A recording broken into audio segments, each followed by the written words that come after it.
Psychological Warfare by Paul M. A. Linebarger for Genevieve, my wife, with love preface to the second edition. The present edition of this work has been modified to meet the needs of the readers of the mid-1950s. The material in the first edition following page 244 has been removed. It consisted of a chapter hopefully called Psychological Warfare and Disarmament. A new Part 4, comprising 3 fresh chapters, has been added, representing some of the problems confronting students and operators in this field. Pages 1-43 are a reprint from the first edition. This edition, like the first, is the product of field experience. The author has made 9 trips abroad, 5 of them to the Far East, since 1949. He has profited by his meeting with such personalities as Sir Henry Gurney, the British High Commissioner for the Federation of Malaya, who was later murdered by the Communists, meetings with Philippine, Republic of Korea, Chinese nationalist, captured Chinese communist and other personalities, as well as by association with such veterans in the field as General MacArthur's chief Psywar expert, Colonel J. Woodall Green to Colonel Joseph I. Green, who died in 1953, the author is indebted as friend and colleague. He owes much to the old friends, listed in the original acknowledgement, who offered their advice and comment in many instances. Many readers of the first edition wrote helpful letters of comment. Some of their suggestions have been incorporated here. The translators of the 2 Argentine editions of this book, the translator of the Japanese edition, the Hun. Suma Yakakairo, and the translator of the first and second Chinese editions, Mr. Chn Nca Cheng, all of them have made direct or indirect improvements in the content or style of the work. The author also wishes to thank his former student, later his former ORO colleague, now his wife, Dr. Genevieve Linebarger, for her encouragement and her advice. The author hopes that, as U.S. agencies and other governments move toward a more settled definition of doctrine in this field, a third edition, a few years from now, may be able to reflect the maturation of Psywar in international affairs. He does not consider the time appropriate for a fundamental restatement of doctrine. He hopes that readers who have suggestions for future definitions of scope, policy, or operations can communicate these to him for inclusion in later printings of this book. PMAL 3, August 1954. Acknowledgement: this book is the product of experience rather than research, of consultation rather than reading. It is based on my 5 years of work, both as civilian expert and as Army officer, in American psychological warfare facilities, at every level from the Joint and Combined Chiefs of Staff planning phase down to the preparing of spot leaflets for the American forces in China. Consequently, I have tried to avoid making this an original book, and have sought to incorporate those concepts and doctrines which found readiest acceptance among the men actually doing the job. The responsibility is therefore mine, but not the credit. Psychological warfare involves exciting wit-sharpening work. It tends to attract quick-minded people, men full of ideas. I have talked about psychological warfare with all sorts of people, all the way from Mr. Mao Zedong in Yenin and Ambassador Joseph Davies in Washington to an engineer corporal in New Zealand, and the latrine coolie, second class, at our Chongqing headquarters. I have seen one New York lawyer get mentally befuddled, and another New York lawyer provide the solution, and have seen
There are three ways in which psychological warfare and military propaganda can be defined.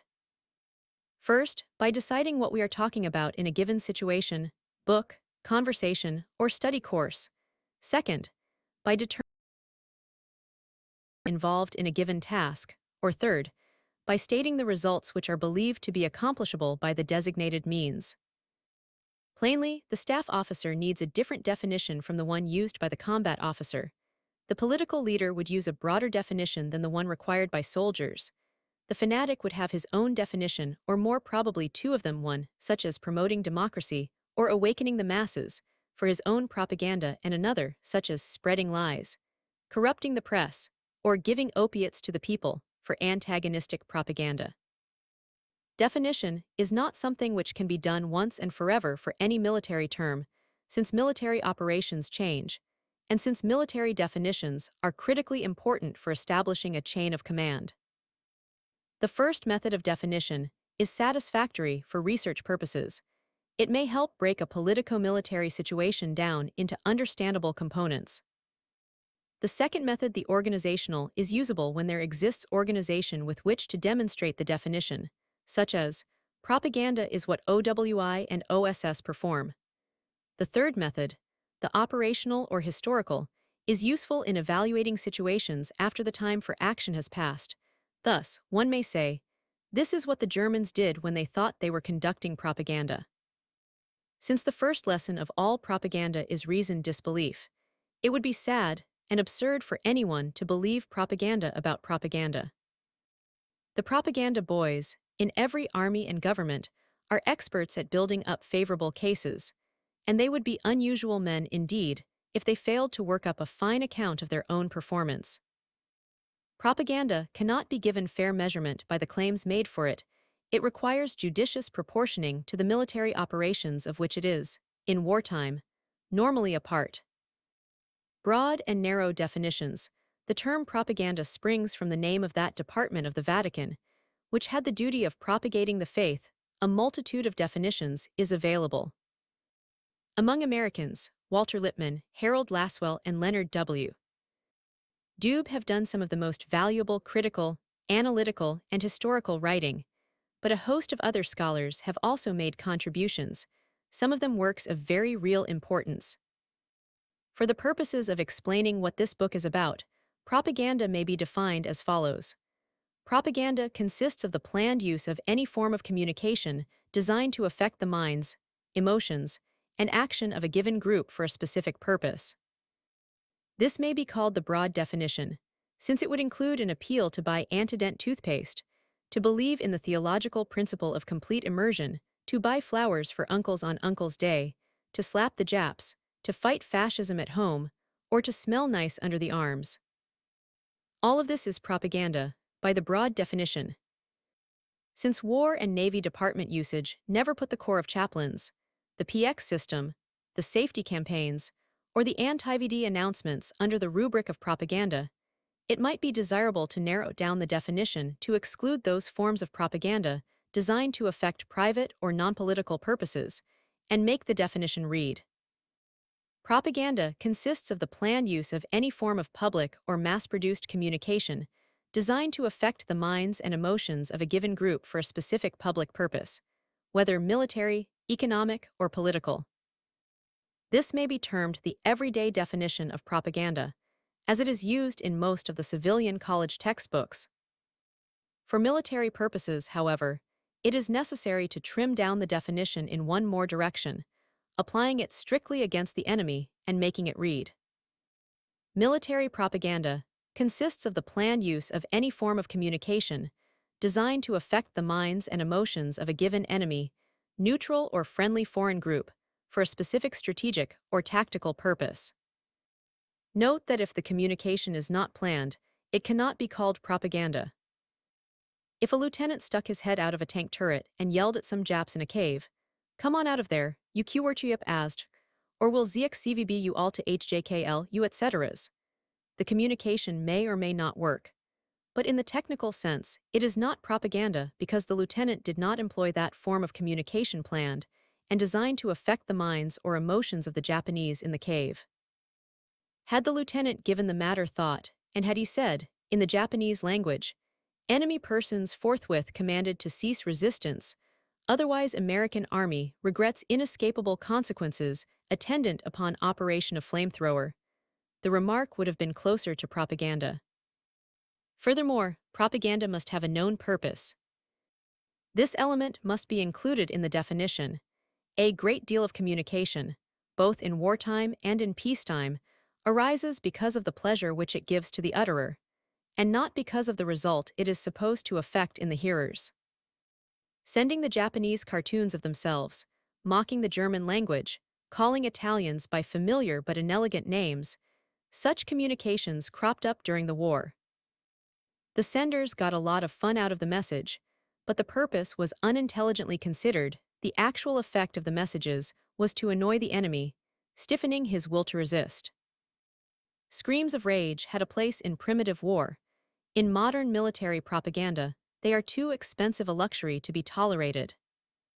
Planned annoyance of the enemy does, of course, have its role, a minor, rare and special one. Psychological warfare is simple enough to understand if it is simply regarded as application of propaganda to the purposes of war, as in the following definition. Psychological warfare comprises the use of propaganda against an enemy, together with such other operational measures of a military, economic, or political nature as may be required to supplement propaganda.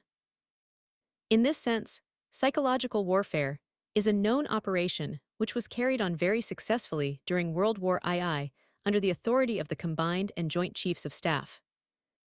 It is in this sense that some kind of a psychological warfare unit was developed in every major theater of war, and that the American military assimilated the doctrines of psychological warfare.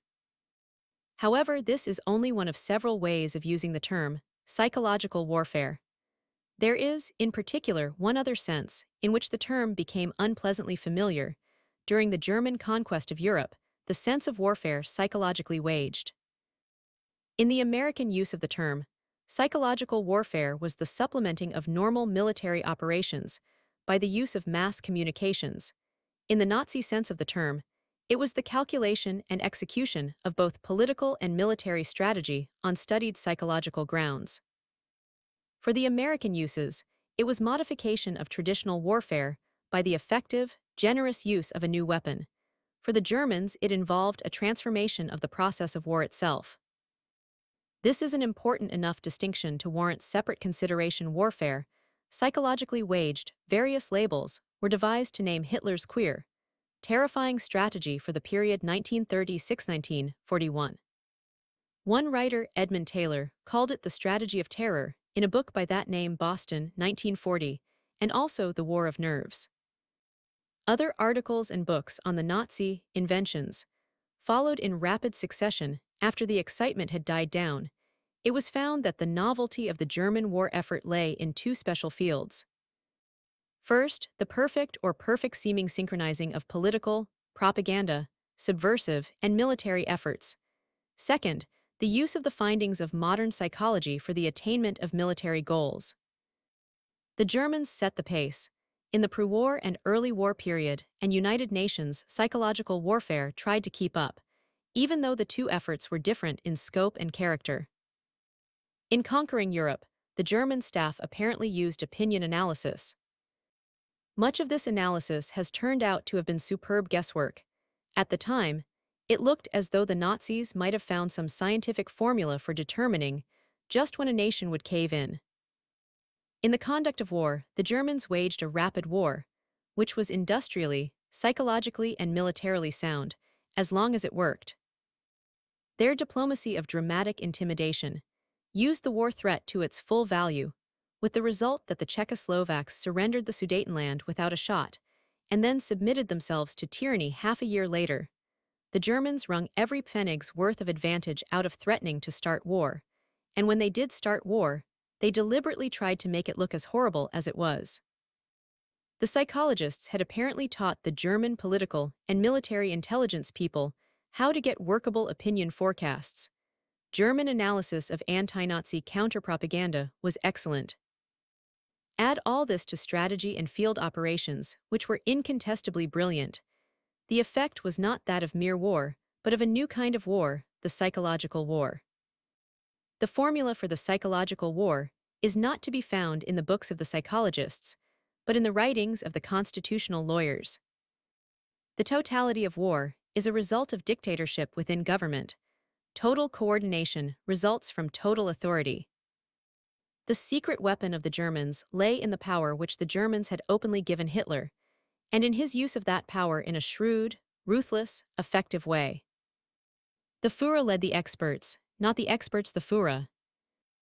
If the Germans surprised the world by the cold calculation of their timing, it was not because they had psychological braintrusters inventing a new warfare, but because they had a grim political freak commanding the total resources of the Reich.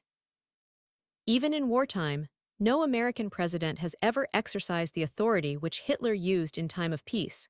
American cabinet members, military and naval figures, press commentators, and all sorts of people are free to kibitz, to offer their own opinions, to bring policy into the light of day. That is as it should be. The same factors which made psychological warfare possible in the beginning of the war were the ones which led to Germany's futile and consummate ruin in 1944–45.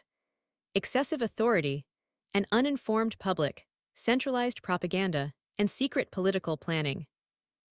That kind of psychological warfare, war tuned to the needs of fanatically sought lusts for power, war coordinated down to the nth degree, waged in the light of enemy opinion, and aiming at the political and moral weaknesses of the enemy, is not possible within the framework of a democracy.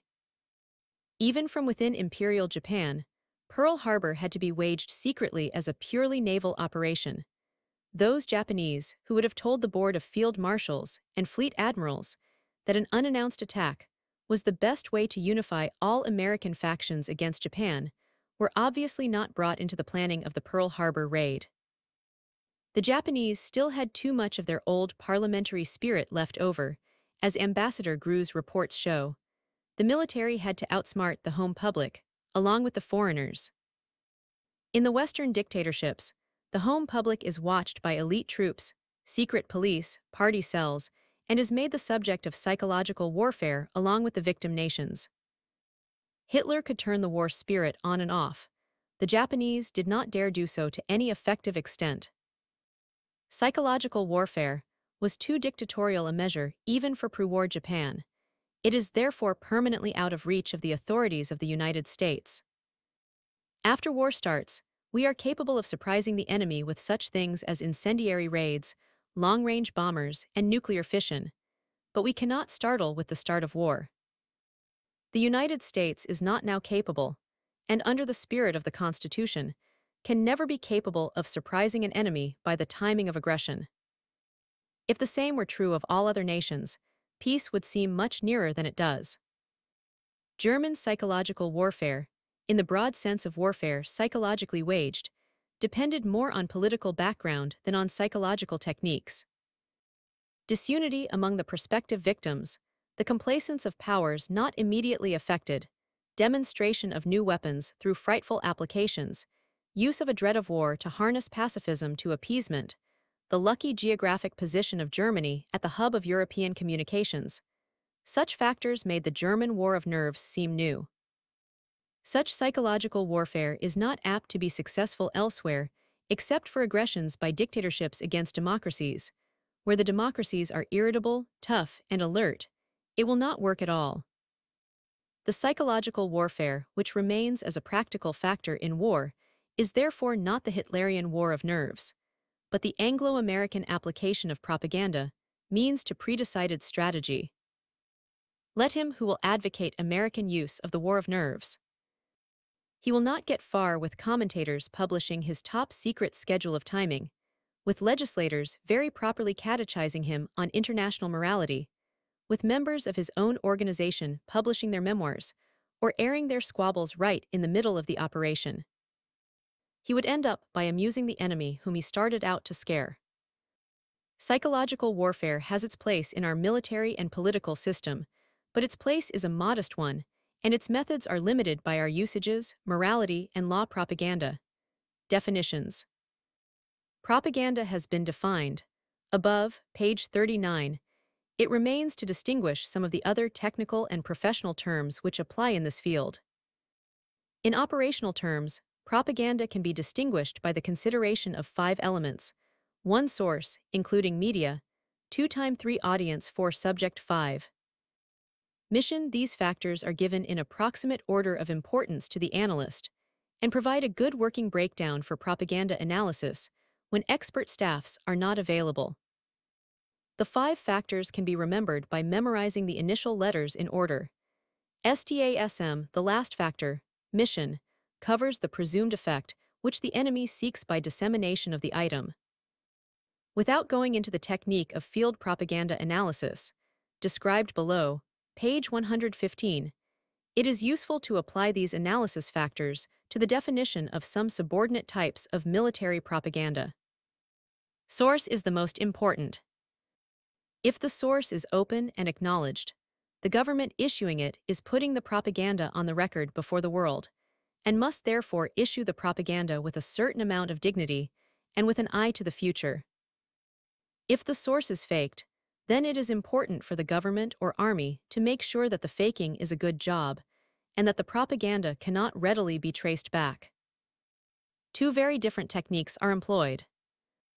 Open sources require responsible public officials, preferably men with international reputations, who will get the best effect from use of the name and facilities of the government. Use of an open source usually, but not always, implies belief of the disseminator in the veracity of his materials. Fabricated sources require persons adept at illicit imaginativeness, impromptu forgery, and general devilment, combined with a strong sense of discipline and security. The United States was so chary of mixing the 2 kinds of propaganda during World War II that it operated them in different categories, giving rise to the 3 following types. White propaganda is issued from an acknowledged source, usually a government or an agency of a government, including military commands at various levels. This type of propaganda is associated with overt psychological operations. Gray propaganda does not clearly identify any source. Black propaganda purports to emanate from a source other than the true one. This type of propaganda is associated with covert psychological warfare operations. White propaganda is shown in Figure 4, which does everything possible to make the message the official message of the British and American governments. The border is done up in handsome banknote fashion. The great seals of the nations are handsomely displayed. The signatures of the commanding generals are shown as further attestation of the openness and good faith of the issuer of the propaganda. Figure 38 was also prepared by British American authority. It too had the job of making Germans surrender. But in this case, nothing was done to make the British American source evident. Indeed, every effort was made to hide the source, so that the German who read it would think that it came from within his own territory. The 2 different kinds of propaganda were both of them needed. Each supplemented the other, but they had to be kept apart as far as possible. In the field of radio, the difference between covert and overt was even more plain. During World War II, the ether over Europe was filled with appeals from radio stations, both public and covert in character. The British spoke to the Germans over BBC, making no effort to conceal the fact that they were British. But they also spoke to the Germans over clandestine stations, which pretended to be freelancing Nazis, German army stations, or Freedom Group operations. The Germans, comparably, beamed official German news to the United States in English, but they also pretended to be Americans broadcasting from an isolationist radio in the American Midwest. In some cases, the belligerent powers used the identical radio transmission facilities for overt and covert propaganda. Radio Saipan, under the Americans, was most of the time the relay for the acknowledged San Francisco programs. Intermittently, OSS borrowed it, and it then became a Japanese station. Under such conditions, black radio cannot remain black very long. In terms of the timing, propaganda can be subdivided into 2 further categories: strategic and tactical. Strategic propaganda is conducted with no immediate effect in view. Its purpose is to wear down the enemy by psychological changes that may extend over months. Figure 19, warning the Germans of the remote future, is an example of this in leaflet form. Tactical propaganda is operated to accomplish an immediate short-range purpose and normally does not cover a long time span. Only in a few cases, such as leaflets for a besieged enemy unit, is tactical propaganda run for a purpose that encompasses a long delay between the operation and the expected result. These two forms may be defined as follows. Strategic propaganda is directed at enemy forces, enemy peoples, and enemy-occupied areas in their entirety, and in coordination with strategic planning, is designed to effectuate results planned and sought over a period of weeks, months, or years. Tactical propaganda is directed at specific audiences, usually named, and is prepared and executed in support of localized combat operations. Another set of distinctions can be set up, depending on the relationship of the propaganda operation to the simultaneous hostile propaganda operations, namely offensive or defensive propaganda. Before the advent of World War II, this distinction appeared to be significant, but experience on almost all fronts indicated that it meant little when applied to day-in, day-out necessities of actual practice. Propaganda is so intimately keyed to the news and opinion situation that it does not usually bear elaborate pre-operational analysis. Elaborate planning very often ends up in the locked files. The distinction of offensive and defensive means little in routine work, however. For the sake of the record, the distinction can be listed. Defensive propaganda is designed to maintain an accepted and operating form of social or other public action. Soviet propaganda for the five-year plans is a conspicuous instance. Offensive propaganda is designed to interrupt social action not desired by the propagandist, or to predispose to social action which he desires, either through revolutionary means, within the same society, or international, either diplomatic or belligerent, between different societies.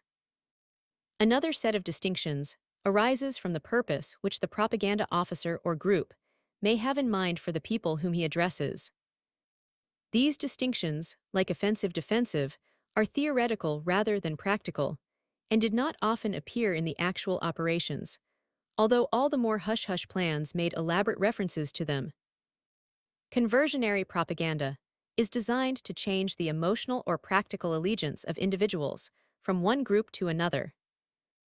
Divisive propaganda is designed to split apart the component subgroups of the enemy and thereby reduce the effectiveness of the enemy group, considered as a single unit.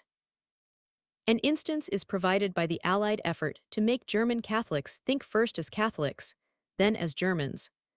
Consolidation propaganda is directed toward civil populations in areas occupied by a military force and is designed to ensure compliance with the commands or policies promulgated by the commander of the occupying force. Counter-propaganda is designed to refute a specific point or theme of enemy propaganda. Japanese charges of American atrocities usually followed American charges of Japanese atrocities. Except for those terms that are firmly rooted in the literature of propaganda, most of the distinctions can be forgotten. The basic distinctions are those determined by the task involved, and not by the propaganda content. World War II brought up a very sore issue between military and civilians with respect to propaganda in areas with unsettled governments, such as Darwinist North Africa, Communist China, all of Siam. See also Discussion of World War II, below page 77 ff. In these areas, every military act involved the definition of the political relations of the United States government to the governments locally enjoying authority. Were we at war with them, or not, and so on? In these cases, politics itself became a vital foundation to propaganda, especially when the local authorities were themselves active in the propaganda field. The American theater and unit commanders had to decide what kinds of political promises they could or could not make. In this job, they had a more difficult task than did the British, who possessed in the political warfare executive a pooling facility which coordinated foreign policy with propaganda. Could we promise freedom from France to the Algerians or immunity to the Siamese who redouble-crossed in the matter of allegiance and got ready to subvert the Japanese? Or the Yenin people who wanted us to hijack the Generalissimo as a price of their support, or the Indonesians who might oppose the Japanese and already opposed the Dutch? Such questions transcended propaganda, their decision made propaganda, or unmade it, but the deciding power was outside the authority of the propaganda people. Political warfare is therefore, in administrative terms, a higher-level activity than propaganda, and may be defined as follows. Political warfare consists of the framing of national policy in such a way as to assist propaganda or military operations, whether with respect to the direct political relations of governments with one another, or in relation to groups of people possessing a political character. Such policy framing does not normally fall within the authority of the Army or Navy, though these may be consulted and called upon to effect appropriate military action. An outstanding instance of the use of political warfare was President Roosevelt's impromptu enunciation of the theme, unconditional surrender, at Casablanca. The theme affected not only our propaganda, but the types of surrenders which American generals could accept from Germans. Chapter 4: The limitations of psychological warfare. Psychological warfare cannot be known simply in terms of what it is. It must also be understood in relation to the limits which are imposed on it. The limitations can be described under four headings: political limitations, security limitations, limitations arising from media, limitations of personnel. Like all limitations, these are handicaps only to the person who lacks the courage and resourcefulness to turn them into assets. Propaganda is dependent on politics, even for such frontline requirements as definition of the enemy, yet intelligent exploitation of political goals yields valuable results. Security is an asset to any army. Its price is rarely too high a price to pay for protection, but a selective and flexible censorship can lead to positive advantages. Media, that is, the actual instrumentalities by which propaganda is conveyed, are the ordnance of psychological warfare. They limit the performable job, but they also make it possible in the first place, and as in any military operation, success depends most of all on proper use of personnel. Each of these merits discussion the experience drawn upon has, in almost all instances, been that of World War II. As in most other fields, common sense runs a close second to experience as a guide in new methods of struggle. Political limitations of psychological warfare. Politics has great influence on the content of psychological warfare. The relationship between two warring states is not one of complete severance. On the contrary, in wartime the relationship becomes abnormal, acute, sensitive. Each belligerent takes a strong interest in the other, in its affairs and weaknesses. During World War II, the American Armed Services, government, and people learned more about the Japanese than they would have in 20 years of peacetime education. Japanese names made news. The purposes and weaknesses of the Japanese became the objects of hatred, and along with the hatred, intense scrutiny. Each warring nation tries to turn the known enemy interest in itself into favorable channels. The propagandists of each country try to give the enemy the news which the enemy wants, while so arranging that news as to create a drop in enemy morale, to develop uncertainty in enemy policies, to set enemy cliques into action against each other. The propagandist sometimes becomes very agitated because he recognizes as a technician propaganda opportunities, which national policy prohibits his using. The propagandist who is so intent on his target that he forgets his broader responsibilities can often spoil the entire operation. German broadcasters, who emphasize the anti-capitalist character of National Socialism in the programs beamed to Eastern Europe, found that BBC picked up the most tactless statements and repeated them to Western Europe, where the Germans posed as anti-Bolshevik champions of private property. American attacks on the Germans for associating with Japanese monkeymen were passed along by the Japanese to the Chinese, who did not like the slur either. The most notorious example of backfiring propaganda was of course the famous rum, Romanism, and rebellion phrase, which may have made James G. Blaine lose to Grover Cleveland in the national election of 1884. The phrase was used by a Republican clergyman in New York, referring to the Democrats, and implied that the Wets, anti-prohibitionists, Catholics, and Southerners were important components in the Democratic Party. This may have been true, but it pleased none of them to have the matter pointed out with such epithets.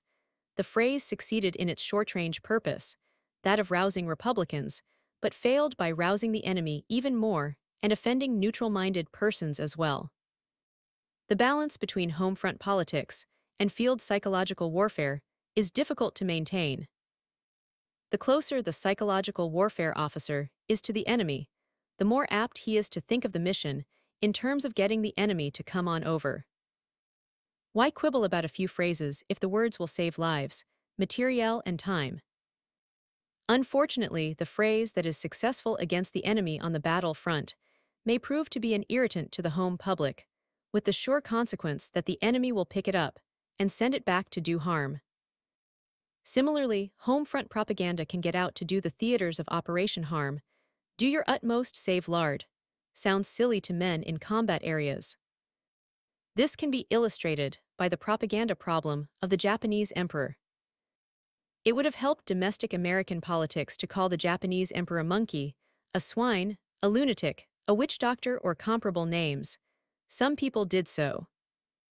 But if the American government had done so at home for the purpose of rousing its own public, the Japanese home public would have been roused even more, with the net result that the Americans would have lost by such attacks.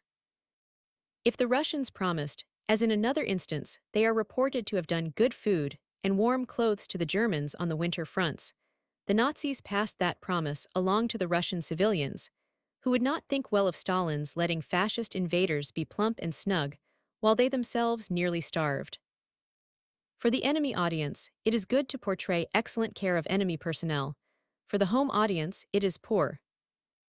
For the home audience, it is sometimes good to present the enemy as ruthless lunatics, beasts in human form, cruel degenerates, and so on.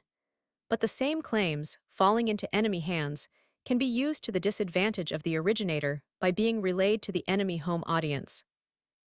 Furthermore, sound psychological warfare must take account of the fact that its ultimate aim is the successful ending of the war. For the end to be successful, it must occur. The fighting must stop, and the nations must enter into altered but renewedly peaceful relations.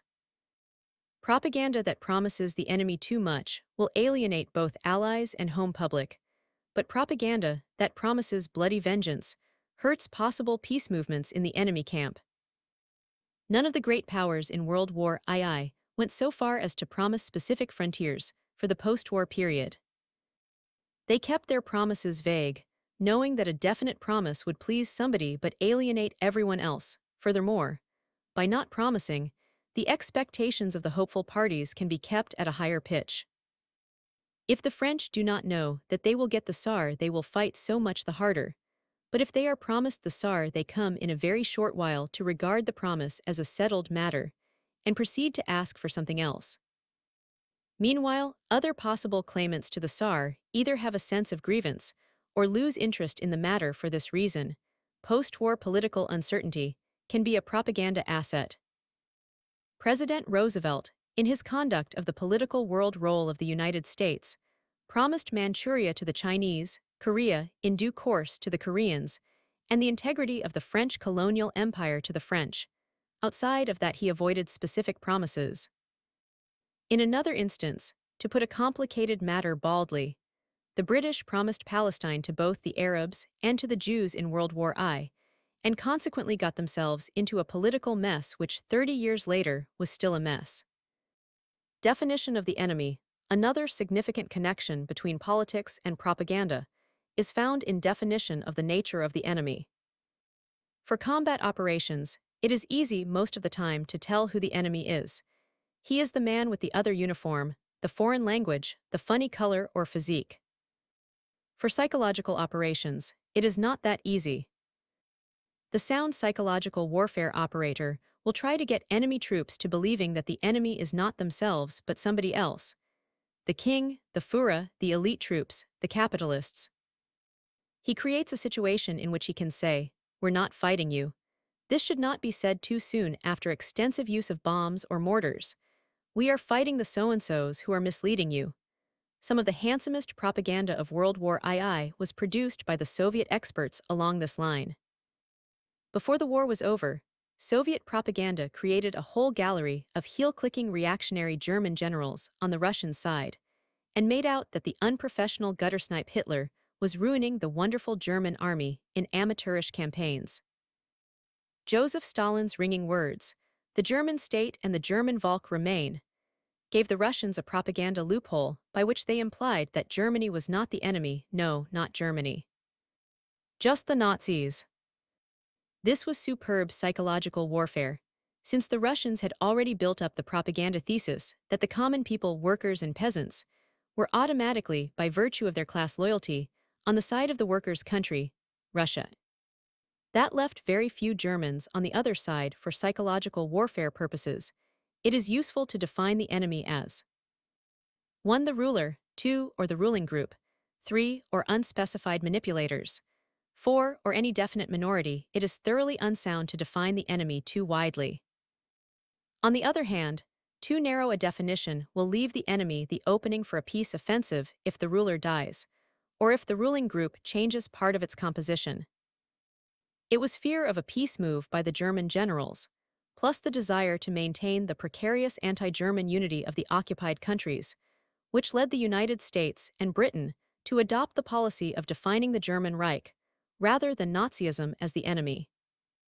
In the instance of Japan, we define the enemy as the militarists and fascists, with the capitalists a poor second, and left the emperor and people with whom to make peace. If the psychological warfare campaign is operated for a definite political purpose, it is possible for politics to be an aid rather than a limitation. The operator can describe his own political system in its most radiant light. He can say complimentary things about the enemy leaders or groups who might come over, though he should avoid giving them the kiss of death, which the Nazis gave certain prominent American isolationists, by praising them too much. He can promise his own brand of utopia if the politics are defensive, vague, well-meaning, but essentially non-committed. Psychological warfare has to avoid making blunders. In World War II, we could not say that we were against one-party states, because our largest ally, Russia, was a one-party state. We could not attack the ruin of free enterprise by the Japanese and German governments, since socialism existed on the Allied side too. We could not bring up the racial issue, because our own national composition rendered us vulnerable to racial politics at home. There was a huge catalogue of don'ts, usually not written down but left to individual judgment. In every propaganda office, whenever we violated them, we paid the price in adverse opinion promises. Finally, psychological warfare must avoid promises that may not be kept. The Americans during World War II never promised much as a government, but individual American agents promised all sorts of things which could not be delivered. We promised the Dutch their homeland and empire by implication. We promised the Indonesians self-government, also by implication. And we promised everybody, including the Japanese, access to Indonesian raw materials. It is highly probable that individual Americans, off the record, stated that they expected, hoped, or thought that their government would fulfill each of these promises. The three are not compatible, especially the first and second. The New York banker, James Warburg, has written a book, Unwritten Treaty, pointing out that the United States promised just about everything to everybody during the war. He was in OWI and he ought to know. And that it is going to take a generous, wise, and intelligent foreign policy to fulfill, even in part, the promises which we made. The promises of the loser are forgotten. He can write them off and start international policies with a clean slate, but the promises of the victor remain and have to be carried out or else repudiated. The psychological warfare officer should not make promises to persons in occupied territory, to friendly guerrillas, to underground movements, or to enemy troops when those promises are not backed up by word-for-word quotations from the head of his government or someone of cabinet rank. The promises may not conform with promises which other psychological warfare officers are making to other groups. In China, some American officers told the Chinese communists that the Chinese communists were wonderful people and would be sure to get American material aid and political sympathy against Chiang Kai-shek. At the same time, other American officers told the Chinese government people that the United States did not propose to short-circuit recognition of the Chinese government or to interfere in internal Chinese affairs. The two sets of Chinese heard about the American promises, and for a while could not decide whether Americans were fools or liars. Much the same sort of thing happened in our dealings with French, Serbs, and Poles. It is a poor piece of work for a combat officer to promise elections, liberties, labor rights, or even food to people in his path, unless the rear echelon people will be able to deliver the goods when they come up. And it is an irresponsible radio or leaflet man who makes promises without finding out whether his government is in a position, in relation to the political situation, to back up the promises one way or other. His nation itself will be called a liar if he slips up security limitations. Another serious set of limitations arises from security problems. The very conduct of psychological warfare encroaches upon perfectionist plans for security. Security is designed to keep useful information from reaching the enemy. Propaganda operations are designed to get information to him. Security is designed to keep the enemy from knowing true figures. But propaganda must have a lot of good, current, true information if it is to be believed. Security demands that military and naval news be withheld until the extent of the enemy's knowledge is known. Propaganda is designed to tell the enemy the news faster than his own sources tell him, thus discrediting enemy news. Security demands that dubious persons, intimately associated with the enemy, be kept away from communications facilities. Propaganda officers have to keep an eye open for people who speak the enemy language well, who can address the enemy sympathetically and get his attention, who have a keen appreciation of the enemy culture. Often, it is plain, psychological warfare and security officers get in each other's way. This conflict was lessened by American censorship organization during World War II. The United States Office of Censorship under Byron Price achieved a distinguished record of smooth, reasonable, and modest operation.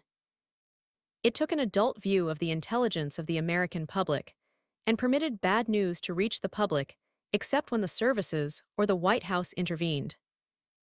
Much of the story of this office is told in Theodore Koop's exciting book, Weapon of Silence, which makes it plain that censorship sought to avoid developing negative psychological warfare campaigns on its own initiative.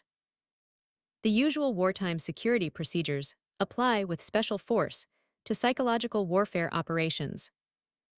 Civilian employees who are qualified as political experts, as writers, or as propaganda analysts are often well-educated and artistic. They are apt to value classified information highly for the pleasure which they can derive by violating security, that is, by showing people they can trust how much they are in on certain operations. The temptation to show off is almost irresistible. The vice is not unknown even in military echelons.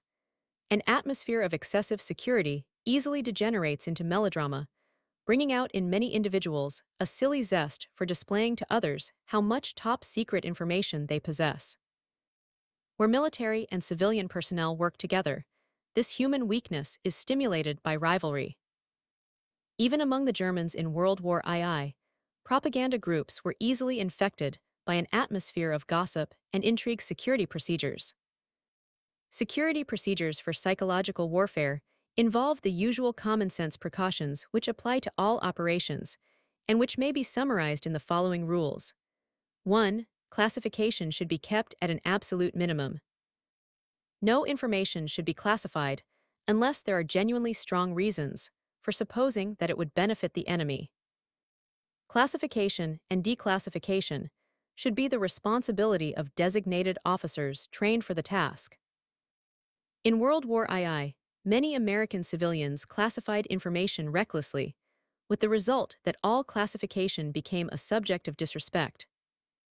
The author once found a highly classified interallied plan in the hands of an elderly woman stenographer in Washington, who safeguarded the information by leaving the papers in a desk drawer which had no pull. The drawer had to be opened with a nail file, and that fact comprised the security.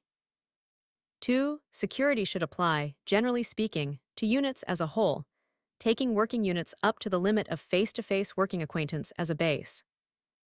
It is unsound procedure to give certain individuals a higher level of information than others, since the privileged individuals will be tempted to display their inside knowledge, and the underprivileged individuals will be goaded by unwholesome, resentful, and acute curiosity.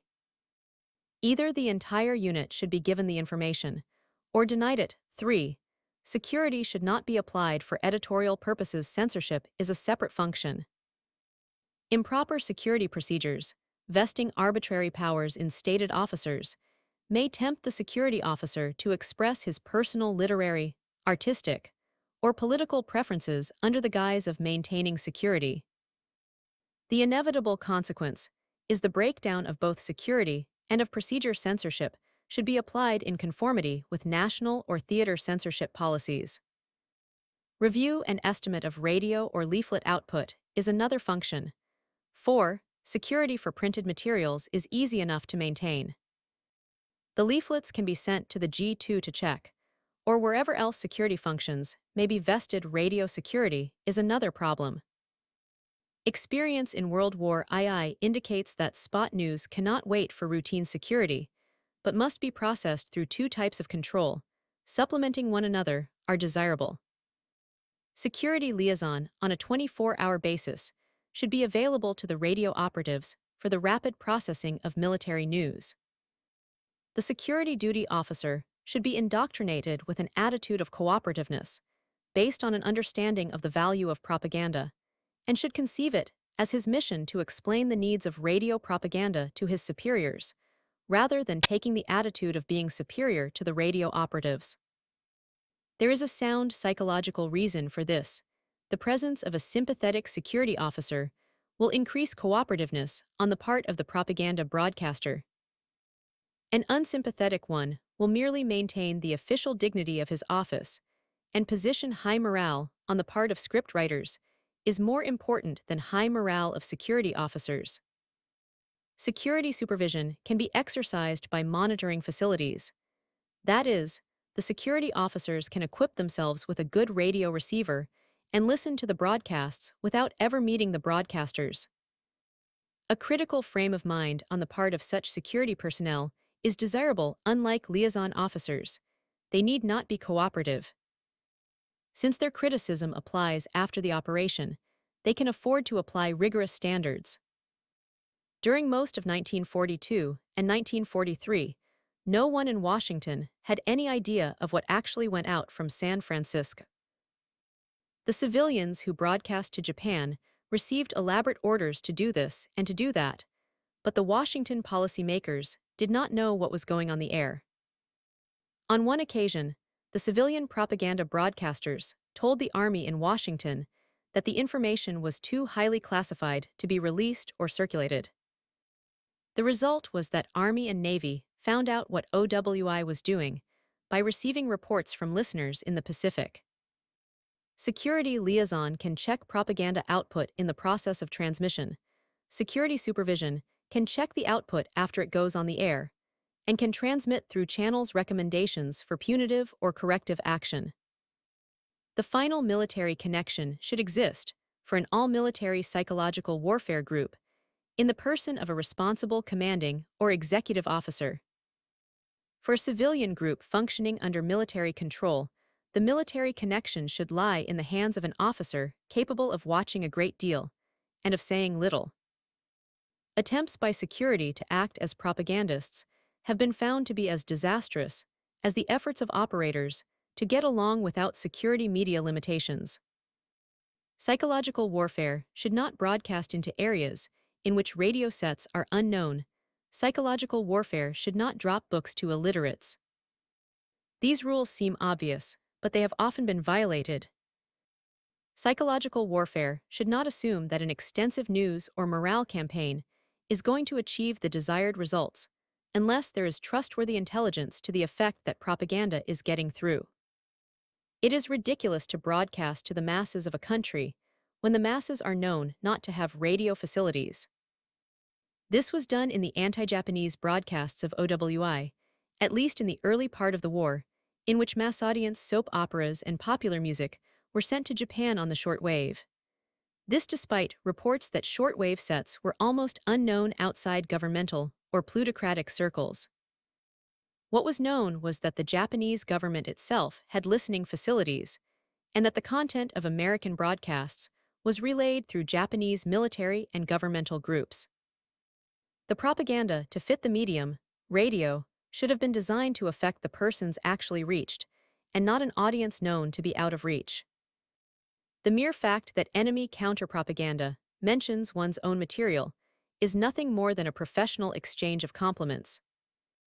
Goading the enemy radio into a reply may be fun, but unless non-propagandists are known to be listening, the fun is expensive and unprofitable. It is really fun, though. The author suggested in the spring of 1942 that the San Francisco radio carry an item to the effect that American art lovers hope the Japanese would move their priceless books and paintings away from the great cities. This was preparation for eventual nagging on the topic. The air raids will get you if you don't watch out. The radio civilians in San Francisco put the item on the air. Nothing was heard from the Japanese on the subject.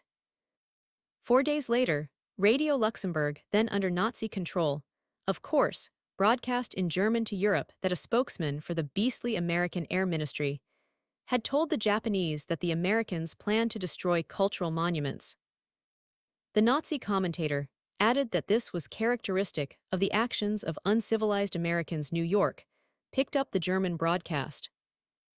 The author enjoyed seeing his item go all the way around the world, but in retrospect, he wonders whether he did any good other than to please himself. He did do the actual harm of giving the Nazis another point to distort. Media consist simply of the facilities possessed. These are, most commonly, 1. Standard wave radio, 2. Shortwave radio, 3. Loudspeakers, 4. Leaflets, 5. Pamphlets, 6. Books, 7. Novelties. The limitations consist simply of applying the right medium at the right time. Radio broadcasts need be made only when receiving sets are known to exist. Written material should be dropped only to areas in which at least some people can read. The OWI in China, at the request CFCBI Forward Echelon Headquarters, made up the leaflet showing pictures only. This was designed for the Aboriginal hillmen between China and Tibet. To tell them to rescue downed American pilots. Broadcasting to these people would have been as profitable as spitting in the ocean.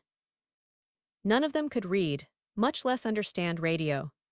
The probable number of listeners or readers should be calculated conservatively, taking enemy policing, amount of enemy interest, customs of the people, tension among enemy troops or civilians, and other appropriate factors into account. Occasionally propaganda media exceed the expected limitations. The Americans and British dropped leaflets on Berlin. The leaflets had little key numbers in the corners, showing to which series they belonged, and could thus be arranged in series. The Germans prohibited civilians from picking up the leaflets. The Nazi authorities followed up the prohibition by sending the Hitlerjugend and Hitlermädel out to pick up the leaflets and turn them in for destruction. The boys and girls did their job with gusto. Vast quantities were turned in for destruction. What the Nazis discovered too late was that the schoolchildren had begun collecting the leaflets, using the key numbers to make up perfect sets. Some numbers were rarer than others, so that the Hitlerite children swapped Allied leaflets all over Berlin, trying to make up attractive albums. Mother and father, who did not dare pick the leaflets up off the street for fear the Gestapo might be watching, found a convenient file, reasonably complete, in the room of little Fritzl or Ermentrude. The most hopeful British or American planner could not have counted on such a happy result. Maximum performance of personnel. Another limitation, to be found in any psychological warfare operation, is that imposed by the types of personnel available. It would be a rash commander who assumed that he had air support because he saw airplanes, Without knowing whether air crews were available, a microphone does not make a propagandist. Personnel using the speaking voice have to be good speakers. Merely knowing the language is not enough. Writing personnel must be up to the level of professional writers. On the other hand, the available personnel must not be driven above its limits of performance. Often an attempt to do a too professional job will defeat the propaganda. When the Japanese pretended to be perfectly American and used the corny, obsolete slang of the 1920s, they aroused more contempt than they would have done had they confined themselves to rather bookish plain English. The psychological warfare operation must be gauged to the personnel facilities no less than to the material facilities. In China, the author sat in with an expert on medieval and modern Japanese art, who was writing leaflets which were to be dropped on the Japanese garrisons of the Yangtze cities. The expert wrote pure, dignified Japanese, but the Chinese Japanese language experts brought up the point: would the Japanese common soldier understand this kind of talk? For a while, we had no plain-spoken Japanese at hand, and we had to send our Japanese leaflets from Chungking up to Yan'an, where the Japanese communists read the leaflets and wrote back long, detailed criticisms. Whenever the politico-military situation permits, it is sound procedure to check output with live enemies, either interned civilians or captured military personnel. A shrewd interrogator can soon find out whether the comments from the enemy jury are honest or not. Intelligent psychological warfare procedures have often turned liabilities into assets. Absence of a good orchestra has compelled propagandists to make up current music schedules by recording enemy musical programs, rebroadcasting them with new spoken commentary. Failure to obtain native speakers, such as genuine homegrown Japanese or Chinese with the properly slurred Wu dialect, has led to the use of substitutes that proved better than the original. There is no point in trying to establish rapport with the enemy unless you talk his language with effortless perfection on the one end of the scale, or else admit that you really are a foreigner on the other end of the scale. It is easier to build up the image of a trustworthy enemy than it is to create trust in a traitor. Frequently, the attempt to talk the enemy's own language is less successful than a frank acceptance of handicaps. In actual practice, this means that either A, the speaker should be authentically perfect in use of the enemy language, whether spoken or written as script, or B, the speaker should make no effort to conceal his foreign accent. In British broadcasts to Germany, for example, it was found to be desirable for the radio announcers to have British accents in their German, rather than the Viennese or Jewish lilt, which many of them did have. A Nazified audience was so infected with anti-Semitism that no Jewish speaker could carry much weight, no matter how cogent his arguments nor how eloquent his appeals. The British tone in the voices of other speakers actually helped carry conviction. The Germans were prepared to listen to a genuine Britisher, and might have been disappointed if he had spoken letter-perfect German. Furthermore, with the perfect speaker of the enemy language, there is always the question: what is that guy doing over there? A traitor is less appealing than an open enemy spokesman. A traitor has to be sensationally good in order to get across at all. Lord Haw-Haw was one of a kind, but he seems to have had genuine theatrical talent, along with a crazy zeal which persuaded his hearers that though he was on the wrong side, he did believe his own line. The perfect speaker, whether enemy renegade or friendly linguist, has an inglorious role at the beginning of war, when enemy morale is high, and the enemy population has not had time to think over the problem of changing sides. Only toward the end of the war, or in any morale downgrade, the man who says, "Come on over, see I'm here, it's fine," has a chance of being believed. The propaganda administrator must use his personnel thoughtfully. It is a waste of talent, and in advance field units, of life as well, to impose tasks which operatives cannot handle. An American Nisei from California should not be asked to talk slangy Edako Japanese. A soldier detailed to psychological warfare, because of some special linguistic qualification, should not be considered a great journalist, radio commentator, or actor just because he speaks the right language. If he is given a microphone, and the feeling of having an audience, one that cannot write adverse fan mail, It will be easy for the average man to overestimate the effect of his own talk. The intelligent officer tries to see his staff as the enemy would see them. He keeps their limitations in mind. If they speak the enemy language perfectly, they fall under suspicion as traitors. If they speak it poorly, they may sound like bunglers or jackasses. Nevertheless, propaganda must come from men and through words written by men, and the flavor must be fitted to the situation. Advance planning should therefore consider the available personnel as an actual factor in estimating the situation counterpropaganda. Counterpropaganda could be listed as a limitation, as the enemy combat strength is sized up in physical warfare. This, however, is one of the points at which psychological warfare differs from other forms. If the propaganda message is worth putting across, it need not be geared to what the enemy is saying. Enemy propaganda should, in well-conducted operations, be taken into account only when it becomes an asset. That is, the enemy need only be heeded when he tells a whopping lie, or comes forth with a piece of hypocrisy so offensive to his own people that it needs little improvement to be adapted for counter-propaganda. Most enemy themes are beyond reach, especially those of interideological warfare. The Nazis and Russians made the best propaganda against each other when they got down to the basic necessities of life, not when they were trying to weave fine-spun theories about each other's way of thinking or of life. Refutation is a joy. It is delightful to talk back, but the best propaganda is only incidentally counter-propaganda.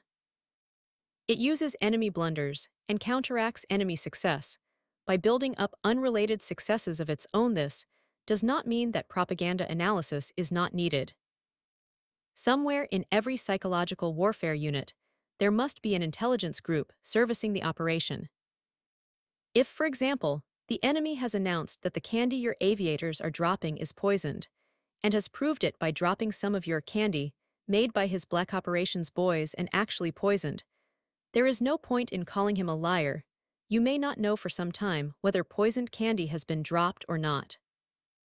If the enemy commander has shown his troops photographs of prisoners whom your side has taken and murdered, according to his well-staged photos, it is not a good idea to ask people to surrender without sending along equally convincing pictures of well-cared-for prisoners.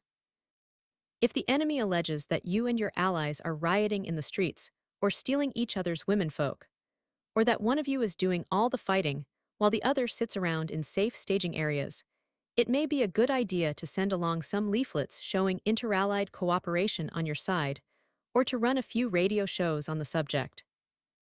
This consists merely of reckoning the enemy propaganda as part of the psychological warfare situation, and of using the enemy as part of the background to your own advantage.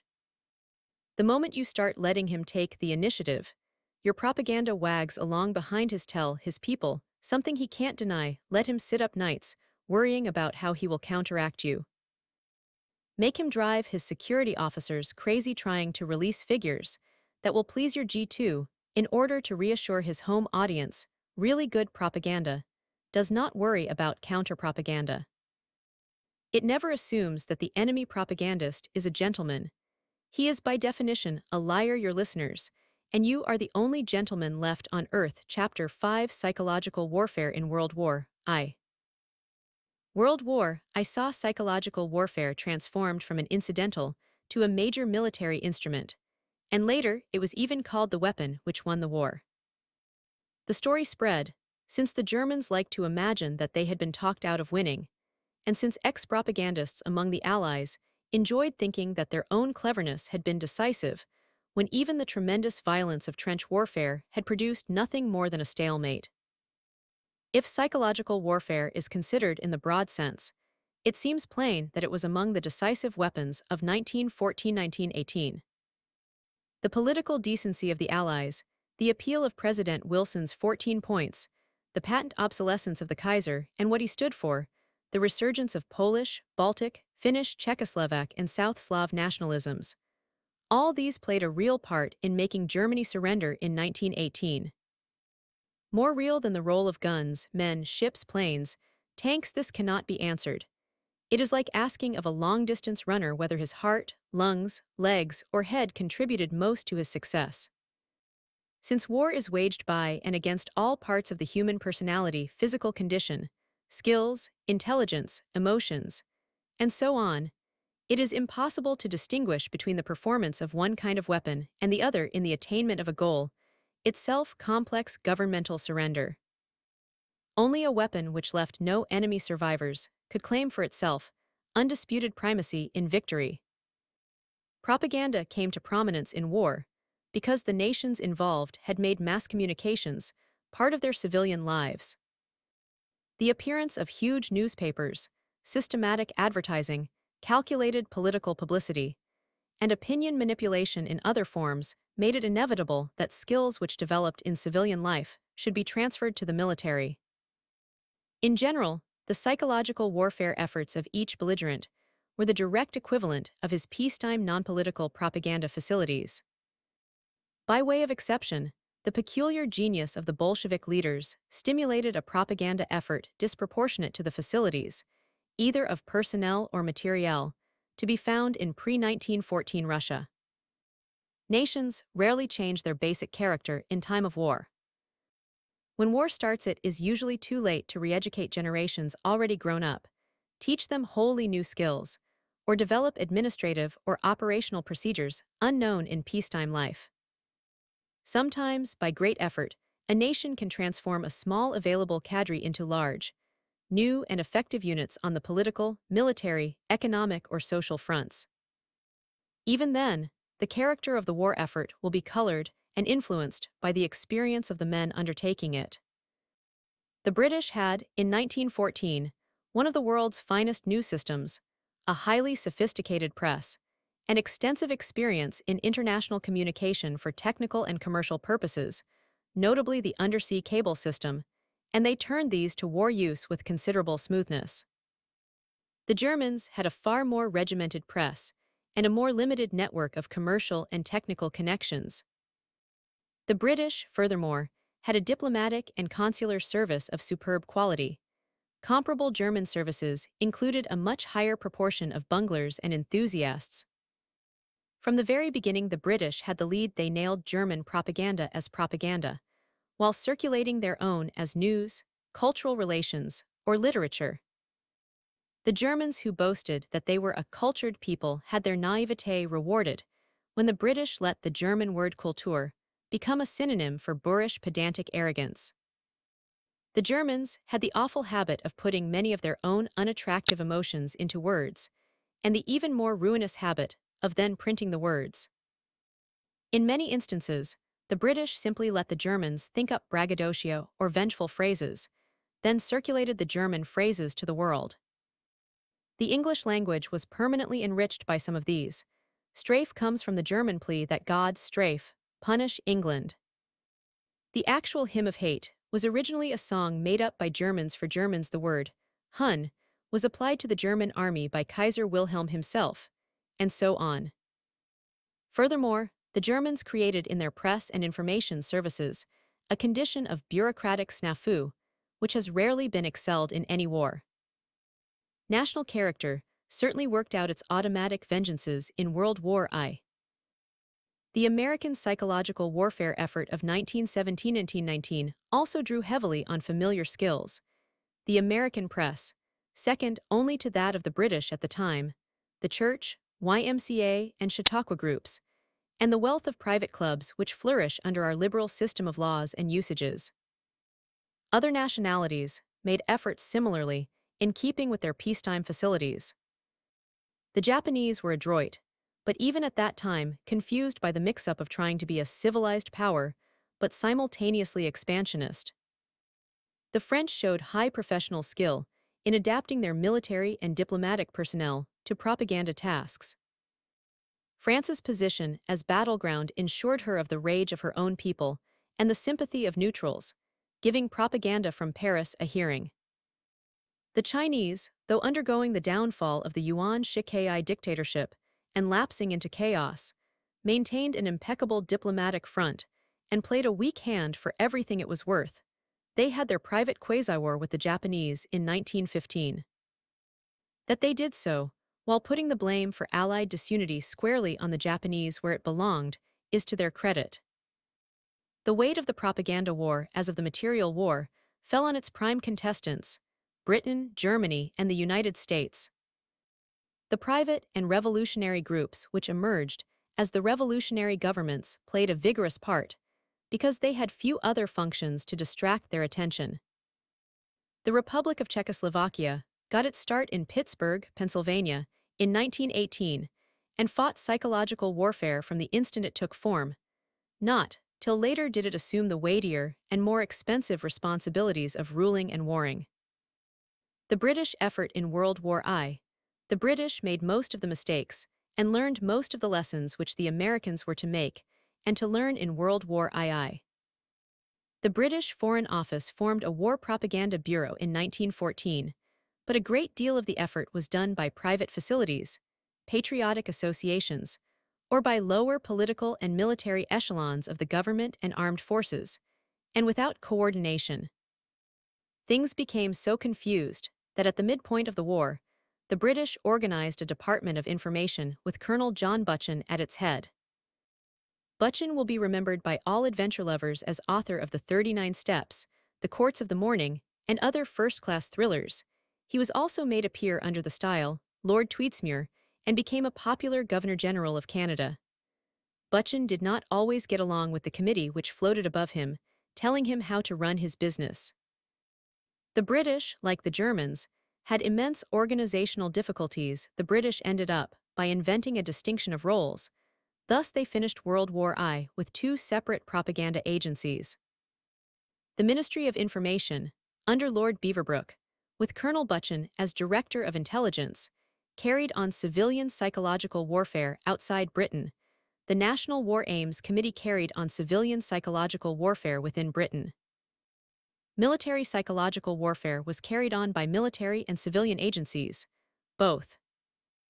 The British required 5 years of honest effort, bitter wrangling, and positive political invention in order to devise a psychological warfare system sufficient to meet the needs of a great power at war.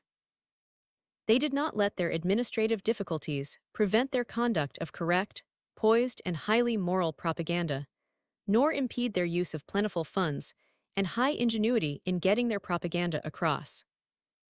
The British set the pace in coordinating political warfare with news propaganda, and in effecting workable liaison between national policy makers and operational and public relations chiefs of the armed services. It is not likely that, even in World War II, the Americans, within the looser, younger, bigger framework of our more compendious government, achieved as good results in terms of timing. State War Navy OWIOSS Treasury timing of related events or news items was obtained through most of World War II in the following manner. The federal agency affected did whatever it was going to do anyhow, and other federal agencies took notice after the event, initiating their related actions, if any were feasible, then and only then.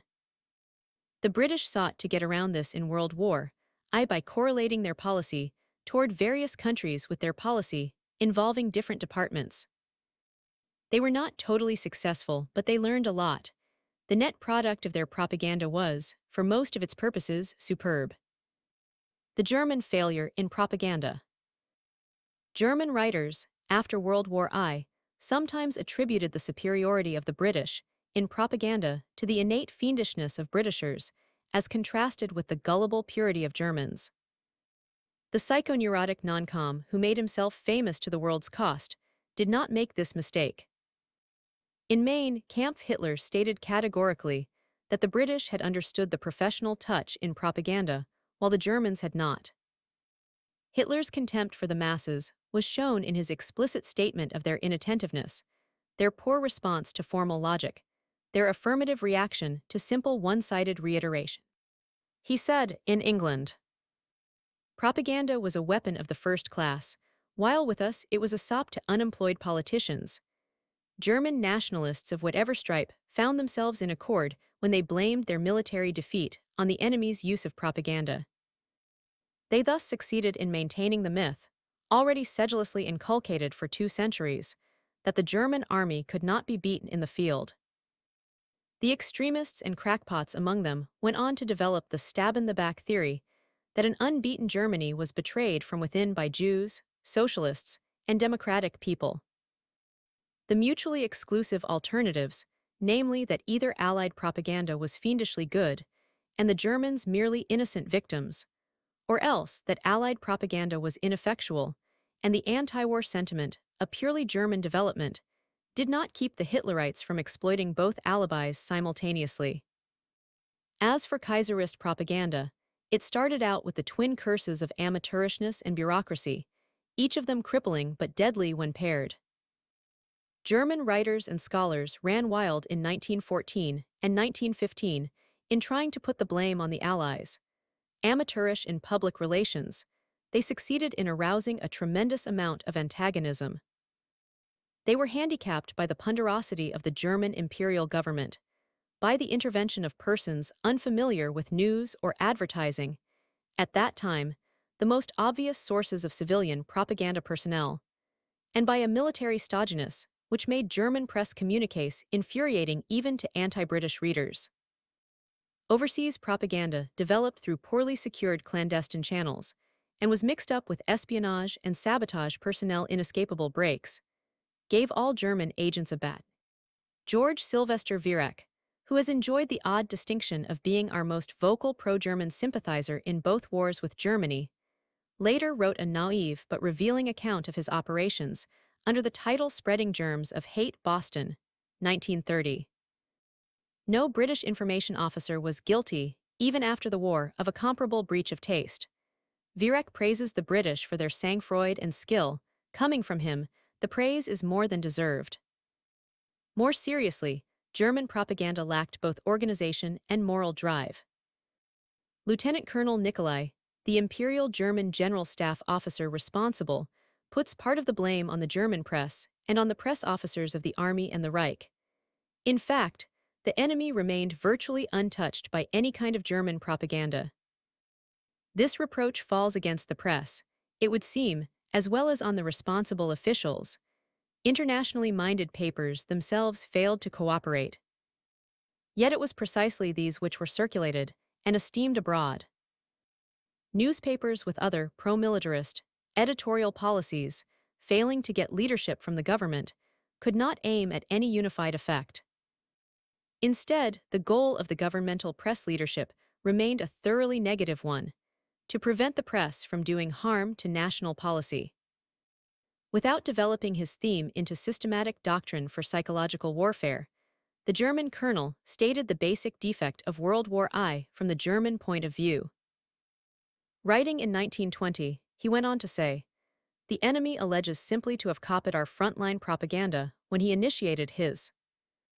In so doing, he is guilty of a deliberate untruth, made for the sake of removing the moral blot which is attached to his victory." Nicolai could not overcome the supposition that propaganda was a dirty and unsoldierly device, and that it was much more honorable for armies to exchange loss of life than to save men on both sides by talking the enemy into surrendering. But he went on to the real point at issue. Furthermore, it was not moralistic misgivings which kept us from applying to the enemy front lines a propaganda campaign as successful as theirs, but very sober practical obstacles. There were available to us none of the psychological points of attack at which propaganda would have been effective against the enemy forces, points such as the enemy found in our own domestic conditions. What was lacking was political propaganda as precursor of military.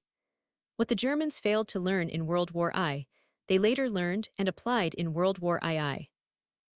The German imperial government started in 1914 with a defiant assurance of its own power. Power was not sought among the masses so far as Kaiser Wilhelm was concerned. One inherited it from one's ancestors, along with an army, and the masses had better keep their noses out of it. The Hitlerite German government of 1939 began its world war only after 2 decades of shrewd, conscienceless, bitter domestic propaganda.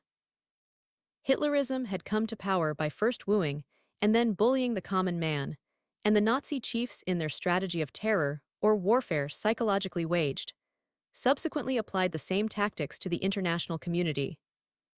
Hitler conquered Europe with these tactics.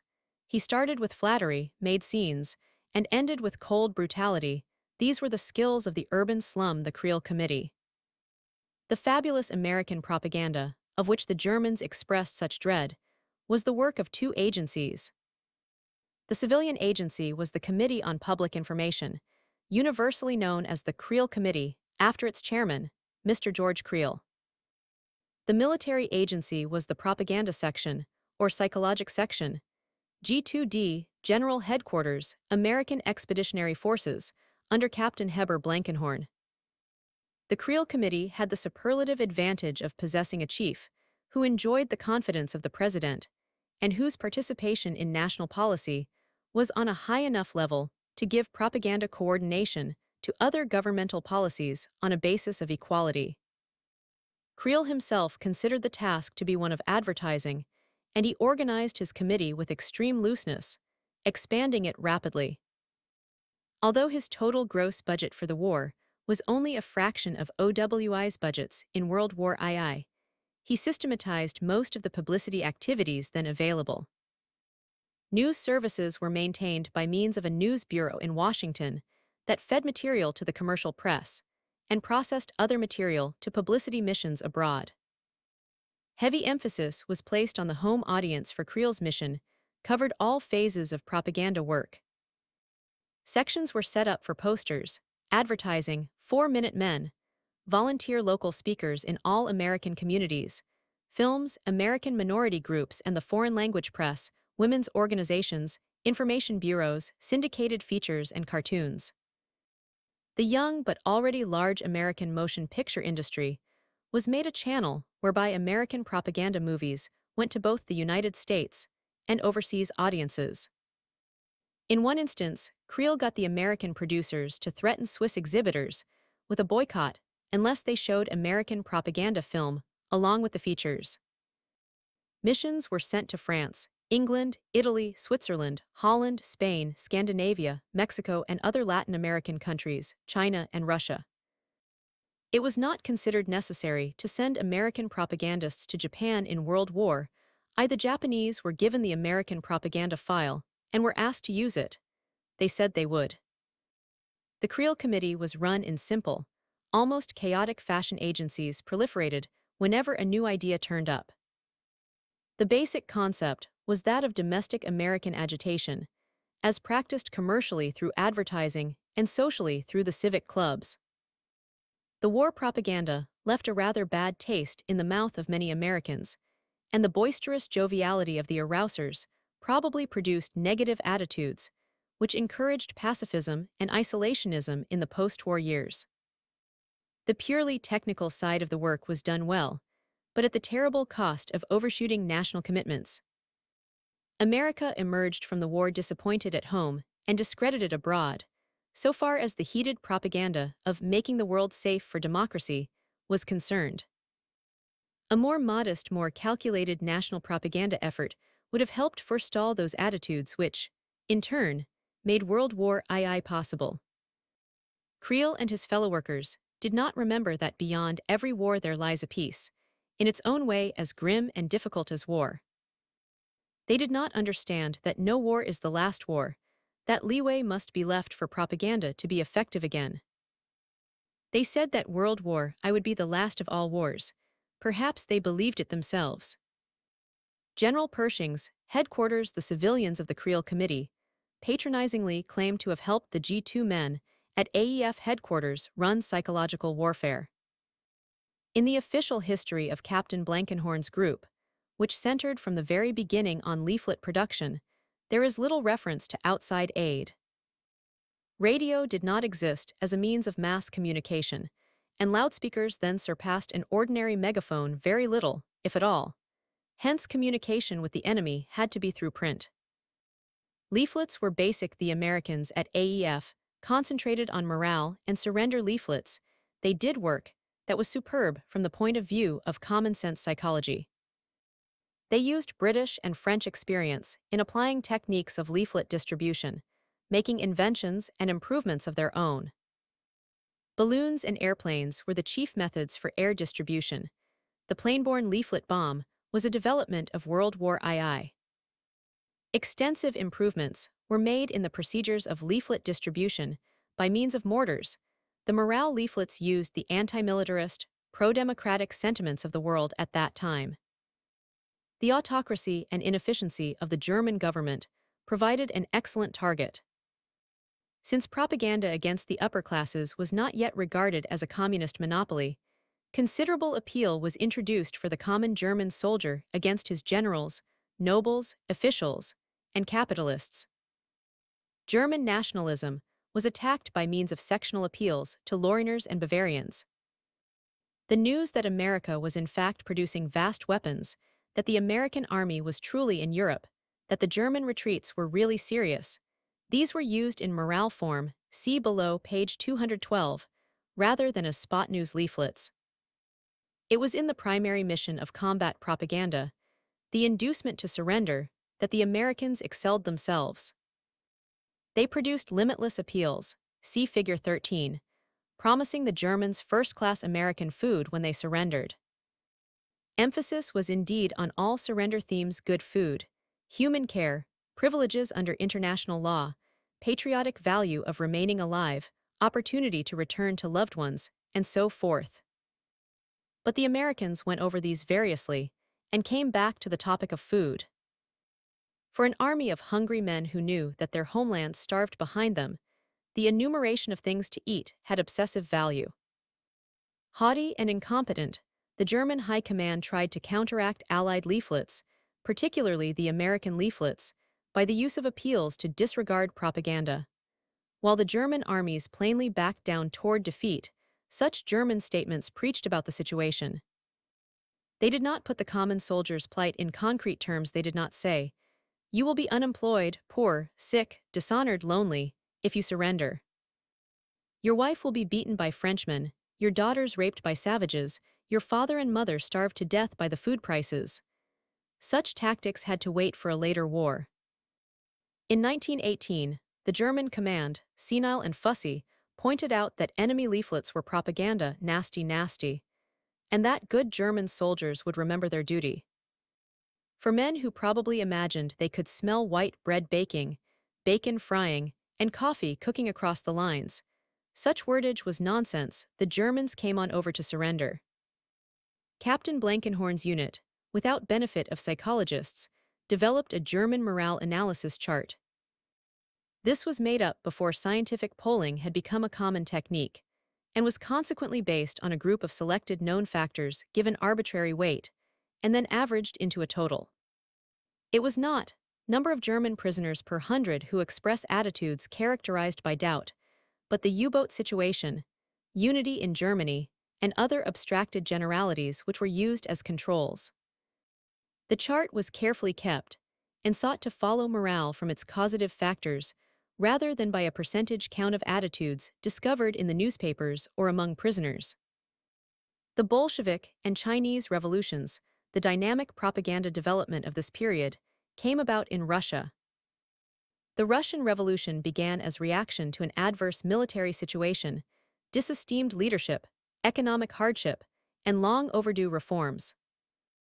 In its first, or constitutional phase, it had an inevitableness about it. There was little resistance to the revolution, and the popular mood was one of relief, joy, easement. However, the majority group of the Russian socialists interpreted the Marxist philosophy to mean, putting it bluntly, that the end is justified by the means. They believed that they had developed a system of politico-economic forecasting, which, while not always certain, was close to certain. And they further believed that no one else, lacking this system of forecasting, could lead the workers and peasants to their historically inevitable freedom. This philosophy may sound beside the point, but it is not.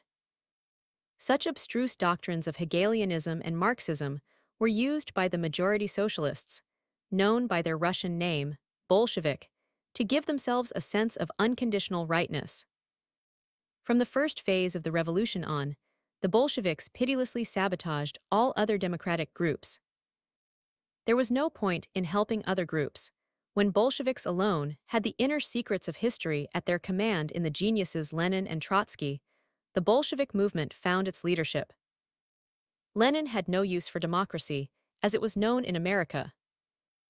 To him it was a sham, a front for the great capitalist trusts, which, even though the capitalists themselves might not know it, were doomed to get bigger on a shrinking market, until international capitalist war, bankruptcy, and working-class revolution was the result.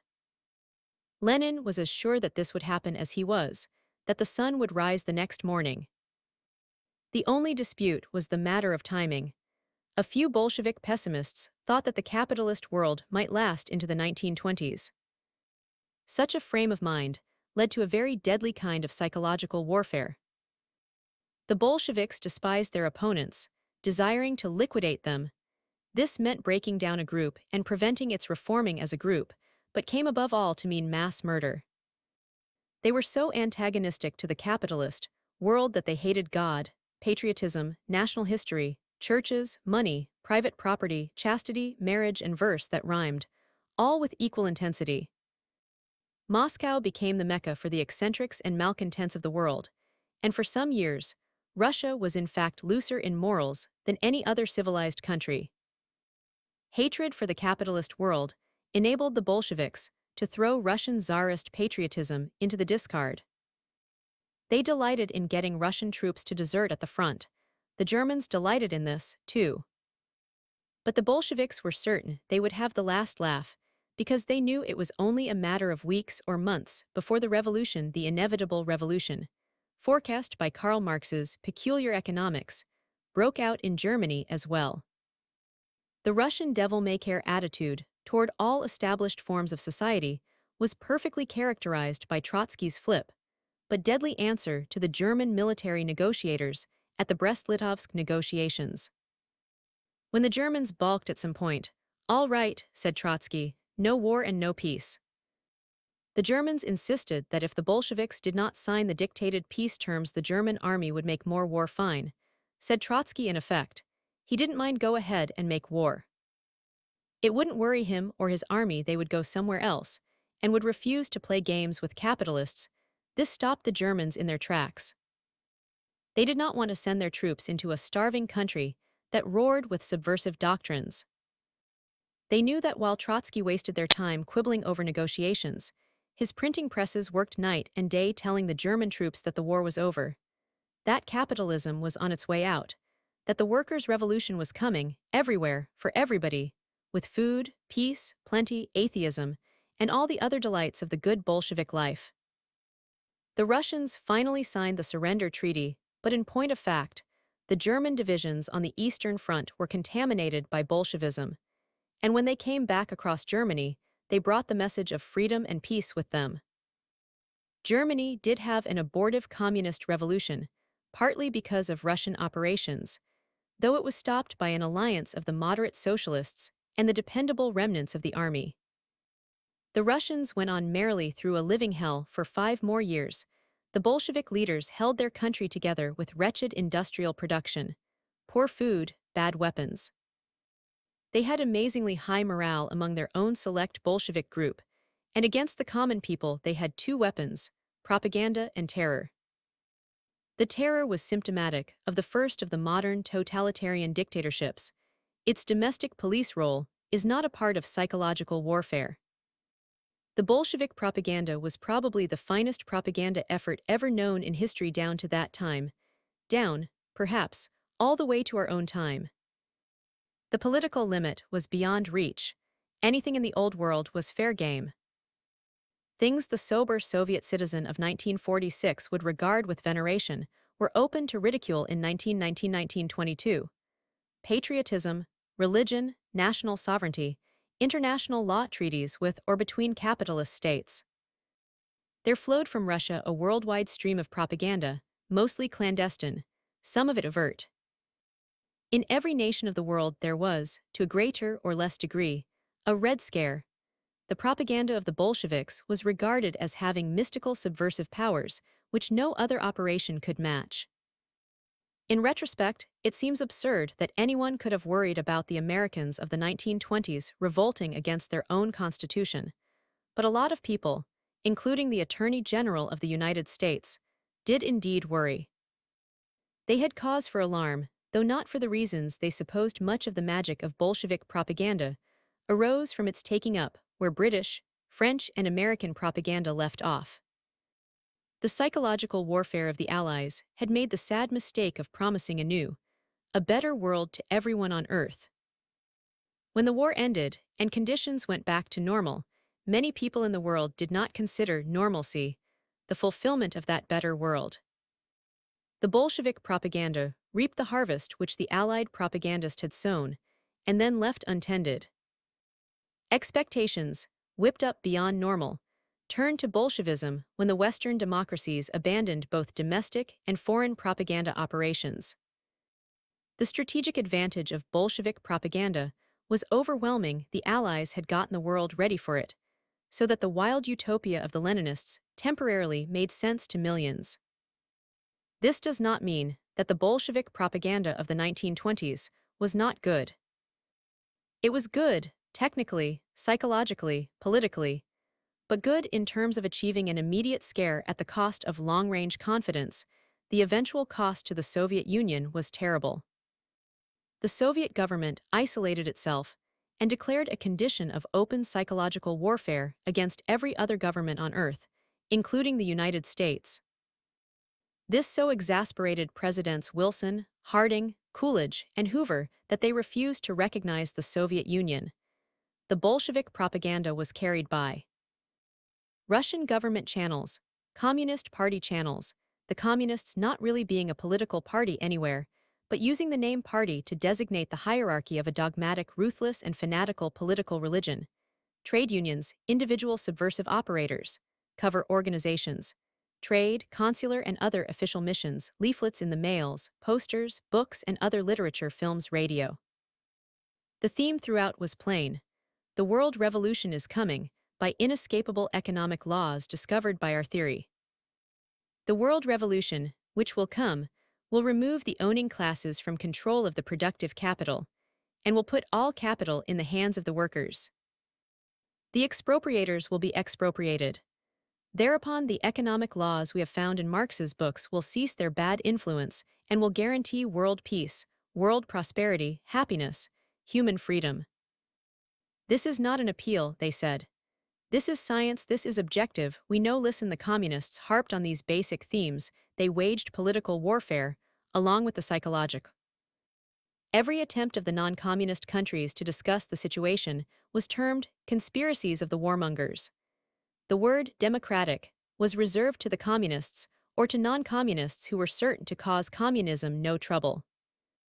The communists invented an entirely new vocabulary, which the Soviet and other communist papers still use, with meanings that have the same emotional value, plus value, or that's good, as in America or Britain, but which have entirely different meanings in concrete practice. Democracy means free elections. Free elections mean that the people elect democratic leaders, but democratic leaders are not the people who are elected in non-communist countries. Non-communist leaders are usually dubbed tools or stooges of something. They are servile or reactionary. Real democratic leaders are only those people approved by the international communist movement. It knows by science what was the net effect of such psychological warfare. In the first place, much use of common terms without regard to ultimate fulfillment means that communist propaganda is self-defeating. It can succeed only in situations of desperation, anarchy, or terror. That is satisfactory to the communist leaders, because they think their science tells them that the capitalist states will lead to desperation, anarchy, and terror anyhow. Secondly, communist propaganda sacrifices all other values to the propaganda. One has to be a religious fanatic, of the Marxist sort, to turn it out. One has to be ready for a totally new creed in order to keep on accepting it.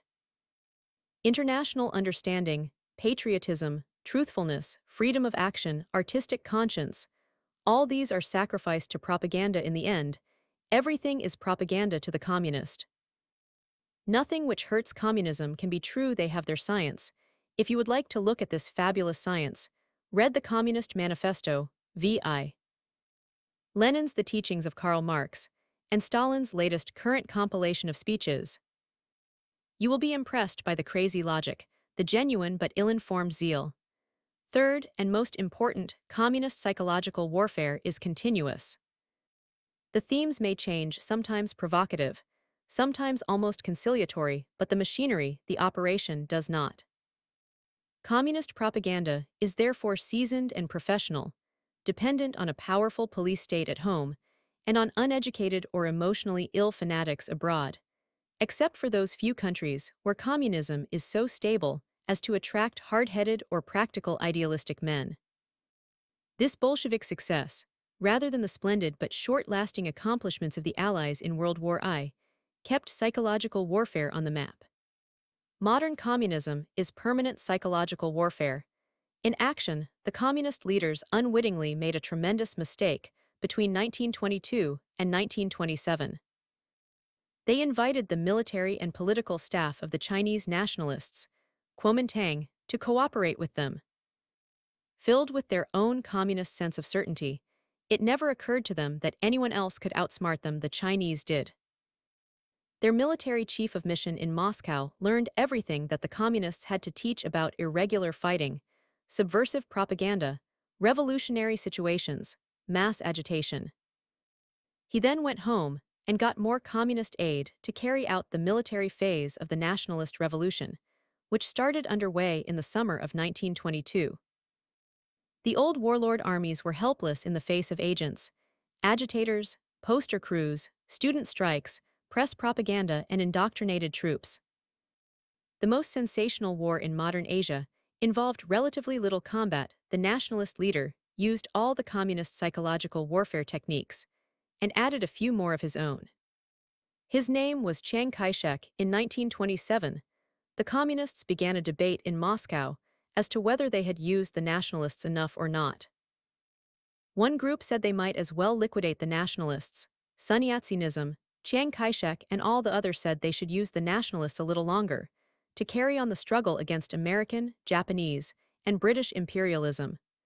Chiang Kai-shek displayed a keen interest in these formal theoretical discussions, which, thanks to his Moscow training, he understood perfectly. While the communists were still debating when and how to hijack him, he hijacked them. In the fall of 1927, he turned against them, using the weapons of terror and propaganda, and then shifting to the more solid ground of economic development. They have not forgiven him. Nationalist China to this day possesses a working duplicate of the Moscow propaganda facilities which the communists, unconscious of the humor of it, call fascist.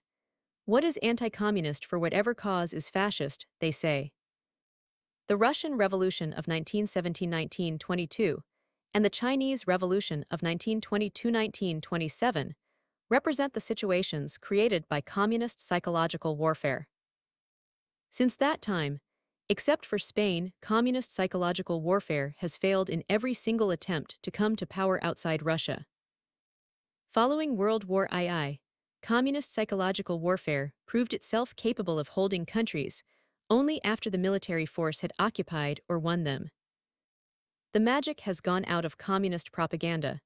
It can keep control only with heavy military pressure behind it. But in the far past, it has been capable of winning, as in Russia and China, without outside military aid. With a renovation of techniques, doctrines, and personnel, it may do so again. Chapter 6: Psychological Warfare in World War II.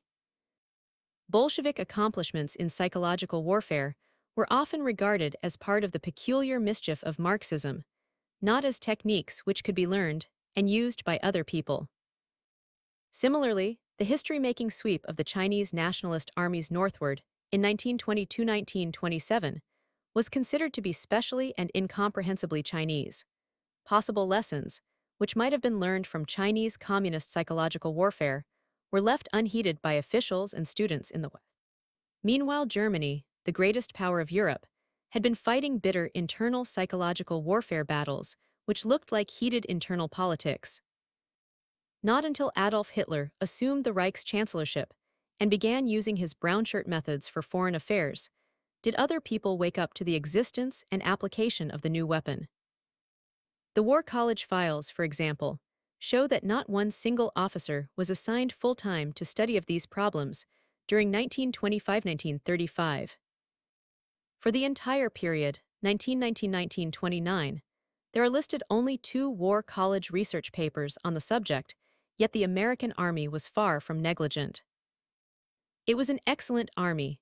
Though crippled by outright poverty of personnel and materials, the army was simply American, and like the rest of America for a while took the world for granted. The National Socialist German Workers' Party, as Hitler called his movement, was a conglomerate built up around a few determined fanatics. The Nazis do not appear to have believed their own doctrines to anything like the degree to which the communists believed theirs.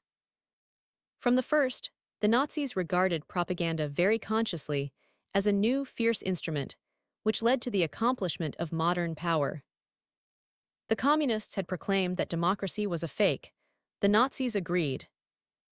The communists had shown that a minority with a sacred mission of its own invention could get mass support for a government that claimed to be for the people, even though it was obviously not by the people nor of them. The Nazis took this as a model. The communists had shown that a modern man-god could be set up and worshipped in a 20th century state, and called leader Vazd in Russian. The Nazis elevated the Soviet practice all the way into a principle, the principle of the leader Führer in German. The communists had shown that an organization calling itself a party, actually a quasi-religious hierarchy with strong internal discipline, definite membership, and active organizational components, could control 50 times its own membership. The Nazis organized the same general sort of party, copying the Italian fascists in part, but copying more from the direct example of the German communists right in front of them. The communists had shown that such a movement needed to have youth branches, women's organizations, labor sections, clubs of its own, and so on, calling this mass organization. The Nazis copied this too. The machinery of Nazism was in many ways a copy of communism, applied to allegedly different ends. The Nazis had an Aryan myth. The communists had their pseudo-economics. But the important thing about them both was the destruction of the end by the means. The problem of getting and keeping power despite the people was so obsessive that propaganda became all-important. Theoretically, the end to the Nazi, German world rule. To the communist, the fulfillment of history in universal communism was the most important thing.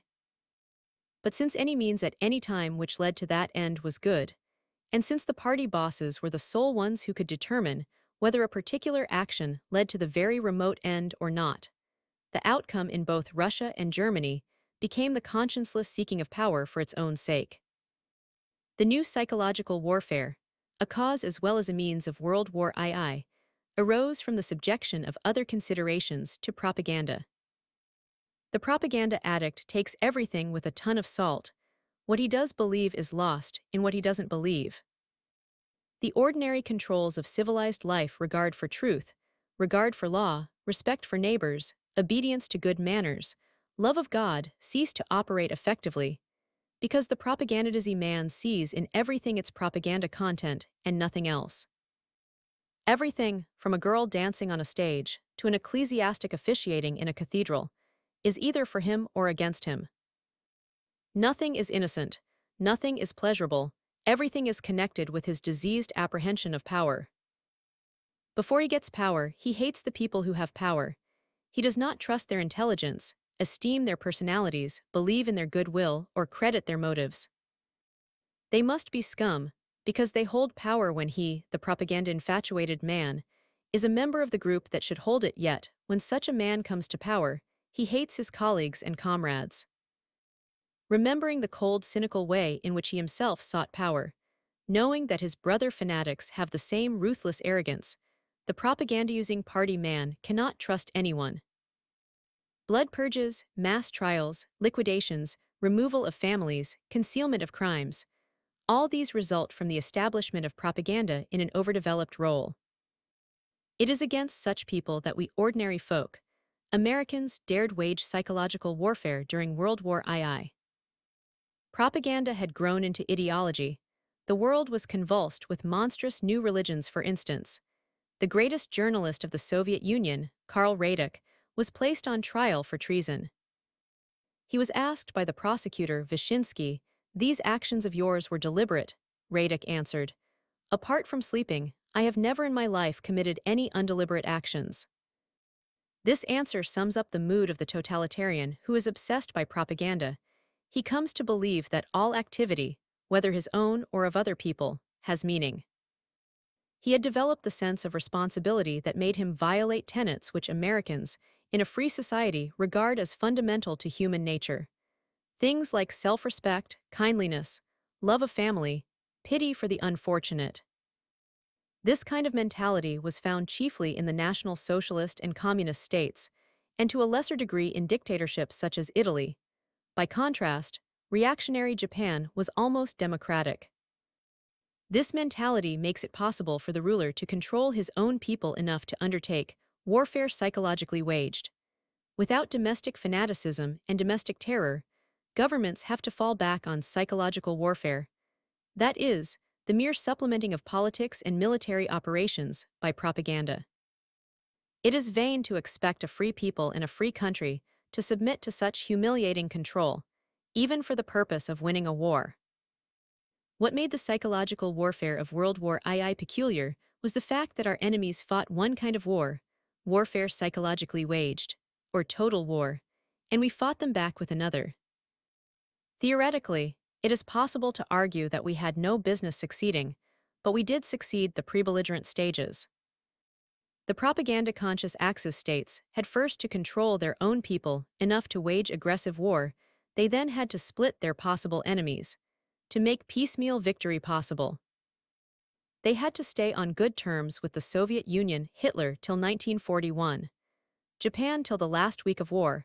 They had to frighten their immediate enemies while assuring their eventual enemies. This called for a great deal of propaganda. Pre-belligerent operations required extensive use of black propaganda. Since their political systems aroused hostility and anger in audiences which they wished to address, the aggressors sought to disguise their propaganda. They used pacifist groups to keep the democracies from rearming. Militarist groups were encouraged to keep the democracies from undertaking domestic reforms or discussing military matters with Russia. Financial groups were contacted to preserve the fiction of normal international relations. Cultural groups were employed to preserve friendliness for their respective nationalities as such. The Japanese did a little global propaganda and for a while subsidized several magazines in this country. But in general, they concentrated their main effort in the immediate area of their military operations. It was the Germans who developed worldwide pre-belligerent propaganda to a fine art. They exploited every possible disunity which could contribute to the weakness of an enemy. They were not choosy about collaborators. If the Communist Party of the United States lent a hand, as it did between September 1939 and June 1941, terming the war an imperialist war. After Russia got in, the war was called the Democratic Anti-Fascist War. The Nazis did not object. They willingly listened to men who had fantastic schemes for world peace and later used such men as aids in getting appeasement. They tried to rouse Catholics against communists, communists against Democrats, Gentiles against Jews, whites against Negroes, the poor against the rich against the poor, British against Americans, Americans against British, anyone against anyone, as long as it delayed action against Germany and weakened the enemy potential. They went to special pains to organize German-speaking minorities in non-German countries, but they never neglected using people who had no open connection with Nazism at all. This work was performed, so far as the open propaganda itself was concerned, through the instrumentalities of the Reichsministry for Propaganda and Popular Enlightenment, under control of that malignant intelligence, Paul Joseph Goebbels. The broader program was not solely a publicity matter, and was operated chiefly through party channels. The German capacity to learn was demonstrated by the contrast between World War I and World War II. In World War I, the Germans lacked political motifs, professionalism, and coordination. In World War II, they had all of these. German accomplishments, 3 basic propaganda accomplishments, were achieved by the Germans. First, in the political warfare field, they succeeded in making large sections of world opinion believe that the world's future was a choice between communism and fascism. Since they and the communists agreed on this, the point seemed well taken. Actually, there is no historical or economic justification for supposing that those two forms of dictatorship constitute a real choice in the first place, or that the civilized and truly free countries need ever depart from their ancient freedoms in the second place. Second, in the strategic field, they made each victim seem the last there was still hope that war would not arise, even while the Spanish Republic was being strangled before the eyes of the world. The British hoped that they could stay out even after Czechoslovakia fell astute though the Russians were. They hoped to stay out even after Britain and France fought. And as late as December 6, 1941, many Americans still believed that the United States would avoid war. This suited the Nazis' book, Take Them On One at a Time. Thirdly, in the purely psychological field, the Germans used outright fright. They made their own people afraid of communist liquidations. They brazenly showed movies of their blitzkriegs to the governing groups of prospective victims, just to lower morale. When one nation is really ready to fight, and the other knows it, the nation that doesn't want to fight can be reduced to something resembling a nervous breakdown by constant uncertainty. The author was in Chongqing during the summer of 1940, when the German propaganda agent, Wolf Schenk, showed these German movies to the Chinese leaders. The author asked for an invitation and did not get it.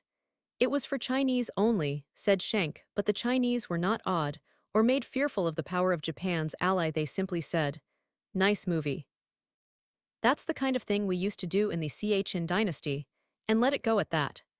The British-German radio war. With the outbreak of war, the British and Germans found radio at hand. Neither had to change broadcasting policies a great deal. Each could reach almost all of Europe on standard wave. Each could jam the other's wavelengths, never with complete success, and the struggle centered around a contest for attention. Who could get the most attention? Who could get the most credence? Who could affect the beliefs, emotions, loyalties of friendly, neutral, and enemy listeners the most? The Germans showed evidence of real planning. Their public relations facilities were perfectly geared to their propaganda facilities. When the Germans wanted to build the British up for a letdown, they withheld military news favorable to themselves. During the fight for Norway, they even spread rumors of British successes, knowing that if British morale went up for a day or two, it would come down all the harder when authentic bad news came through the War Office. When the Germans wanted to turn on a war of nerves, their controlled press screamed against the victim. When they turned it off, their press was silent. The Germans thus had the advantage of not needing to make much distinction between news, publicity, and propaganda. All three served the same purpose: the immediate needs of the Reich. The Germans put on the following types of news propaganda. 1. Official OKW, Oberkommando der Wehrmacht, or Wehrmacht HQ communiques. These rarely departed from the truth, though they naturally gave favorable situations in detail and unfavorable ones scantily. 2. Official government releases, marked by considerable dignity, possessing more political content than the military communiques. 3. News of the world, part of it repeated from the British radio, part plain non-controversial news for stuffing, and part, the most important part, news of genuine curiosity, value to the listeners, but which, at the same time, had the propaganda effect of damaging belief in the Allied cause. 4. Feature items, comparable to feature articles in newspapers, which tried to concentrate on a single topic or theme. 5. Recognized commentators, speaking openly and officially. 6. Pseudonymous commentators, pretending to speak from a viewpoint different from that of the German government, but who were announced as being broadcast over the official German radio system. Of these, the British traitor William Joyce, since hanged, known as Lord Ha Ha, was the most notorious. His colleagues were the American traitors Fred Kaltenbach and Douglas Chandler. At the end of the war, Chandler was tried in Boston and sentenced to life imprisonment, but Kaltenbach fell into Soviet custody and died. 7. Falsified stations, which pretended to have nothing at all to do with Germany. The new British Broadcasting Company transmitted defeatist propaganda with a superficial anti-German tone. Others took a strong communist line and sought to build up opposition to the British government within England. 8. Falsified quotations on the official German radio. Sometimes it was easier to make up an imaginary foreign source, ostensibly quoted in the German program, rather than to set up a special fake program for the purpose. 9. Planted news sources quoted on the German radio. A great deal of the German news was culled out of Swedish, Spanish, and other papers which were either secretly German-controlled or which, as in the case of the United States papers involved, were so sympathetic to Germany that they voluntarily printed German-inspired news, which the Nazis could then quote from a neutral or enemy source. 11. Ghost voices and ghost programs, transmitted on legitimate Allied wavelengths when the Allied transmitters went off the air, or else interrupting the Allied broadcasts by transmitting simultaneously. Of all these, it was soon found that the communiques and government releases were the most important, although the bulk of the station time had to be diversified with other types of program. The Germans and British both found that radio was important as a starting point for news.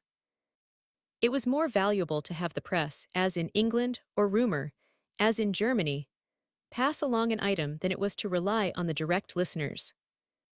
Each side sought to make opinion analyses of the enemy. Some of the British studies were clever in technique.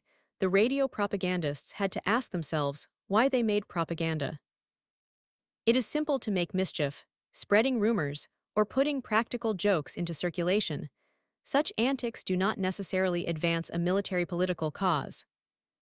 Sustained psychological warfare required, as both British and German radio soon found out, a deliberate calculation of the particular enemy frame of mind to be cultivated over a long period of time.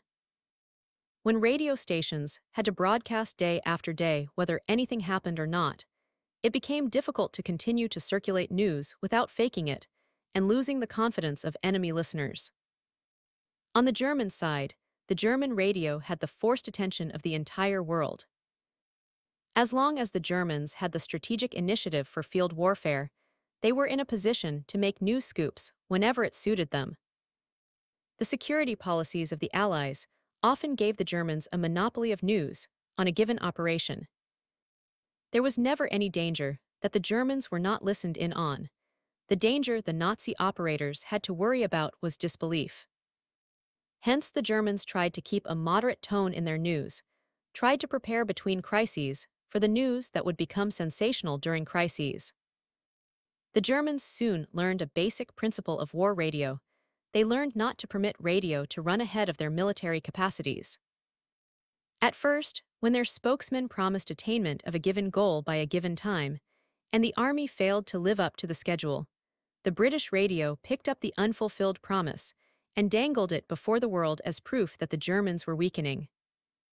The Germans thereupon effected army radio liaison, so that the radio people could promise only those things which the army was reasonably sure of delivering. When Allied propaganda analysis woke up to this fact, it added one more source of corroboratory intelligence to be checked. See page 126. The British had their hands full getting news out in the languages of the occupied countries. It was immensely difficult for them to follow the politics of the underground. German counterespionage, under the deadly Sicherheitsdienst, made it difficult to keep track of opinion in the occupied countries. Work against Nazism depended on the temper of the people. Propaganda against collaborators had to distinguish between outright evil collaborators and those public officials who stayed on out of a sense of mistaken or necessary duty. The British did not necessarily announce themselves at any time as anti-communist, and collaborated for short-range purposes with communists all over the continent. Mr. Churchill himself shifted his North Balkan political support from Mikhailovich to Broz-Tito, but it was vitally necessary to know just how and when to change support from one group to the other. Since the undergrounds had very few radio transmitters, and none of these was reliable during most of the war, the British faced the task of providing radio facilities for all of the occupied countries. The consequence was to make their radio warfare highly sensitive to politics. They had to address the right people with the right language at the right time, on penalty of failure. To effect this end, the British set up an agency which never had an American counterpart, the Political Warfare Executive, known by its initials, PWE. This agency had representation from the War Office, the Admiralty, the Foreign Office, and the Ministry of Information. The PWE was the policy servicing and coordinating agency for all British external propaganda, and left the execution of its operations to the Ministry of Information, MOI, and to the British Broadcasting Corporation, BBC. British radio propaganda maintained a high level of effectiveness. American officials and propagandists often complained that the British were running the entire war in their own national interest. The charge was unjust. The British had facilities for knowing exactly what they wished to do and when they wished to do it. If the Americans came along without clear policies or propaganda purposes, it was natural that the British should take the lead and let the Americans string along if they wished. Furthermore, the British were usually scrupulous in yielding to America's primary interest in areas they felt to be American problems: Japan, China, the Philippines. They were least cooperative when the OWI tried to spread the ideals of Mr. Henry Wallace in Burma, or to explain the CIO Pact to the Hindus. No clear victor emerged from the Anglo-German radio war. The victory of the United Nations gave the British the last say. In the opinion of many, the British were one war ahead of the United States. They had profited by their World War I experience, and by their 2 years operational lead which they had on the Americans. But side by side with the Germans, it is harder to appraise their net achievements. The British had immense political advantages. The resentment of a conquered continent worked for them. But they had disadvantages, too. The enemy worked from the starting point of a fanatical and revolutionary philosophy. The British had the tedious old world to offer. The post-war interrogations of civilians in Germany showed that an amazingly high proportion of them had heard BBC broadcasts, and that many of the ideas and attitudes which the British propagandized were actually transmitted to the enemy. On the British side, it is almost impossible to find any surviving traces of the effect of Nazi propaganda. Had the war been purely a radio war, this test might be conclusive. But if psychological warfare supplements combat, combat certainly supplements propaganda. The great British and American air raids over Europe unquestionably created an intense interest in British and American plans and purposes. It is historically interesting to note that the Germans went on fighting psychological warfare even after the death of Hitler and the surrender of the jury-rigged government of Gross Admiral Karl Donitz, which functioned 6/23 May 1945 at Flensburg under Allied toleration. This resulted from the inability of the 21st Army Group swiftly to initiate information control.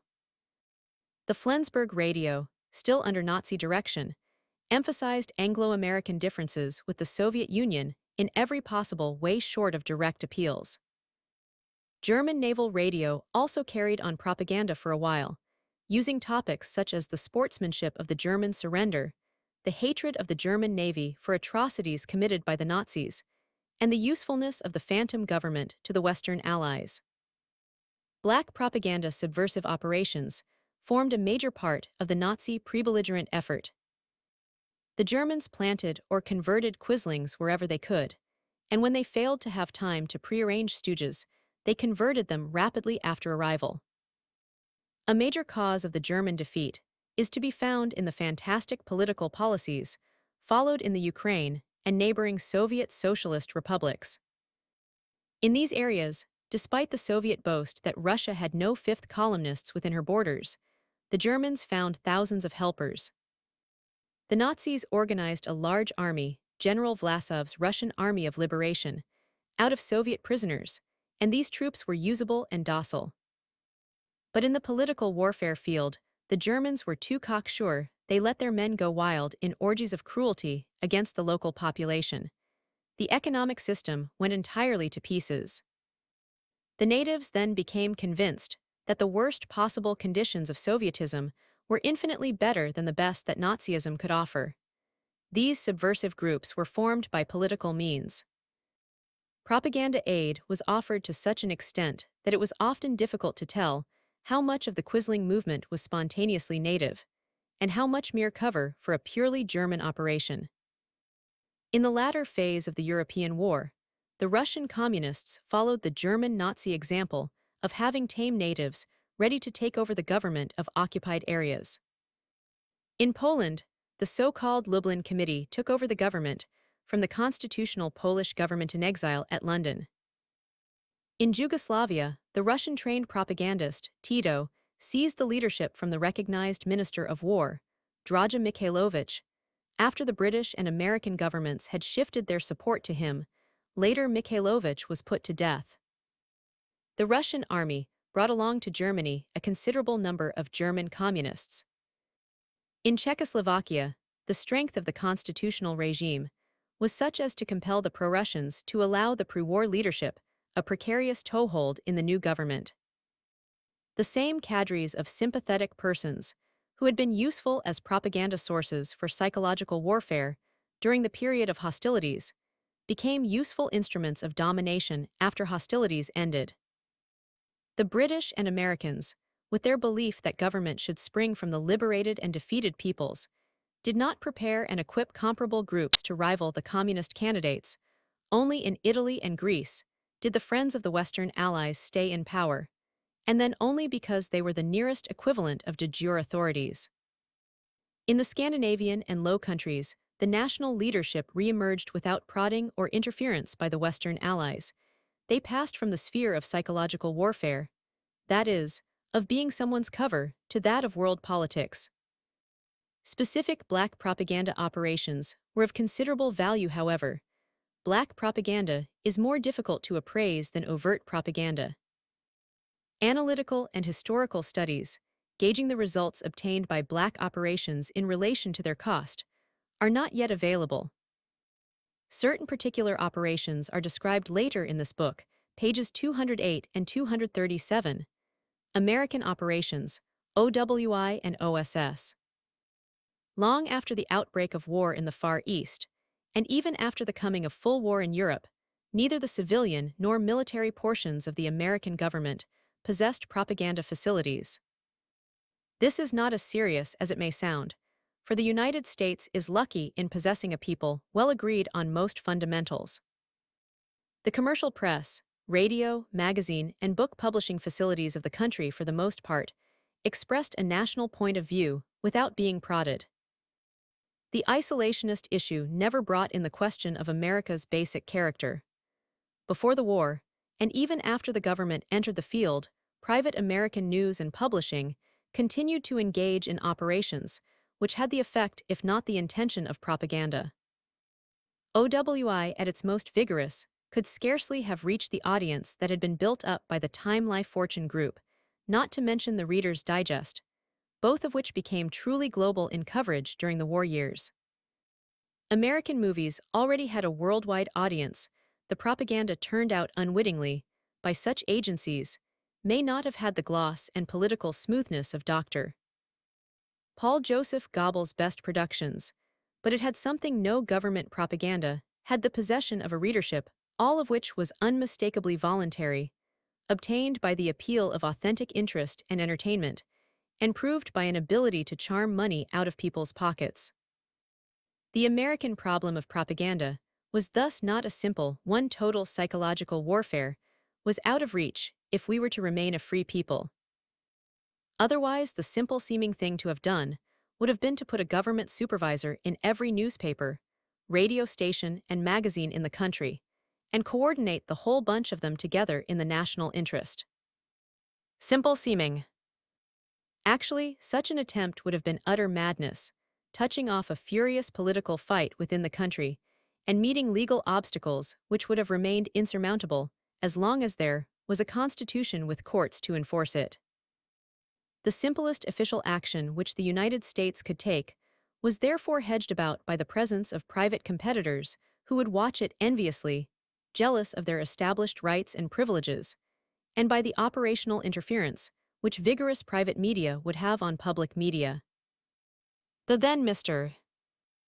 or Colonel, later General, William Donovan had tasted the delights of political warfare when President Roosevelt sent him to Belgrade to talk the Serbs into fighting instead of surrendering. He was successful. The Serbs fought he came back to the United States with a practical knowledge of what political warfare could do if qualified personnel operated on the spot. The outbreak of the Russo-German War lent urgency to American action in the political intelligence field as well as in the propaganda field.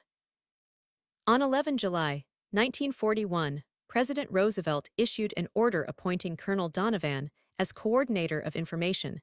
The agency became known by the initials COI. The primary mission of COI was the collection of information and its processing for immediate use. Large numbers of experts were brought into its research and analysis branch, designed to do for the United States in weeks what the research facilities of the Germans and Japanese had done for them over a matter of years. The inflow of material was tremendous, and the gearing of scholarship to the war effort produced large quantities of political, sociological, geographic, economic, and other monographs, most of them carefully classified secret, even when they were copied out of books in the Library of Congress. However, it was not the research wing of the COI that entered the broadcasting field. Radio work was first done by an agency within COI called FIS, Foreign Information Service. In the few months before Pearl Harbor, the group became organized in New York under the leadership of Robert Sherwood, the dramatist, and got a start in supplying the radio companies with material. The radio scripts were poorly checked. There was chaos in the matter of policy, little policing was possible, and the output reflected the enthusiasm of whatever individual happened to be near the microphone. Colonel Donovan had moved into this work without written and exclusive authorization from the White House. Hence, there followed a lamentable interval of almost 2 years' internal struggle between American agencies. A struggle not really settled until the summer of 1943, well into the second year of war. The occasion for struggle arose from lack of uniform day-to-day propaganda policy and from an unclear division of authority between the operating agencies, but the work was done. Radio operations had to be coordinated with strategy on the one hand and foreign policy on the other, and we sought to develop methods for doing this. It is significant that all the major difficulties of American psychological warfare were administrative and not operational.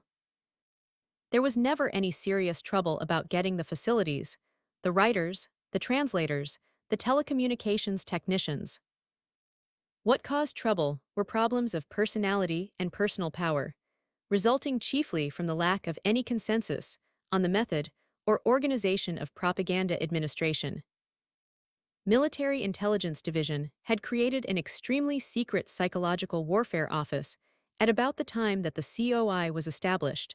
This had broad intelligence and policy functions, but no operational facilities.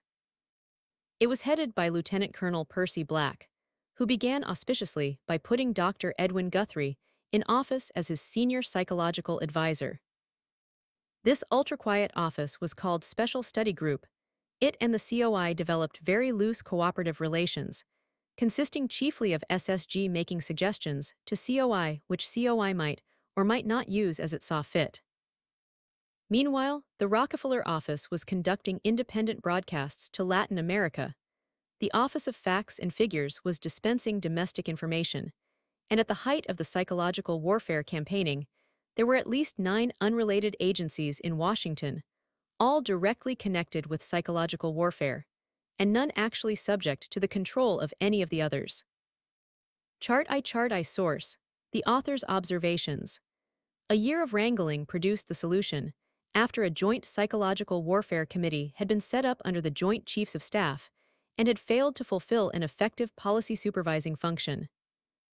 On 13 June 1942, the President created the Office of War Information. This agency was given control directly or indirectly over all domestic propaganda and over white propaganda abroad, except for the Western Hemisphere, which remained under the Rockefeller Committee in the State Department. The FIS was taken from the COI, and the COI took on the new name of OSS Office of Strategic Services, under which it retained 3 major functions. 1. Continuation of scholastic and informal intelligence. 2. Black propaganda operations, given explicit authority only in March 1943. 3. Subversive operations, in collaboration with regular military authority. The OWI was placed under Mr. Elmer Davis, a Rhodes Scholar and novelist, who had become one of the nation's most popular radio commentators. The FIS was perpetuated under the control of Mr. Robert Sherwood, who had a most extraordinary coterie of odd personalities assisting him. The War Department Agency, under the Military Intelligence Service of G2, had been renamed Psychological Warfare Branch and had executed within the G2 structure the equivalent of a knight's move in chess, ending up at a new place on the two with no observable change in function or authority. It had passed under the authority of Colonel, later Brigadier General, Oscar Salbert, a West Pointer with wide international and business experience. With the establishment of OWI, Colonel Salbert's office fissipated like an amoeba. The civilian half of Psychological Warfare Branch, with a few officers, went over to OWI to be a brain trust for the foreign broadcast experts, who failed to welcome this accession of talent. Psychological warfare became the responsibility of designated individual officers in OPD, the Operations Division of the General Staff, an outfit celebrated for conscientious overwork, as well as in MIS, and the War Department got along very nicely. Meanwhile, OWI and OSS fought one of the many battles of Washington, each seeking control of foreign propaganda, the DC. And Manhattan newspapers ran columns on this fight, along with news of the fighting in Russia, Libya, and the Pacific. For one glorious moment of OSS, it seemed that the president had signed over all foreign propaganda functions conducted outside the United States to OSS, cutting the OWI out of everything except its New York and San Francisco transmitters. The OWI was stricken with gloom and collective indigestion. The next day, the mistake was rectified, and OWI triumphantly planned raids on the jurisdiction of OSS. Meanwhile, the following things were happening. Highly classified plans for psychological warfare were being drafted for both the Joint and Combined Chiefs of Staff. These were discussed at various meetings and then classified a little higher, whereupon they were locked up, lest the propaganda writers and broadcasters see them and break security on them by obeying and applying them. Broadcasts, thousands of words in dozens of languages, were transmitted to everyone on Earth.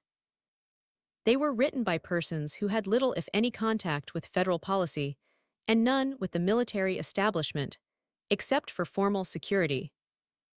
The plans at the top bore no observable relation to the operations at the bottom. Chart II Source, Bureau of the Budget.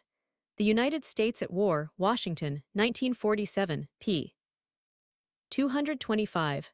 When Washington agencies wanted to find out what the broadcasts really were saying, the actual working offices at New York and San Francisco, their feelings hurt at not having been consulted by the Joint Chiefs, refused, on their security ground, to let anyone see a word of what they were sending out. This baffled other Washington agencies a great deal. The author, who was then detailed from the War Department to OWI, outflanked this move in one instance by getting a report on a San Francisco Japanese broadcast from the Navy Department. It had been monitored by an American submarine out in the Pacific. Large overseas offices were set up at various foreign locations. Some of these went down to work quickly, efficiently, smoothly, and did a first-class job of presenting wartime America to foreign peoples. Others, with the frailties of jerry-built government agencies, lapsed into inefficiency, wild goose chases, or internal quarrels. Lastly, the poor British officials continued to wander around Washington, looking for their American opposite numbers in the propaganda field, looking for one, and always finding a dozen. That was in 1942-1943. By 1945, this had all become transformed into a large, well-run, well-integrated organization. 3 weeks before Japan fell, the OWI finally prepared an official index of its propaganda directives. That is, of the official statement of what kinds of propaganda to make, what kinds not to make. The overseas units had been associated with the metropolitan shortwave personnel, had been disciplined, techniques had become more precise. Under the command of Lieutenant Commander Alexander Leighton, an MD who was also a psychiatrist and anthropologist. Careful techniques were devised for the analysis of Japanese and German morale. Comparable though dissimilar work on Europe had been done by a staff associated with Harold Lasswell, the propaganda expert Leonard W. Dube had been appointed controlling and certifying officer for every single order of importance. The military relationship had been clarified.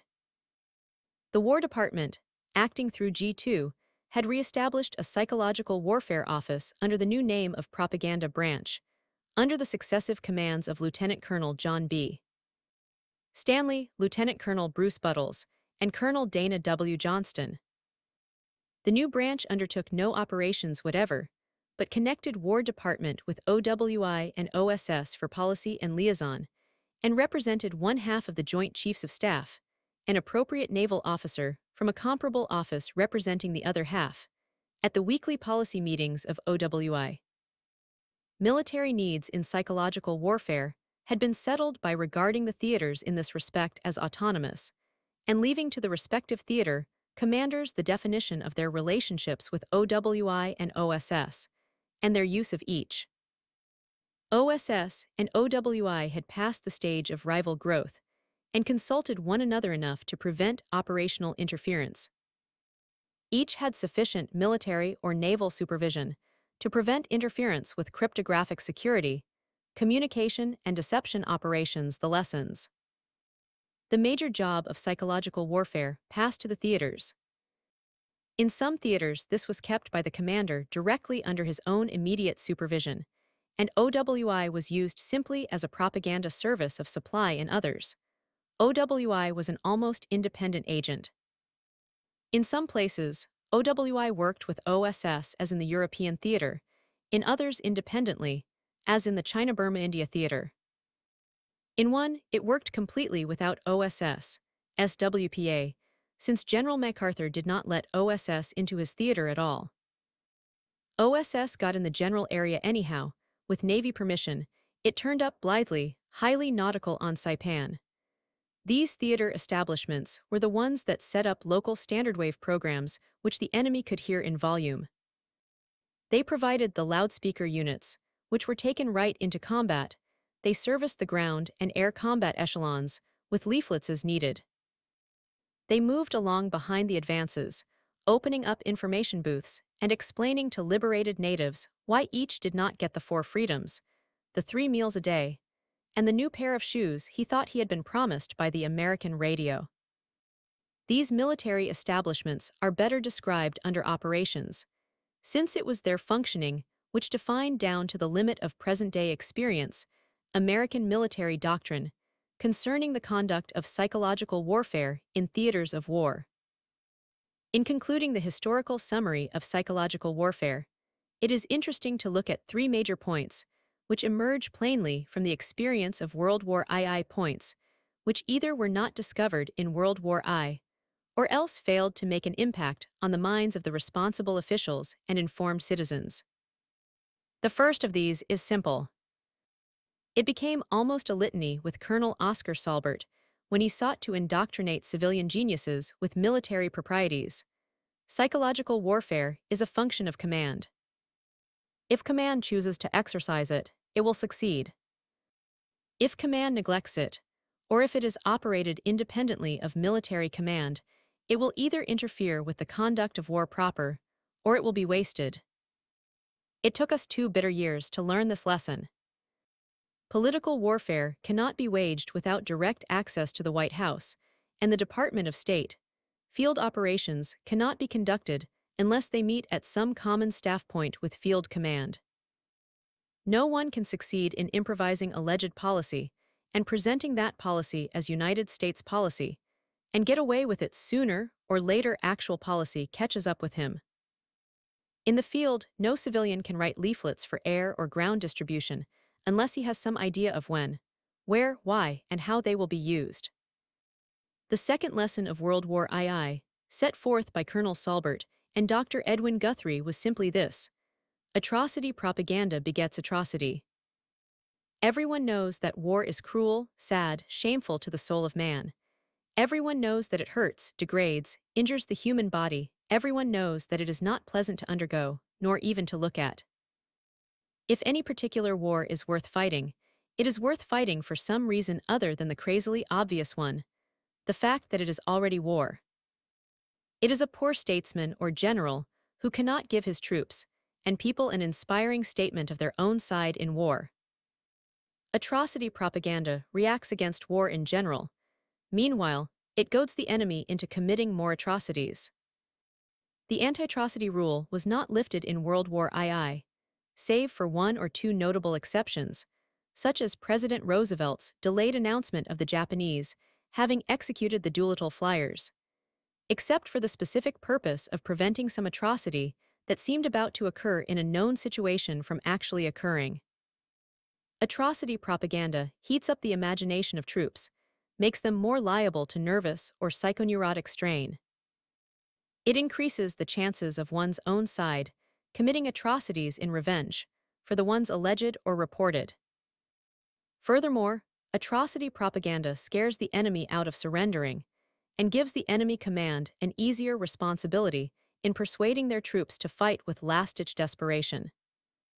The third lesson was equally simple. America does not normally produce psychological warfare personnel in peacetime, and if such personnel are to be needed again, they will have to be trained especially and in advance.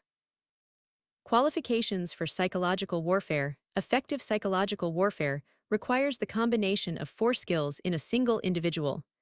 1. An effective working knowledge of U.S. government, administration, and policy, so that the purposes and plans of the government may be correctly interpreted.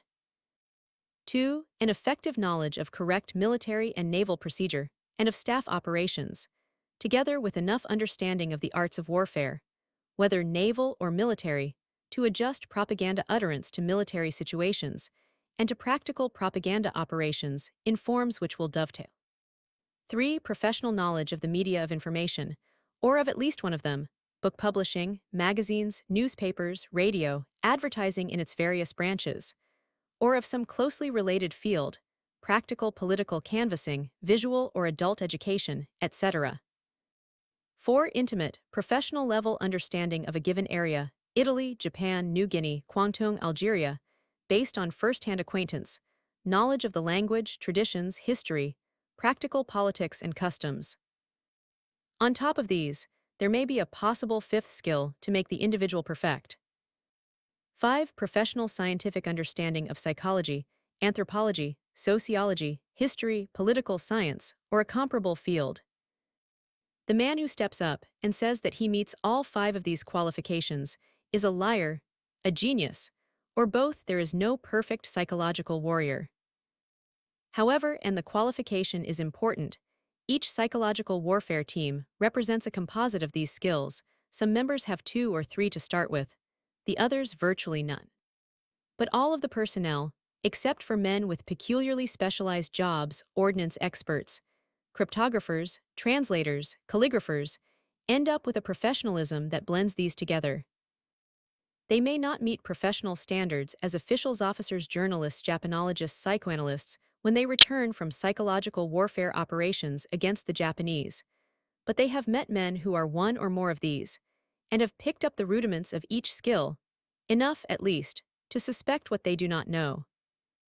The advertising man or newspaperman, skill 3, who goes into psychological warfare, must learn something of the enemy, neutral or friendly groups whom he addresses, skill 4, something of United States civilian government procedures, skill 1, something of military or naval organization and operations, skill 2, and ideally something of psychology or sociology or economics, depending on the topic of his work, skill 5. The psychological soldier deals with enemy troops in their civilian capacity. He addresses them as men. He appeals to their non-military characteristics in most instances, and he does not follow sportsmanship, as men did in other wars, by helping the enemy command maintain discipline. Furthermore, the soldier works with writers, illustrators, translators, scriptwriters, announcers, and others whose skills are primarily civilian, and he takes his policy cues from the civilian authority at the top of the war effort.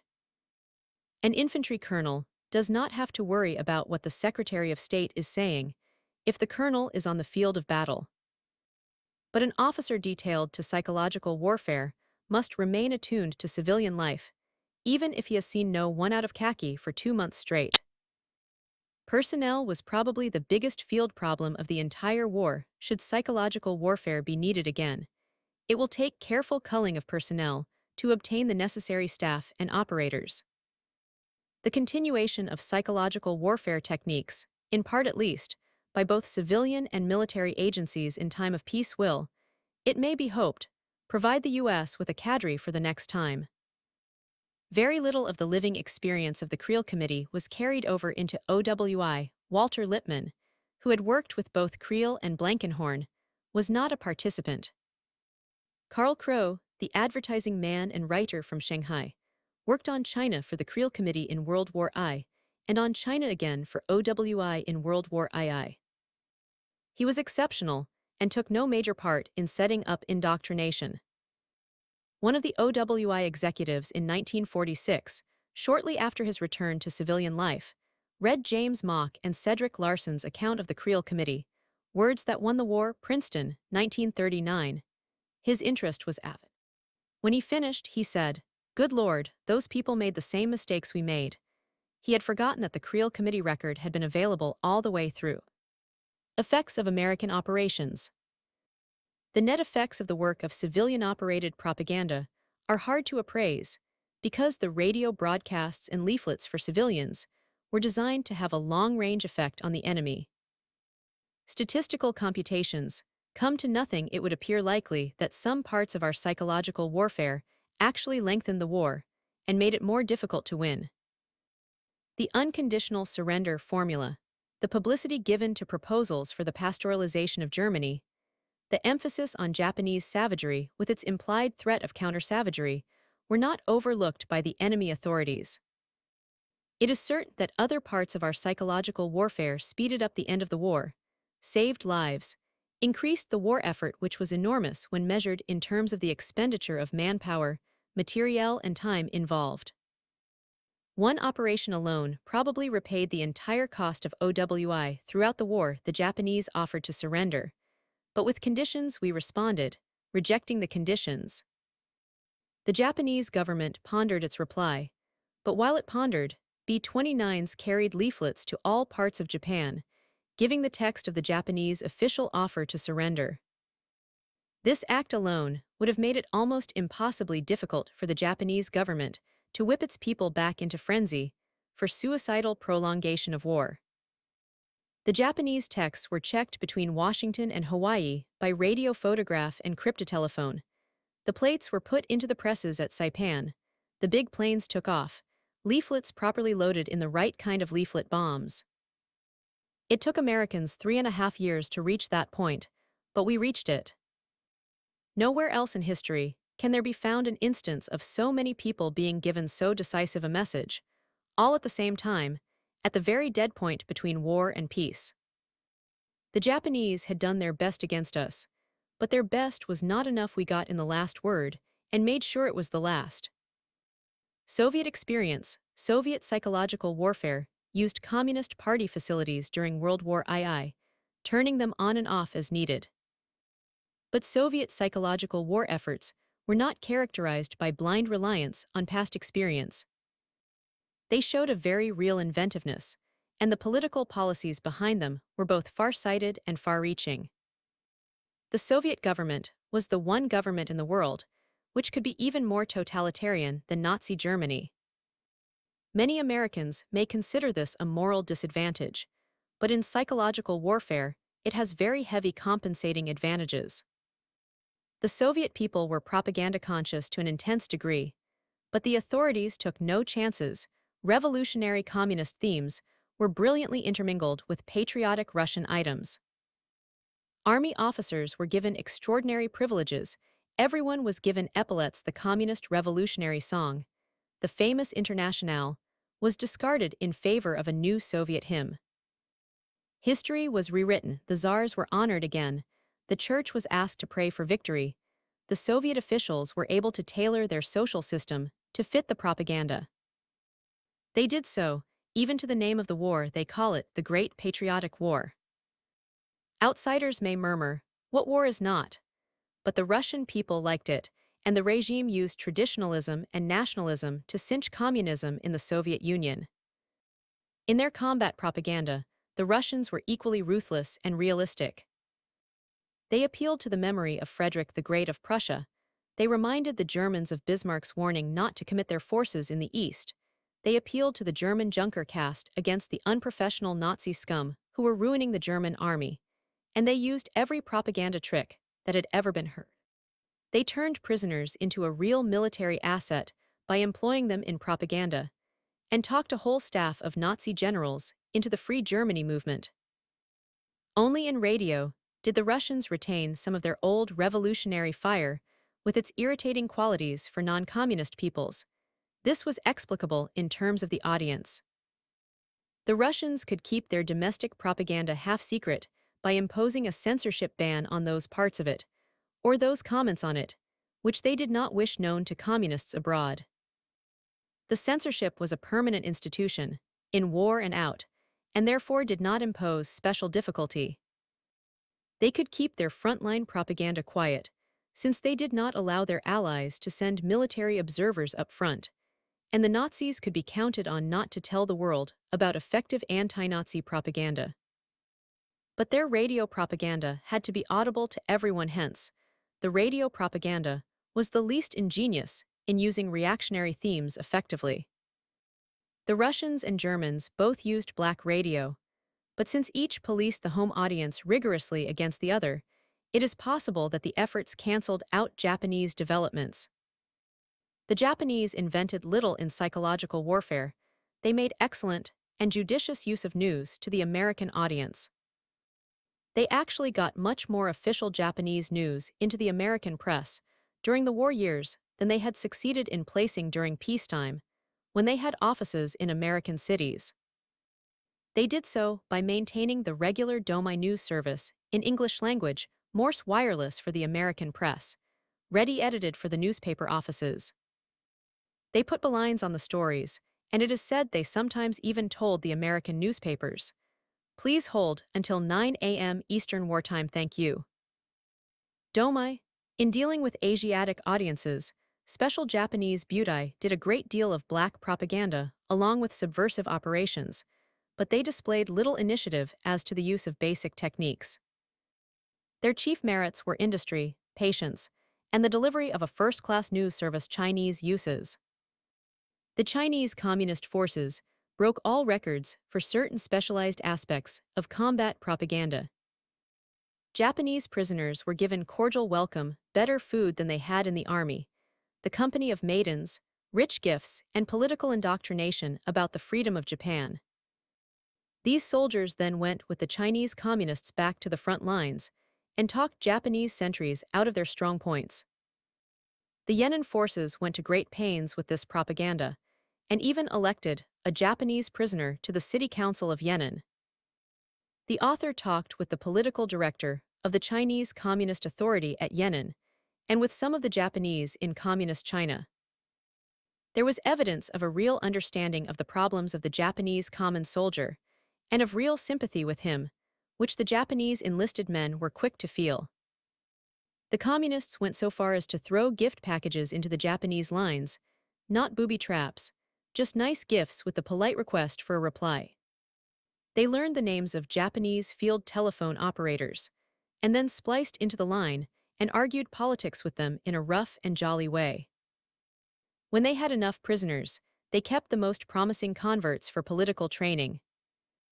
They fed the ordinary prisoners well, entertained them royally, and sent them back to their own lines with the suggestion that the Chinese communists would appreciate it if their good Japanese brethren would in combat please shoot their rifles in the air, thus making sure of not hitting communists, while at the same time avoiding unnecessary trouble with the Japanese officers. Under Chiang the chairman, the Chinese national government waged a dignified, humane kind of psychological warfare against Japan. Few people remember an odd chapter out of modern history, the Chinese bombardment of Nagasaki, although it is possible that Asiatic historians of the future will make a substantial contrast between the Chinese, who struck the first blow at that city, and the Americans who struck the last. Shortly after the outbreak of the full Quasi-War between China and Japan in 1937, the Generalissimo ordered his bombers to attack Japan. American-built Chinese bombers appeared over Kyushu, the first invaders to show up since the shoguns repelled Kublai Khan 656 years earlier. But instead of dropping bombs, they dropped leaflets denouncing aggression and inferentially pointing out that while the Japanese were uncivilized enough to bomb their fellow Asiatics, the Chinese were too civilized to undertake reprisals in kind. The Generalissimo's troops also had fraternization and frontline propaganda, but not to the extent to which the Chinese communists did.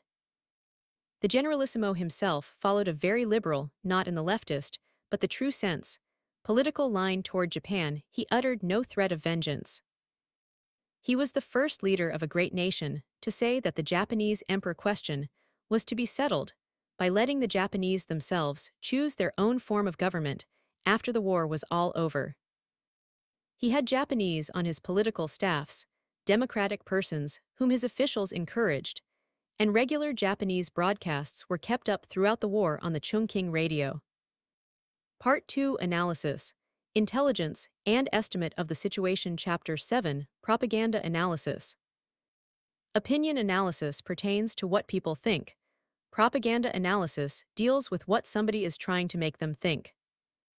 Each form of analysis is a new and flourishing field in civilian social research. The bibliographies of Smith, Lasswell, and Casey, and the current reviews in the public opinion quarterly demonstrate the existence of a large and growing literature on the subject. Each year, new textbooks in the field or current revisions of old ones can be counted on to bring scholastic and scientific findings up to date. Technical writings on visual education, religious conversion, labor organization, practical politics, revolutionary agitation, and on commercial advertising have frequent bearing on propaganda analysis. Propaganda cannot be analyzed in a logical vacuum. Every step in the operation is intensely practical. There is nothing timeless about it, other than that common sense which is based on the nature of man. The ancient Chinese three-character classic, from which several billion Chinese have tried to learn to read, says, Zhen Qi Xie H Sing Pen Shan, H Sing H Xiang Qin, HSI H Xiang Yuan.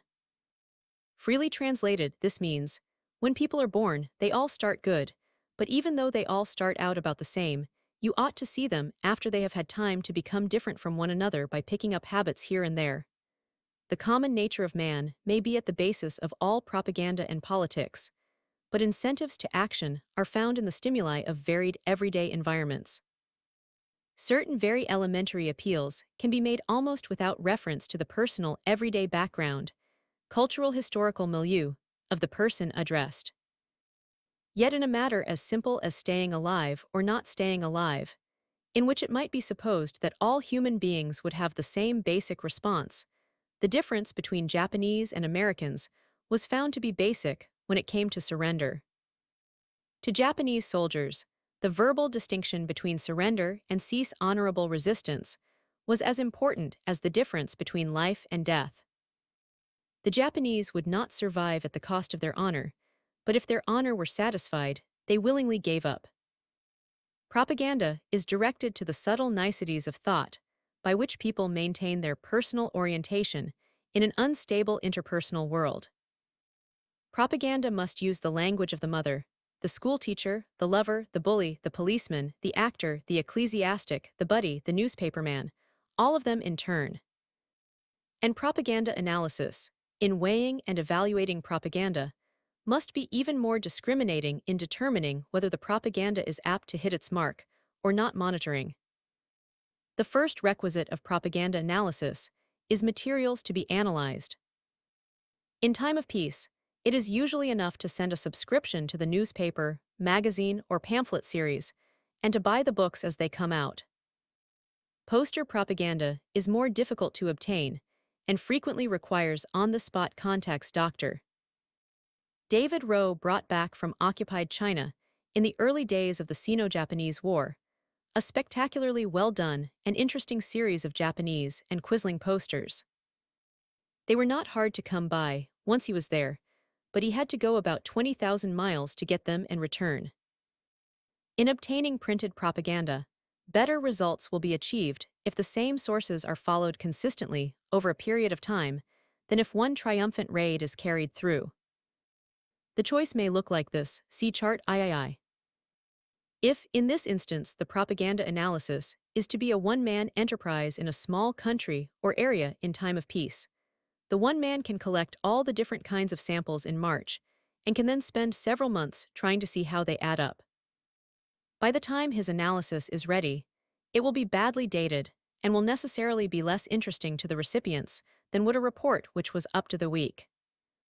Furthermore, unless the analyst knows the area very well indeed, he will risk mistaking transient issues for basic ones. If the old agrarians happen to be accused of right-wing deviationism during the week of 310 March, the analyst may falsely conclude that the old agrarian issue is tempestuous or profound. Unless he has a large staff, faces a special crisis, or pursues a scholarly purpose, the analyst does well to pick the alternative illustrated in the vertical column. He should pick his media carefully, accepting the advice of people who know the area intimately. In an opinion-controlled area, it is wise to take both a direct government propaganda paper and an opposition of semi-independent paper, if such exist. Local papers are often better guides to domestic propaganda than are big metropolitan papers. The propagandists of the country know that foreigners may watch the big papers, and they will reserve their most vicious, naive, or bigoted appeals for the local press. Chart III, along with the local press of one or two selected localities, the analyst should select several government personages and should follow every word of theirs he can find. The basic principle is for the analyst himself to determine the range of materials to be covered by deciding his own workload in advance. This in turn depends on the time he has available for the task, his mastery of the language, his interest in the projects, probable interruptions due to semi-official elbow bending, and other personal factors. The rule remains: consistent analysis of the same output with reference to basic topics over a sustained period will inevitably reveal the propaganda intention of the source. It must be pointed out that the expert analyst still is needed to select topics and to confirm interpretations. To make a first guess as to whether the intended effect is being achieved or not, the analyst uses himself as a propaganda guinea pig. What does he think of the issues? What might he have thought otherwise? What would he think if he were a little less intelligent, a little more uncritical than he is? And to complete the analysis, the analyst must go out to the audience that receives the materials and find out what effect the propaganda has had by asking them about it. See interrogation. Page 145. Printed materials, the most readily available sources of propaganda, are not printed ones. Especially in time of hostilities, it may not be easy to subscribe to enemy materials by the process of sending an international postal money order. Delays involved in transmitting the printed materials may make them useless for spot analysis, and valuable only for long-range basic studies of morale. The propagandist who is being analyzed may oblige by reading large numbers of editorials on the radio. During the last war, officers and citizens occasionally exploded with alarm when Radio Tokyo quoted a Life or New York Times editorial several hours after it appeared. They naturally supposed that the Japanese had a secret shortwave transmitter running from New York City direct to Tokyo, and overlooked the fact that the OWI may have quoted long excerpts in slow Morse code on its trans-Pacific beam to China. The Japanese had picked it up, used subquotes, and beamed it back. Printed matter goes on the air in any major news operation. It is only a matter of time before telephoto facilities develop in line with the experimental New York Times edition, printed in San Francisco during the United Nations Organizational Conference. This was sent, all in one piece, by wire photo to Frisco, and reprinted. The delay between the two editions was merely a matter of minutes. In the future, wireless telephoto may reduce this to seconds, so that all belligerents can simply tune in on each other's major newspapers' radio. For the present, radio remains the biggest source of propaganda intake. Radio is convenient it can be picked up illegitimately without too much fear of detection. For the cost per person reached, it is certainly the cheapest way of getting material to millions of people promptly. It lends itself to monitoring, and even standard, long wavelengths can be picked up from surprisingly great distances. The only defense against enemy use of radio monitoring or broadcasting consists of the application of wired radio, which means plugging all the radio sets in on the telephone circuit, putting nothing on the air, and defying the enemy to eavesdrop. If the radio sets are then policed and are made incapable of receiving wireless material, that particular audience is effectively cut off from the enemy. When the Red Army, with its acute propaganda-conscious security, moved into many Eastern European cities, the first thing it did was to round up all the radios which the Nazis had overlooked. This prevented the liberated peoples from being enslaved by the filthy reactionary lies of the American and British governments, and made sure that the peoples would stay liberated under influence of their local Soviet-controlled newspapers. Wired radio is expensive. Radio suppression is difficult. The successful concealers of radio receivers become two-legged newspapers and go around town spreading all the hot dope, which the authorities are trying to suppress. Scarcity puts a premium on such news. Rumor then becomes unmanageable. Except for strangely drastic situations, it is probable that the great powers will continue to tolerate radio reception, even though it may mean letting foreign subversive propaganda slip in now and then. It is therefore likely that radio broadcasts will be available for monitoring for the pre-belligerent stages of the next war, should war come again in our time, and that radio may last through a great part or all of the duration of the war. Factors which cannot now be foreseen, such as radio control of weapons, will affect this. Radio propaganda analysis follows the same considerations as those which govern choice of materials for analyzing printed matter. It is a surer method to follow one or two programs on a station than to make wide random selections.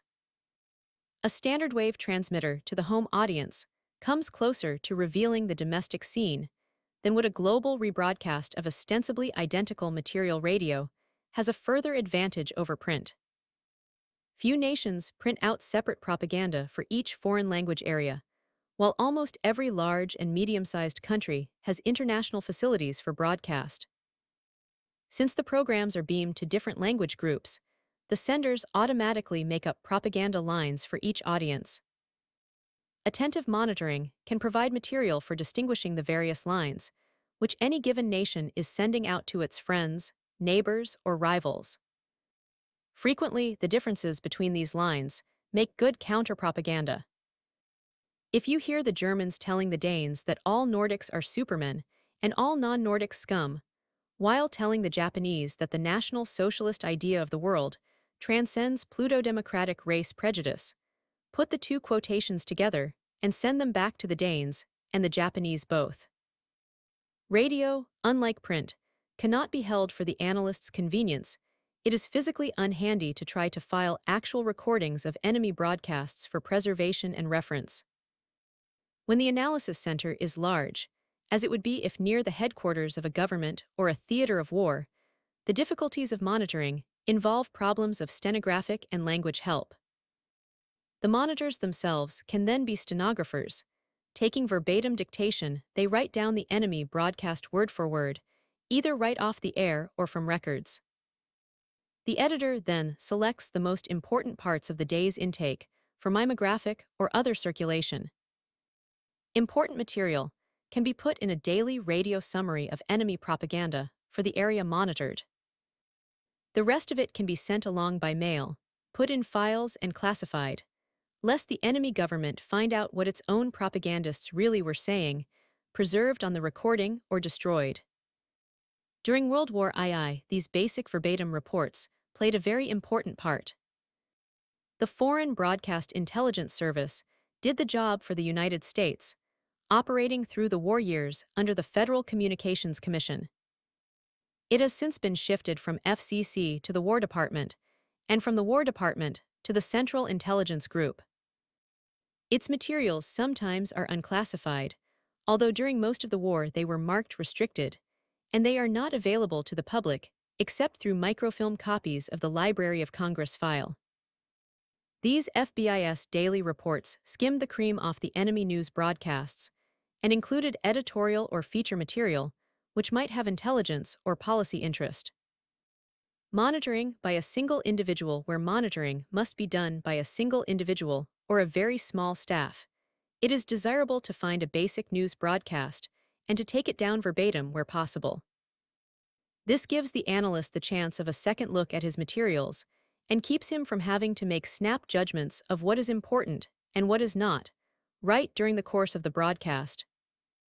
Selection of a basic news program, followed by reference to speeches, plays, lectures, and other programs that indicate the overall tone of the day's output, will make it possible for one person to do an adequate monitoring job on about 1/8 of his full-time work per station.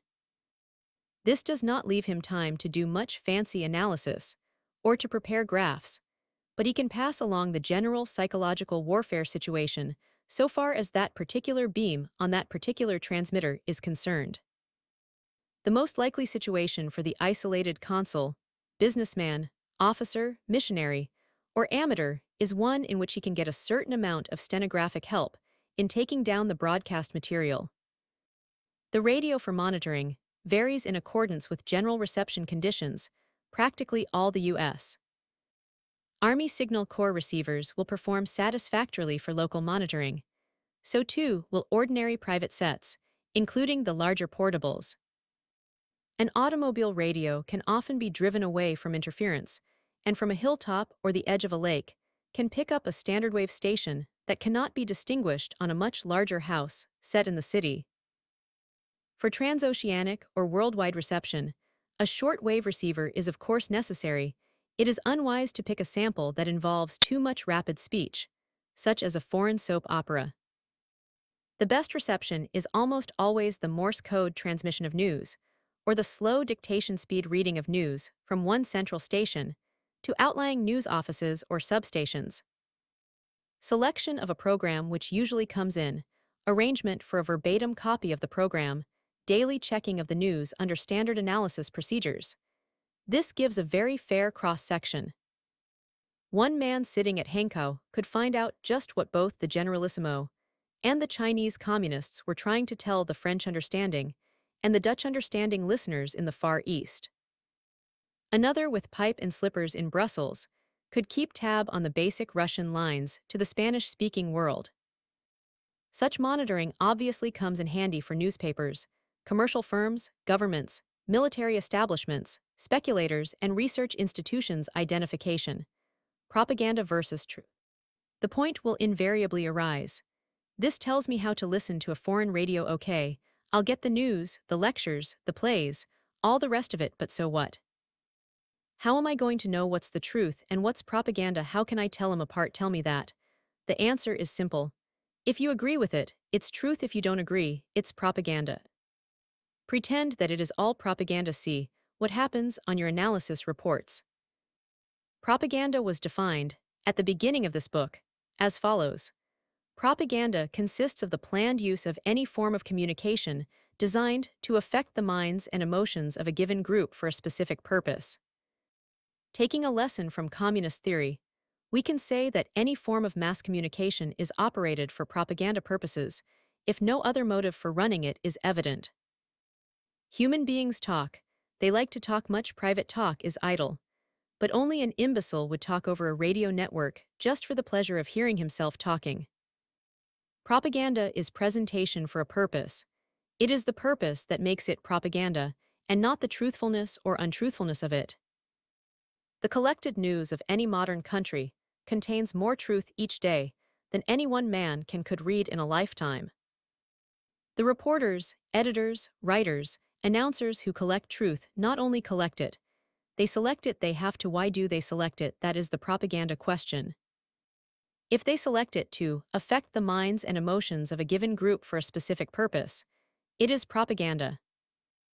If they report that a little girl fell out of bed and broke her neck, with the intent of frightening parents among their listeners into following the Safe Homes Week campaign, that is propaganda. But if they report it because it is the only death in the community, and because they might as well fill up the program, it is not propaganda.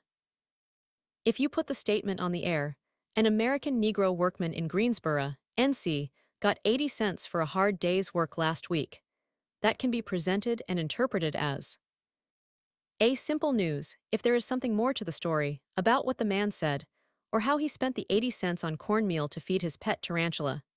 B. Anti-capitalist propaganda, if you show that 80 cents is mighty little money for American business to pay its workers.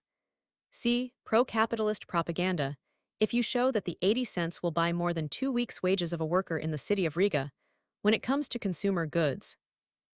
And so on, through a further variety of interpretations the facts happening, amount, place, time are true in each case. They could be sworn to by the whole membership of an interfaith conference, but the interpretation placed on them, who communicates these facts to whom, why, when makes them into propaganda. And interpretation can no more be true or untrue than a Ford car can be vanilla or strawberry. In flavor, the questions of truth and of interpretation are unrelated categories. The essence of motive is that it is ultimately private and impenetrable, and interpretation commonly involves imputation of motive. You can dislike an interpretation, you can kill a man for believing it, you can propagandize him out of believing it, but you cannot sit down and prove that it is untrue. Facts and logic are useful in propaganda, but they cannot be elevated to the point where you can say, is it propaganda or is it true? Almost all good propaganda, no matter what kind, is true. It uses truth selectively.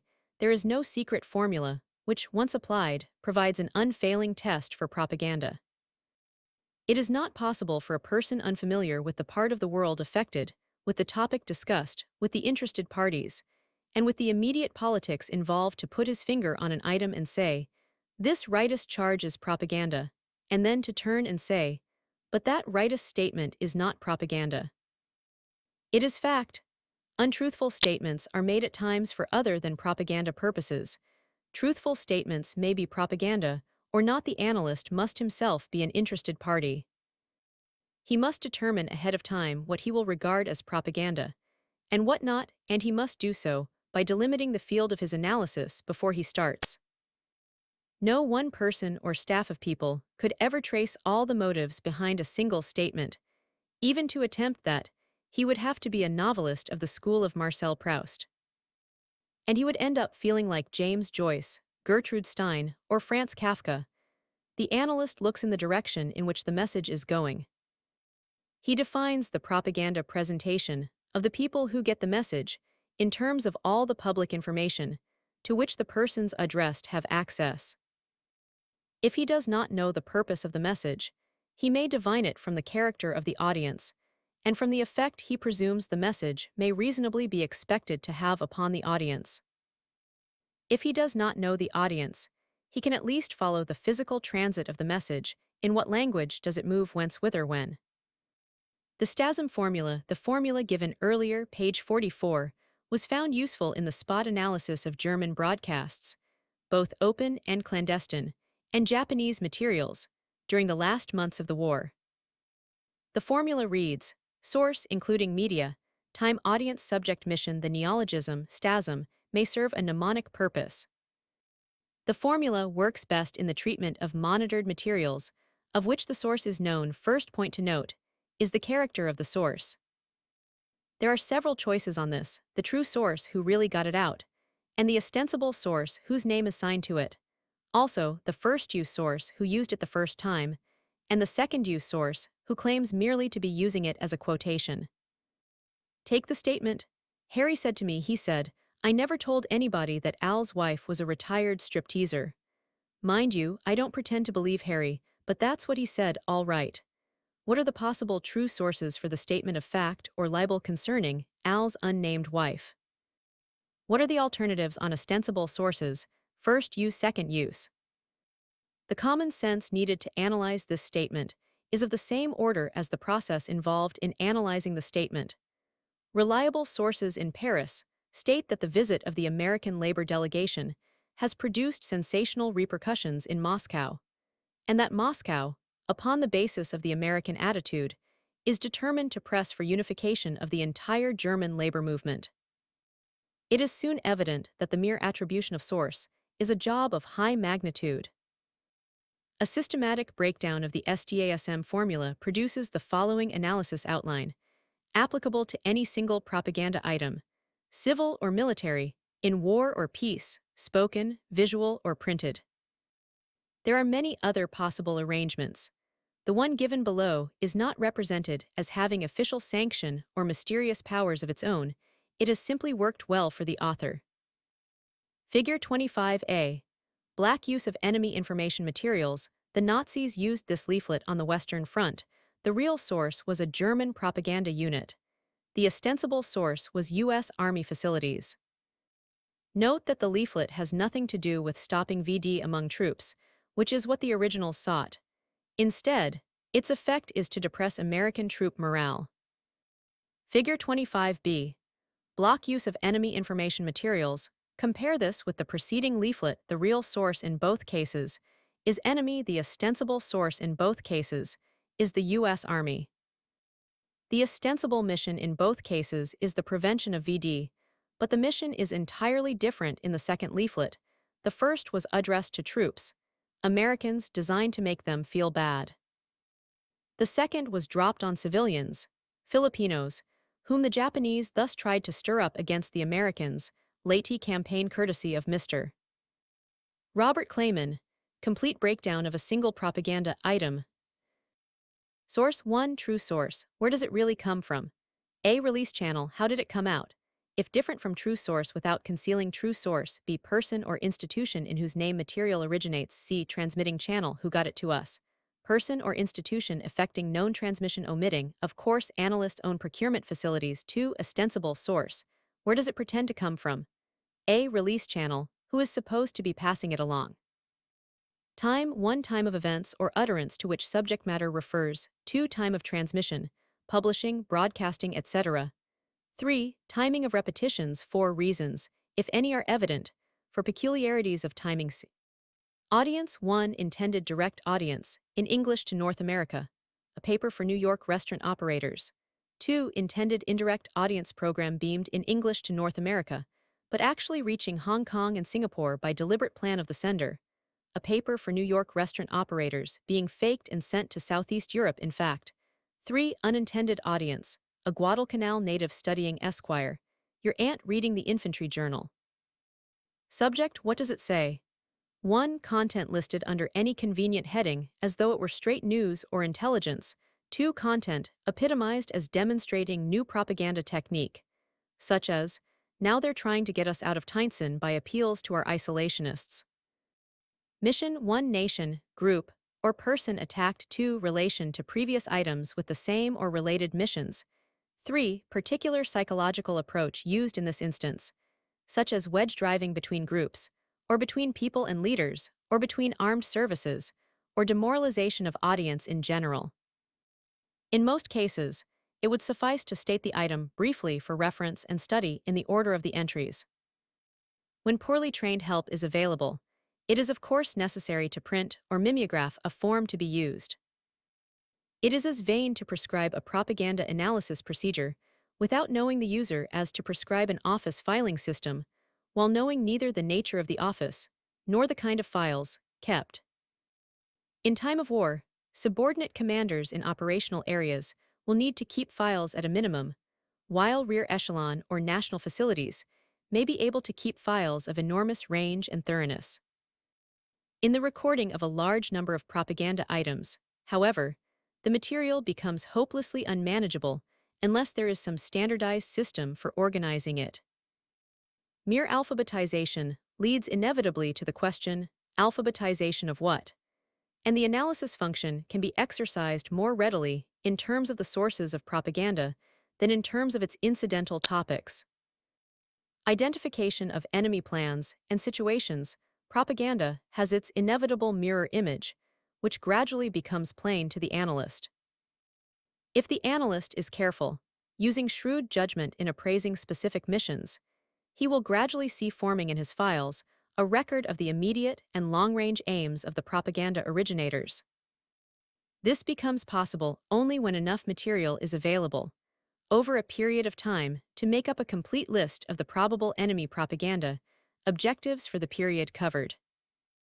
The intent of propaganda is always a result observable as action, however remote the action may be from the date of operation. Much of the propaganda of the Communist Party in the United States is directed to the inculcation of correct scientific thinking. See pages 70-74, which will be of decisive use only when the remote day of revolution arrives. Few of the communist leaders, even in private conference, would venture to predict the exact year of the day of revolution. Some may not even expect to see it, but they believe that if the propaganda is effective, the proletariat will be militant, and its leaders will be conscious of their historic role. From the propaganda of today, the action may be anticipated, no matter how distant it may seem. Once the action is determined, the relation of other propaganda items to that action can be traced.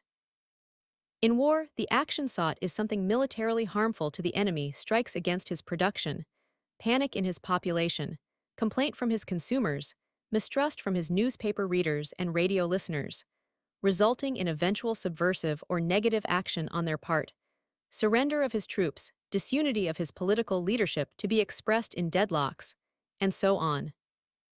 In pre-belligerent or peacetime propaganda, the action sought is against the war-making capacity of the audience, against war itself. If the propagandist feels that his own population is in no immediate danger of being infected by defeatism. Estimating the enemy's propaganda situation. In addition to presenting a picture of the enemy goals, and of the psychological means he considers to be useful in reaching those goals, propaganda analysis is also valuable in presenting the enemy's own propaganda situation.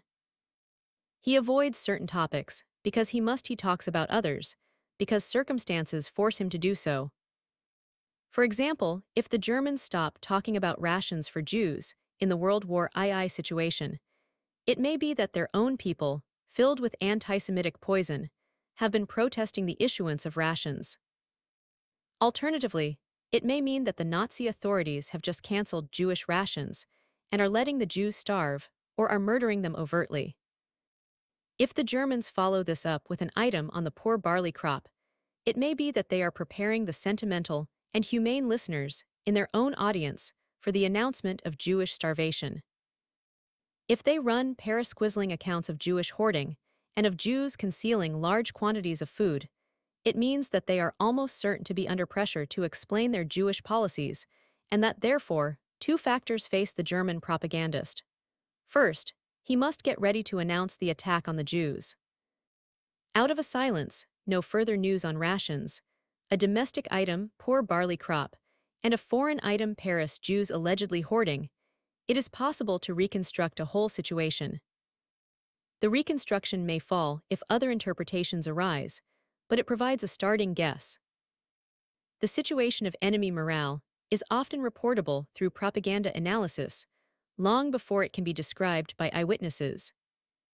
Omissions of attacks on the church may indicate that the religious problem has become touchy.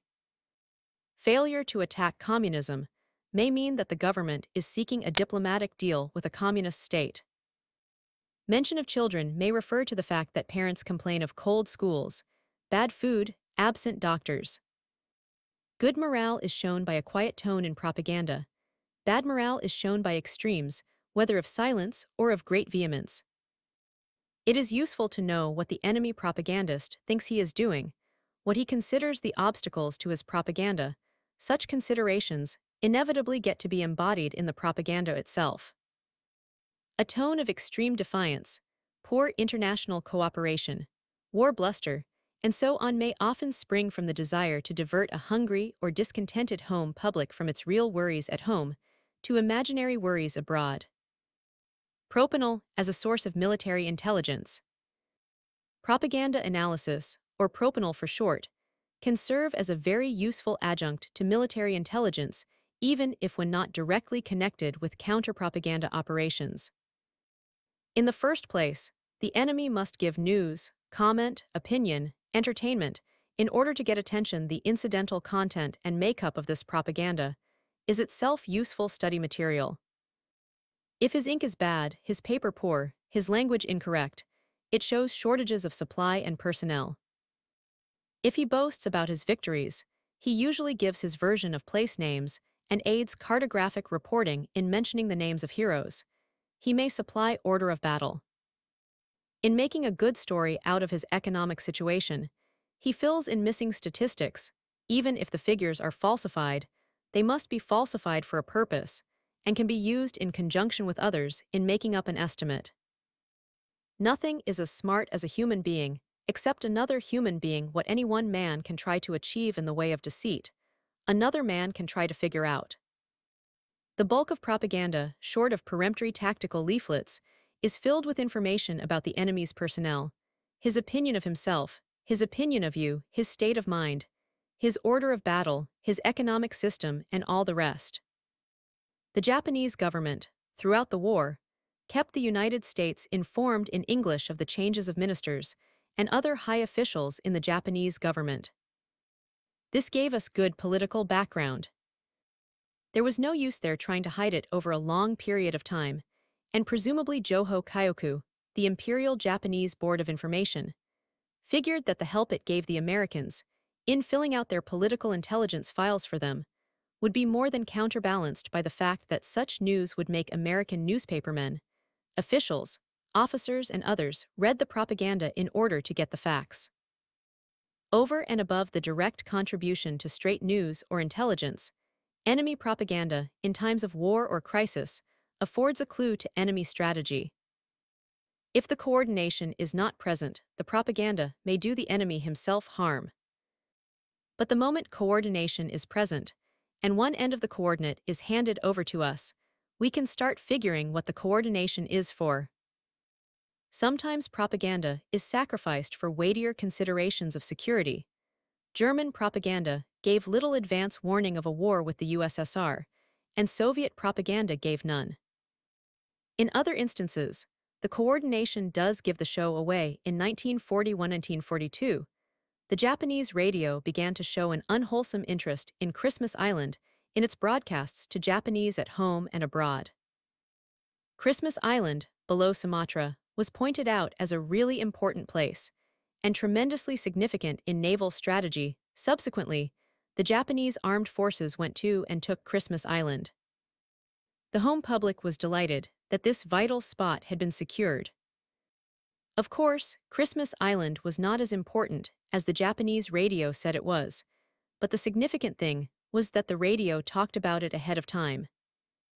For what little it was worth, the Japanese had given us warning.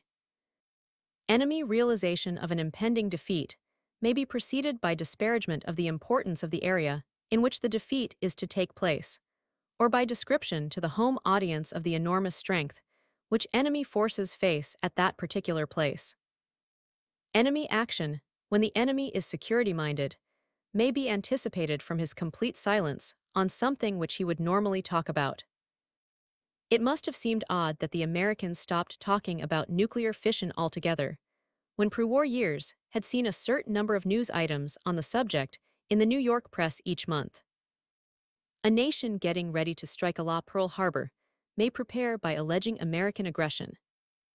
A nation preparing to break the peace frequently gets out peace propaganda of the most blatant sort, trying to make sure that its own audience, as well as the world, will believe the real responsibility to lie in the victim whom he attacks. Hitler protested his love of Norwegian neutrality. Then he hit, claiming that he was protecting it from the British. No hard and fast rules can be made up for all wars or all belligerents. The Germans behaved according to one pattern. The Japanese, another. For example, the German High Command sought to avoid bragging about anything they could not actually accomplish. They often struck blows without warning, but they never said they would strike a blow when they knew or believed that they could not do it. The British and Americans made up a timetable of this and were able to guess how fast the Germans thought they were going to advance in Russia. Knowing this, the British and Americans planned their propaganda to counter the German boasts. They tried to pin the Germans down to objectives they knew the Germans would not take, in order to demonstrate to the peoples of Europe that Nazi Germany had finally bitten off more than it could chew.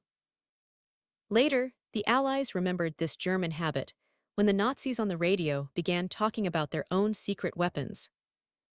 When the British bombed the V1 ramps on the French coast, the German radio stopped that talk. The British therefore had additional grounds for supposing that the ramps they had bombed were a part of the secret weapon the Germans bragged about. The British further knew that the Germans would try to counter the psychological effect of the announcement of Allied D-Day with some pretty vivid news of their own. When the German radio began mentioning secret weapons again, the British suspected that the Germans had gotten around the damage done to the ramps. D-Day came, the Germans, in one single broadcast designed to impress the Japanese and Chinese, announced that the secret German weapon was about to be turned loose, and that more such weapons would follow. One day later, the first V1 hit London. Chart IV. In order to follow this type of propaganda, a quantitative chart is needed. A sample imaginary chart for a 3-month period is given in Chart IV.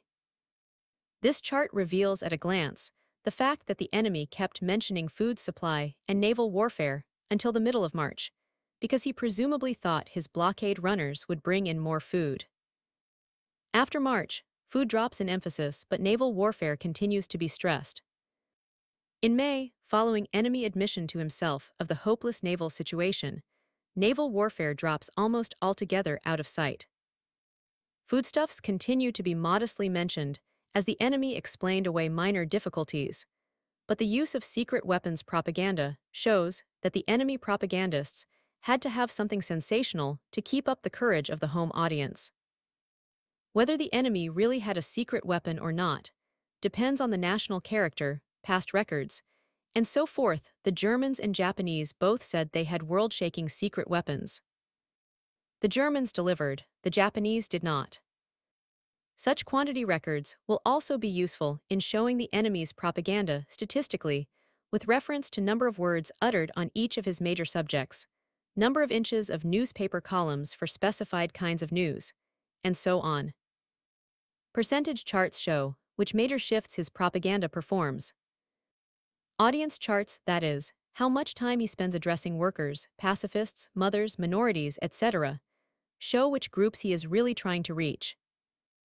Emphasis charts for selected topics, on which your own propaganda has been active, show how much you force him to talk about something which he may not wish to discuss. Such statistical use is possible only if usable records are maintained. A basic item-by-item file of all important or new items, combined with a worksheet of the amount of radio time or printed space the enemy put into use for a stated period, will provide the materials needed for propanol. Propanol is indispensable to psychological warfare. It sifts ordinary intelligence out from propaganda in one process, processing straight intelligence ready for the intelligence people to use, yet providing analysis for psychological warfare purposes. For peacetime purposes, it is to be remembered that though enemies may hide their scientists, their launching ramps, or their rockets, they cannot hide the occasion for war, nor their own readiness measures. No government can afford to seem the plain, unqualified aggressor. Propanol may prove to be one of the soundest war forecasting systems available to us in a period of ultra-destructive weapons. Psychological mobilization may be disguised. It cannot be concealed. Chapter 8 Propaganda Intelligence. The psychological warfare operator can usually count on two basic interests of his listener. In the field, he can be sure that the enemy troops are interested in themselves in the enemy homeland. He can be sure that the civilians are interested in their enemy, himself. He has therefore a certain leeway in which he can be sure of doing no harm, and may accomplish good, if he confines his propaganda to simple, factual, and plainly honest statements on these subjects. Pompousness, intricacy, and bad taste will recoil against him. It is unwise to employ these even when the situation is well under control. In a developing situation, the propagandist can remain safe by confining himself to simple statements as to how strong his country's armed forces are, how realistic and effective their leadership. Elementary information giving the favorable aspects of his economic, strategic, and diplomatic situation may also prove valuable initial propaganda. This interest can be counted on throughout the war. The enemy is always news. The wise enemy realizes this and keeps himself in the news, trusting that in the wider understanding of himself, his politics and culture there is the opening for a more favorable peace in the event of defeat, or for a more docile submission in the event of his own victory. Only unimportant enemies fail to become news. Few Americans, for example, realized that we were at war with Bulgaria in World War II. Had the Bulgars developed sensational weapons, there would have been a sudden upswing of interest in them. People would have realized that Bulgaria, like Hungary and long-lost Avaria, was once a fierce Asiatic state grafted onto the European system. The fabulous power of the old Bulgarian Empire would have become known, and the names of Krum, Simeon, and the Tsar Samuel added to our calendar of hate. But Bulgaria never did enough against the United States to count as an enemy, and even succeeded, by diplomatic ineptitude, in getting into a state of war with all the Axis powers and all the United Nations simultaneously. Bulgaria escaped the fame which goes with hostility. Contrast this with Japan. Thousands of Americans have learned Japanese. Japanese national character is known to us. War has done in a 5-year span what education could not have accomplished in a generation. The wise propagandist can, when in doubt, play good music on the air, or he can with equal prudence give the enemy his own elementary school history and language texts. These do no harm, and may achieve something news as intelligence harmlessness is, however, a poor ideal for men at war. The propagandist who keeps out of mischief is doing only half his job. To make his message take effect, he must convey to the enemy those kinds of information which tend to disrupt enemy unity, discount enemy expectation of success, lower the enemy will to resist. He cannot do so by means of recorded symphonies or tourist lectures. No matter how well done, he must turn to the first weapon of propaganda. The news. The official propagandist is not a newspaperman. Since he speaks for an army or a government, his utterance is officially responsible. He must be as timely as the peacetime press, but must at the same time be as cautious as a government press agent. He is torn between two responsibilities.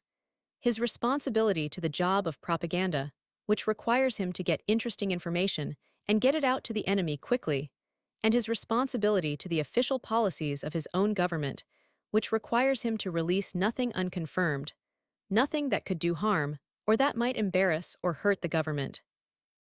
A sort of institutional schizophrenia is common to all propaganda offices. The sources of news are various. Classified incoming operational reports of the Army and Navy contain material of high interest to the enemy. There are obvious reasons for denying access to such information to the propaganda people. Propaganda men might think of their audience first and security second. If they do not know the secret information, but are advised by military consultants who do, security will be better maintained, and the propagandist will not labor under the handicap of a double standard of information. What they know, and what they dare to tell. In technically advanced countries, the regular commercial facilities of press and radio continue to do a normal news job, and usually do better work than the drafted amateurs in the government. What intelligence agency in Washington could compile a weekly report as comprehensive, well-edited, and coldly planned as Time magazine? The author often yearned to paraphrase Time, rearranging it and classifying it top secret, in order to astound his associates with the inside dope to which he had access. The nature of news is not affected by its classification, and the distinction between news produced on the federal payroll and news produced off it often consists of the superior professionalism of the latter. The intelligence that goes into the making of propaganda must compete for attention with the home newspaper of the enemy. It must therefore be up to date, well put, authentic. There is no more space in propaganda for the lie, farce, hoax, or joke than there is room for it in a first-class newspaper. Even if exaggerations or nonsense appear in the commercial press of his own country, the propagandist must realize that he is honorary G2 to the enemy.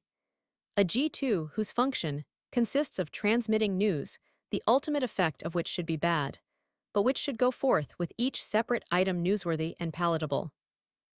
A little trick of the human mind helps all propagandists in this regard. Most people have a streak of irresponsibility in them, which makes bad news much more interesting than good.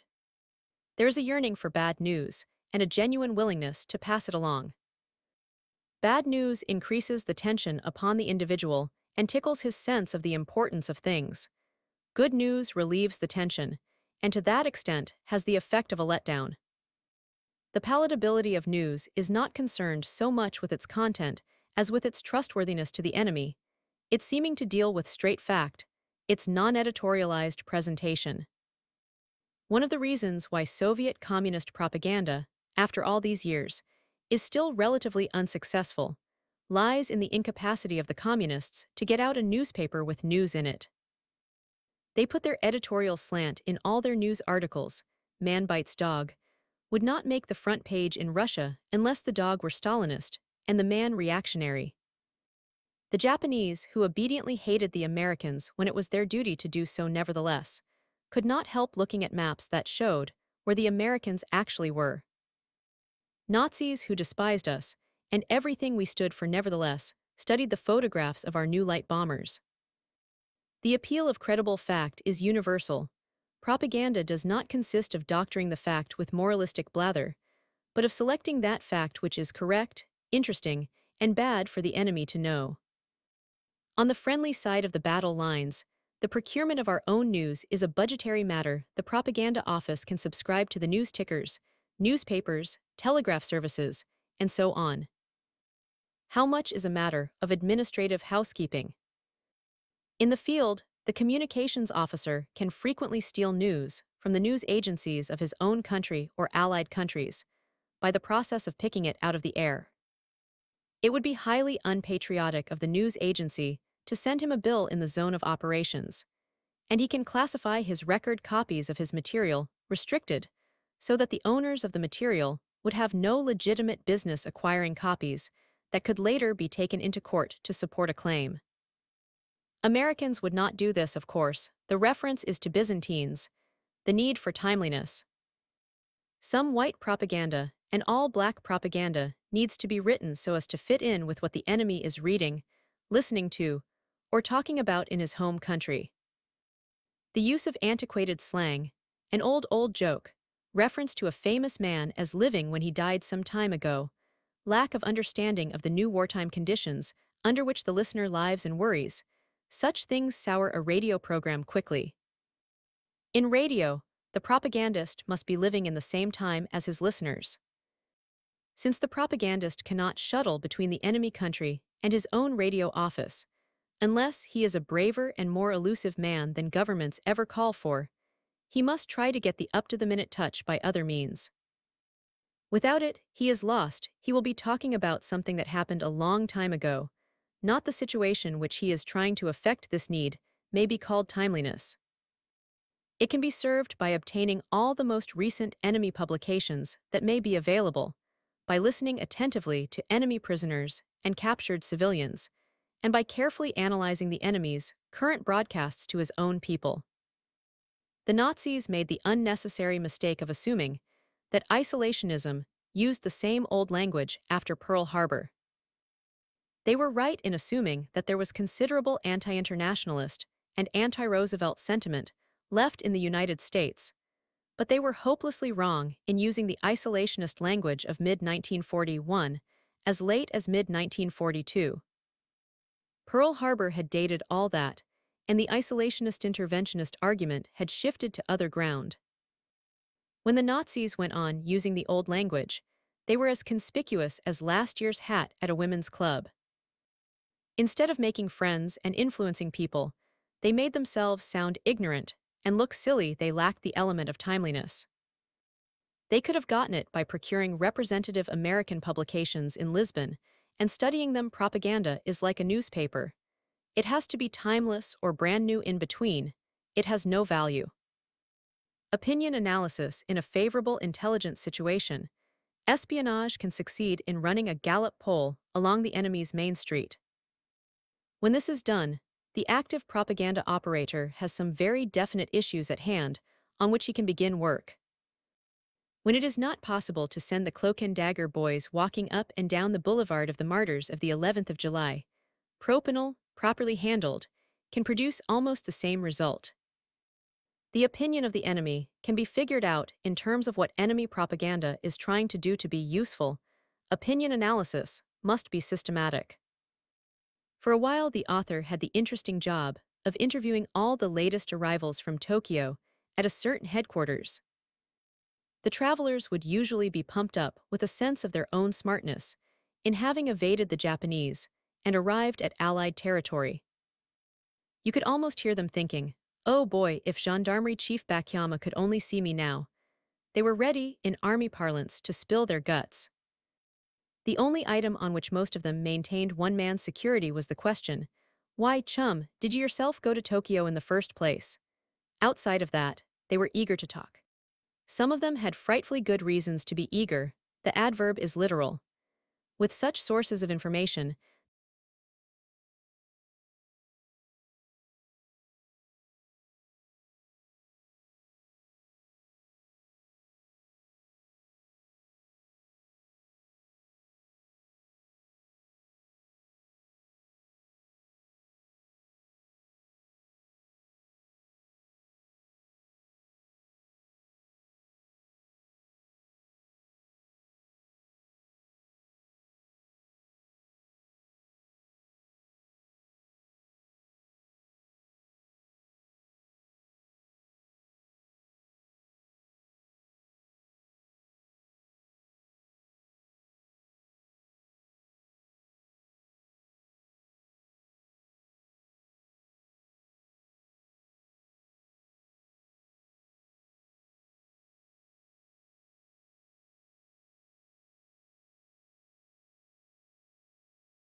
They must be appealed to in a way which makes the listener really listen, makes the reader stop and reread, makes them both think it over later. Getting the attention of the enemy is not enough. Most enemies will pay plenty of attention to you, too much. At times, getting sympathetic attention is what counts. This can be done only with specific grounds. With the news, you and he have a genuine common interest using his real troubles as a link. You must create that common interest. The force, the effectiveness of your argument, may make him forget that it is the enemy who has brought his attention to this issue. You must leave him with the feeling, by golly, that fellow is right. But to talk about his troubles effectively, you must know what they really are. You must see it his way before you start showing him that his way is your way, that you think that he is really on your side, and that his boss's side is wrong, incorrect, and doomed to get whipped. Anyhow. Propaganda can operate only on the basis of specificity. Real persuasion can be sought only on the basis of real sympathy with real troubles. Old, incorrectly guessed, or poorly described issues are worse than none at all. Chapter 9. Estimate of the situation in physical warfare.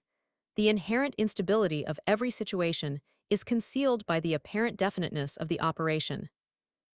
Panic, revolt, or dissolution of regiments is not normally figured into the situation.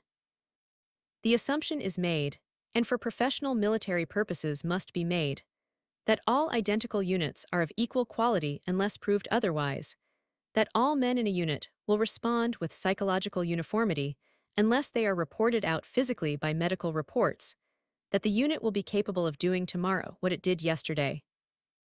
The terrain comes in as a constant factor, and even such variables as weather can be calculated in terms of a predictable risk. Nevertheless, every experienced soldier knows that things do not always work out the way they should, that unexplained or unforeseen factors sooner or later complicate or frustrate the best plans, and that warfare is a huge gamble with a superficial but very necessary coating of exactitude. In psychological warfare, these considerations apply even more sharply. Combat at least has terrain, order of battle, logistics, estimated capabilities, and other concrete factors with which to figure. There is a known degree of difference between one enemy division and 5 enemy divisions. There is the possibility of computing the time which the enemy will need to fulfill this capability or that, and the equally good possibility of computing time on our side for countermeasures. Even in such very long-range operations as strategic bombing, economic factors can be figured out to give the operation at least the coloration of precision. With propaganda, none of this is possible. The propagandist never knows the terrain, because his terrain is the enemy mind in its entirety, a factor beyond the understanding of any man.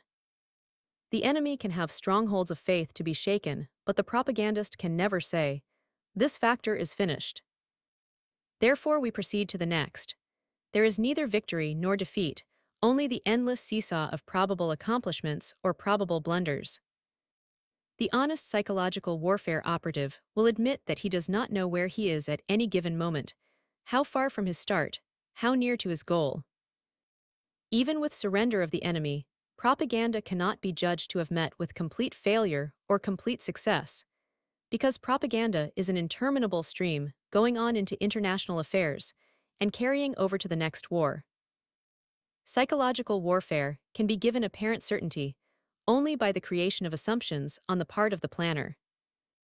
The assumptions will not stand up if questioned by a clever philosopher, any more than did the basic assumptions of the German General Staff when questioned by the sardonic Trotsky at Brest-Litovsk. Nevertheless, the assumptions can work for planning purposes. Definiteness of the goal. The first assumption to make is this: goals can be sought with some hope of success. The propaganda planner uses the intelligence available to him. He consults with knowledgeable persons. He defines one specific kinds of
worried about his city, going up in an incandescent haze. Are they trying to make him believe that the concrete shelters are good? Why are they harping so on the safety of the shelters? Has the propaganda man been muttering back about the flimsiness of the shelters? Does he want to be evacuated from target cities? Are the police being praised for their fairness and speed in issuing leave the city permits? Are illegal evacuees being treated as scum and traitors, and cowards then go after the propaganda man yourself? He is your friend, you are his friend, the only enemy is the enemy leader, or generals, or emperor, or capitalists, or they. How is the propaganda man going to hear from you leaflets? Shortwave, and if so, why is he listening to the enemy in the first place? Standard wave speaker, planes, rumors get things to him that you know he will repeat, things which will interest him. Make up a list of the things he worries about each month. A list of the things which the enemy propaganda is trying to do to him, currently. A list of the things your propaganda is trying to do. Do the three lists fit? Would they work on an actual living, breathing, thinking human being? With the prejudices, frailty, nobility, greed, lubricity, and other motives of the ordinary human being. If your list fits his real life, if your list spoils the enemy propaganda list, if your list builds up a psychological effect of confusion, gloom, willingness to surrender which accumulates month after month, the terrain is favorable. It is in your propaganda man's head. There are no maps of the human mind, but in certain special cases, sociology and psychology can provide leads which even the most acute, untrained observation would otherwise overlook. During World War II, for example, Mr. Geoffrey Gorer, a British anthropologist, was able to provide character analyses of the Japanese that stood up under the rigorous analysis of experts long resident in Japan. Gorer took as base data the experience of the Japanese infant in the first 40-odd months of life. How was the baby given toilet training? How was it weaned? How was it disciplined into the family life? How did the small child learn what it was?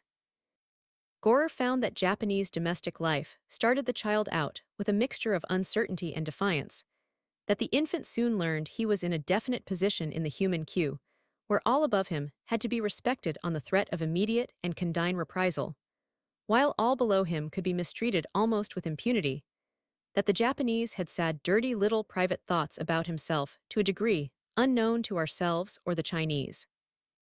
Furthermore, the Japanese identified persons, nations, or institutions as female peaceful, possessing enjoyments, subject to bullying, or as male fierce, counter-aggressive, superordinate the USA.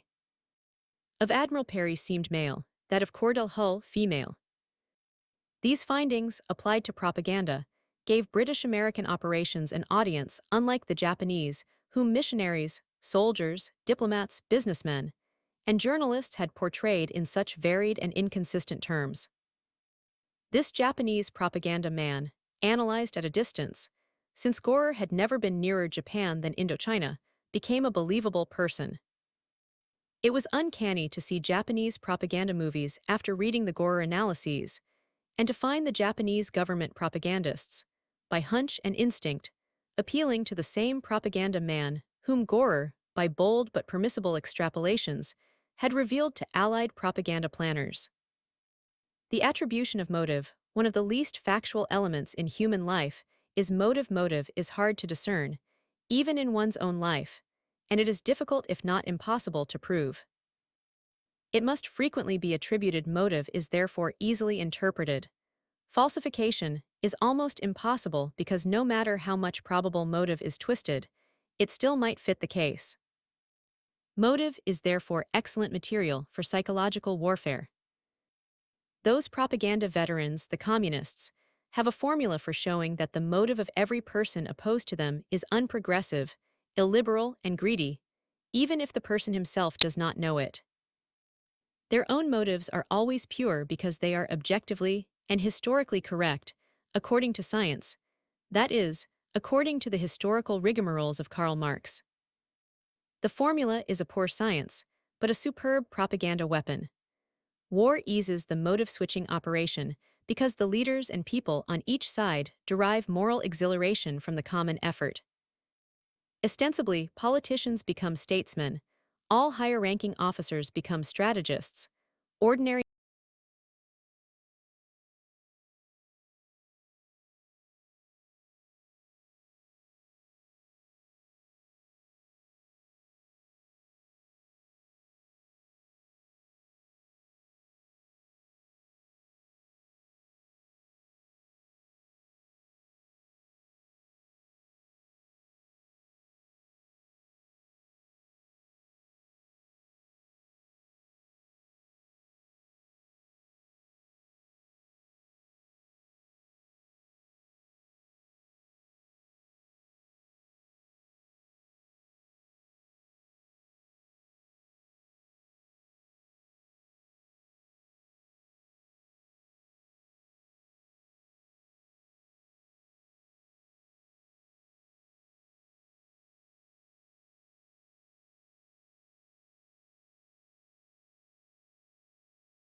multifarious factors, which actually affect psychological warfare.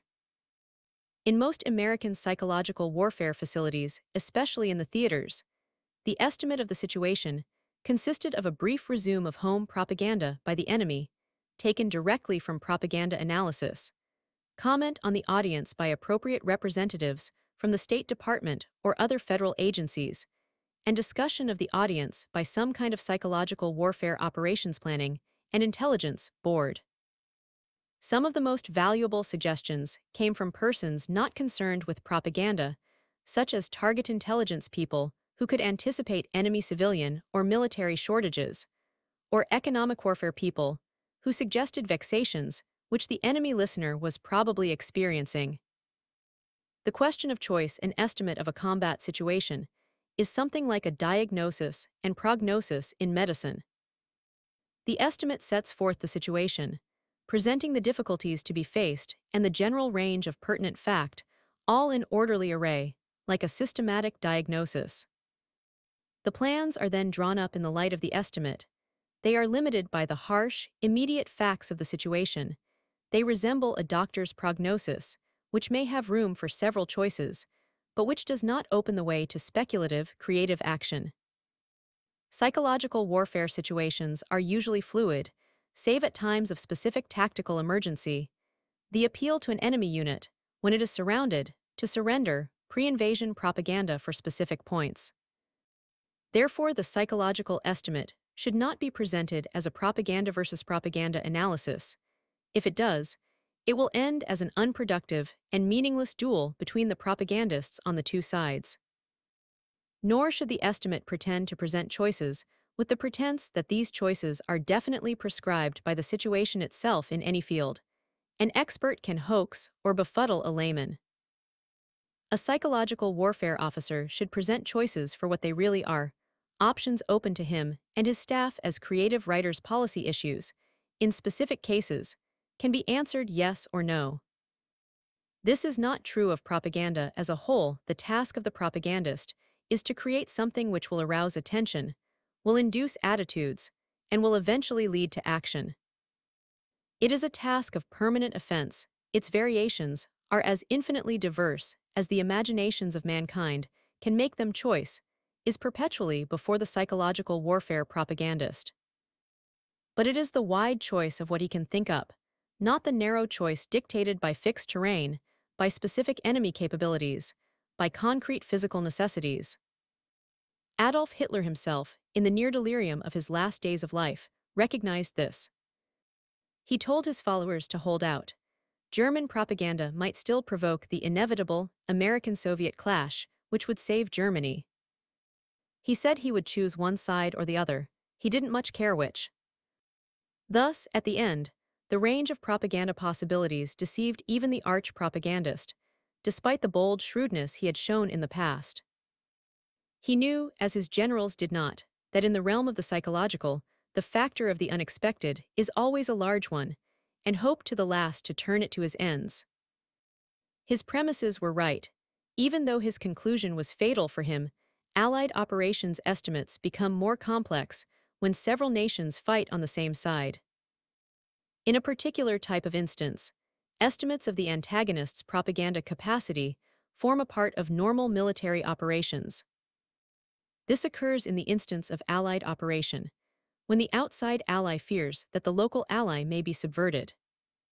Such was the state of France in relation to Britain in 1940, of Central China in relation to the Americans in 1944, of the Balkan states in relation to the Third Reich in 1945. In such instances, estimate of the enemy propaganda becomes a vital part of the total military estimate. The principles stated below can be applied by changing the direction of their application. Propaganda analysis can, in situations like this, provide cues for effective action and correct timing in this type of situation. The outside ally cannot afford to sit by and hope for the best. By black operations, he too must prepare to resubvert the local ally if the local ally goes over to the enemy. In Romania, Bulgaria, and puppet Serbia, the Germans were not successful. In Italy, they created the fascist Italian Social Republic and brought a large part of northern Italy back into the war. In China, allied pro-communist sympathizers hoped that the Japanese would subvert the Generalissimo so badly that America would build up Yan'an as a precautionary measure. But the Generalissimo stood firm, and the Yan'an maneuver lingered on as an unpleasant memory between certain Americans and certain nationalist Chinese. This type of situation mixes politics, economics, propaganda, and warfare to such a degree that no sound estimate can appraise one factor without including the others. Estimate of one's own capacity.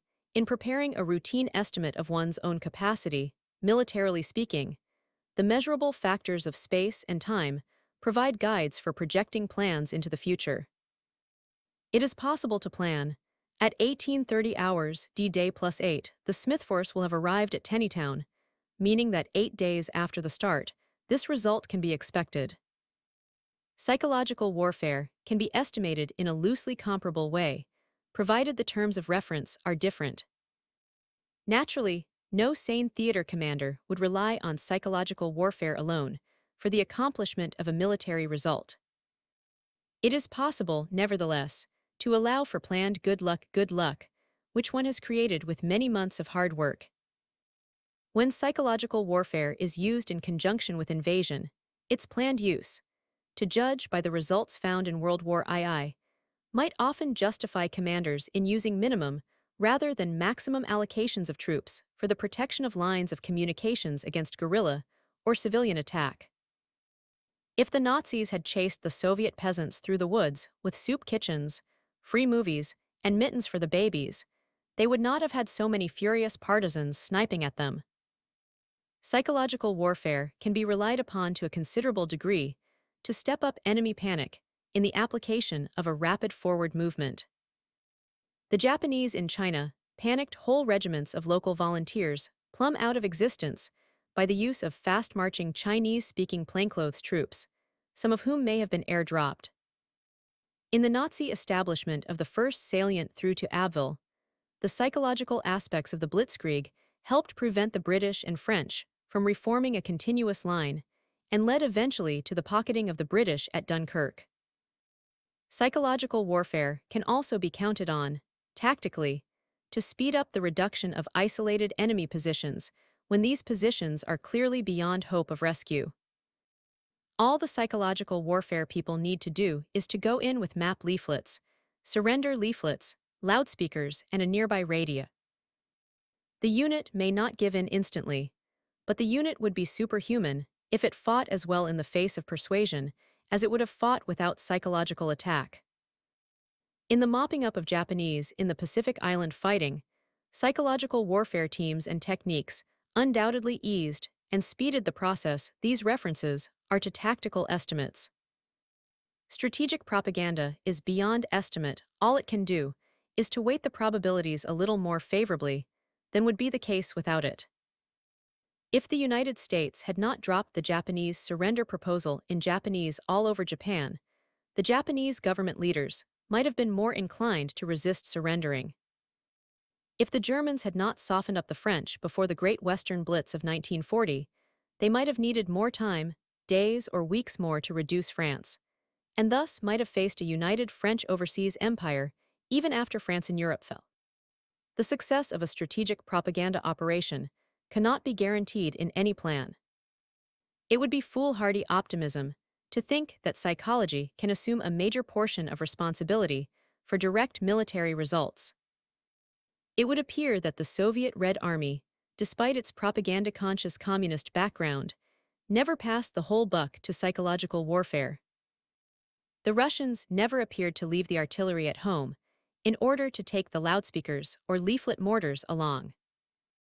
They made brilliant, almost terrifying use of pre-belligerent propaganda. They used propaganda tactically with immense success in the taking of prisoners. They used psychological warfare, with a heavy infusion of political warfare, more drastically for consolidation and occupation purposes than did any of the other United Nations. But like everyone else, they seem to have used strategic propaganda for whatever it might bring in immediate generalized effect, and the ultimate production of windfalls. Tactical psychological warfare can be estimated, though to a limited extent, as part of a tactical potential of either the enemy or one's own side. Strategic propaganda can be planned and evaluated only in terms of the diffuse general situation, with the reasonable and fair expectation that if properly employed it will better the position of the user. It sometimes achieves results which astound even the originators, but these results cannot be calculated, except by hunch, in advance. Nevertheless, the operation is well worth trying since it has incalculable possibilities and is quite inexpensive in relation to the gross cost of War Part 3 Planning and Operations. Chapter 10, Organization for Psychological Warfare. Big jobs require big organizations. 8 billion leaflets were dropped in the Mediterranean and European theaters of operations, alone under General Eisenhower's command. That is enough to have given every man, woman, and child on Earth 4 leaflets, and this figure, large as it is, does not include leaflets dropped in all the other theaters of war by ourselves, our allies, and our enemies. It does not include the B-29 leaflet raids on Japan, in which hundreds of tons of thin paper leaflets were dropped. Huge American newspapers were developed, edited, printed, and delivered to our allies and to enemy troops. One of these, Parachute News, Rakuten, attained a circulation of 2 million copies per run. This was in the Southwest Pacific. In parts of the upper Burmese jungle and the Tibetan borderland, where no newspaper was ever distributed before, the 14th Air Force distributed a Japanese newspaper, Jisai, along with picture sheets for illiterate tribesmen. In getting at the enemy, the United States printed leaflets, cartoons, pamphlets, newspapers, posters, books, magazines.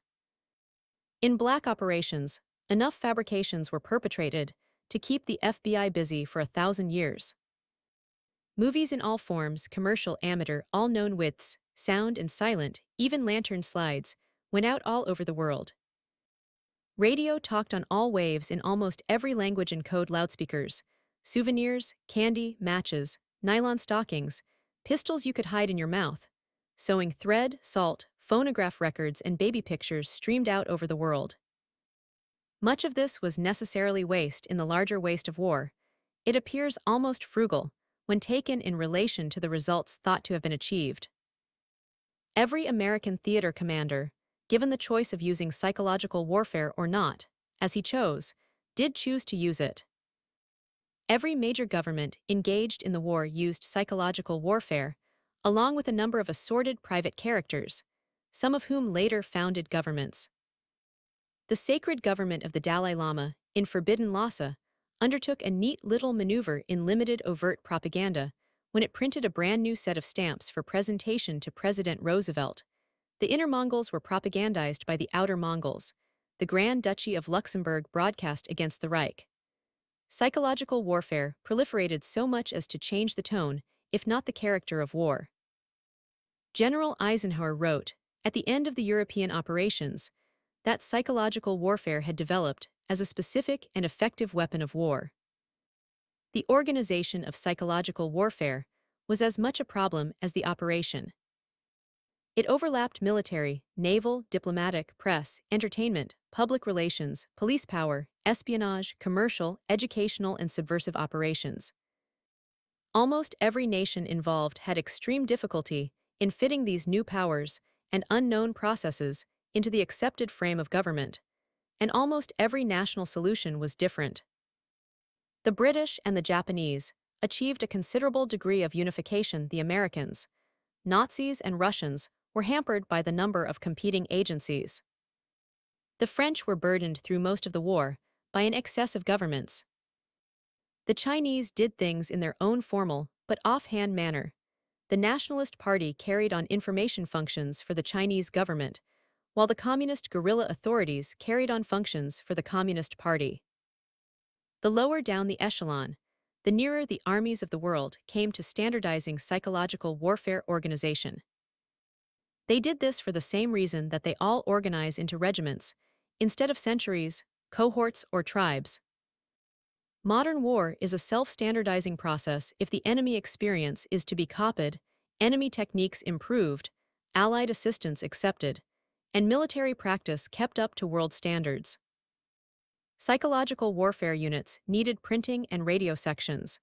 To service these sections, they all needed intelligence and analysis offices. To distribute their materials, they all needed agents and liaison. Black propaganda organization varied more than did white, but it was amazing to Americans, uncovering Japanese subversive operations units, to see how much the Japanese organization resembled their own. National propaganda organizations at the national level, the psychological warfare facilities were parts of their national governments. Neither the Axis nor the United Nations developed supranational psychological facilities. The closest thing to international agencies were the American-British coordination facilities under authority of the combined chiefs of staff, along with that mysterious force, which in the latter part of the war, impelled Russian-occupied countries to sound amazingly much like Moscow. Short of preparing a textbook for political science study, explaining each of the governments and the location of its intelligence and informational functions, it would be impossible to explain in any detail how each of the systems worked.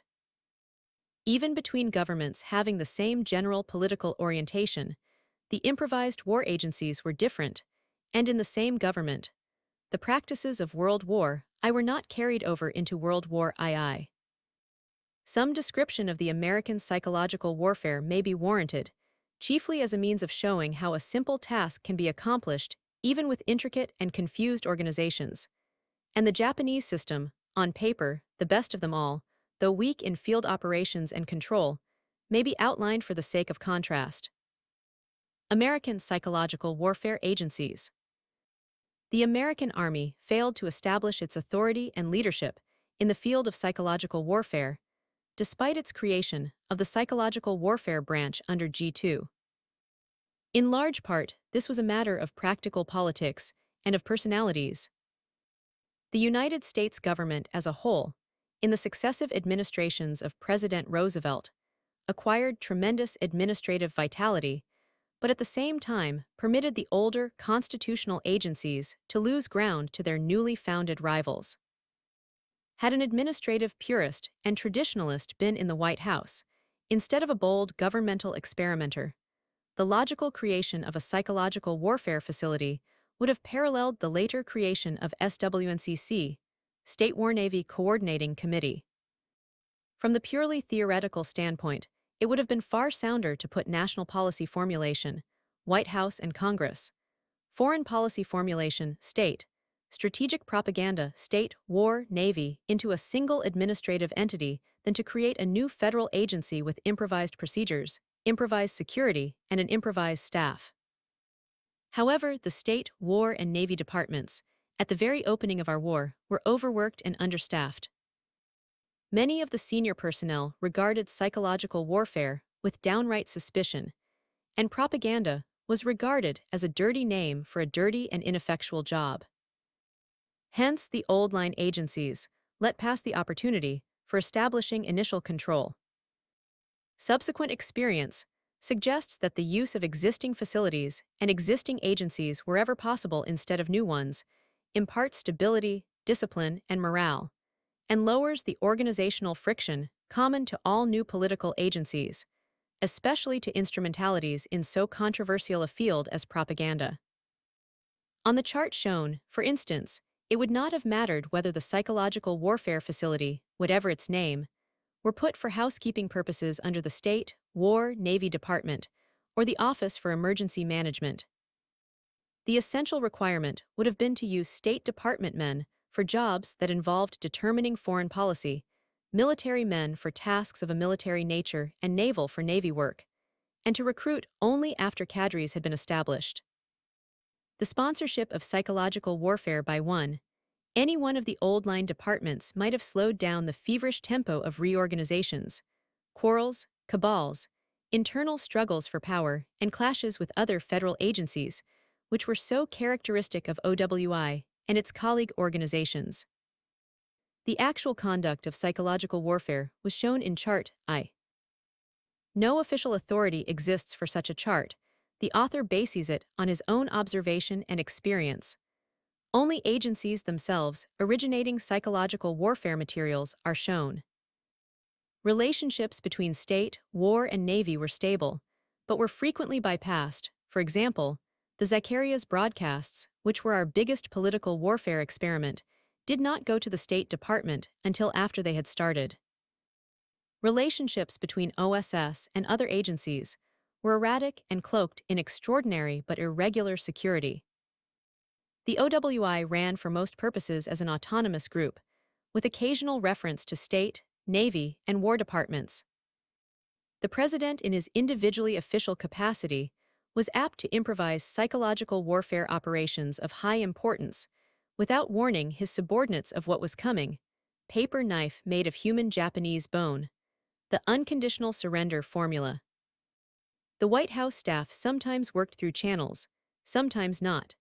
The Harvard professor who advised on inflation was simultaneously involved with psychological warfare on continental Asia. The Secretary of the Treasury openly discussed what he would like to do with Germany in terms which the Nazi radio naturally conveyed to its own people. Within the OWI itself, the overseas operation was separated from the domestic, the broadcasters from the planners, the outposts from everybody else, during much of the war, but the job was done. Success was not due to the formal structure of the Office of War Information. See Charts V. VI. No administrative formula could have transcended such governmental confusion. It was owing to the fact that all the people just described, who went around, with the best will in the world most of the time, minding one another's business, did in the end achieve effective results. The common denominator behind them was not the authority of the president, the discipline of the Democratic Party, or the casually designed, casually overlooked formal lines of authority. The common denominator was American civilization itself. Had we been deeply disunited, this ramshackle structure would have collapsed into chaos. But there was broad concurrence, a sense of cooperativeness, goodwill, and good temper. A German, Russian, or Japanese bureaucrat would have gone mad in the wartime mazes of the federal system. A Chinese would probably have felt very much at home, but would have polished up the titles and honorifics a little. The difference between our governmental organization and that of our enemies lay in the fact that to us the TO were something that could be used when convenient, and could, without breach of faith or laws, be short-circuited when convenient. Word was passed around, material exchanged, coordination effected in ways which could not be shown on any imaginable chart. It was neither a merit nor a defect, but simply an American way of doing things. This characteristic has the effect, however, of making after-the-fact studies quite unrealistic. There is not much from the formal records and the formal charts which conveys the actual tone of governmental operations in terms of propaganda. Study of World War II organization for the sake of research and planning against possible future war would not be very profitable unless it delved into the concrete experience of individuals. The formal outlines mean nothing. They are positively deceptive unless the actual controls and operations are known. Mr. Warburg makes it plain in his book that he thinks little of Mr. Elmer Davis' conception of his job, but he does not mention that Mr. Sherwood, theoretically Mr. Davis' subordinate, ran foreign operations without much reference to Mr. Davis or to any other part of the federal government, since Mr. Sherwood was closer to the White House than was Mr. Davis. This important consideration escapes being recorded on the chart. Foreign operations were actually autonomous. 35 examples of how things really worked, as opposed to how they looked as though they worked, could be multiplied forever. But the soundest way of finding out sober, judicious opinion will necessarily await the writing of autobiographies and memoirs by the people concerned. With these sweeping reservations in mind, it is worth noting the organization of OWI, internal. The domestic operations branch can be dismissed with brief mention. It proved to be the object of profound suspicion on the part of many members of Congress, and its function was to stimulate and assist inward media of public information in support of the war effort. The domestic operations branch never superseded other U.S.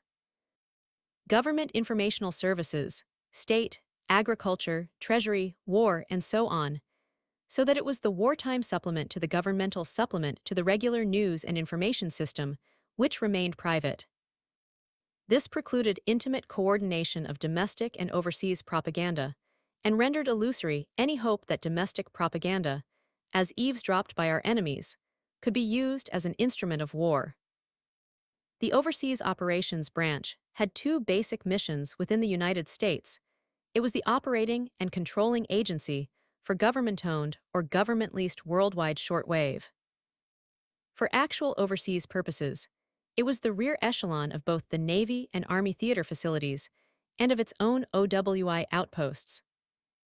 The outposts were themselves under OWI for certain purposes. For other purposes, they were subject to the Chief of Mission Ambassador, Minister or Charge of the U.S. in the foreign country, and still other purposes under the American military commander, having local jurisdiction. OWI Delhi, for example, was under the office of the American High Commissioner in India, also under the rear echelon headquarters of the Commanding General, United States Army Forces, China-Burma India Theater, also under OWI New York for supply of its printed materials, most personnel and needed presses, under OWI San Francisco for supply of its wireless news, and under OWI Washington for general policy, hiring and firing, and everything else. In terms of its own global radio, OWI prepared planning and control materials in Washington and relayed these to New York and San Francisco. The radio facilities in these cities then transmitted the material overseas. Through the first 3 years of the war, the precise nature of the Washington controls was in question, enforcement remained a perplexing problem, and coordination between planning and execution remained unsolved in part. By the spring and summer of 1945, OWI had solved most of these problems, chiefly by means of circulating the area II, and III chiefs to the operating offices. When personal relations were satisfactory, as in the instance of Mr. Owen Lattimore, Chief in OWI San Francisco, Mr. George Taylor, Chief of Far East in Washington, and Mr. F.M. Fisher, Chief of China Outpost in Chongqing, all of them China experts. Coordination might be difficult, but was never exasperating. Chart v. Source. OWI Administrative Memorandum courtesy of Dr. E.P. Lilly. Chart vi. Source. OWI Administrative Memorandum courtesy of Dr. E.P. Lilly. In terms of supply, the materials gathered by the other agencies went to the Outpost Service Bureau, which ran a virtual informational Sears Roebuck for the outposts. Foreign demands for American materials were unpredictable. The OWI learned rapidly and effectively, and the material going out of the outposts to foreign audiences very soon reached a high level of quality. Other psychological warfare agencies at the national level were the CIA coordinator of later the Office of Inter-American Affairs, which conducted propaganda exclusively to Latin America and the Caribbean, and the OSS, Office of Strategic Services, which serviced the Joint Chiefs of Staff with intelligence and policy materials, and served as a home base for its own units, which operated abroad under theater authority. No U.S.-based black propaganda operations were reported to the public. Reduced to the concrete terms of definite policy execution, as opposed to the making of policies that might or might not ever reach their supposed executors, and the routine working of operations, the national level was not important except for the two functions stated above, global shortwave and source of supply. The decisive choices were made in the theaters or at the outposts, half the time in ignorance of what Washington policymakers had decided in conclave on that particular topic. When the author was in China, he found that the OWI China outpost decoded its week-to-week propaganda instructions only after they were hopelessly obsolete. They were then filed. The theaters were able to use psychological warfare as and when they pleased. Between the ETO and Washington, close politico-military coordination was possible between Washington and the others. It was impracticable. The War Department participation in the control and planning of psychological warfare is shown by Chart VII, which represents the situation as of 1945. The propaganda branch, attached to G2 as a staff agency, and not to military intelligence service as an operating agency, served to carry out the psychological warfare functions of the War Department. The chief of the branch represented the Joint Chiefs of Staff at OWI meetings, along with his Navy confer. He took care of official messages to the theaters pertaining to psychological warfare matters, and his office itself performed a few limited functions. One of these functions required the author to get up at 4:30 mornings in order to digest the overnight intake of enemy propaganda. He was joined in this by Tehran-born, Columbia-trained Edward K. Merritt. It was with real relief that he saw the Nazi stations go off the air. He was then able to pass the early bird business to his Persian colleague. The branch also made up propanol studies whenever these were warrantable at the general staff level. The deputy chief, Air, was the vestigial remnant of a short-lived Army Air Forces propaganda establishment. He had direct access to the air staff and took care of things having a peculiarly air character. The abbreviations under theaters are explained below, on page 187, since theater nomenclature for psychological warfare was never standardized. Chart VII source. Chart prepared for Colonel John Stanley in Propaganda Branch, G2. With the termination of hostilities, though it was not the juridical finish of the war, both OSS and OWI were swept out of existence. By executive order of 20 September 1945, effective 10 days later, OSS was broken up. The scholastic portions were dismembered and reassembled into the Department of State, where they presumably helped collate material for the new Interdepartmental Central Intelligence Group, SIG. The operational parts were handed over to the War Department. For all the author knows, some distressed colonel may have a desk full of fountain pens which explode, transmit radio messages, or can be used for invisible tattooing, along with an edible blotter, a desk telephone which is really a hand grenade, and a typewriter which is a demountable motor scooter. Such speculations are delightful topics on which to dwell, but the day of black propaganda is over. Obsolescence reduces all things, even OSS. To absurdity, the OWI perished a more lingering administrative death. It was transferred to the Department of State as an operating unit under the name Interim International Information Service, IIIS, and a new Assistant Secretary of State, Mr. William Benton, took over its sponsorship. Later, under the abbreviation OIC, Office of International Information and Cultural Affairs, it was coordinated on January 1, 1946, with pre-existing State Department offices and with certain leftovers from the Office of Inter-American Affairs, OIAA. It retained the global broadcasts on a limited budget. It still served the surviving outposts, which were being integrated with diplomatic and consular offices overseas. And for Korea, Japan, Germany, Austria, and Venezia Giulia, it acted as the supplying service for the military government information programs in those areas. The Bureau of the Budget took over limited domestic functions when the OWI passed out of independent existence on 31 August 1945, the Joho Kyoku.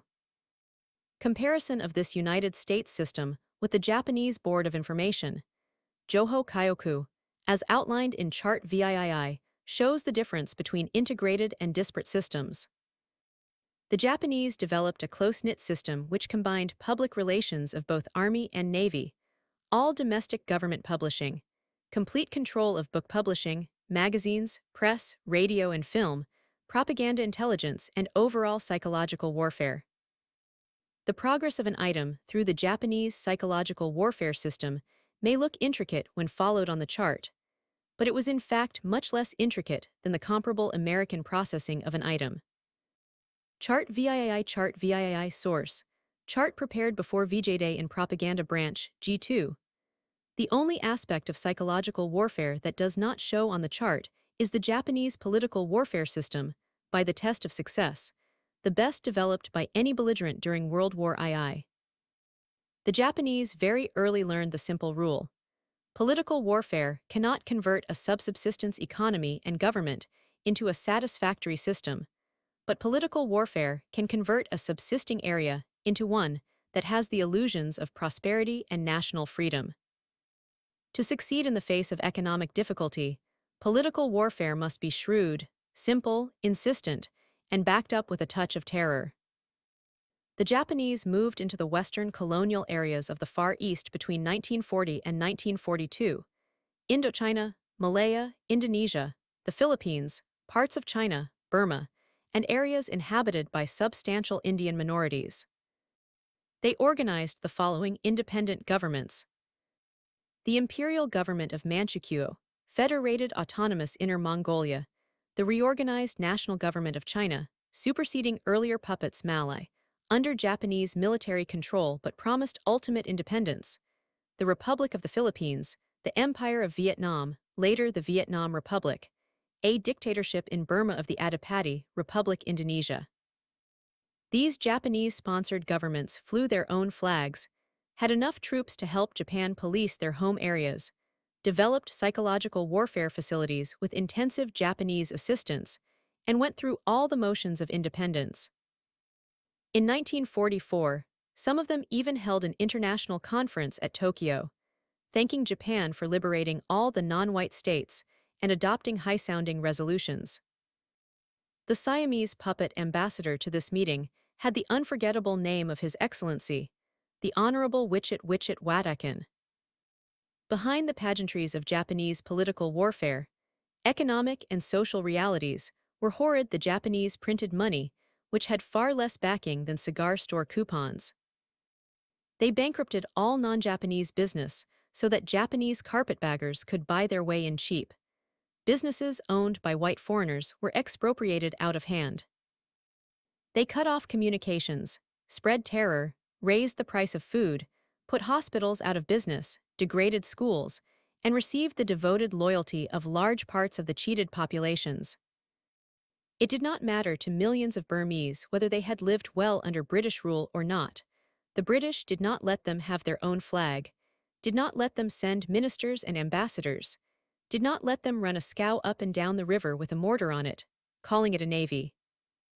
The Miranda, the pageantry of politics, was what mattered, not law and order, democracy, security, education, health. The same story might have been repeated on a larger scale throughout the Far East, perhaps ultimately leading to something like Lothrop Stoddard's Old Nightmare, the rising tide of color. Countervening factors included the presence of Chinese agitation, both Kuomintang and communist in leadership, guerrilla operations throughout Southeast Asia, and the ruinous economic effects of American submarine and 14th Air Force anti-shipping operations.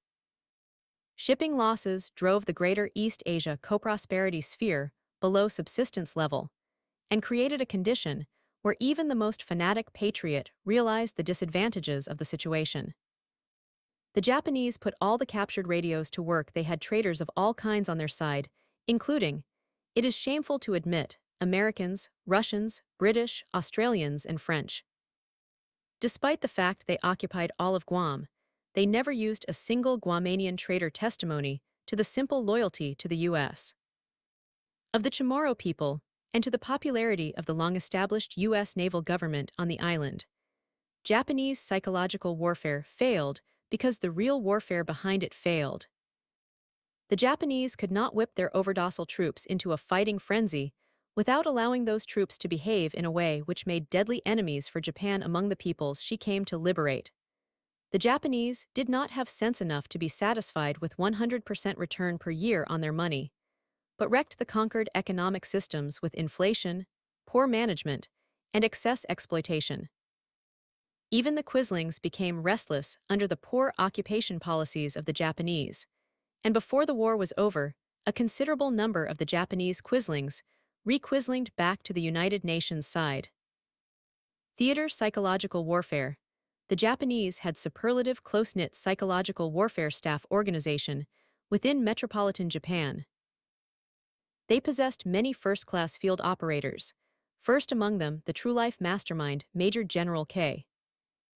Dihara, whose dinner guests often woke up the next morning with bad hangovers and high treason on their consciences.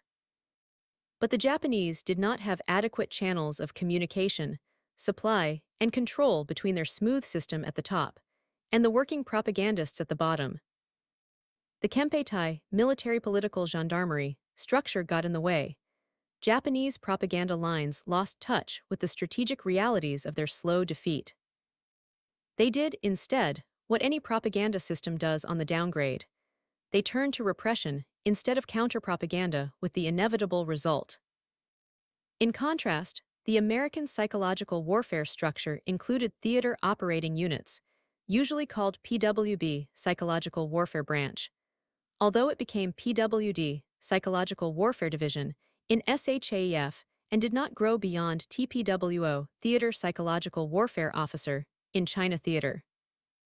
The supreme authority was, of course, the theater commander, on whose responsibility the operation had to be carried out. When propaganda bungled and got into the field of political trouble, it was the theater commander, and not the subordinates, who took the blame. Every theater was under the command of a general, except for Central Pacific, under Admiral Nimitz, and he used an army colonel as his propaganda chief. In most theaters, the political advisor was the buffer between psychological warfare and the commander himself. In Southwest Pacific and later, the headquarters of the Supreme Commander for the Allied Powers, Japan, General MacArthur instituted the office of Military Secretary and made this officer responsible for reporting to him, personally, the developments in the propaganda field. Subject to local variation, the theater agencies faced similar problems. They had to serve in turn as a rear echelon to service the needs of combat propaganda, while working as the actual operating agencies for the bigger radio programs and the preparation of strategic leaflets.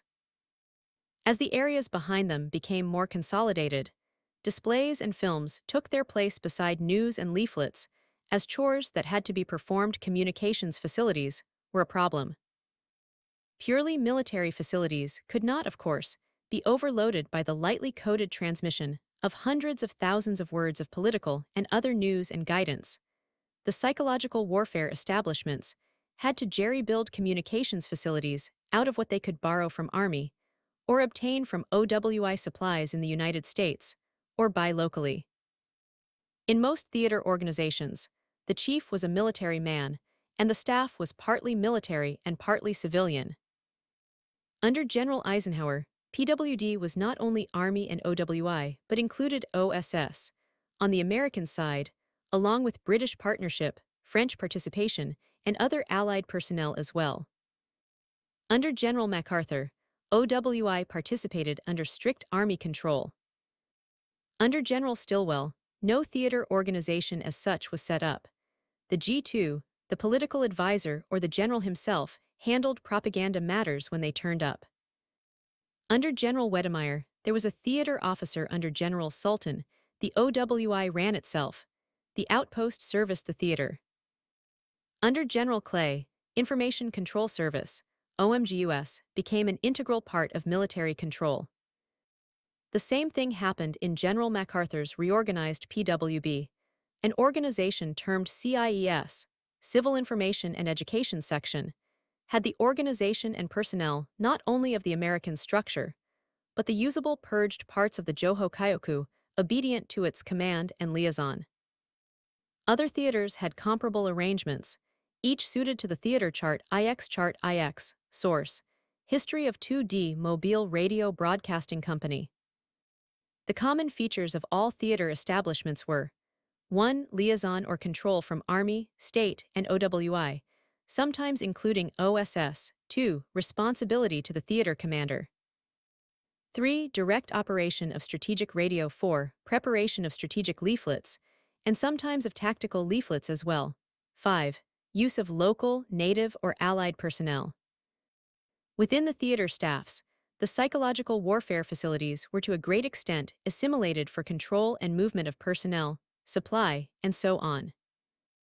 The G3s and G4s of the theaters normally serviced the PWBs, along with the rest of their work. The OWI and other civilian persons were put into uniform and given simulated rank, sometimes wildly disproportionate to their Army counterparts. The Army G2s naturally worked with the PWB intelligence facilities. In some theaters, the G2 was ex officio the Chief of Psychological Warfare, as was the Assistant Chief of Staff G2, War Department General Staff, himself at home. G1s usually kept out of the way of psychological warfare, and the housekeeping of the units was in most cases autonomous. Responsibility for financing psychological warfare was never established as doctrine. The State Department kept most of it off its budget, leaving the actual payments up to the War Department and the OWI to figure out. Oftentimes, this resulted in a curious sort of neo-capitalism within the US-owned socialism of the Army. The two agencies would hold on to property as though it were private property, on the basis of immediate title, without reference to the plain fact that all of it was paid for in the end by the United States Treasurer. OWI once murmured threateningly about bringing its radio material home from Manila, rather than let General MacArthur's people hijack it.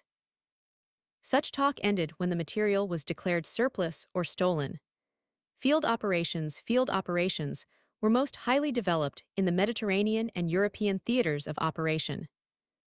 Combat propaganda units came into being, carrying fully equipped mobile radio stations and high-volume printing presses along with them. Later, under SHAEF, these units developed further and Army-level organizations were set up which duplicated the theater organizations on a reduced scale.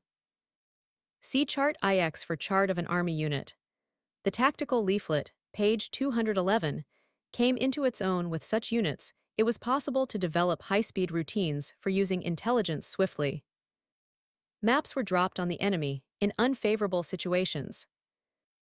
Order of battle became highly important for psychological warfare purposes when enemy units could be addressed by their proper unit designation or by the name of their commanders.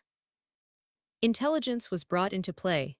Bad food, bad supply, poor command, or mishandling of enemy forces in any way brought prompt propaganda comment. Radio was the least useful for tactical operations, simply because enemy troops do not carry private portable radio sets around with them.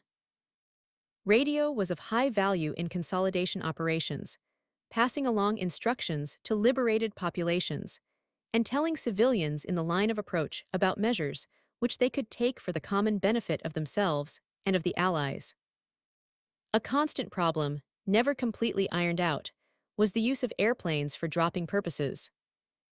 The leaflet producers had, in all theaters, a tendency to prepare excellent leaflets, bail them, and send them along to the airfields in the expectation that an overworked, unindoctrinated Air Force staff would automatically pick up the leaflets, develop dropping mechanisms, pack the leaflets into planes, take them out and drop them to the right language groups at the right time in the right place. This was of course as absurd from the aviators' side as it was, to the civilians, to let their brain children accumulate in hangars or warehouses.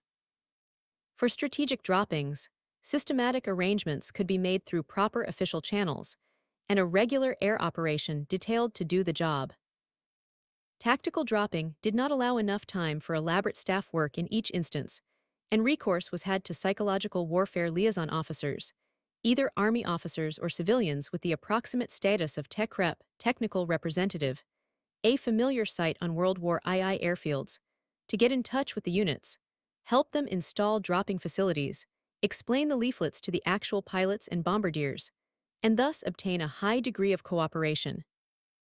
In almost every theater, this policy succeeded, and a wide variety of leaflet bombs, leaflet dispensers, and other leaflet circulating gadgets was developed. Artillery distribution also played a significant part for frontline situations. Artillery could do the job better than planes, without risking aircraft in a quasi-combat operation. Leaflet bombs of considerable scope appeared, and could be made to fit almost any appropriate weapon. Circulation was also affected by means of clandestine operations to friendly civilians, frequently combined with airdrop of weapons, medicine, and other essentials. The organization of all these new functions has changed military organization. A whole new series of units were attached in echelon, each fitted to the appropriate level for its work. The rear area functions and strategic propaganda work always required a considerable proportion of civilian aid, since some of the best workers in this line were persons who either did not wish to join the Army or whom the Army did not wish to have join it. These psychological warfare organizations were unbelievably cheap, even if measured by the most conservative estimates of their success. It is impossible that the army of the future, whether American or foreign, will overlook this source of assistance.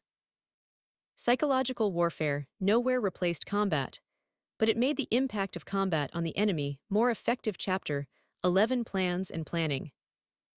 With most military planning, it is feasible to work from the top down, define the strategic objective, and then work out the actual requirements of the operation in advance. This is not true of psychological warfare. The objectives may be defined, and in the process of definition, the general needs of a propaganda agency may be clarified. If a plan calls for a press or a radio, somebody can requisition a Davidson press or a Hallicrafter radio and get ready to use it.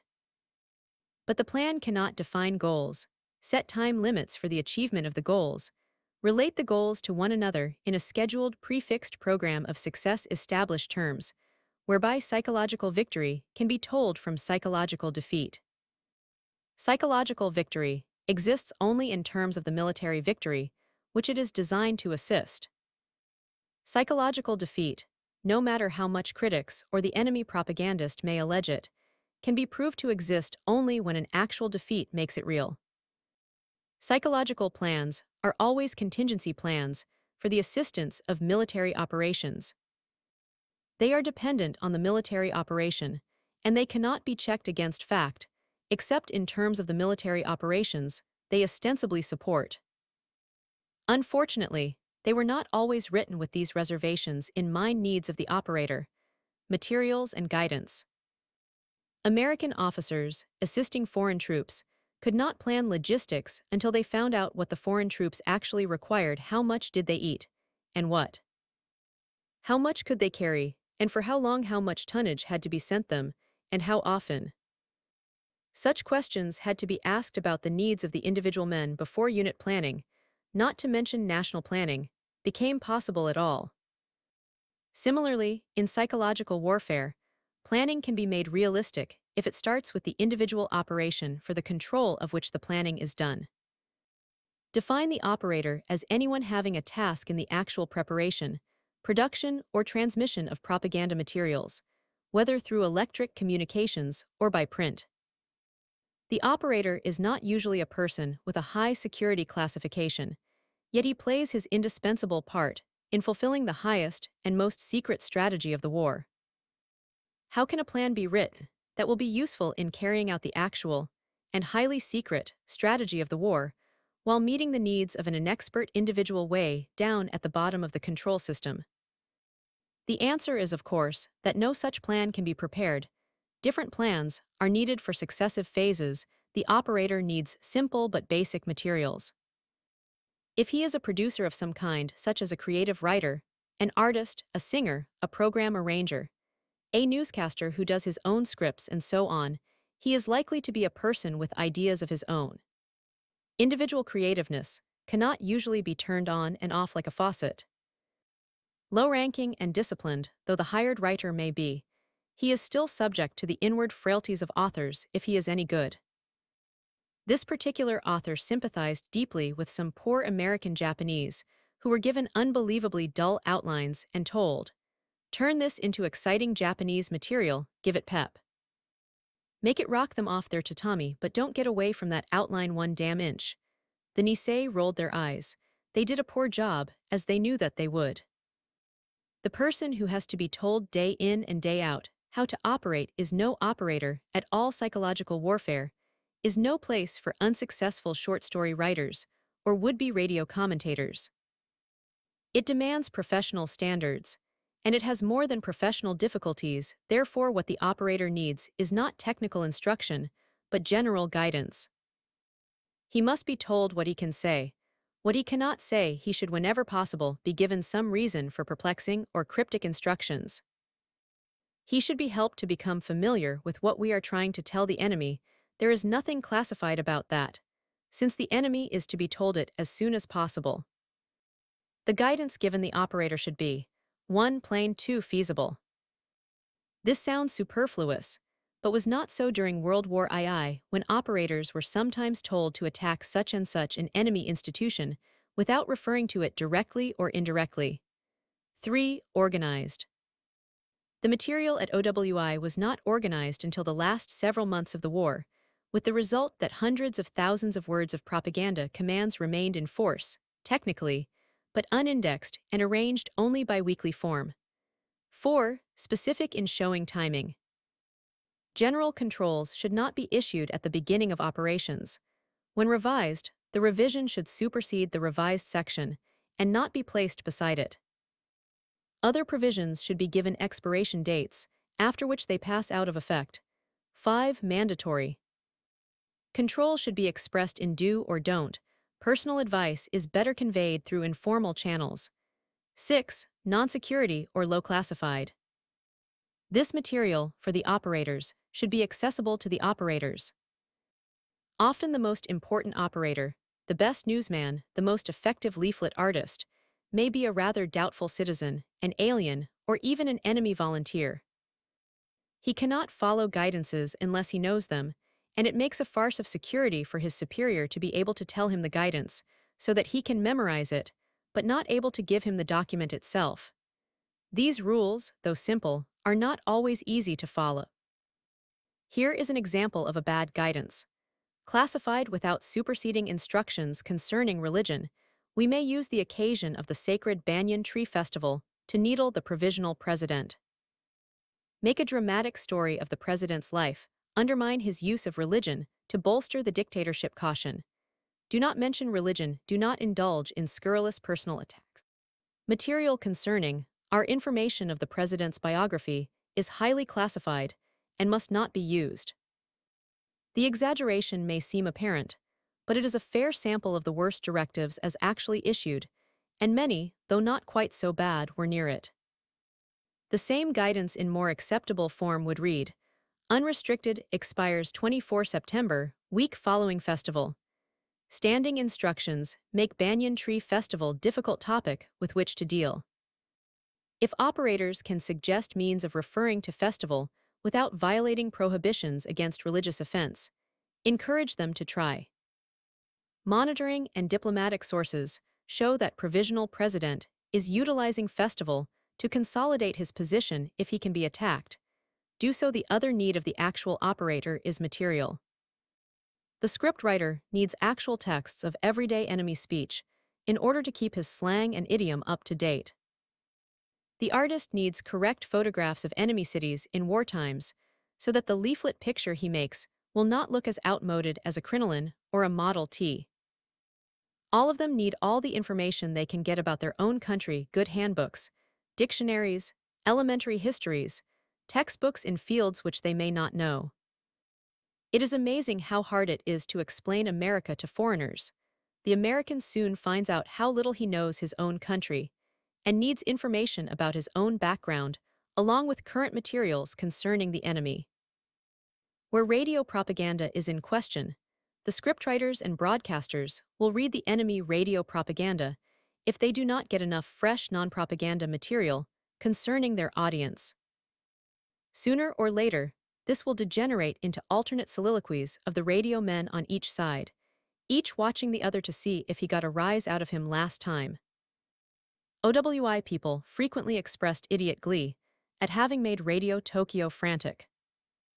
The OWI men were the first to admit that their glee was pointless, since it was the Japanese broadcaster and not the Japanese audience who responded. But for lack of current information about the enemy, the propagandist will refer to his own professional opponent. There is, of course, a very substantial difference between a change in enemy propaganda, occasioned by a real inroad which one's own propaganda had made an enemy opinion, and a change that consists simply in angry or smart backtalk. Finding that difference is the responsibility of propanol, not of the operator pre-belligerent planning. Pre-belligerent planning differs from regular planning in that it does not have the substantial context of actual military operations to make it realistic and urgent. Like all plans, the pre-belligerent plan should enumerate the facilities available, the basic course of action to be followed, and the limits within which offensive propaganda will be permitted. In fairness to the planners themselves, as well as to the authorities who will fit this plan into related military, economic, or political plans, the plan should define the proper scope of propaganda as applied to the contemplated situation. One of the most useful functions of the pre-belligerent plan lies in the periodic exercise, which it gives in propaganda discipline. Information and intelligence agencies frequently see their jobs so technically that they lose sight of the need for coordination within the mechanism of an entire government. Press relations people try to get stories in the papers, radio, people try to maintain listener interest, educational officers are concerned with the teachability of their materials.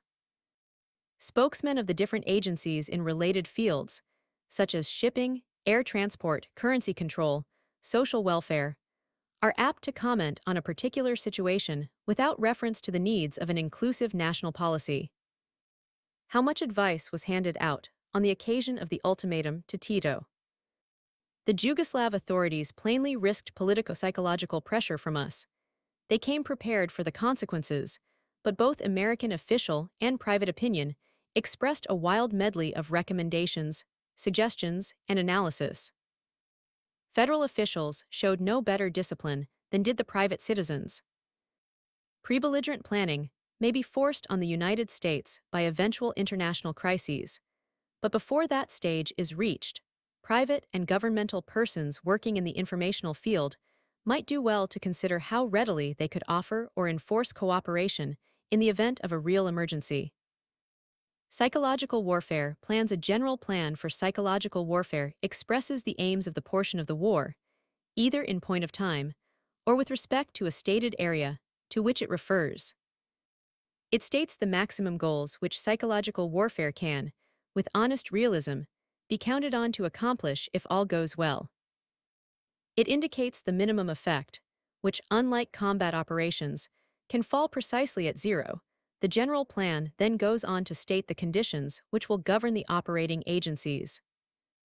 The important part of this section lies in guessing where the operating agencies are likely to need coordination and where not. If the plan is to reveal highly important and therefore secret strategy, it should merely sketch the broad outlines of the processes intended, leaving to experts the responsibility of determining specific do's and don'ts. In such a case, however, the plan should not leave room for interagency or interpersonal doubt as to where the interpretive function lies.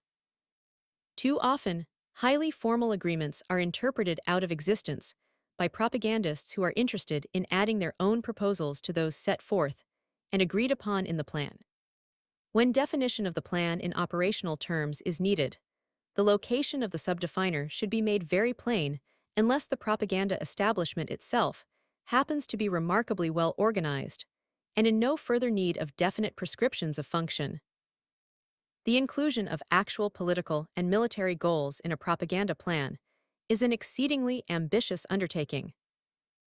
The goal, to foster a spirit of nationalism and independence among the Eastern or Caucasian people to the end that they may revolt and set up their own pro-Allied government, is a commitment beyond the reach of normal propaganda.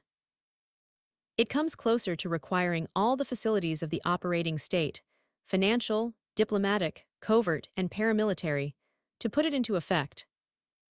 The goal, to give sympathetic circulation to Eastern or Caucasian autonomous sentiments so as to promote interference with the occupying power, is much more nearly attainable.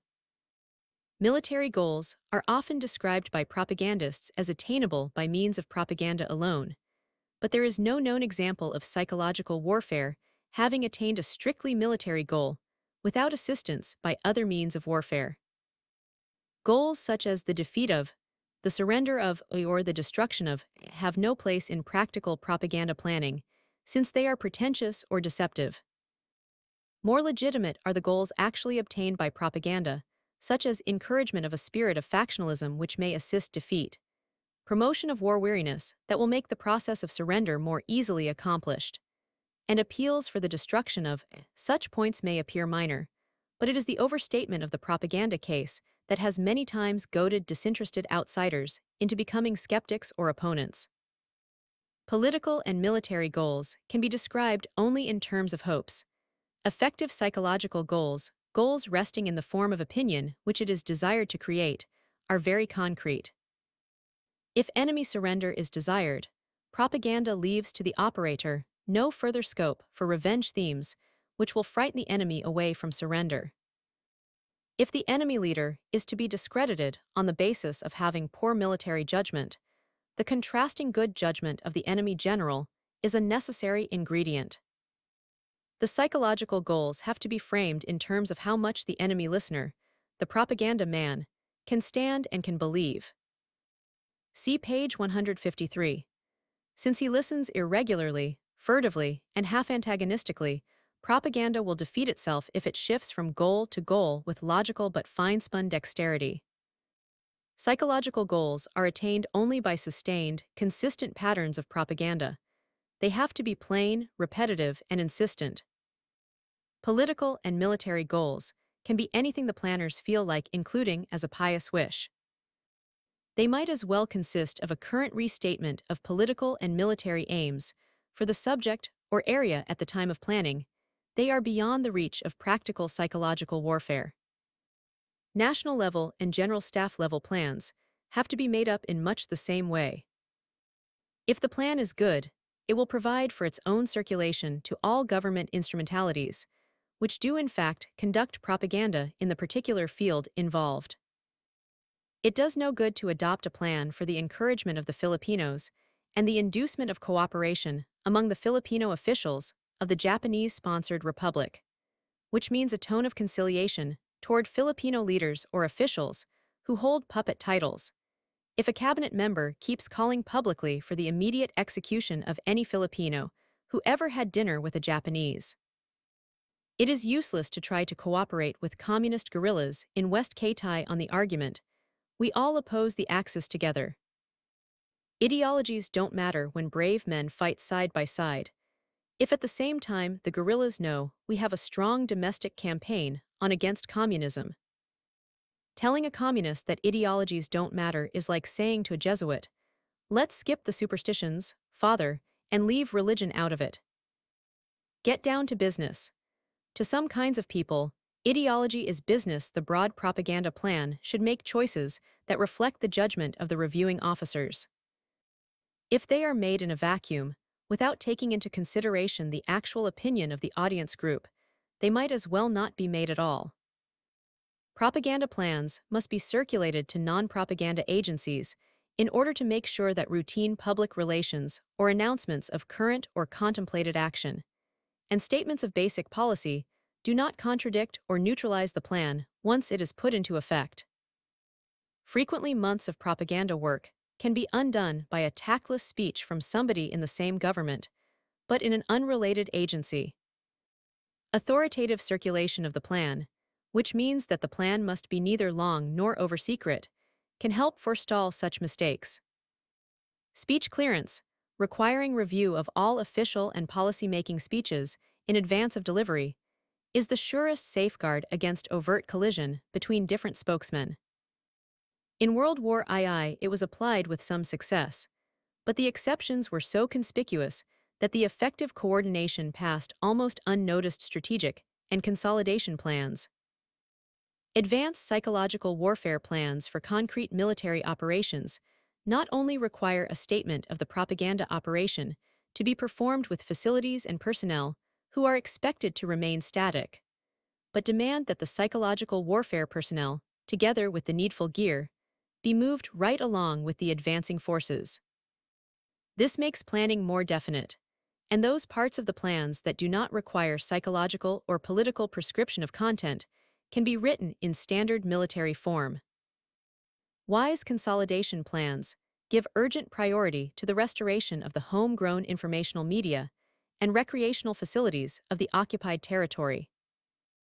Definite anticipation of shortages in radio facilities, newsprint, ink, paper, and other supplies can ensure prompt reopening of consolidated facilities underway. The propaganda operators may tell higher echelons that the local people are not competent, cannot be trusted, and so on, but General MacArthur's experience in Japan would seem to indicate that no army can carry on consolidation propaganda as efficiently as the conquered civilians themselves can, provided the civilians have 1. Reasonable though restricted freedom of utterance, so that they can know what they may or may not say. 2. Prompt liaison for security and policy clearance, so that they can get an authoritative yes or no answer on proposed projects, enabling them to maintain operation without intolerable delays. 3. Friendly professional assistance in meeting material and staff shortages. The American DISCCs, District Information Services Control Commands, in the American zone of Germany, did an excellent job in moving rapidly from Phase 1 to Phase 2 in 1945 and 1946. Contingency plans frequently the chiefs of government and services know of an operation or danger that may arise, which will change the character of the war. Such were the North African landings, the Italian surrender, D-Day itself, the joining of the American and Russian forces in Germany, Hitler's death. For such contingencies, it is desirable to have plans ready stating the reaction of the government to the event. Such plans can be prepared and distributed to select personnel, and downgraded or released, together with any needed last-minute change, when the first word comes through that the event is officially to be recognized. Profoundly secret contingencies, such as Hiroshima Day, do not lend themselves to such treatment. It must be repeated that plans are effective only when transposed into plain, simple, usable guidances for the actual operatives.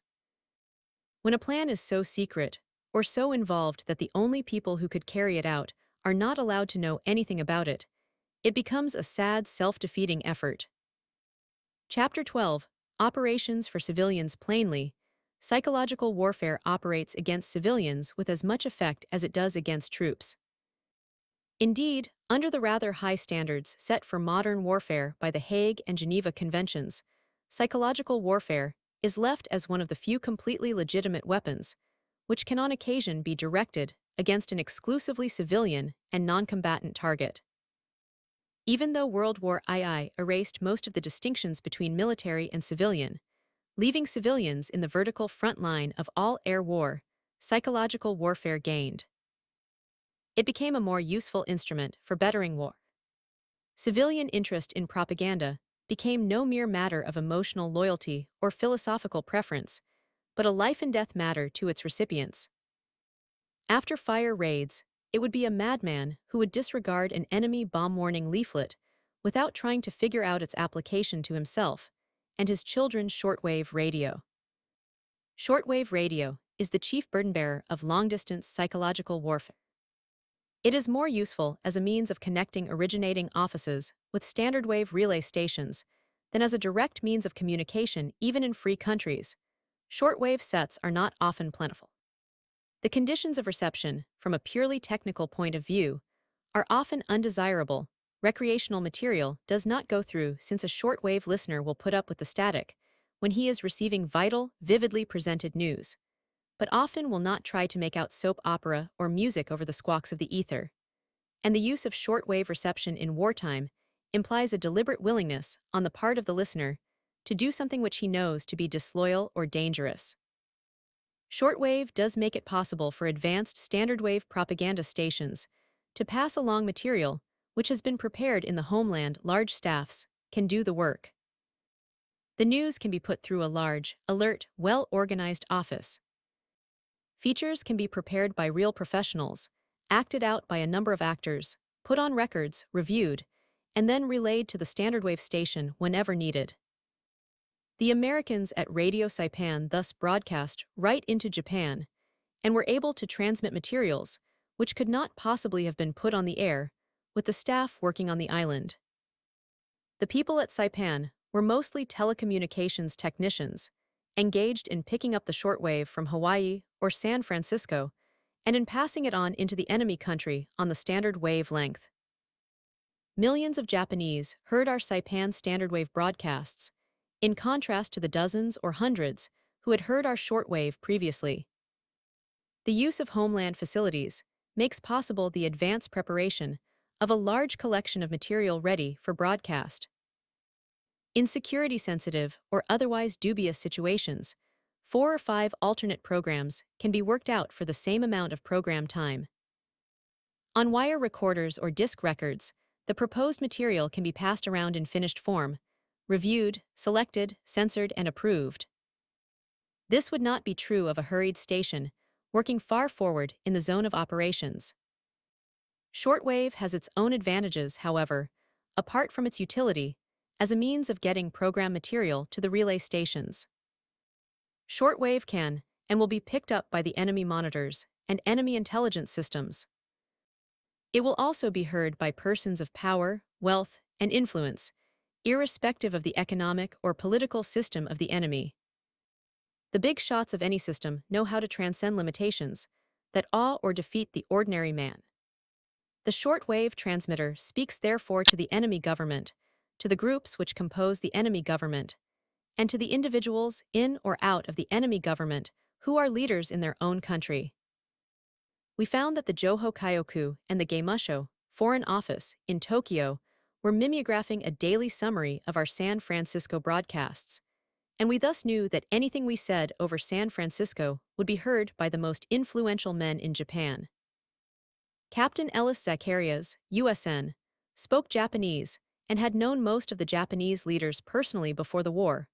With government monitoring known to exist, he felt free to address the Japanese leaders personally and directly with assurance his words would reach them, and his broadcasts are confessed by the Japanese themselves to have played a contributory part in bringing about the Japanese decision to surrender. Standard wave, the most effective use of radio, is that which falls within the receiving capacity of the ordinary receiving sets, owned or used by the enemy population. This means the establishment of transmitting facilities close enough to the enemy territory for the programs to get through. As between the United States and Japan from 1941 through 1944, this was very difficult. No Americans ever dared join the Shantung guerrillas, whether Kuomintang or communist, with transmitters, and as long as we broadcast from the safety of our side of the ocean, we could only hope that occasional freak conditions would echo programs into Japan 2 or 3 times a month. With the British and the Germans, it was altogether different. The two countries were virtually touching, and each could cover the entire enemy territory. With short-distance standard wave broadcasting to an enemy known to have millions of radio receivers, strategic radio becomes effective. The chance is provided for building up a consistent group of listeners, for influencing their morale and opinions, and for circulating rumors that will reach almost every single person in the enemy population. The temptation to perform tricks, to lapse back to peacetime standards of radio as entertainment or radio as advertising, is a constant one. The propagandist knows that he is being heard, and he fears that his audience will lose interest if he does not stimulate them with a brilliantly variegated series of programs. Black radio comes into its own on standard wave. The British could put the mysterious anti-British, anti-Hitler broadcaster Gustav Siegfried Eins on the air, with his rousing obscenities, his coarse but believable gossip, his wild diatribes against the Allies, and against the Nazi scum who got in the way of the glorious German army. He was so good that for a while even American propanol thought he might be a spokesman for the Saucier members of the Wehrmacht General Staff. The Germans could broadcast proletarian propaganda on the Lenin Old Guard station, foaming at the mouth whenever they mentioned the crazy vile fascist swine Hitler, and then going into tantrums because the Communist Party needed all the brave, glorious leaders who had been murdered by the fat bureaucrat Stalin. Ed and Joe could talk out of Bremen and pretend to be scooting around the American Midwest, one jump ahead of the G-men with their trailer and concealed transmitter, telling the rest of the Americans the lowdown about that goof Roosevelt and his Jewish war. But Ed and Joe were not good enough to fool anybody. Black radio is great fun for the operators, but its use is often limited to a twisted kind of entertainment designed to affect the morale of dubious groups. It leaps to sudden importance only in times of critical panic, when it can add the last catalyst to national confusion. Precipitating chaos, the beginning and end of standard wave transmission is news. News, see page 135. Uses standard appeals, it should be factual but selectively factual repetition of basic themes, is much more important than the constant invention of new ones.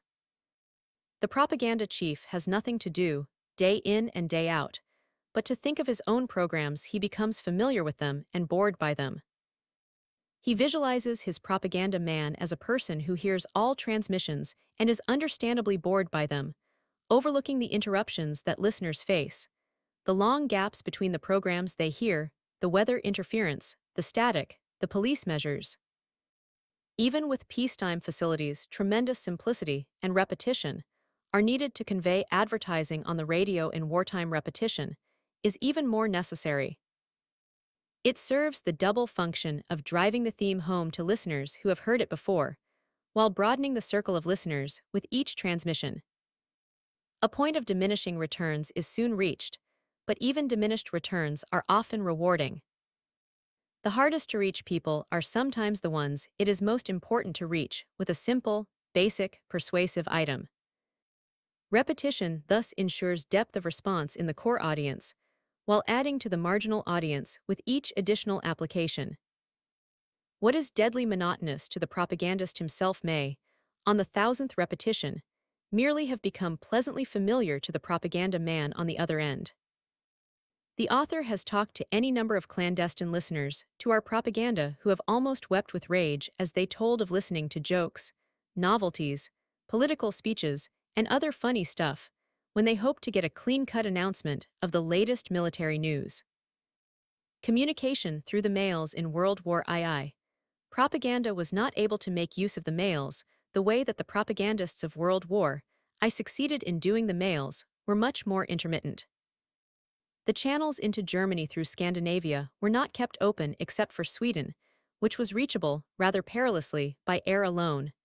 Iberia was an inhospitable base. German counterintelligence was more than ruthless. It was effectively savage and made the Germany of Kaiser Wilhelm seem rustic by contrast. With Japan, anything would have had to go through Soviet censorship to get there in the first place, and then meet the traditional intricacies of Japanese red tape. Mail propaganda was therefore not heavily developed. Something was accomplished, however, by use of the Portuguese, Spanish, Swiss, and Chinese press. Enemy officials and private persons were known to read these, and it was possible to do a great deal toward influencing editorial content. Major mail propaganda operations were conducted against us, however. The Nazis, as part of their pro-belligerent planning and operations, sent enormous quantities of propaganda through the United States mail, sometimes postage-free under the frank of congressmen.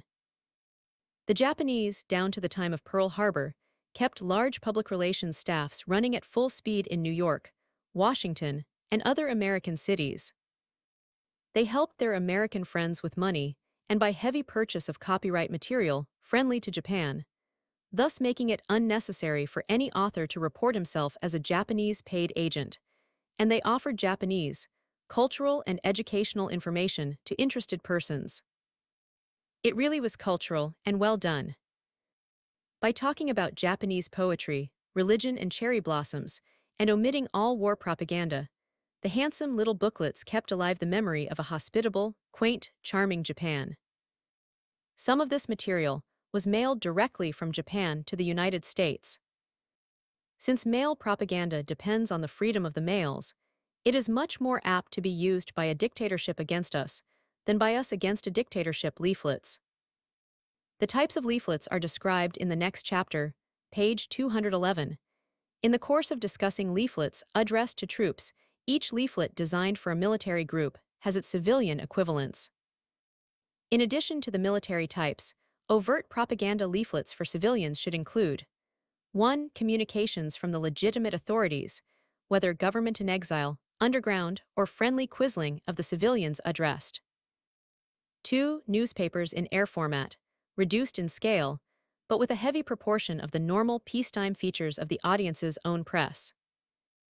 3. Novelty materials appealing to children, who are apt to be among the most industrious collectors of leaflets, disseminating them far and wide, with less danger of reprisal from the occupying power or the police than adults might face. Good adult leaflets are as interesting to children as are leaflets especially designed for them. The use of color printing, vivid illustrations, pictures of air battles, how it works diagrams of weapons, and so forth may reach the teenage audience best if it gives no indication of being aimed at them. Four gifts: soap, salt, needles, matches, chocolate, and similar articles dropped to civilian populations. This demonstrates the wealth and benevolence of the giver. Countermeasures to enemy use of this type of propaganda consist of dropping a few duplicates of his gifts, containing poison ivy soap, nauseating salt, infected-looking needles, explosive chocolate, etc. The Germans are reported to have followed this procedure against the American air gifts, dropped to Italy and France. With the avoidance or the spoilage of gifts, the propaganda effect becomes so confused that both sides find it worth desisting for a while. 5. Appeals to women. Women, statistically, are around 50% of the population of any country. With the diversion of men to fighting operations, the percentage of women in the home population rises, and in wartime, it may become 60% or 70%. They face social and economic problems much more immediately than do men, because the responsibility for maintaining homes and children normally falls on them. Evidence of humane intentions, of reluctance to wage the most cruel forms of war, of attempts to help civilians escape unnecessary danger, can bring women into the participating enemy group for relaying propaganda. Pamphlets. Where airdropping facilities are plentiful, leaflets can be supplemented by pamphlets. Pamphlets have the advantage of giving the propagandist more space for texts or pictures, enabling him to tackle enemy arguments in detail or in depth. Pamphlets can present sustained arguments, and thus come closer to meeting the domestic propaganda facilities of the enemy on even ground. They are especially useful in countering or neutralizing those enemy arguments, which depend either on formal argument or on misapplied statistics, and which therefore require point-by-point confutation. The pamphlet shown in Figure 6 is an excellent example of the medium, though it carries a complex message. It can be read by persons at the lowest educational level. It meets enemy propaganda over a whole range of themes. It is apt to be disseminated farther, whether initial distribution be by ground or by air. Unlike the leaflet, the pamphlet is sometimes hard to conceal for well-policed areas. It must be supplied with a protective disguise if it is to be passed along. One ingenious pamphlet made up by Dennis McAvoy and Don Brown at OWI for dropping on the Japanese started out with a warning: enemy warning. This is an enemy publication, issued by the United States government finder, is commanded to take this to the nearest police station immediately. Enemy, the pamphlet gave a general statement of Japan's bad war position and was addressed to Japanese policemen and police officials. The cover urged the policemen not to keep the pamphlet, nor to destroy it, but to pass it on up through channels to their superiors as an instance of enemy propaganda. We never found out what the Japanese police actually did when they got these. One Japanese black leaflet assumed the proportions of a book and was made up in the familiar format of the pocket-sized 25-cent volumes. With a New York dateline, a copyright notice, and even a printer's union label all neatly falsified, the book expressed opposition to Roosevelt's war. It was circulated by the Japanese as a captured enemy book, presumably, in order to convince their own people and their Asiatic associates that opposition to World War II existed within the United States itself. Almost all belligerents issued malingerers' handbooks during the war. These started out with statements that the medical control system was inadequate, that each man had to look out for himself, and that feigned sickness was often the only alternative to real sickness. Disguised as entertainment booklets, instructions accompanying medicine, or even as official handbooks of the enemy government for this and that purpose, the leaflets gave detailed instructions on how to fake tuberculosis, heart trouble, and other diseases. Subversive operations. Propaganda to friendly civilians whose country has been overrun by the enemy can be effectively promoted by collaboration with local patriots, unless political considerations prevent such collaboration. This type of operation requires careful cooperation between propaganda, overt, subversive facilities, and intelligence personnel. World War II saw the type used on all fronts. The Japanese made especially bold use of it during the conquest of Malaya, the occupation of Burma, and the Chinese railway campaigns of 1944. Natives on the enemy side were regarded by us as quislings. The Japanese honored them as patriots and duped them effectively. Bold, black propaganda operations can often embarrass the enemy. The dropping of a few hundred tons of well-counterfeited currency would tend to foul up any fiscal system. Peacetime counterfeiters operate with poor materials, secretly, and in small shops. When instructed, a government agency can do an astoundingly good job of counterfeiting. The United States is on the vulnerable side of this operation because our money happens to be the most trusted and most widely hoarded in the world. Various governments are believed to have run off substantial numbers of United States $20 and $50 bills. A less offensive operation consists of giving the enemy populous sets of ration cards, along with simple suggestions on how to finish the forging job so as to make it convincing. The Nazis were especially subject to this kind of attack, since German methodical bookkeeping required a large number of documents to be in the possession of each citizen. Falsification of any of these made the German officials go mad with confusion. To a country suffering from too much policing, the transmission by black propaganda of facsimile personal identity cards in large numbers would be welcomed by many common citizens and would keep the enemy police procedure at a high pitch of futile haste. The essence of this, as of all good black propaganda, is to confuse the enemy authorities while winning the thankfulness of the enemy people, preferably while building up the myth within the enemy country that large, well-organized groups of revolutionists are ready to end the war when their time comes. If white propaganda is to be compared to incendiary bombing, in that it ultimately affects the enemy armed services by disorganizing the homeland behind them, black propaganda may be compared to the tinfoil strips used in anti-radar. Black propaganda strikes directly at enemy security. It gives him too much to do, and thus increases the chances for agents down on the ground to succeed in their lonely, dangerous work. Motion pictures. In consolidated areas, allied or neutral territory, and the home jurisdiction, motion pictures for civilians can be employed as a major propaganda instrument. The combination of visual and auditory appeal ensures a concentration of attention not commanded by other media. In both world wars, the U.S. made extensive use of film. Procurement can be either through direct governmental manufacture of the finished product or by subcontracting to non-governmental agencies. Propaganda films normally make a point of displaying the military prowess and civic virtue of the distributor. Officially distributed films are, however, almost always overshadowed by pure entertainment films. The wartime official movie can penetrate no deeper than can the unofficial picture. Financial and commercial control, plus censorship, limits the periphery into which motion picture showings can be extended. Often the private film will be shown when a public one would be suppressed. And in time of peace, the propaganda movie has ever sharper competition from its private competitors.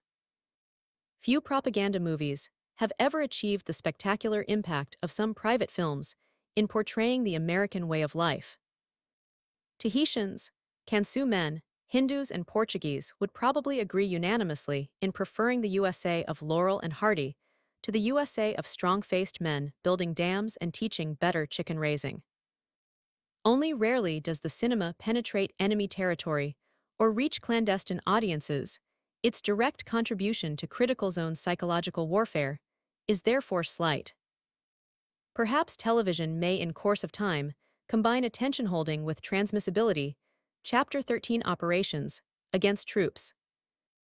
In every instance of systematic American use of psychological warfare against enemy troops during World War II, affirmative results were discerned after the operation had been in effect for a short while. Figure 46 shows the consummation of the troop propaganda program. These Germans are surrendering, and they carry the Allied leaflets with them. By the latter phases of the liberation of France, 90% of the enemy prisoners reported that they had seen or possessed Allied leaflets, and the most famous leaflet of them all, the celebrated Passerschiene, see Figure 4, came to be as familiar to the Germans as their own paper money. Since every enemy who surrenders is one less man to root out or destroy at a cost of life to one's own side, the sharp upswing of enemy surrenders was a decided military gain. Two separate types of psychological reaction are to be sought in the enemy soldier's mind. The first consists of a general lowering of his morale or efficiency, even when he is not in a position to perform any overt act, such as surrendering, which would hurt his side and help ours. This may be called MO, or morale operations. The second type of action is overt action, surrendering, deserting his post of duty, mutinying, which can be induced only if the appeal is expertly timed. Operations against troops must be based on the objective military situation. Suffering and exertion increase realism. Plain soldiers are not apt to be talked over by propaganda unless the propaganda is carefully cued to their actual situation. All propaganda should be based on fact. Propaganda to troops must be based not merely on fact, but must show shrewd appreciative touches of understanding the troops' personal conditions. Propaganda is not much use to a nation undergoing abject defeat, for the troops on the victorious side will be buoyed up by the affirmation of victory from their own eyes. Troop propaganda must therefore aim at eventual willing capture of the individual, not at surrender by his individual initiative. It must implant the notion that he may eventually be trapped, and that if that happens, he should give up. The propaganda must not meet the soldier's loyalty in a head-on collision, but must instead give the enemy soldier the opportunity of rationalizing himself out of the obligations of loyalty. True loyalty requires survival, and therefore surrender. The steps, therefore, needed for good propaganda to actual combat troops include the following. First, the notion that the enemy soldier may have to surrender as his side loses or retreats. Other named units have surrendered, with so-and-so many men. You will have to too. Second, themes which make the enemy soldier believe that an all-out effort is wasted or misapplied. Third, the idea that he or his unit may find themselves in a hopeless situation soon. Fourth, identifying the next authentically bad situation with the hopeless situation. Fifth, concrete instructions for the actual surrender. Morale operations in the Black Field are, for the American record, still a closed book. German black operations against the French included such enterprises as sending French soldiers letters from their hometowns, telling them that their wives were committing adultery or were infected with venereal diseases, or calling out names and unit designations to French troops facing them in the Maginot Line, or giving away mourning dresses to women who would wear them on the streets of Paris, or intercepting telephone communications in the field and giving confusing or improper orders. Morale operations on the white side included such items as the following. Sending mournful poetry leaflets to Japanese units, which were known to be demoralized for lack of home furlough China theater. Dropping beautiful colored pictures of luscious Japanese victuals on starving troops, North Burma. Showing the Japanese sad sack in a cartoon, fighting everywhere while his officers get all the liquor, all the food, all the girls, and all the glory, while the common soldier ends up cremated, Southwest Pacific. The category, morale leaflets, covers all leaflets which neither call for immediate action, nor are designed primarily to convey news as such news leaflets. Figures 1, 7, 59, 60 and 65 are news leaflets. The propaganda purpose is evident, even to the enemy. But in the best of these leaflets, there is a tendency to let the facts speak for themselves, and to show the enemy just what the actual situation is: tactical, defensive, psychological warfare. Morale operations are designed, therefore, to obtain responses other than immediate action. Several possible goals can be sought, singly or jointly.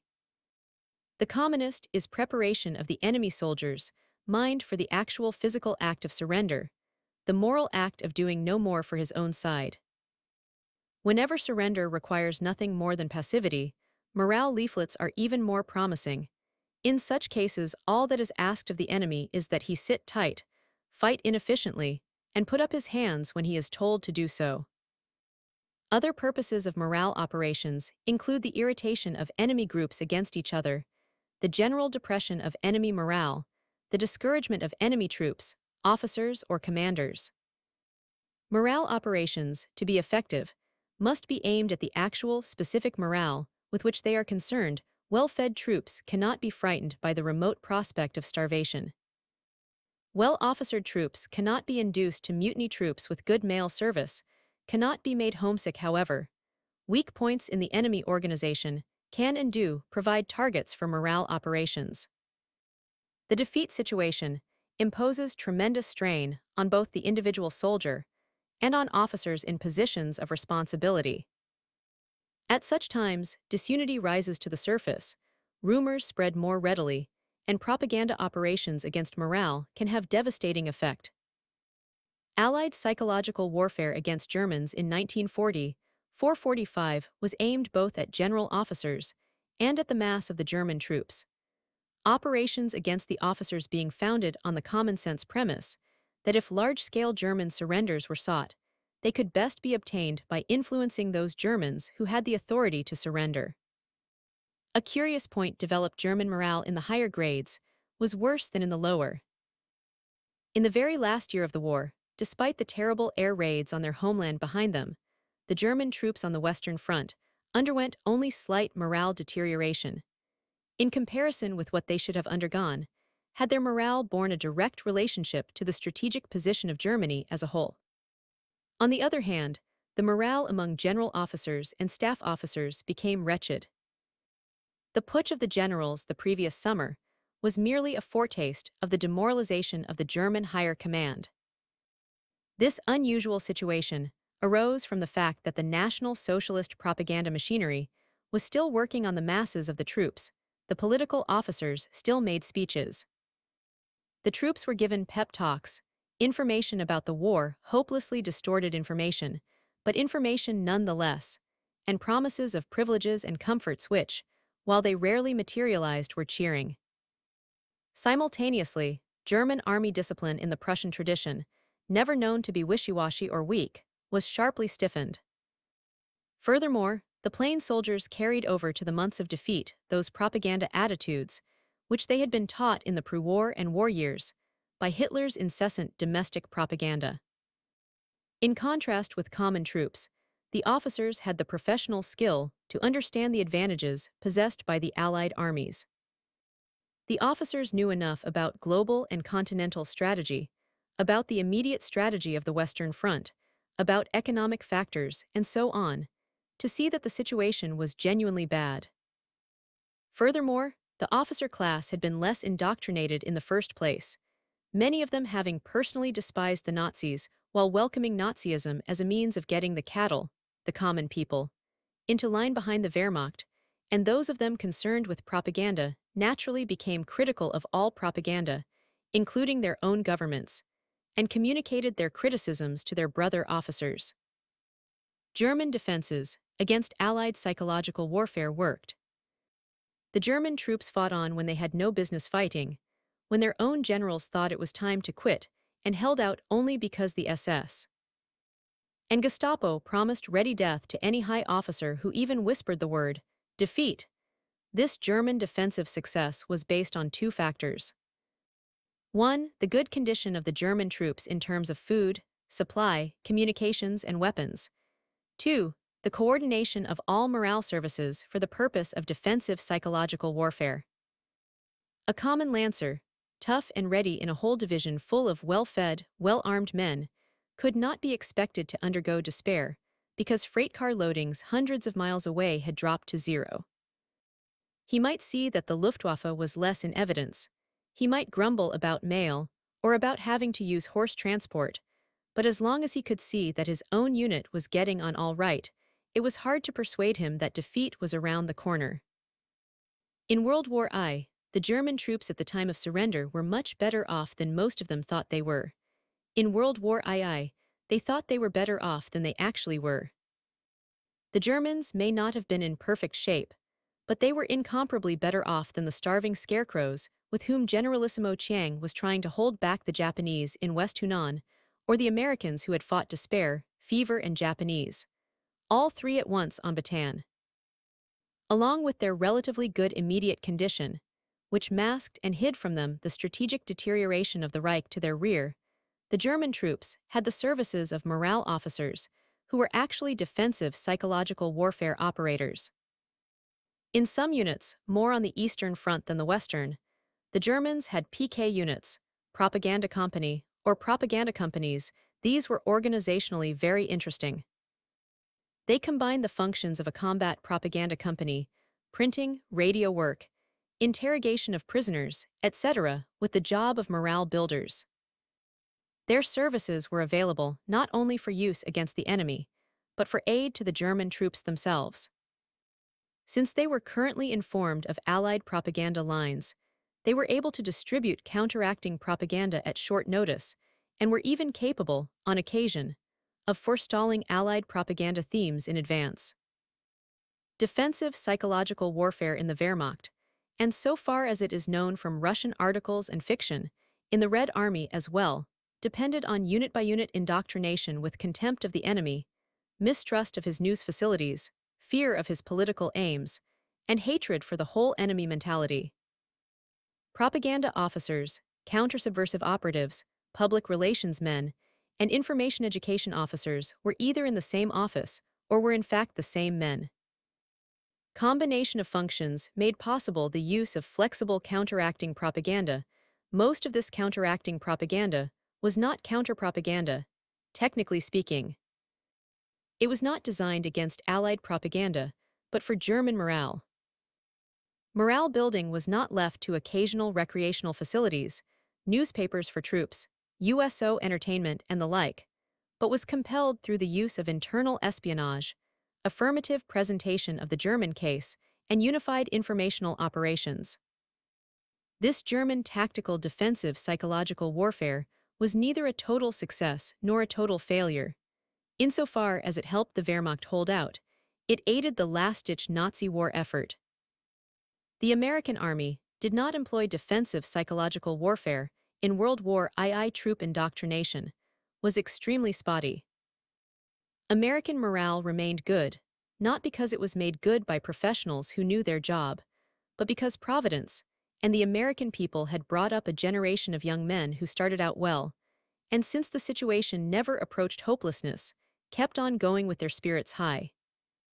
For the future, the American and British armies faced the problem of devising arrangements whereby, within the limits of a free society, soldiers can be affirmatively indoctrinated in the course of operations.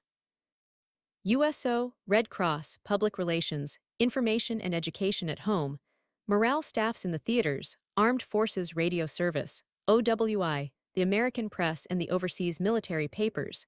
These went their separate and uncorrelated ways without doing any harm last time. If the next war starts, as it may, with an initial interchange of terrifying strategic bombardments, the morale situation may be inherently less healthy.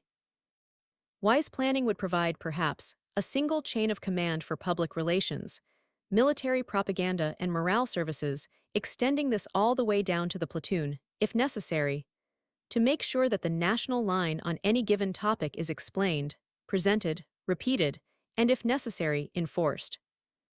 Such defensive psychological warfare might work against sensational enemy black operations, against attempted political division, and against fabrication of the news, provided it was carried out in an expert fashion. It could not change morale deterioration resulting from practical deterioration within the troop unit itself. Except to decelerate the rate of decline, it would not make up for poor leadership. Nothing makes up for poor leadership. Defensive psychological warfare at higher levels remains a self-contradiction. As pointed out above, page 159, good psychological warfare is never directed merely against other psychological warfare. It is directed at the mind of the target audience, at creating attitudes of belief or doubt which lead to the desired action. Getting and keeping attention is one of its major missions, and psychological warfare, which starts by fixing attention on the enemy presentation, is doomed from the start. One of the most conspicuous examples of this was President Roosevelt's sensational message of 15 April 1939, addressed personally to the German Chancellor, Hitler, asking that Hitler promise not to invade 31 countries which Roosevelt listed by name. Defensive in tone, the message gave Hitler the chance to answer over the German worldwide radio, while his Reichstag laughed its derision and applause. President Roosevelt's message was decent, sane, humane. It was inspiring to the people who already agreed with him, but it created no attitude in the Germans to whom it was addressed. A sharp, bullying, implicitly threatening speech from President Roosevelt might have penetrated the German mentality of the time, even Hitler's. Reasonable reproach did not work.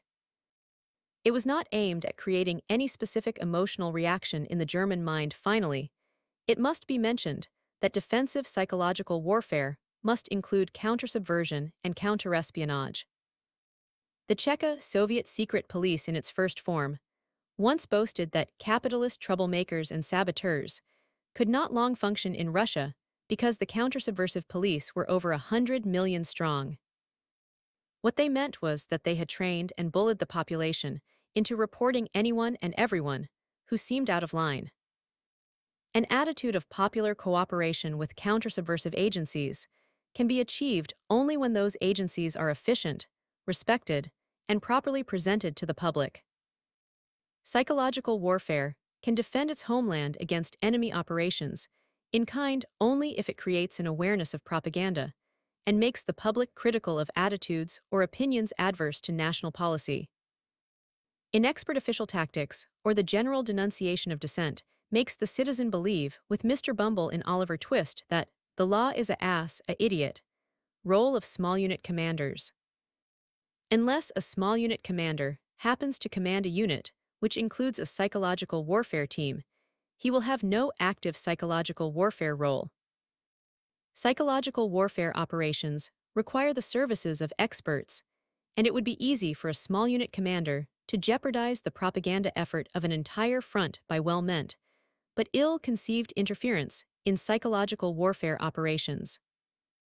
Where the unit does include a psychological warfare team, a duality of control arises. This requires good sense to keep in balance. The commander possesses absolute command and responsibility for the movement, protection, and operations timing of the team which happens to be attached to his unit. He should not presume to interfere in the special propaganda instructions flowing down to the team from superior psychological warfare echelons. Because of the pressing needs of propaganda operatives for news and for order of battle intelligence, it is normally desirable that they have their own signal facilities and that their routine operational communications short-circuit normal military channels. Otherwise, the unit's signal facilities will be overloaded with messages important to the psychological warfare team, but useless to the unit as a whole. Such absurdities as the encipherment and decipherment of routine enemy news digests should by all means be avoided. On the other hand, the command and administrative messages should go through normal military channels. In the Galahad operation against the Japanese in North Burma, in which Merrill's marauders participated, such a double set of communications channels took a long time to develop. Where the small unit commander does not possess professionally trained and equipped psychological warfare facilities, he should no more expect to engage in offensive psychological warfare than to undertake chemical warfare with improvised materials. It becomes his responsibility to turn to liaison field liaison. One of the new roles developed within the Army during World War II was that of psychological warfare liaison officer. Such men were either commissioned officers, usually of company grade, who had been given appropriate training, or were uniformed civilians detailed from OWI or OSS. It is the job of the liaison officer to become acquainted, as far down the echelon of command as may be necessary, with the commanders whom he is to service. He must at the same time retain an intimate knowledge of the personnel, procedures and facilities of the psychological warfare unit from which he is detached. His position must be compared to that of a salesman who should know his product, his company, his sales manager, and his customers, all equally well. The liaison officer should be able to explain to small unit commanders what psychological warfare can do for them, and he should learn to discriminate between high-priority and low-priority requests for PW materials. For example, a well-trained liaison officer might receive a call from a regimental or battalion commander. He would find that the commander desired leaflets to be used in a particular tactical situation. He should be able to explain what standard ready-prepared leaflets were available, what delay would be involved in making up special leaflets, and what quantities of leaflets would be advisable. Turning back to his home headquarters, he should be able to present the commander's case to the leaflet printers or the public address team, and should help the propaganda people in understanding the commander's problems. Mechanics of liaison. The mechanics of liaison depend in each case on the psychological warfare unit. Some had extensive networks of liaison officers. Others had virtually none. In China during 1943-44, the most minor tactical request for a leaflet had to be channeled all the way back to theater forward echelon headquarters, because the political situation was so touchy, the Chinese language so difficult, printing facilities so scarce, and qualified personnel so rare that there was no point in having channels cut across lower down. In France and Belgium, during 1944-45, psychological warfare units were established on a considerable scale at the army level, and liaison officers were widely scattered. It was possible for regimental or battalion commanders to make direct requests of liaison officers. Radio support. On rare occasions, it becomes possible for radio support to be given a specific unit. The American Standard Wave Broadcasting Station was set up in the vicinity of Lorient, while that French port, still held by the Nazis, was under American siege. The history of the 2D Mobile Broadcasting Company describes the operation as being the first attempt to coordinate artillery, leaflet, and radio propaganda. The station had learned the location of the billets of various Nazi units in the town, together with the names of their key personnel. With this information, a game was arranged with the artillery. One day, at a certain time, these units were addressed by name, and their members were told to go outside their buildings, and 5 minutes later they would receive a message. Precisely 5 minutes later, leaflet shells released the messages advising. The ability of the Americans to do things like that impressed the German soldiers with their hopeless position more than words. Obviously, such an operation required close contact with the enemy, plus known possession of standard wave radio receivers by enemy personnel air support. Normal communications channels, such as might be used for air-ground combat liaison, form one of the most valuable aids to the small unit. From time to time, it is possible either for the unit to make up the leaflets, if it has a PW team, and to request their dropping by the associated air unit, or else to make a direct request to the appropriate higher psychological warfare headquarters, asking that the headquarters not only make up the leaflet, but arrange for its dropping at a stated time. Leaflet discharging weapons. The airplane was far and away the most important leaflet distributing device. In the CBI theater, there was developed a leaflet belly tank of local design for use on pursuit planes. The belly tank was converted to a leaflet throwing machine. Adjustment of the controls could regulate the speed at which leaflets were discharged, so that the pilot could give enemy units or installations bursts of leaflets in precisely the same way that he would strafe them with machine guns. This, however, was exceptional, owing to the tremendous dispersion of the Japanese in the jungle and the need to conserve leaflets. In most instances, the leaflet bomb or leaflet box was the standard Air Force method of distributing leaflets among the ground weapons used for discharge of leaflets. There are the following: chemical warfare shells converted to leaflet use, especially smoke shells, almost every variety of available artillery shell, howitzers having proved especially useful, rifle grenades converted for leaflets, leaflet bundles with a small quantity of explosive, attached to a quick fuse, packed so as to be thrown in a manner similar to the manual throwing of a grenade. Mortars were probably the chief leaflet throwing device on both the European and Asiatic fronts. The Germans went so far as to develop a special propaganda mortar. Smoke shells proved particularly easy to adapt.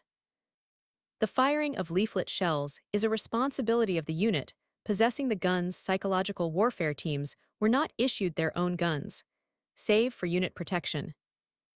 The actual distribution of leaflet shells was affected, taking the Fifth Army as an example, in the following manner.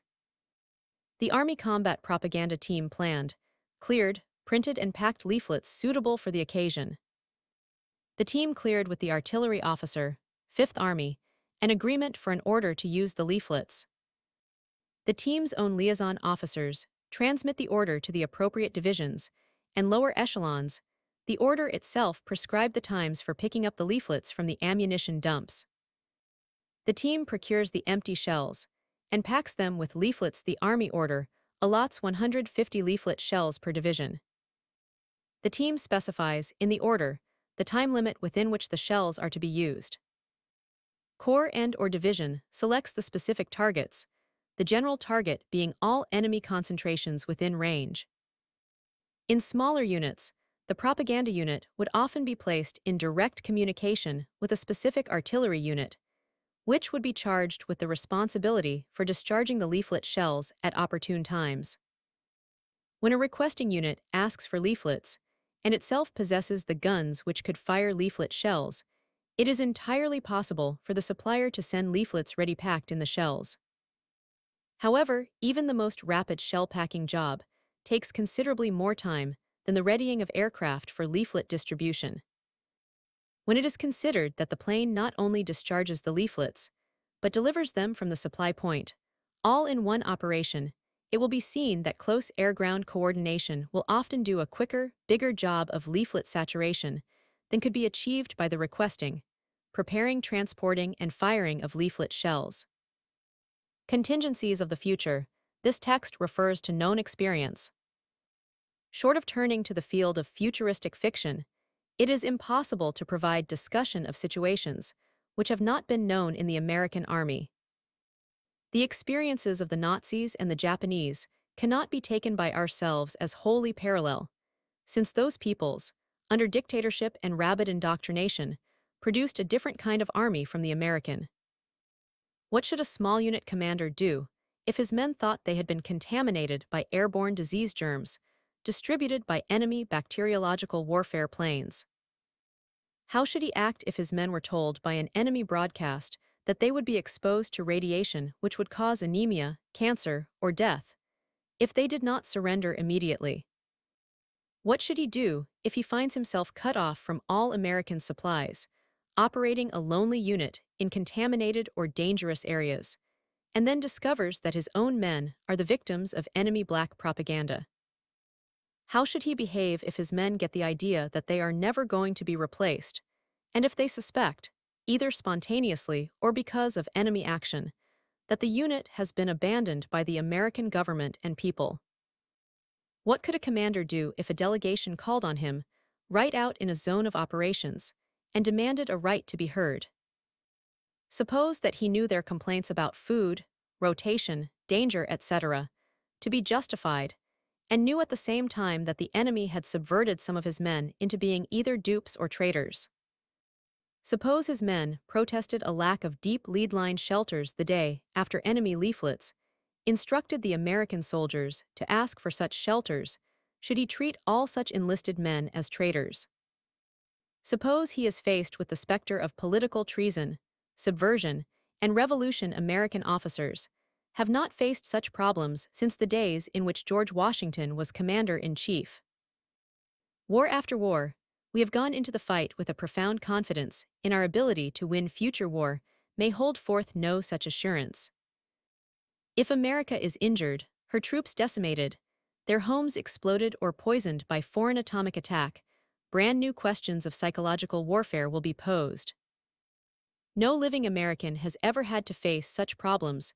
This is no assurance that they will never occur. Upon the manhood, the fairness, the sheer intelligence of small unit commanders there may fall the unexpected task of holding their units together in the face of disastrous psychological attack. Surrender leaflets are the infantry of the propaganda war. They go in and finish the job to which the preceding years of radio broadcasts, the demoralization of the home front, the campaigns of news and morale materials to troops, and the actual air, ground, and sea attacks have led up. Sudden use of surrender leaflets on a victorious or unprepared enemy is not likely to take effect. The Japanese surrender leaflets dropped on the Americans in Southwest Pacific were issued without previous materials readying the Americans. Furthermore, they were dropped when the American situation was plainly improving, and when American soldiers were not likely to be thinking about surrender in order to get individual escape from the war. The preparation of surrender leaflets calls for the tactical use of printing facilities. This is the job of the Combat Propaganda Unit, with its high-speed press, its liaison with both ground and air forces, its up-to-the-minute intelligence on enemy movements, situation, and order of battle. The enemy should be given leaflets showing him how clearly he is pinned down, identifying him, generally stripping him of the sense of secrecy, and the trust in his commanders that make it possible for him to go on fighting. When surrender can be effected, he should be given the simplest, plainest command the circumstances allow. In the case of the Japanese, there were difficulties on the American side about letting the Japanese come over to surrender. Too many of them were suspected of having tucked hand grenades into their fundoshi. Many a Japanese started out for the Allied lines and failed to make his peaceful intentions plain enough. The result was a strong deterrent to other Japanese, who may have been trying to decide whether they wanted to surrender or not. It was found that the bright white leaflet with the identifying stripes on it, figure 69, would be shown to our troops, who could be taught to hold their fire when they saw Japanese carrying that type of leaflet. To the Japanese, the plainness of the surrender formula was a considerable help in coming over. Variations on the surrender leaflet include the following devices. Letters with signatures blacked out, of prisoners of war who have found conditions decent and who are enjoying rest, good care, and good food. Photographs, with the faces blocked out when security procedures or the rules of war so require, showing enemy prisoners actually enjoying the benefits of being out of the war. Japanese idea and did not work. The troops naturally kept the pornography but merely despised the Japanese as queer little people for having sent it. This type cannot be illustrated. The Library of Congress has copies in a locked file. The effective surrender leaflet frequently turns language difficulties into an asset. Whole series of leaflets will teach the enemy soldier how to say, "I surrender," in the language of the propagandist. The words, "I surrender," were made familiar to every German soldier. It is simply the phonetic spelling of English for Germans to pronounce. Surrender is not merely a case of transferring loyalties. It is a highly dangerous operation for most infantrymen. It takes nerve if done deliberately. The voluntary surrenderee risks being shot by some exasperated officer or comrade on his own side. He risks court-martial for treason if his surrender is willful and his side wins the war. He may run into a trigger-happy enemy who will shoot him. He may fail to make himself understood to the enemy. Therefore, surrender leaflets try to catch some simple procedure, to indoctrinate the enemy soldier with routine things which he can do when the opportunity arises. Of all leaflets, those most effective, most closely tied in with unconscious preparation for eventual conscious choice, are the ones dealing specifically with concrete treatment of prisoners of war. The surrender leaflet itself can be used as an authorization to surrender. The enemy soldier who carries a leaflet around with him, just in case he may need it, is already partially subverted from enemy service. Other action leaflets in World War II, there were ample opportunities to surrender on most fronts. In subsequent conflicts, however, it is quite possible that surrendering will be physically unfeasible, because the surrenderee will have no one at hand to whom to surrender. See below, pages 248–50. Recourse may then be had to a type of leaflet, only occasionally used in World War II, the leaflet which calls on enemy troops to perform some action other than surrender. The commonest of these is desertion, when it is known that enemy forces are being held in a dangerous spot by their own command, and when there is a fair probability that heavy artillery or air attack can be concentrated on the area which has been strewn with leaflets. A bluff normally fails, and moreover discredits later operations of the same kind, whereas a successful and fulfilled threat builds up cumulative credibility among the enemy audience. When long-range weapons are used, it may be possible to address troops by leaflet before the attack, suggesting that they remove themselves, as individuals, to places of safety. Such an operation would assist enemy disorganization. The author knows of no case where the Germans did this with their VL or V2 bombs, but Figure 3 applied to both civilians and troops in the cities, marked for destruction by incendiary B-29 raids. Black action appeals may teach the enemy troops how to malinger, may present political or ethnic arguments to troops known to be members of minorities or satellite nationalities, for example, Poles in Nazi service, with the intent that these mutiny, or may, at the very end of a war, call upon enemy troops as units to cease resistance and to await a later opportunity for organized surrender. Loudspeaker units. The use of the amplified human voice developed slowly in World War II. Improvised units were set up in North Africa, in the Italian landings, at Anzio, and in the Normandy operations. At times these talked over valuable groups of enemy prisoners, but their range did not go beyond 200 yards, which sharply limited their utility. The Navy was simultaneously experimenting with polyplanes in the Pacific, which flew at considerable altitudes over islands and talked to the Japanese troops on the ground. Ultimate success came with the development of loudspeakers on tank mounts. These developed a range of 2 miles, with the result that they had real value in combat operations. In April 1945, a loudspeaker tank with the XIX Corps made an average of 20 broadcasts a day. During action, short talks were given to the enemy troops just before attack. Attacks were then withheld long enough to permit prisoners to come in. The attacks were then launched, lifted after a pause to permit more prisoners to come in, and finally pushed through. This tactic worked particularly well at roadblocks, where enemy troops were flanked in the Teutoburger Wald. A whole platoon was persuaded to surrender. At Hildesheim 250 prisoners came over together. Elsewhere in the drive into Germany, the Germans came over in even greater numbers. But the situation was then so obviously at its best for us that they probably would have responded similarly to command banners, black words on white background, such as the ancient Chinese imperial forces used to carry around for tactical communication with bandits and rebels. On Okinawa, tank-mounted loudspeakers were ingeniously hooked up the American tank officers, and crews obviously could not speak good colloquial Japanese. The Japanese troops were dug in like rodents, and in a condition of desperation that made them fight cruelly and suicidally. Even if the Americans shelled the openings of their cave mouths or ran armored bulldozers over the holes, burying Japanese alive, there was the chance that the Japanese would run through long underground passages and pop up later, possibly at night, to cause more damage before they were killed. With Americans and Japanese unable to talk to one another, this condition might have led to a severe loss of American life in mopping up hundreds upon hundreds of such minute Japanese strongholds. The American tanks had loudspeakers mounted on many of them. They had radio-telephone communication that could be used between the different tanks on a tank team, or it was an alternative, and could not be used simultaneously, could be employed for the commanding tank to communicate back to headquarters. At headquarters, American Japanese, whose American accents had been trained out of their voices in special public speaking classes, sat ready and waiting. The tank team would come into the valley, and the American commander would look the situation over. He would cut his radio telephone into communication with headquarters, and would then say, "Hillside ahead of me, no characterizing features, 5 or 6 holes, but I can't tell which ones have Japanese in them. I can get up the hill.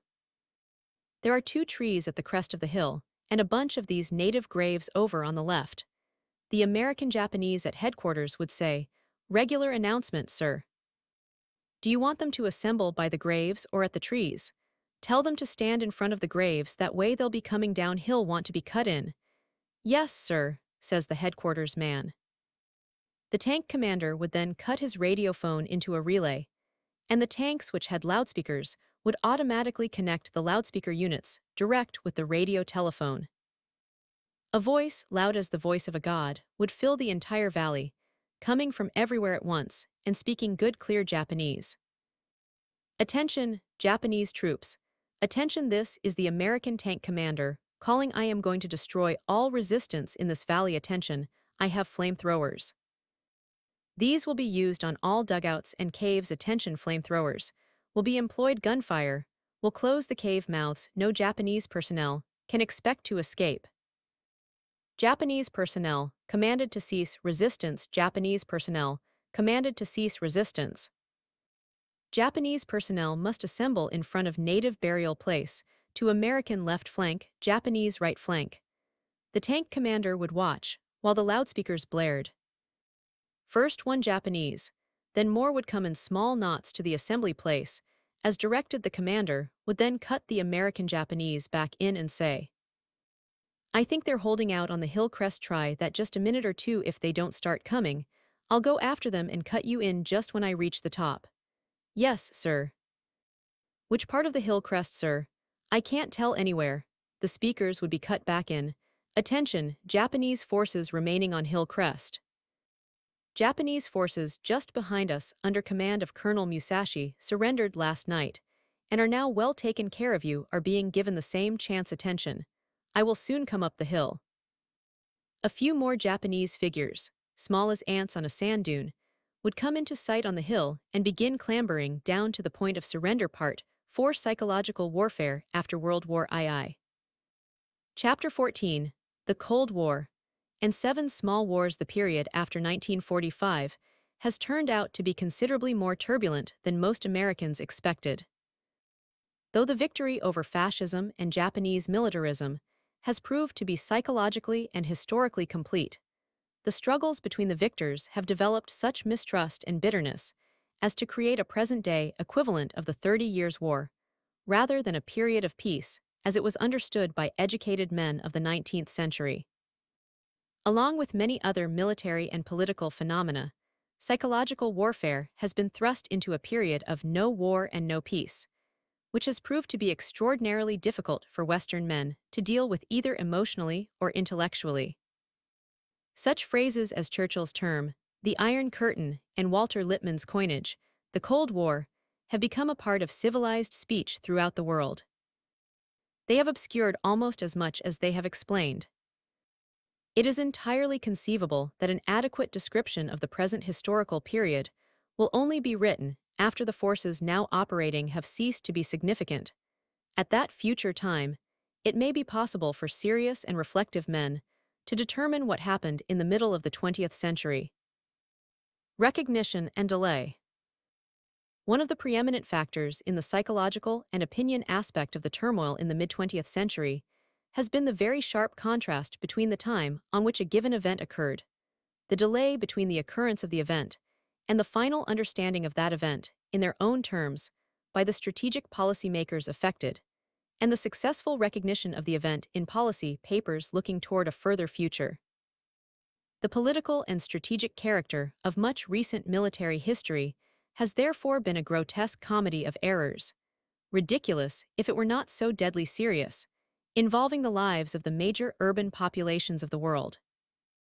An event such as the liberation of Indochina from Japanese military occupation in 1945, met competently and reasonably by the standards of an anticipated world of 1946, which unfortunately never materialized, led to the frustrations, bloodshed, deceit, and warfare of the late 1940s, and by 1954 became partially intelligible as a facet of the free world's struggle against communism. New interpretations of policy and propaganda polemic writing has been done concerning the role of propaganda, psychological warfare, psychological strategy, and comparable operations. In many instances, the polemics have involved the presentation of two sides, each of which was right, one side maintaining that the old-fashioned world of free, sovereign nations, meeting in a parliament of man as constituted in the United Nations, could and should use the realities of traditional power politics as a guide to the present and the future, and should avoid the hopelessness, terrorism, and fanaticism of chronic ideological war. What such polemics overlook is the terrifying probability that events may happen so rapidly that no one on either the communist or anti-communist side is capable of assimilating a new datum, such as the development of the hydrogen bomb, the death of Stalin, or the appearance of Israel among the nations, until well after the event has occurred.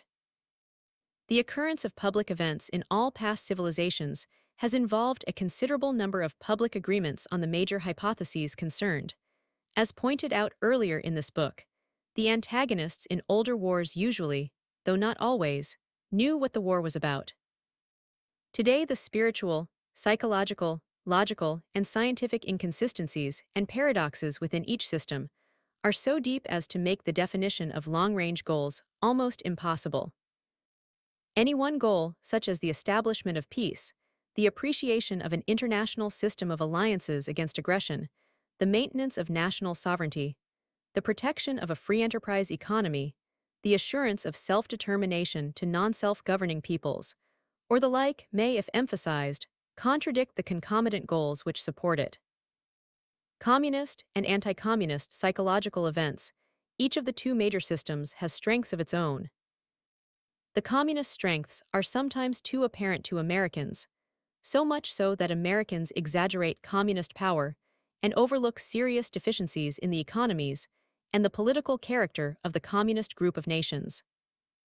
The communists can suppress dissidents with a fanatical party line. The price they pay is the abrupt shifting of that line as international situations change. The communists can appeal to youth by their dogmatic faith that they are the masters of the probable future of the world. They risk much if this faith does not pay off, and if the world's youth sometimes turns against them because they promise too much and deliver too little. The communists operating from an allegedly material basis offer psychological and spiritual values of a perverted kind, but have very considerable propaganda value. They give people a chance to sacrifice themselves, to work for causes greater than their individual personalities, something to die for, and an apparent understanding of history. Yet the communists also risk psychological exhaustion and cynicism among their elite cadres, as well as among their mass followings. In the next chapter, concerning strategic information operations of the United States government in the foreign field, there will be further discussion of the psychological strengths of the free world. We will say at this point that in the light of the strategic and military contexts of the post-war period, the free world has had the advantages of modesty, relaxation, and elasticity. Among Americans, even among intelligent Americans, it is frequent to find the assumption being made that the chief strength of the free world consists of its legal rights and its democratic political processes, rather than in its actual, not merely formal, toleration of many points of view and its actual relaxation of the populations under its control. Since the free world is not committed to victory as much as is the communist world, it can afford more defeats without a corresponding loss of morale. Since the free world has not promised a utopian future, it can go from the reality of the 1950s to whatever realities the 1960s or the 1970s may bring without a sharp letdown in morale or widespread heartbreak among its most gifted advocates. In Cold War terms, the free world is committed to fighting, but not to victory, while the communists are committed to the actual, though remote promise of triumph for their system throughout the world. The citizens of the United States can therefore contemplate the survival of the USSR, or its annihilation and replacement by a democratic Russia with equanimity. Their Soviet opposite numbers, group for group and class for class, cannot be as detached from the struggle. Over all of us there hangs the entirely uncertain future raised by possible use of atomic bombs, hydrogen bombs, and other novel weapons, a future about which former Governor Adlai Stevenson felt so gloomy that he said another war would end civilization. The rejoinder can, of course, be made that if another war would end civilization anyhow, win, lose, or draw, the United States might as well disband its defense forces now and enjoy life for the few short years that remain. The Cold War in some respects, the Cold War is not novel. It resembles the intercivilizational wars of the past, in which competing civilizations with definite moral and political foundations fought one another for final survival. This kind of warfare is very different indeed from struggles waged between nations, which have a common civilization, and which have a common interest in the preservation of that civilization. The Americans of the 1950s are waging a struggle much more like that between the Protestants and Catholics in the years 1840 than they are to the Civil War of 1861-65 or the Revolutionary War of 1775-81.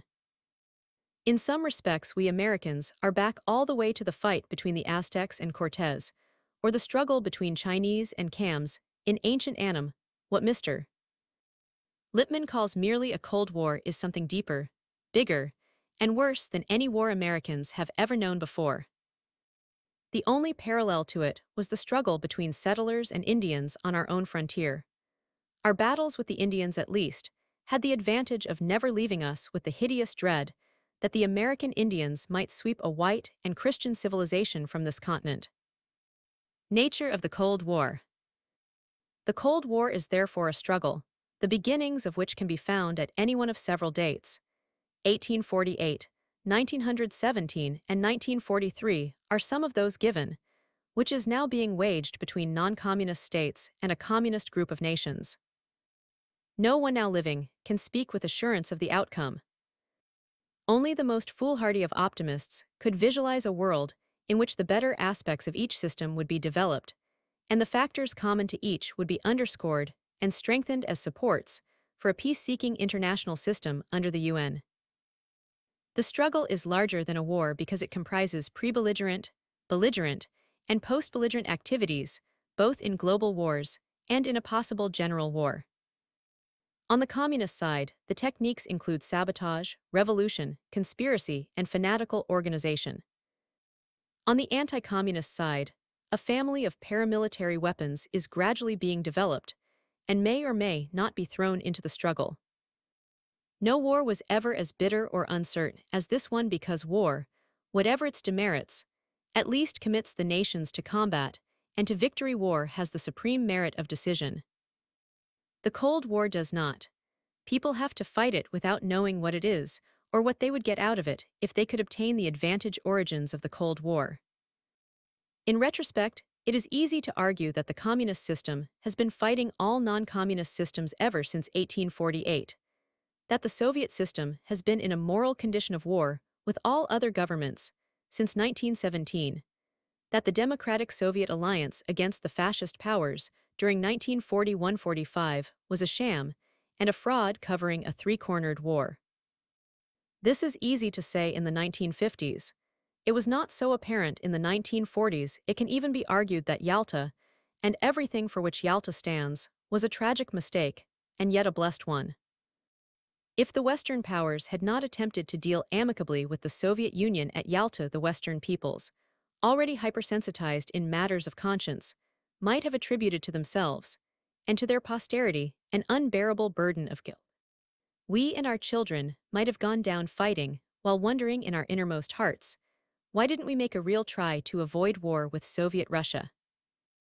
Though the Tehran and Yalta agreements have been violated by the USSR almost from the moment they were concluded, it can be argued that the Western world was wise in experimenting with appeasement because it liberated our consciences for future struggle. No one can possibly argue that we did not try to get along with the communist system, that we failed to offer the communists a reasonable share in the world of power politics, or that we threatened the communists with aggression during the course of our anti-fascist struggle. For better or for worse, we did try to get along with them. We have failed. Why have we failed? The failure seems to be much more on the side of the communists than on the side of the free nations. Though it is possible for left liberals or hypercritical intellectuals to find fault with the U.S. and British position in this respect or that, short of extreme nitpicking, it must be argued that the communists jumped the gun on the Western powers in almost every case. Tito, while still in agreement with Moscow, proved implacable toward the constitutional Yugoslav government and the Church as they had existed before 1941. While Roosevelt was still living, the Lublin Poles prepared a savage double-cross of the London Poles. Whether communist action arose from a lamentable fear of our own aggressiveness, or a Machiavellian plan to conquer the world does not, at any time, matter very much.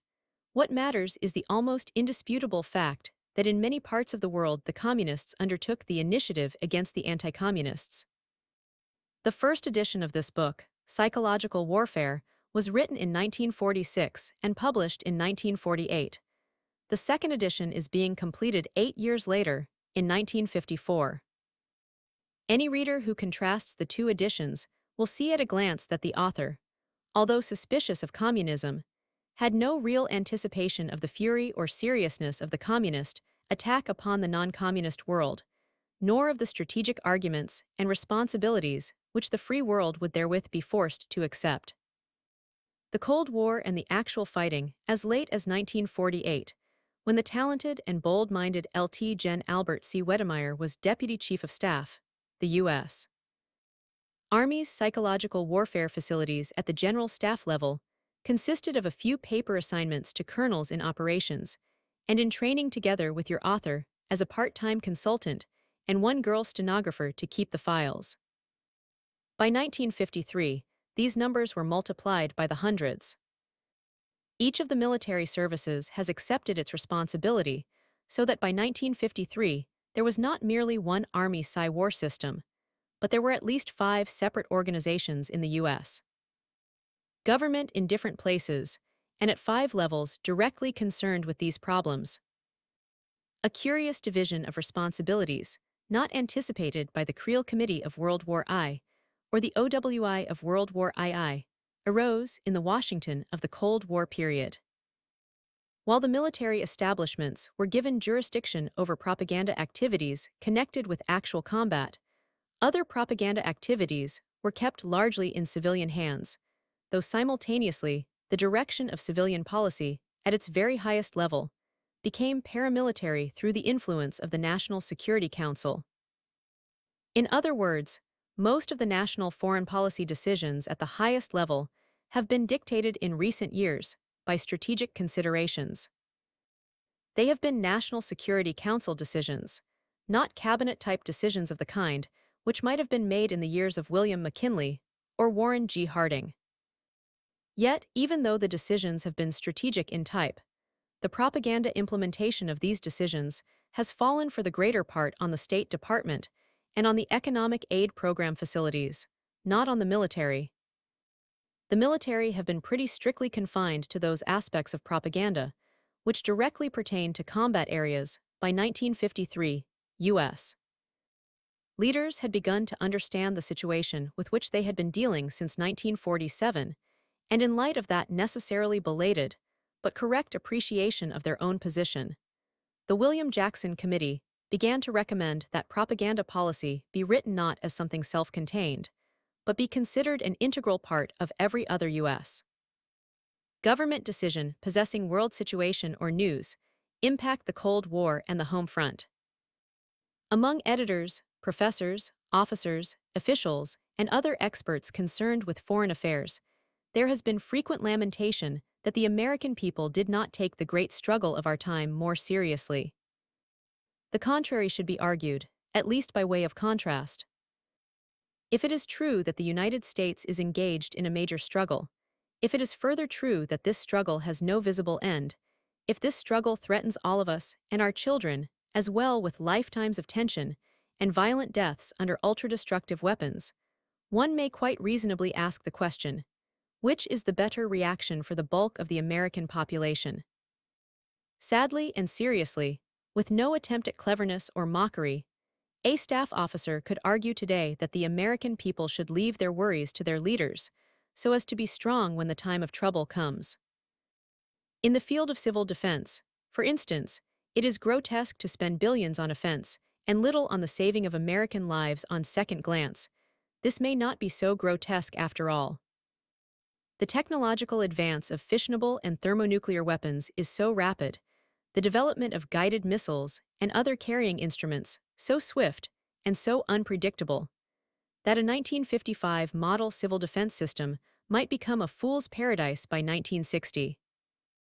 If this be true, it is better to live as well as we can to maintain the profession of arms at an adequate level, to hope, quite irrationally, for the best, and to let the dead of the future bury their dead as best they may. Alternatives to victory and defeat. In a Cold War, as opposed to a war, the role of the armed services is to deter the enemy, not fight the enemy, and the purpose of the government is to achieve an accommodation, in the sense of an arrangement satisfactory to both sides, not a victory. If this is correct, serious reappraisal must be made of the U.S. Psy-war position, as well as of our strategic thinking. The alternatives to victory and defeat are forms of survival of the competitors. The entire health of each competing civilization matters. It is obvious enough to Americans that we must remain prosperous, free, constitutional, democratic. It goes without saying that we must, as far as our individual fortunes permit us, retain our belief in God and derive from religious beliefs those spiritual strengths not available to the communists. What is not often raised is the equally important factor of the conquest of probability. Wars are much more often won by people who are sure they are going to win than by people who know that they would like to win, but who think at the same time that they will probably be defeated. The overconfidence of a Cortez or a Mao Zedong may seem insane to many of us. With the passion for security so prevalent in individual and national lives, both the Western powers and the individuals comprising them grotesquely exaggerate the margin of safety which they need in which to survive. Part of this springs from the fact that much of our civilization is not forward-looking, that neither young Americans nor old Americans have a clear-cut or hopeful picture of what the world should be, will be, and must be by A.D. 2055. On the communist side it is frequent, but not universal, to discover that the best communist cadres are made up of men who are dead sure that communism will win, who are equally sure that communism does not have to be right in order to win, and who are sure that, objectively and scientifically, whatever that may mean, the communist system is almost certainly destined to succeed. If communism cannot get out of succeeding, the responsibility of the individual communist becomes bearable. He is still seriously and tragically responsible for the expediting or the delaying of the inevitable, but he does not take the mantle of God or Karl Marx and state that this is the world as he wishes it to be, and that the world of his desires will come into existence if, and only if, he fulfills his personal responsibilities to the utmost. In Asia, perhaps more than in Europe, there are many persons who are turning toward communism, not because they think it is good or just, or even because it is powerful, but simply because it is likely.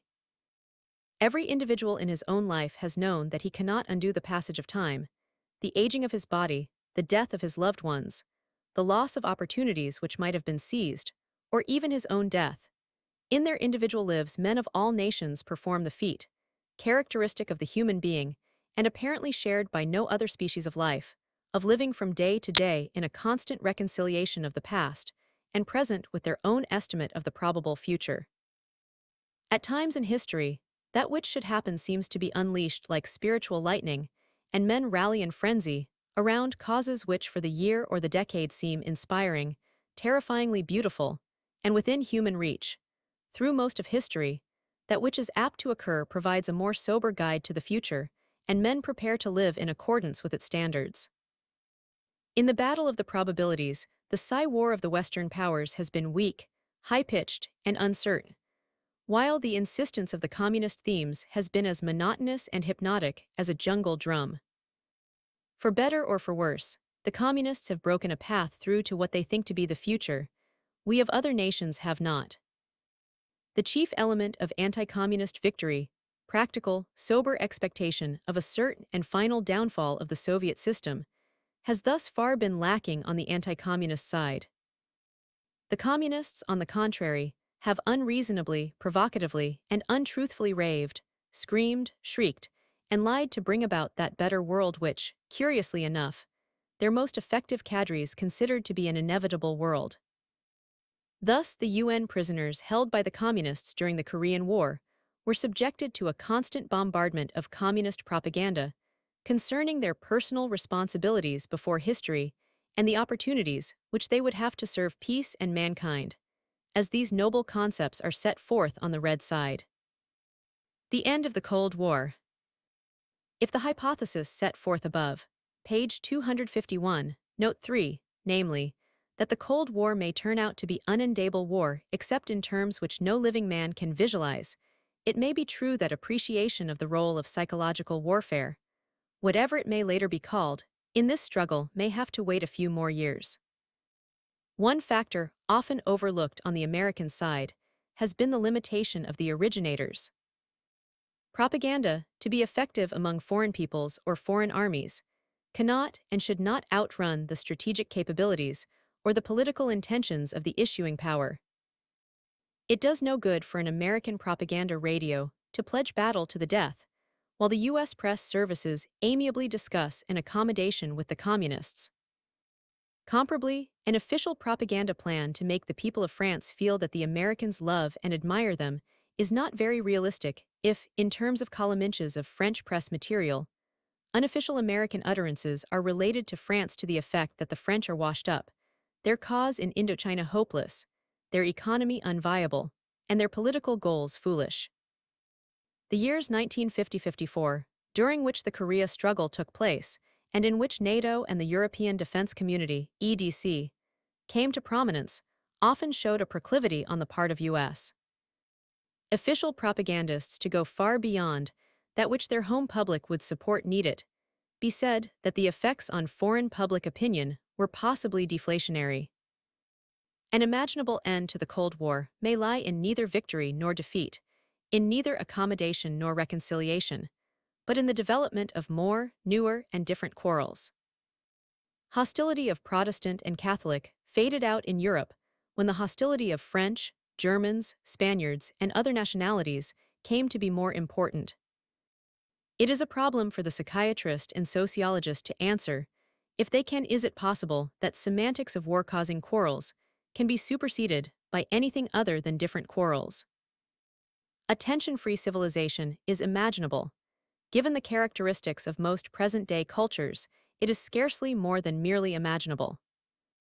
If within the limits of practical possibility, one were to list the hypothetical requirements for an end of the Cold War, the following might stand forth. 1. General war leading to destruction of either the communist or non-communist systems. Or 2. Prolongation of the present Cold War atmosphere until new and more interesting quarrels arise which make the present ones obsolete.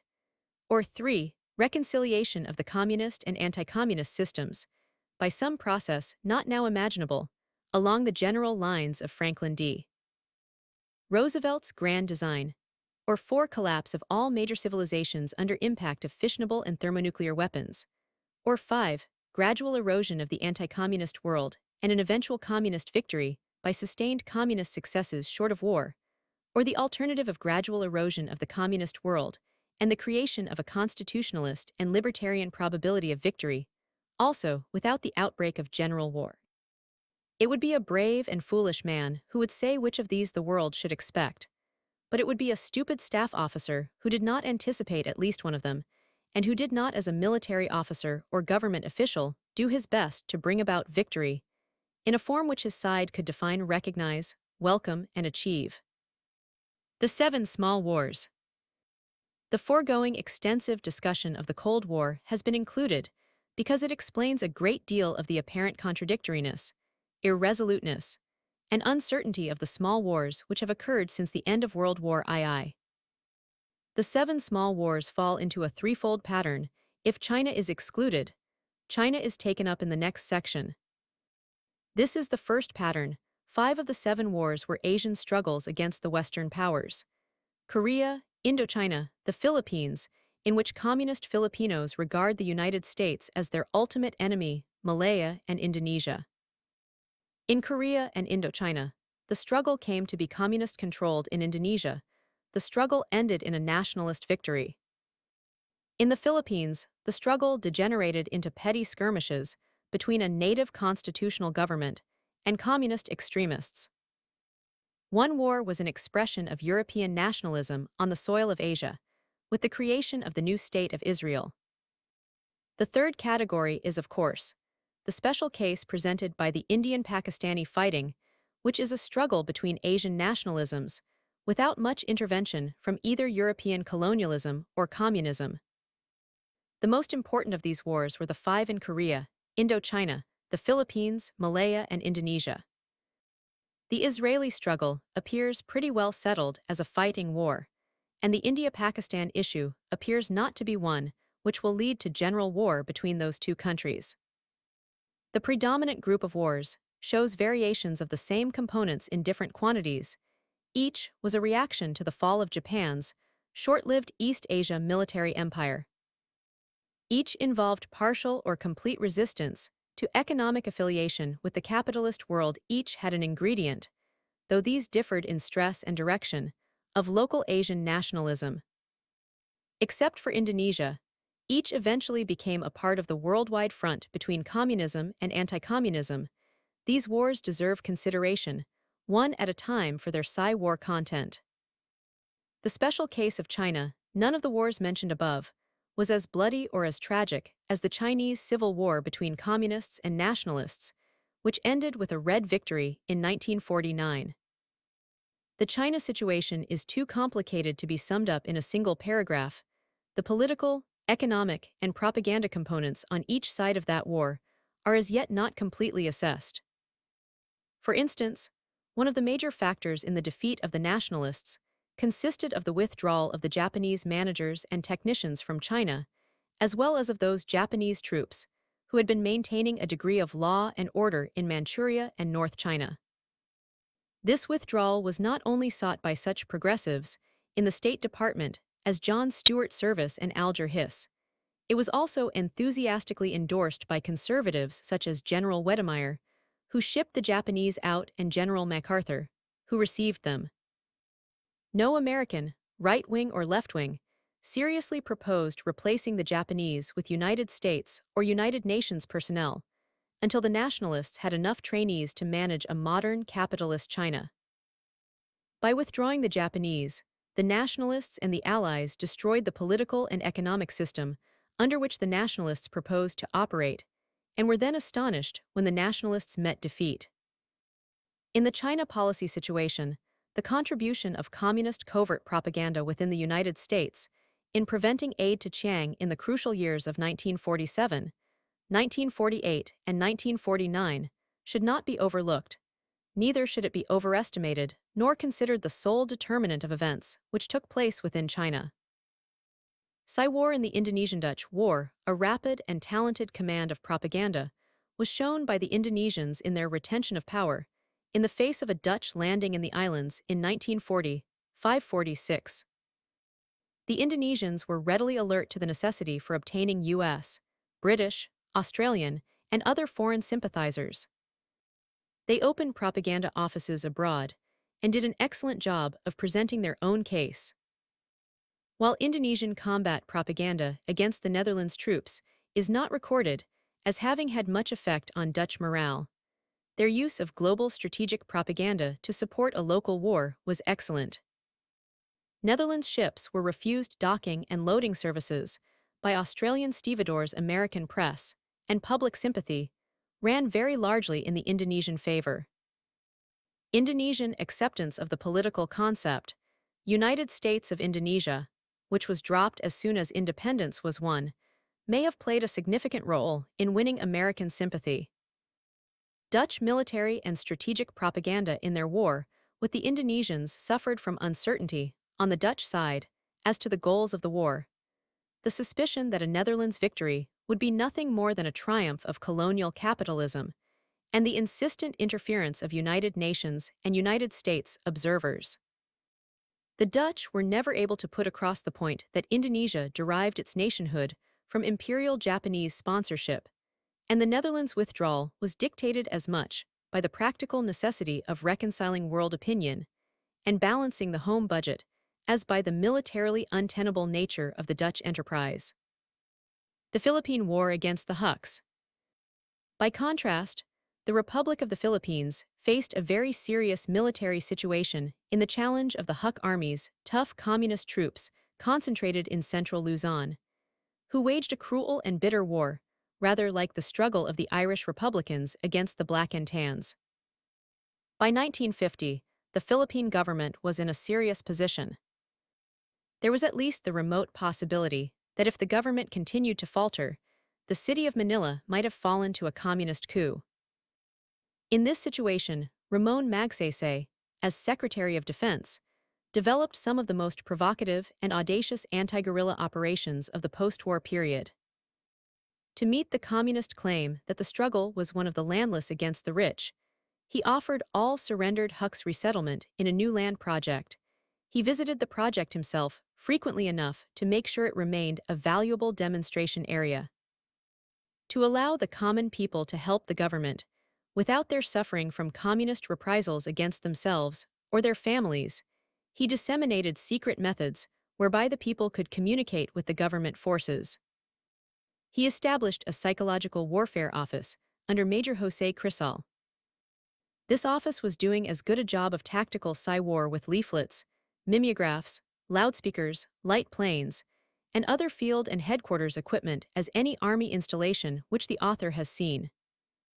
Most of the doctrine and procedures for the operation of the office were American, but the content of the materials was Filipino. Catholicism, Filipino patriotism, Malayan nativism, and peasant common sense were some of the factors used to underscore the Philippine Army's appeals. In the following 3 years, the Huks shrank seriously, although the danger could not be said to have been eliminated altogether in Indochina and political warfare. With devotion, often with heroism, frequently with brilliance, the French military forces in Indochina fought a communist-captured nationalist movement known as the Viet Minh. They fought despite the accompaniments of a wretched and vacillating home policy, incredibly poor psychological relationships with the native elite, and security situations which pass all American belief. One Vietnamese recently told the author that the pro-communist Viet Minh soldiers fought as long as they could against the French, and then came back to French territory to eat good food, visit their families, rest and relax before returning to the field to murder more French sentries, blow up more French patrols, or attack more French outposts. It ill becomes an American to criticize the French for their policy in Indochina, since it was by virtue of a U.S. strategic decision and a U.S. logistical action that Indochina was turned first from Japanese hands into the hands of the British in the south, and the Chinese nationalists in the north. The British did not care much about the local situation. The particular Chinese nationalists in northern Indochina were mildly sympathetic with local nationalism, but chiefly preoccupied with stealing everything that could be put on a truck. After this ill-fated liberation, the Americans then assisted the French in transporting forces back to Indochina. This was after much of the U.S. press, and many U.S. leaders had indicated their disapproval of French colonialism and had given indirect but powerful encouragement to Viet Minh's rebellion against the French. Having helped foul up the situation for the French hopelessly, the United States then observed their return, a return which was definitely, though indirectly, made possible only by U.S. aid to France. With uncertainty and disquiet, it took the Americans 4 years to decide that they were on the French side, and even then they were not very much on the French side. Neither were the French. The French side was an indefinable amalgam of old-fashioned French colonialism, the membership of 3 small Asian states in a French union, and anti-communism. The French made the mistake which the Americans repeated when they invited the Chinese Communist General Wang Hsiu to New York to defame the United States through the courtesy of the United States government, or when they tried dealing with the Chinese Communists, fighting them, dealing with them, and fighting with them again. When the French finally decided to seek an all-out military victory against the Communists, they set up local governments, which they themselves promptly dishonored, giving them neither prestige nor authority enough to combat the communist menace in local Asian terms. That the French should have held the Asian anti-communist front under these strange political circumstances is a credit to France. The Indochinese War has been dirty, discouraging. It has often verged upon the hopeless. The French have been criticized by the Americans in the early period of the reoccupation of Indochina for not turning the country over to communist nationalists, lock, stock, and barrel. Later, the Americans criticized the French because the French did not annihilate the same communist nationalists, whom the Americans had previously lauded. In the end, Dien Bien Phu and Geneva were the inevitable concomitants of Panmunjom. Once we made peace, the French had to make an equally bad peace too. The United States was adroit enough to obtain the immense psychological leverage of getting the Korean War recognized as a UN war. The Indochinese War was not made a UN war even though it was the same enemy who was being fought, Asian communists, underwritten by Peking and guaranteed by Moscow, in each case. Amazing though it may seem, practical psychological warfare was almost completely neglected by the French, until the Americans supplied the French with printing facilities for French Annamite leaflets in 1950. By 1952, the French had assigned staff officers to carry out psychological warfare responsibilities, and were making a serious effort to link up with the other anti-communist forces in East Asia for the purpose of obtaining psychological warfare know-how. A considerable improvement in tactical psychological warfare was made between 1950 and 1952. The strategic psychological warfare position of the French in the area must be referred back to the Battle of the Probabilities, mentioned earlier in this chapter. So long as French, Americans, and Annamites all feel that a French defeat is quite probable, and say so both publicly and privately, it will be difficult for the French to make the Indochinese believe that Vietnam, Cambodia, and Laos are here to stay as French-protected and anti-communist nations. Malaya and the MRLA, or Malayan Races Liberation Army, is a Chinese communist guerrilla army operating in the jungles of Malaya. Malaya minus the island of Singapore, which is a separate crown colony to itself, has been constituted in the post-war period as a federation of Malay sultanates. The British have talked a great deal about the self-government of Malaya, the eventual end of their own rule, and the progress of the people. Everything, or almost everything, which the British say is true, except for the fundamental fact that the Chinese in Malaya can, under British rule, enjoy anything except life, purpose, and honor. What are life, purpose, and honor in basic human terms? They are the rights to belong to something, to be a part of history, to make one's own world move, to be a human being superior to other human beings, to be vain, to be proud, to be self-sacrificing. After years of war against the Chinese communist guerrillas, who have small components of Malayans and Indians with them, the British have not yet found a single British brigadier or major general of the Chinese race. The world at large on the anti-communist side has yet to hear of a Chinese Malayan hero who served mankind by falling martyr to the communist terror or by emerging as victor in valiant heroic combat.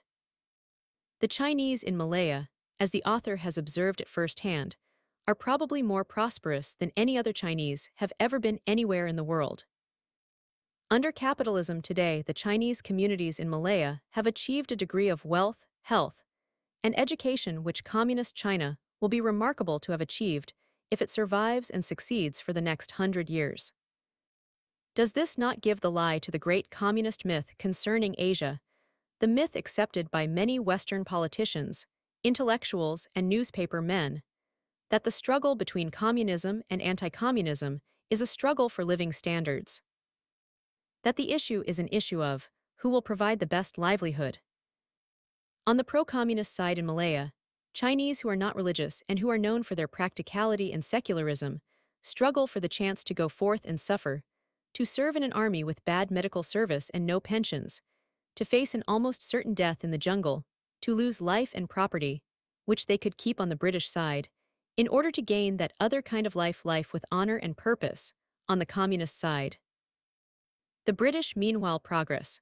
No doubt in many respects the British administrations in Singapore and Malaya are more enlightened than some of the local governments in the United States.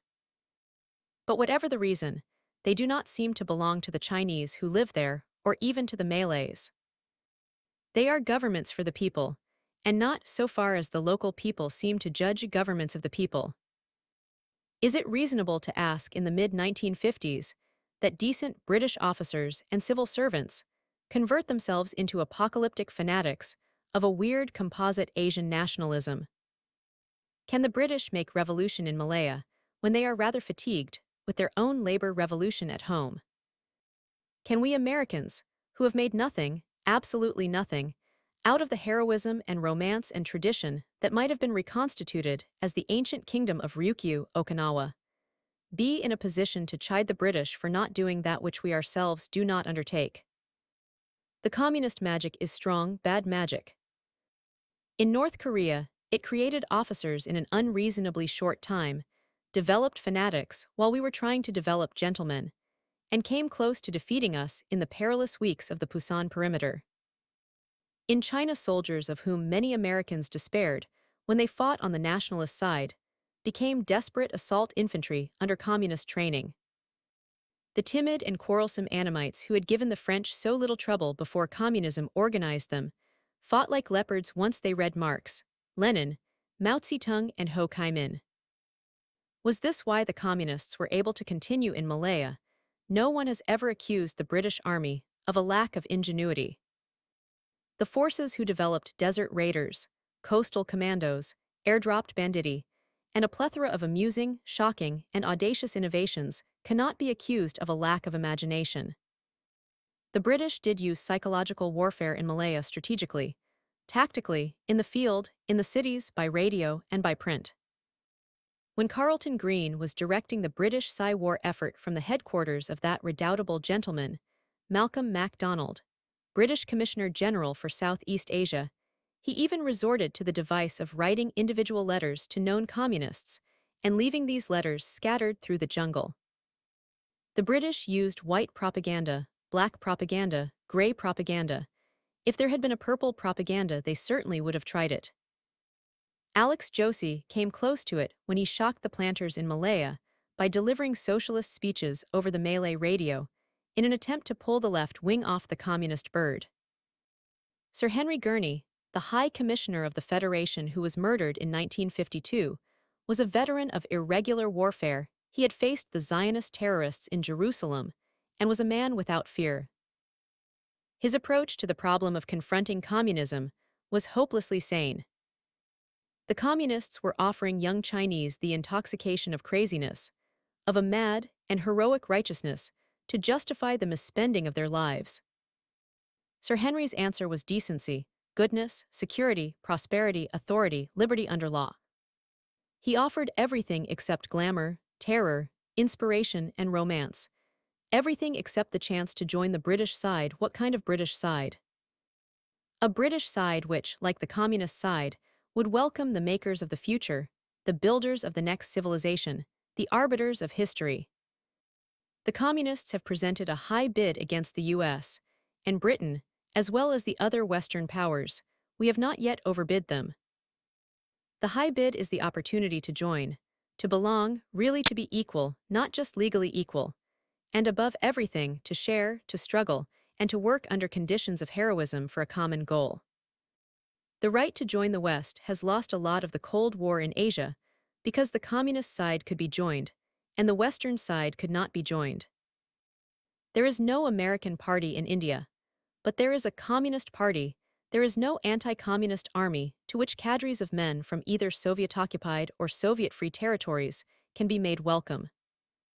There is no command point for the anti-communist struggle. There is the promise of immense U.S. help, even the promise of British, Colombian, Ethiopian, and other help for Korea or other Koreas.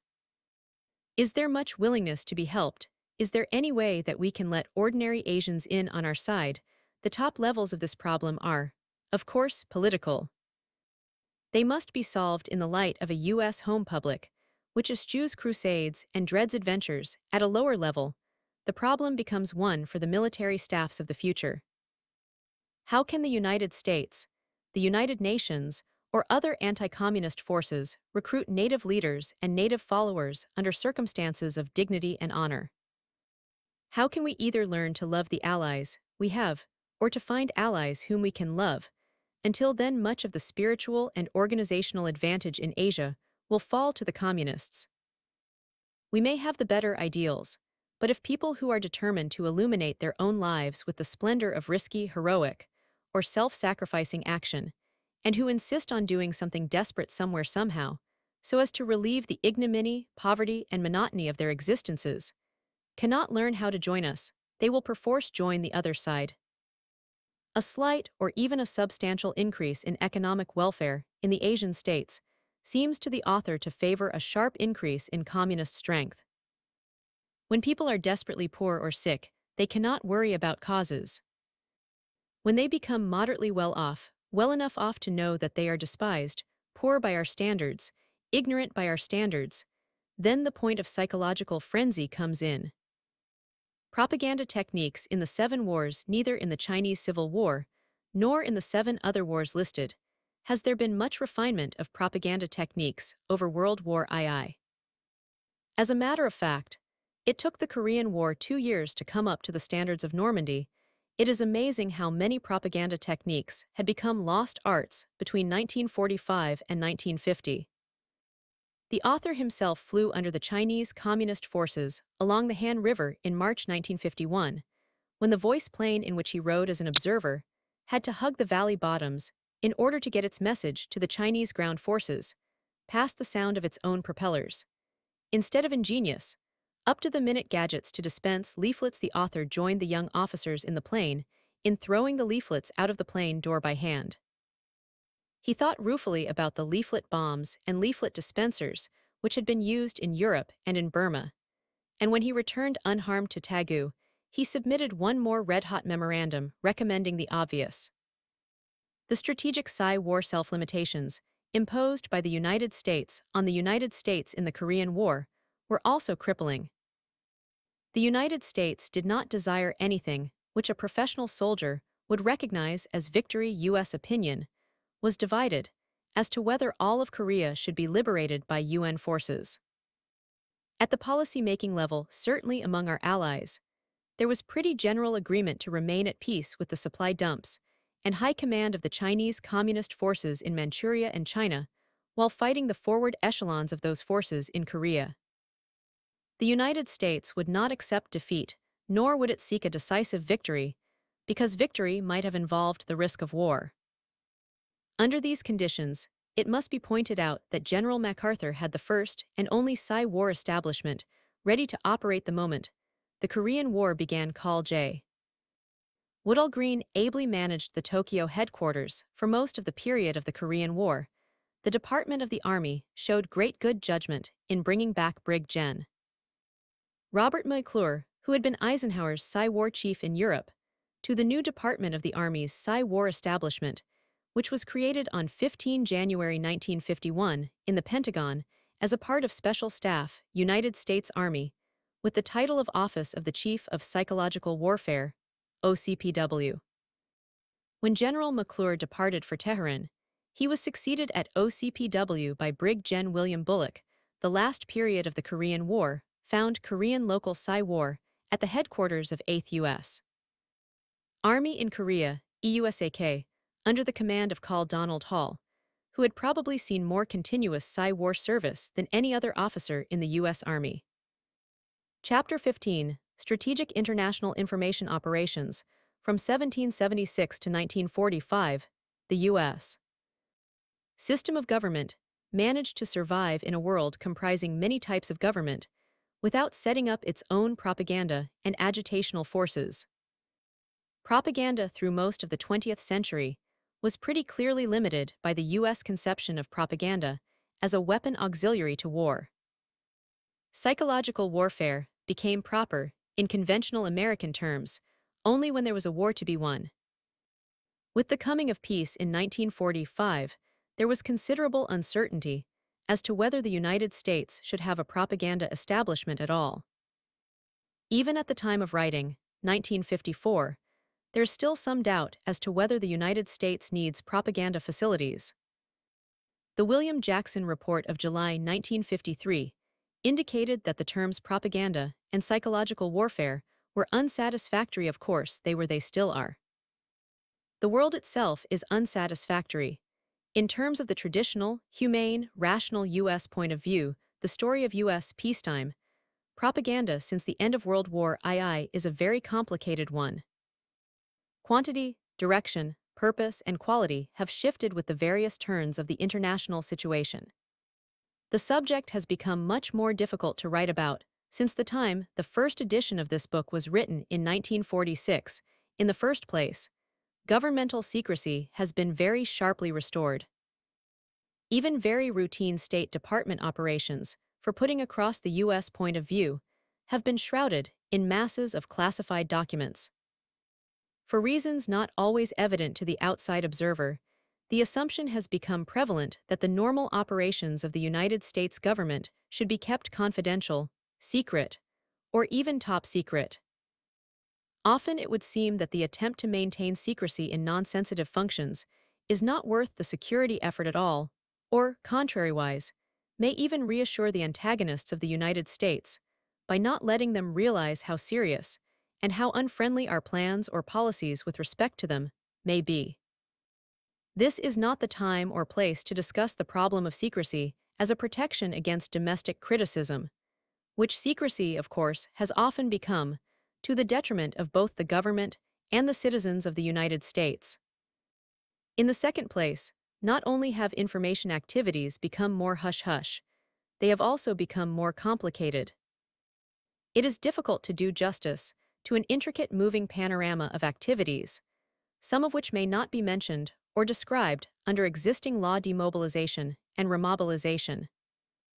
The ending of the OWI and the installation of the International Information Service, mentioned above on page 184, in turn changed into the information activities of the Department of State.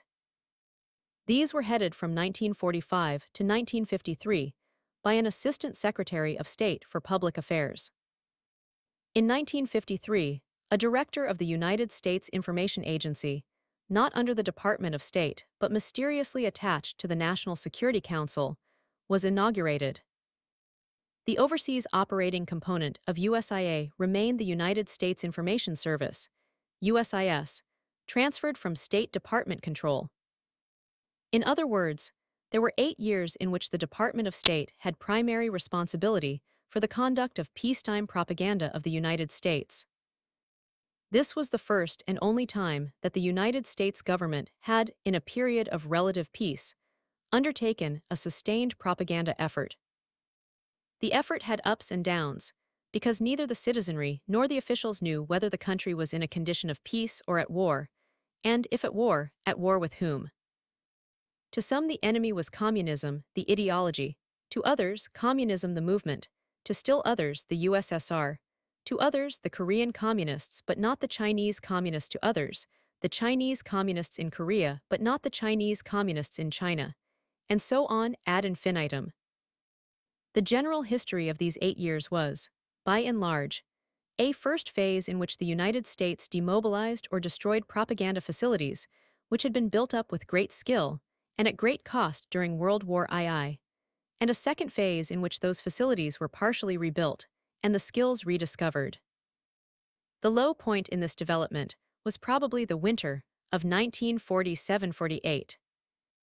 For a while, the rumor went around Washington that the Secretary of Defense, Louis Johnson, would not tolerate the utterance of the words propaganda or psychological warfare, and that the Secretary of the Army, Kenneth C. Royall, refused to have the topic mentioned to him. That may be the exaggeration characteristic of newspapermen, but it epitomized the spirit of that time. While psychological warfare almost disappeared from the Department of Defense and the 3 services during this low point, the State Department never quite demobilized. For one thing, the State Department had inherited the OWI facilities and the Army facilities in the occupied countries, Austria, Germany, Korea, and Japan. As the heir to substantial informational facilities, the State Department kept a certain minimum activity going. Facilities such as American Broadcasting Station in Europe, ABSIE, radio in the American sector of Berlin RIAS, the Information Control Commands in the American sector of Germany, Information and Education, I&E section of the General Headquarters of the Supreme Commander for the Allied Powers, SCAP in Japan. These, though sometimes renamed, represented going propaganda concerns which required a Washington command post. Meanwhile, it became standing operating procedure in the U.S. diplomatic establishment to attach some kind of an informational facility to every diplomatic establishment and to most of the major consulates. Since there were always advocates of complete propaganda dismantlement, as well as enthusiasts for the maintenance of information programs. The issue of remaining in the propaganda business, or getting out, was always more or less in doubt. The economy and the demobilization phases of 1947 and 1948 were stimulated by evidence of Soviet bad faith in Europe during 1949 and brought into sharp focus by the outbreak of the Korean Semi-War in 1950. It is not possible to do justice to all these different systems in a single phrase even as late as the present. It is sometimes difficult to determine why the U.S. need have an information program operating in such entirely friendly countries as Cuba, Haiti, Ireland, or Australia. There is some point to the argument set forth by ultra-conservatives that what was good enough for Theodore Roosevelt ought to be good enough today. That, in other words, the United States should be known for what it is, and not by what a few hired promoters can say about it. As in so many other fields of activities, however, the past is irrecoverable. The United States can no more return to the pre-atomic age in propaganda matters than it can in defense matters. The world we have built is with us, and the only alternative to survival seems death with respect to the specific field of propaganda. This leads to occasional curious political alliances. Sometimes the conservatives in U.S. politics are so conservative they want no propaganda at all. At other times, these same conservatives are so anti-communist that they want more propaganda. On occasions, the left within the USA has viewed U.S. propaganda with alarm, and at other times has demanded that there be more of it, and that more of the content be left. Assistant Secretary of State for Public Affairs. The Assistant Secretary of State for Public Affairs has been the principal officer of government responsible for the conduct of U.S. propaganda during 1945-53. His successor, the Director of the United States Information Agency, faces very closely related problems. Fortunately, one of these Assistant Secretaries of State has written an excellent book relating his experiences and the problems of his office in detail. Edward W. Barrett in his Truth is Our Weapon, New York, 1953, describes his own experiences with 2 years in that position. The Assistant Secretary had the help of an interdepartmental committee, which, under various labels and with various degrees of secrecy, attempted to coordinate the foreign informational activities of the various departments of the United States government to common goals. Later, as will be described, the Assistant Secretary of State for Public Affairs was supplemented by a psychological strategy board outside of the Department of State, and still later by a White House assistant in charge of informational policies at the highest level. What can be said of this first U.S. peacetime performance in the propaganda field? The assistant secretaries themselves have been men of varied capacities and interests. Mr. Barrett was an OWI veteran and a journalist of high standing. George Allen was a tough-minded career diplomat. Howland Sargent was a distinguished government official. William Benton was the founder of the most successful canned music system for restaurants and the most vigorous promoter which the Encyclopedia Britannica ever had. Later he became a senator. Men such as these can scarcely be called tight-lipped fanatics, emerging from the hidden recesses of a U.S. Politburo. They and their colleagues did a surprisingly good job. American travelers overseas were often amazed to find that the U.S. propaganda effort was far more polished and purposeful than an observer within the United States could expect it to be. The activities of the Assistant Secretary of State for Public Affairs consisted of supervising the domestic origination of broadcasts directed to the Soviet Union, the satellite countries, neutrals, and friends. The radio system was generally known as the Voice of America. To this degree, he had charge of a propaganda system operated within the United States by Americans, but speaking to foreigners, sometimes by transmitters located within the USA, and more often with relay transmitters, which picked up programs originating in the continental United States and rebroadcast overseas.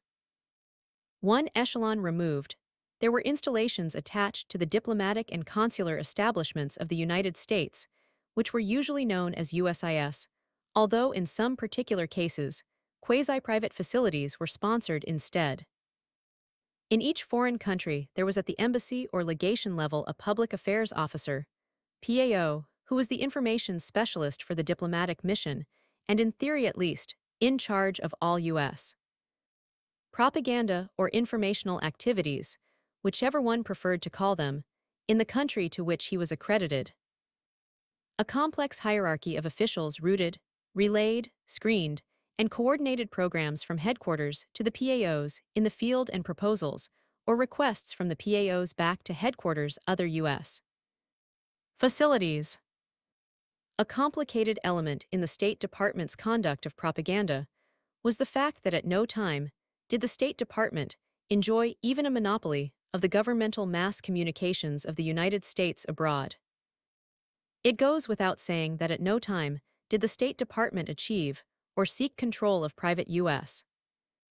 mass communications such as the international editions of Time and Newsweek, the circulation of American books and magazines on a commercial basis, commercial American-owned publications abroad, or the like. At the very least level of competition, the State Department had the Armed Forces Radio Service, AFRS, broadcasting to most of the countries in which the State Department was active, often broadcasting in quite a different tone of voice and with very different content. In many instances, foreigners who understood English preferred to listen to the lively radio programs transmitted for the edification of U.S. service personnel stationed abroad, rather than to listen to canned programs made up for the benefit of themselves as a foreign target. The author has seen Chinese shopkeepers in Singapore listen very seriously to a sergeant giving the news of the day at dictation speed from an armed services transmitter somewhere in the Pacific Ocean area. In 1948, there was virtually no coordination between the armed services and the Department of State. As time went on, the two sets of U.S. broadcasts took a certain amount of note of each other. Coordination was not as easy as it might seem on paper after all. What is one to do? Is it valid to propagandize our innocently cherubic service personnel abroad whom so many domestic purity leagues and local pressure groups are anxious to defend? After all, these service people possess fearful weapons, each has a congressman to whom he might write. But if service personnel in a foreign country are to be given non-propaganda materials, how can the same area be given propaganda materials for the benefit of the indigenous personnel? The propaganda from the United States government must not be too much at variance with the non-propaganda of the United States government. If the two extremes of communication were too far apart, the United States government might look like an ass that would be most unhappy. Over and above the contradictions and difficulties involved in the operation of at least two governmental systems and many private systems of U.S. news communication and dissemination systems in foreign areas, there is the further problem of additional U.S. facilities. Sources such as The Washington Post, Joseph Alsop, James Reston, and other well-informed Washington journalists often hinted gloomily and darkly that U.S. cloak and dagger operations are still going on. Dorothy Thompson was often troubled by what she regarded as the feckless successors of the wartime OSS. Many times Americans resident in local areas concerned seemed never to have heard of the hush-hush operations in their own overseas homes, operations which were denounced with purple prose in Washington. We can say that covert operations, when they have been really uncovered, as in the case of the Times story about overzealous U.S. support of a German nationalist resistance group, turn out to be much more pale than the lurid columnists or inside stories from Washington would lead one to believe. More serious have been the duplication and triplication and occasional quadruplication of official informational activities. The Overseas Economic and Military Aid Program, known successively as Economic Cooperation Administration, ECA, Mutual Security Administration, MSA, and Foreign Operations Administration, FOA, has not only supplemented the existing leaflet, broadcast, and other informational activities of the State Department and the armed forces with a third set of information programs: Radio Free Europe and Radio Free Asia. Over and above the government's operations in this field, there have been the quasi-private undertakings of the Committee for a Free Europe and the Committee for a Free Asia. These have been privately sponsored and privately financed by altruistic organizations dedicated to broadcasting those things which the State Department finds it impolitic to put on the air. The degree of governmental contribution or participation is not known, although it is often touched upon in the U.S. press that the organizations are to a definite extent private is evident in their ability to broadcast local and controversial news to particular Iron Curtain countries, and by the fund drives which they have waged with little contribution boxes inside the USA. The advantage of the RFE and RFA type of operation is that by giving voice to independent non-governmental resistance to communism, it has often been possible to go far beyond the limits which intergovernmental protocol would impose upon U.S. official broadcasts. That is, the United States can scarcely describe a deputy minister in the Romanian government as a scoundrel, thief, pervert, or renegade. Romanian exiles allowed access to Radio Free Europe stations need have no such limitations.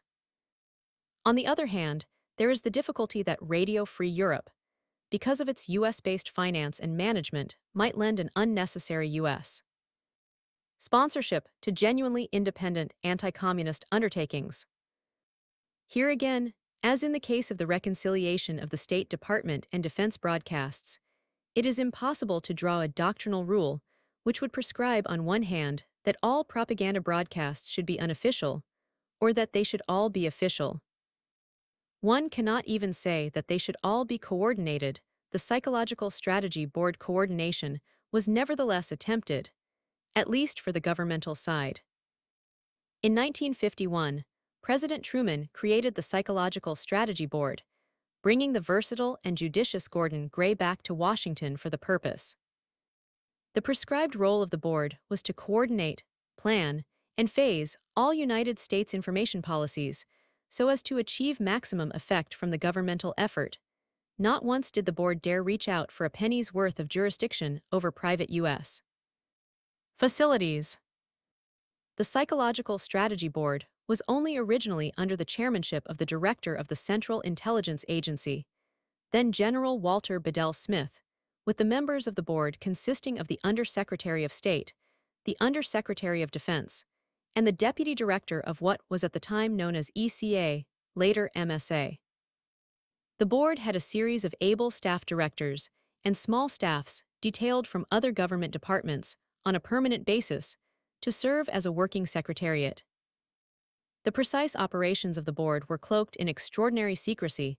It cannot be said that U.S.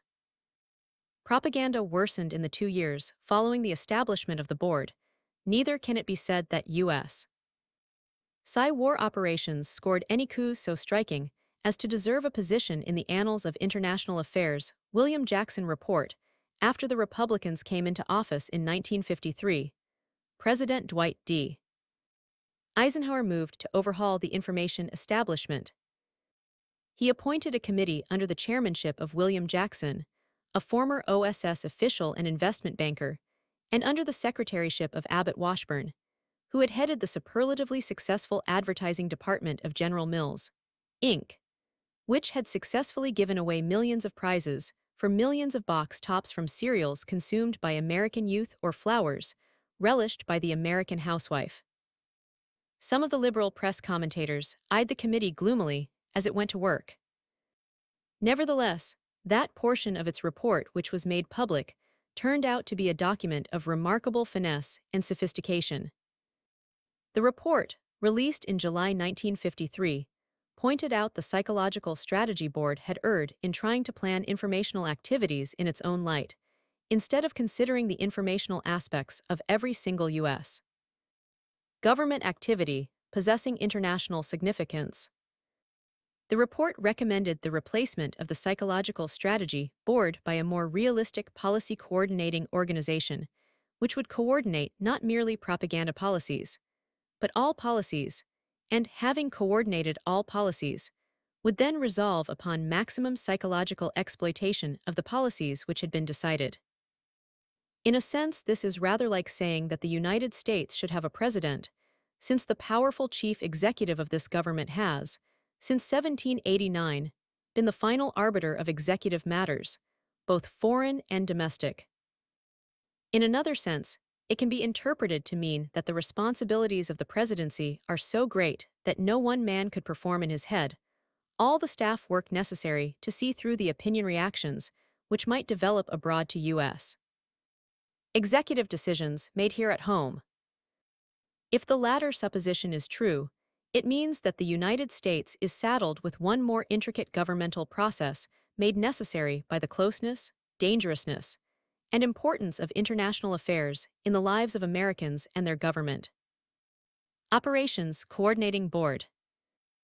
On 3 September 1953, President Eisenhower, then at Denver, Colorado, issued an executive order abolishing the Psychological Strategy Board and creating the Operations Coordinating Board. According to informed press comment at the time, it was the intention of the White House to carry out the recommendation to this effect made by the President's Committee on International Information Activities. The new board was located immediately under the National Security Council. C.D. Jackson was a significant member of the board, but not as chairman. The chairman was Walter Bedell Smith. Besides General Smith, then Under Secretary of State, the board included Harold E. Stassen, Director of the Foreign Operations Administration, Alan W. Dulles, Director of the Central Intelligence Agency, and Roger M. Keyes, Deputy Secretary of Defense. The President also directed that Theodore C. Strabert, Director of the U.S. Information Service, make himself available insofar as this development represented an attempt to coordinate the framing of U.S. government policy in such a manner as to achieve maximum impact on the rest of the world. It represented a major step forward.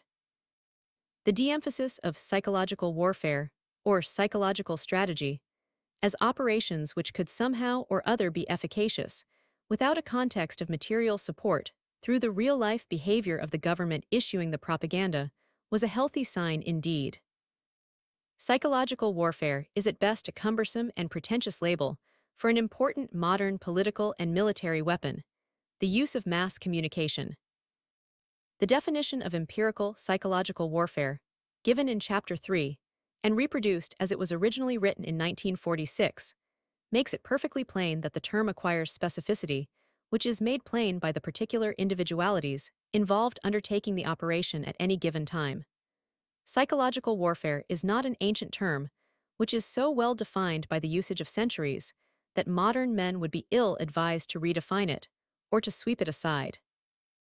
Indeed, the basic weakness of the term psychological warfare is its pretentiousness within American civilization of the 1900s.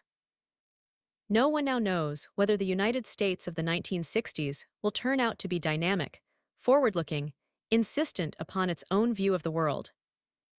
It is difficult in the 1950s to see how the next decade or so could bring forth anything as explosive or violent in the social and political field as the atomic bomb has been in the field of fission. The United States certainly does not seem to be on the threshold of a new Islam for better or for worse. The U.S. strengths are the strengths of sobriety, calmness, health. They are the strengths of living as opposed to the strengths of revolution. Revolution may be strong. It may even be pleasurable to some persons involved, but as Dennis W. Brogan has pointed out in his The Price of Revolution, Boston, 1952, revolution has a cost factor which must be weighed against the results expected from it. In the context of mid-20th century affairs, it is almost pitiable and endearing to see us Americans of this time, who are so little given to the drama of fanaticism or the salvation of the world through cruelty, attempting to dramatize our own modest and reasonable operations by giving them melodramatic and pretentious labels. If the communists torment us long enough, they may make us into alert brutes. This seems doubtful now. It seems probable that we will continue to be brave without becoming fiendish in combat, strong without becoming ferocious in peace. Varying definitions of psy-war are adopted by official agencies from time to time. The current, 1953, Joint Chiefs of Staff definition runs as follows. Psychological warfare comprises the planned use of propaganda and related informational measures designed to influence the opinions, emotions, attitudes, and behavior of enemy or other foreign groups in such a way as to support the accomplishment of national policies and aims, or a military mission. This definition differs from the one given in Chapter 3 in the following important respects. It stresses the planned character of War. It restricts the pertinent measures to those of an informational character, and it makes clear the operational goals. It is not clear why it is necessary to stress the element of planning of War as distinguished from other sorts of war, unless it is a homily to the War operator to keep his functions in line with those of other national activities. The question of restriction to informational character is more serious. It excludes the interpretation that in essence, psychological warfare depends upon warfare psychologically waged. Thus, substantive operations of a non-informational character, adopted and executed primarily for their psychological effect, could properly be called War. Finally, the specification of goals is chiefly important for the control of the function, and can largely be taken for granted. Therefore, to preserve an inclusive view of the function, which will comprise the range of variation in official definitions, including those of one's enemies, the author stands by the definition stated in 1946. Limitations of the American originators. There are illusions about psychological warfare illusions spread, in many cases, by the over-enthusiastic friends of this kind of operation. Excessive claims have been made for the efficacy of propaganda. Sometimes, psychological warfare has even been offered as a substitute for war or for diplomacy. On other occasions, Americans have asked that their government do, as well as this or that foreign government in the propaganda field, forgetting that the United States is a republic and a democracy, and therefore subject to the sharp limitations which republican, democratic governments possess. A republic cannot impose a purpose upon mankind. A democracy cannot announce a policy, and then stick to it for years and decades. Americans are not messiahs. The limitations of American civilization, over and above our specific political institutions, are such as to make it impossible for Americans to lead a fanatical counter-crusade against communism, or to guarantee to the human race at large that Americans of 1955 promise that Americans of 1975 will perform this or that specific action. American propaganda is always limited precisely because it is American even in an age of atomic weapons. To be American means, to some degree at least, to be free. The people of this country, or at the very least an awful lot of them, do have something to do with operating the government. A new election and a hostile House of Representatives can cut off the funds for any project, no matter what its merits may be in the eyes of the top-secret planners. The outside world knows this even if Washington politicians and bureaucrats sometimes forget. One can even contradict the title of Archibald MacLeish's famous poem, America Was Promises, and state categorically that in the propaganda field, America certainly is not promises. The promise of a czar or a dictator is usually good for his lifetime, whereas the promise of the United States is good only within the letter of the law, a specific treaty, a definite commercial agreement, a very sharp and very narrow commitment. There is an American strength in international affairs. This strength does not lie in a propaganda capacity to promise, to threaten, or to commit the United States government to future courses of action. It lies, rather, in the immense probabilities of American life, in the virtual certainty that the American people will react in such and such a fashion to a new aggression, that the American people will, if attacked, in all probability destroy their attackers, whoever those attackers may be, and that the American people, despite their occasional shortcomings in matters of racial tolerance, political freedom, and economic injustice. The limitations of the United States as a source of propaganda are sharp. There is no U.S. party line. It is virtually impossible to imagine that within our civilization, as we now know it, there could be one, there might be an official U.S. line, unanimous and binding upon all federal departments, but the federal government itself is, after all, only one among the 49 separate governments operating within the continental USA. The state governments, the cities within them, and the people at large are free to contradict what the federal government may say at any given point. American strength cannot be sought in unanimity. U.S. propaganda is incapable of pulling the Sudan rabbit out of a Munich hat short of an intimate and extreme danger of war itself. The U.S. government cannot threaten a foreign government very successfully. Too many U.S. citizens would immediately shout at one another, at their own government, and to the foreigners concerned. Those Washington officials don't really mean it. We don't want war. We're not going to go through with it.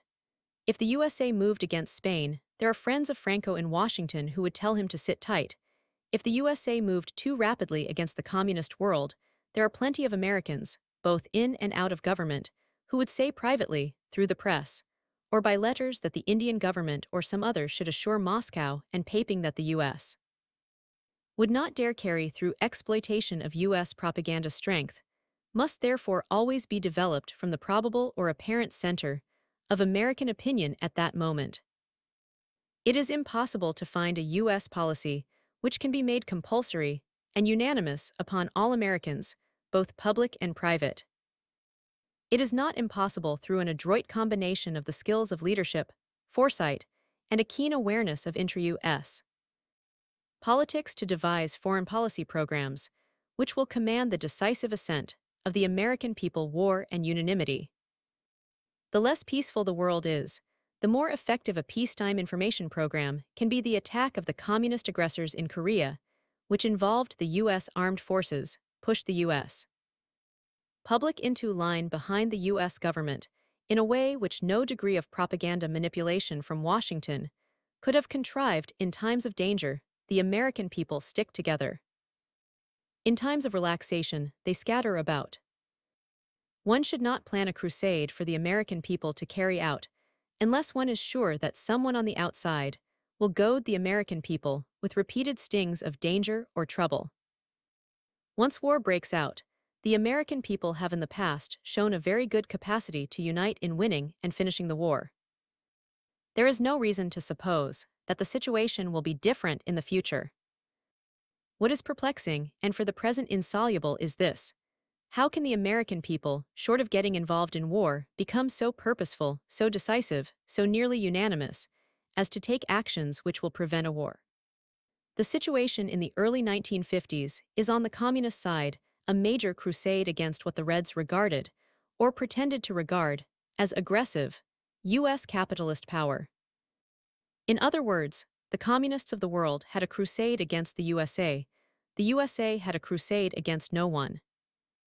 A prominent Washington official long displayed the sign in his office, "I ain't mad at nobody." In a very real sense, this epitomized one of the very real moods of the American people.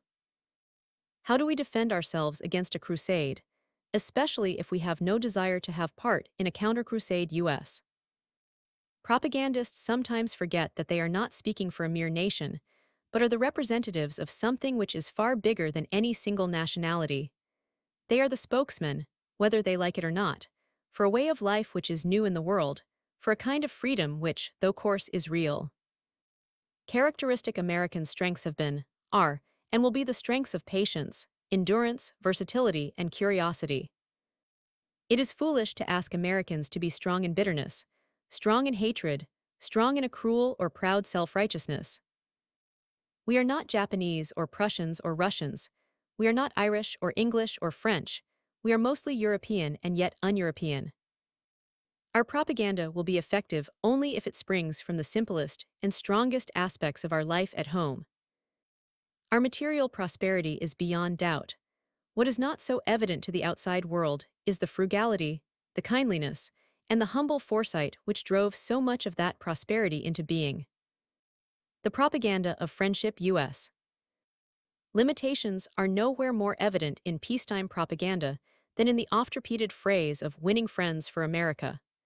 The desire for having a friend is a deep necessity amid the crowded loneliness of U.S. urban society. The necessity to be liked leads to grotesquely exaggerated inferences as to what being liked may involve.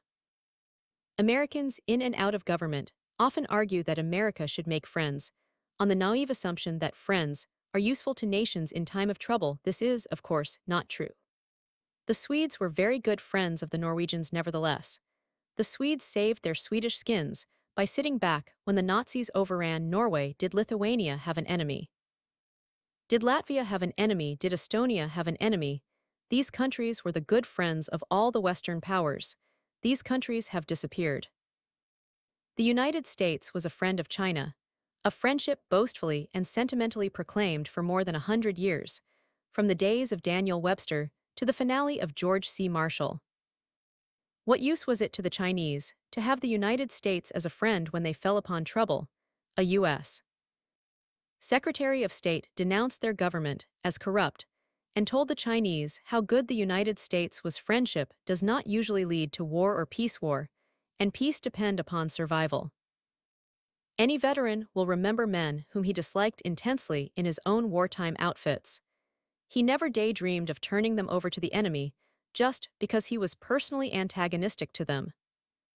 A common danger from something more complicatedly, a common interest in something, is a far more potent assurance of future strength and strategic action than is friendship.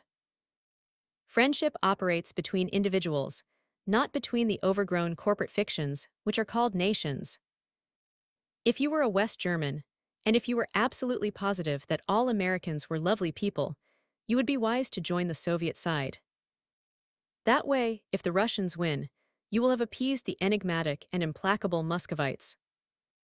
On the other hand, if the Americans win, and you are sure they are lovely people as well as good friends of yours, they will not really mind your having joined the other side as a matter of temporary factual necessity. If a man is your best friend, he may jump into the river to rescue you, should you fall in. Unfortunately, he might prefer to telephone a rescue squad. But if he is handcuffed to you, you are reasonably sure that if you fall in, he will be with you. Call it propaganda, call it information, call it international communication, under any name the major point remains. Americans can find trustworthy future allies through commitment to common interest or common danger. Friendship is pleasant, but not of the essence. In some cases, it might be desirable for leaders or key groups in important foreign areas to realize that the United States could be a worse enemy than the Soviet Union, rather than to realize that the U.S. is a friend. If the French were sure of this, that is, that a Soviet-occupied France would get 65 hydrogen bombs dropped on it, while a US-occupied France would get only 3, they might prefer the Americans whether they like them or not.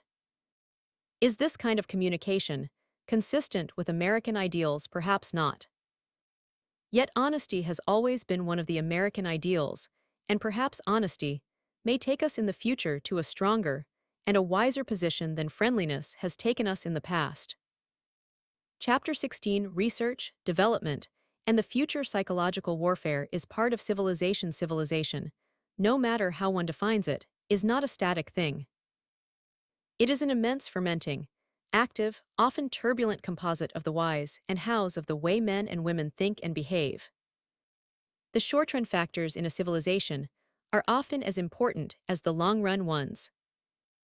Though the United States from 1860 to 1960 has been a steady part of the West European, predominantly Christian civilization, the United States has undergone immense changes of fashion, belief, appetite, preference, and behavior.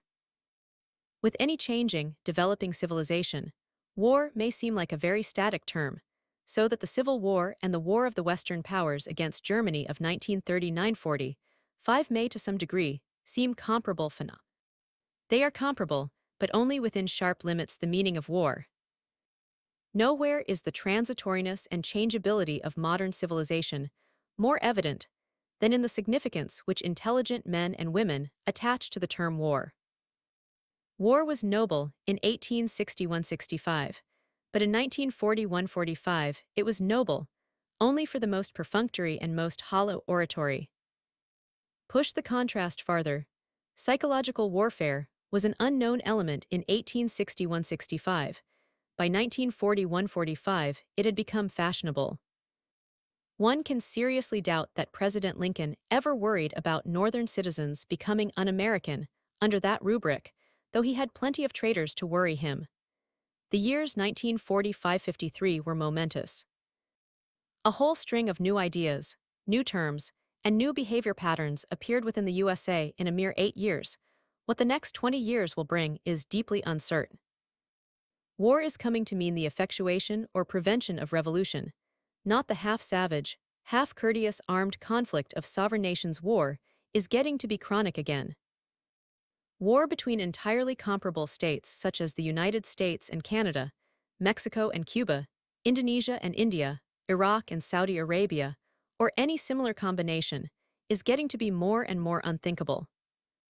War between ideologically dissimilar states, such as North Korea and South Korea, Communist China and Nationalist China, Viet Minh and Vietnam, USSR and USA, is getting to be virtual normality.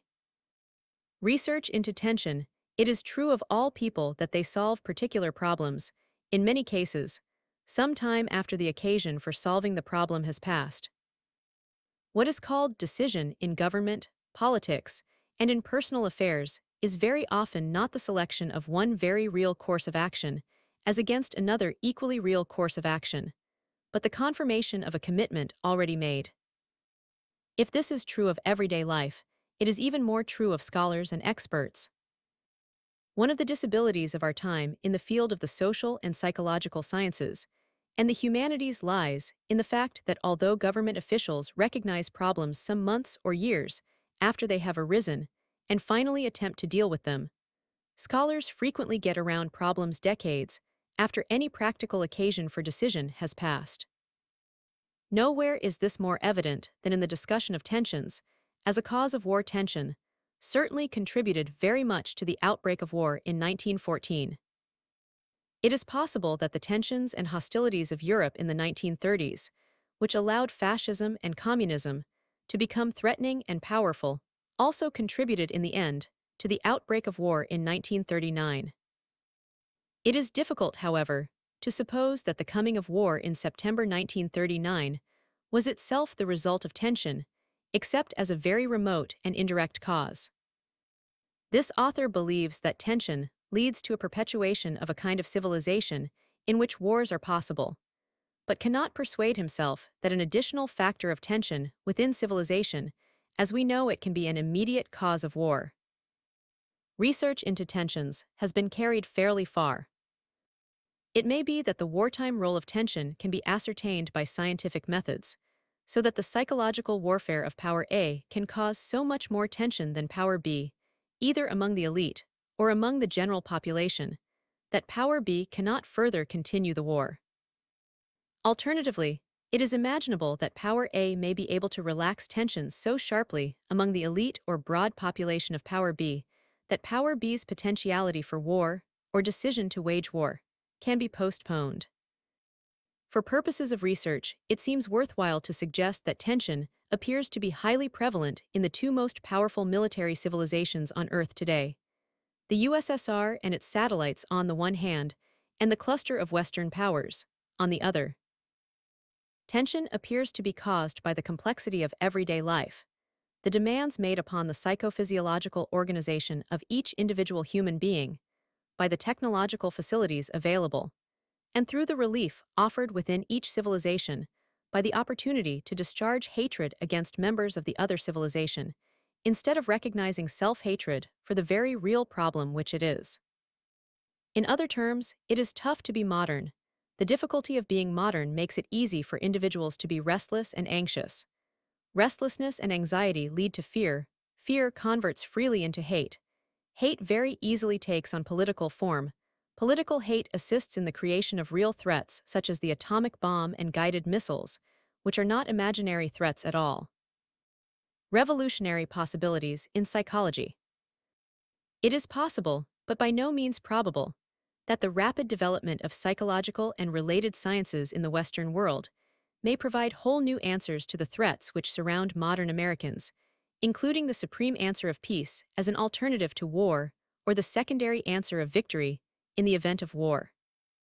Nothing in the existing academic literature on the subject of psychology of war, the psychiatry of modern mass behavior, the psychology or psychiatry of present-day power politics, justifies the inference that an applicable solution to our problems is at all. The problems are almost all aspects of our entire lives, and one cannot solve life like a Delphic riddle or a single scientific experiment. It would be unwise of US military and political leaders to overlook developing strengths within American everyday talk and thinking, whether academic or popular. Too specific a concentration on the problem of winning a war may cause a leader or his expert consultants to concentrate on solutions derived from past experience, therewith leading him to miss new and different solutions, which might be offered by his own time. Changes need not always be thought of as weaknesses, which they are if past criteria are retained as absolute standards. Men born in the period 1910-20 may have endowments which are not commonly found among men born in the period 1930-40, yet it is entirely possible that the generation born during 1930-40 may have capacities and resistances which the older generation does not altogether appreciate. Apply this concept to communism. Communism loses strength every day that it exists. Each day deprives it of novelty, each day makes it a littler more familiar, each day makes its leaders one day older. If Americans can learn how to be flexible and imaginative, and to understand themselves as they really are, they might find that the real American appeal to the youth of the world would be much greater than the communist appeal. It was unfortunately characteristic of the United States in the early 1950s of the Cold War that U.S. propaganda was based on ideals and standards older than the ideals and standards competitively presented by the communists, and that therefore in many parts of the world, the struggle between Americans and communists appeared to be a struggle on our side of the old against the young. Nothing could be farther from the truth. The United States Army in Korea in 1950-53 was one of the most revolutionary armies in history, an army dedicated to non-victory, pledging allegiance to a shadowy world government of the United Nations behind the practical reality of the government of the United States. Perhaps never before in many centuries have men fought so matter-of-factly, so calmly, so reasonably. They fought well, and did not need to be jazzed up with the hashish of making the world safe for democracy or establishing the four freedoms. The temper of the U.S. forces in Korea in 1951 was demonstrated by a reserve sergeant who scarcely knew he was in the reserves until he was on a boat bound for Busan. He was a practical man, anxious to get home, but willing to do his share in this war as long as he had to. He was given the assignment of testing the voice plane of U.S. headquarters at Tagu. The loudspeaker was not working quite right, and he was instructed to test the plane at 500, 1,000 and 1,500 feet. The plane flew low over U.S. headquarters. The roar of the engines almost deafened everyone within the building, yet even above the roar of the engines, there could be heard the bone-chilling hum of the silent loudspeaker. An immense magnification of the noise one hears from a radio set, which is turned on without being tuned to a station. Everyone expected the sergeant to say, "This is the EUSAK voice plane testing, 1A, 2A, 3A.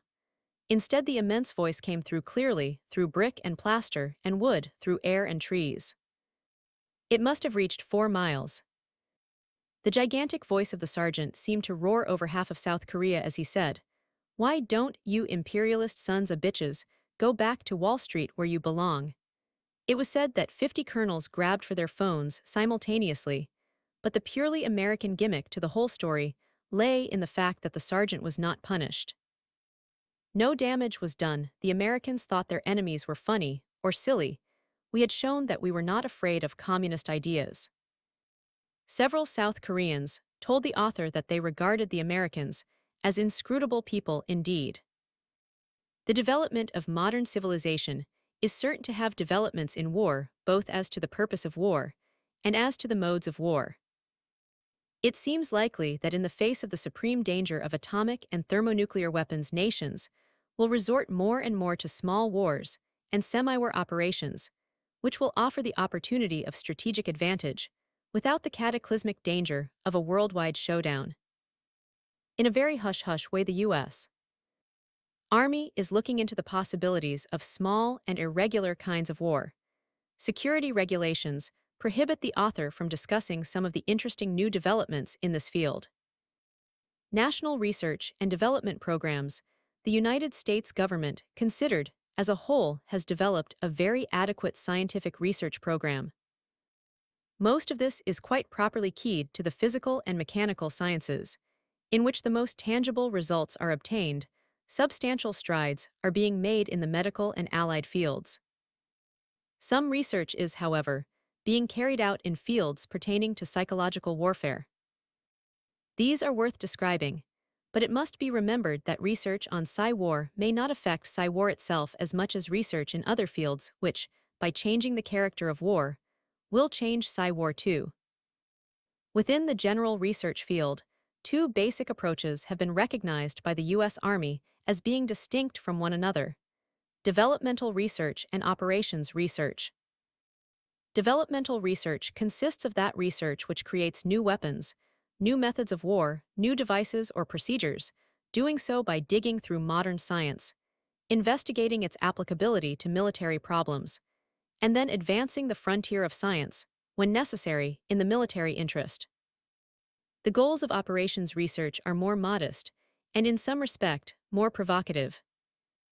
Operations research takes operations as they exist and re-examines them from beginning to end to discover how much of each operation is scientifically pertinent to its stated goal, what economies, modifications, or changes might be introduced, and how the operation might be improved.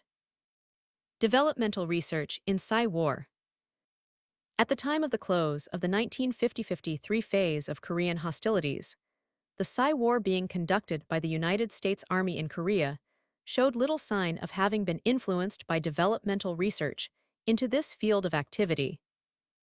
The leaflets were not better than the leaflets of World War II, nor even very different. Because of the peculiar political limitations of the war, the radio program was not as good as the performance of ABSIE under Eisenhower. The tactical use of loudspeakers had shown a very marked improvement over World War II standards. But to a non-engineer such as the present writer, neither the communist loudspeakers nor our own seemed strikingly better or different. Developmental research had a great deal to offer, but the gap between initial scientific advance and practical military application appeared to be too broad to warrant the assumption that the research had transformed the U.S. Psy-War Program Operations Research in Korea. Operations research, sometimes slangily called OpSearch, was applied to the Korean War with highly uneven results. Among other things, Army officers in the Psy-War field showed, early in the Korean War, that land forces possessed tactical opportunities which combat propaganda could exploit very effectually.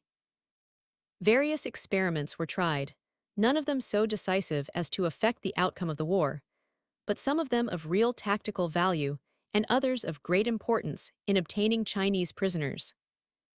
One of the points examined was surrender as a process. Surrendering does not depend upon the disposition of the individual enemy soldier to say yes or no to the war as a whole. He could say no 1,000 times and still be on the other side shooting at us. The actual physical process of surrender is an elaborate one, consisting of the psychological processes of getting ready to give up on the other side, the physical capacity to surrender when the opportunity for getting captured presents itself, and the alternative, more difficult process of deliberately leaving the other side and getting to our side alive. In 1951 and 1952, there were considerable developments along this line. Americans learned much about how to teach enemy soldiers to surrender.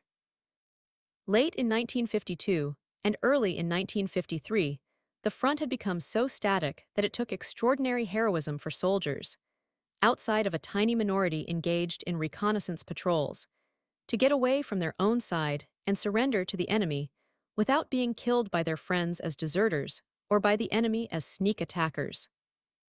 The U.S.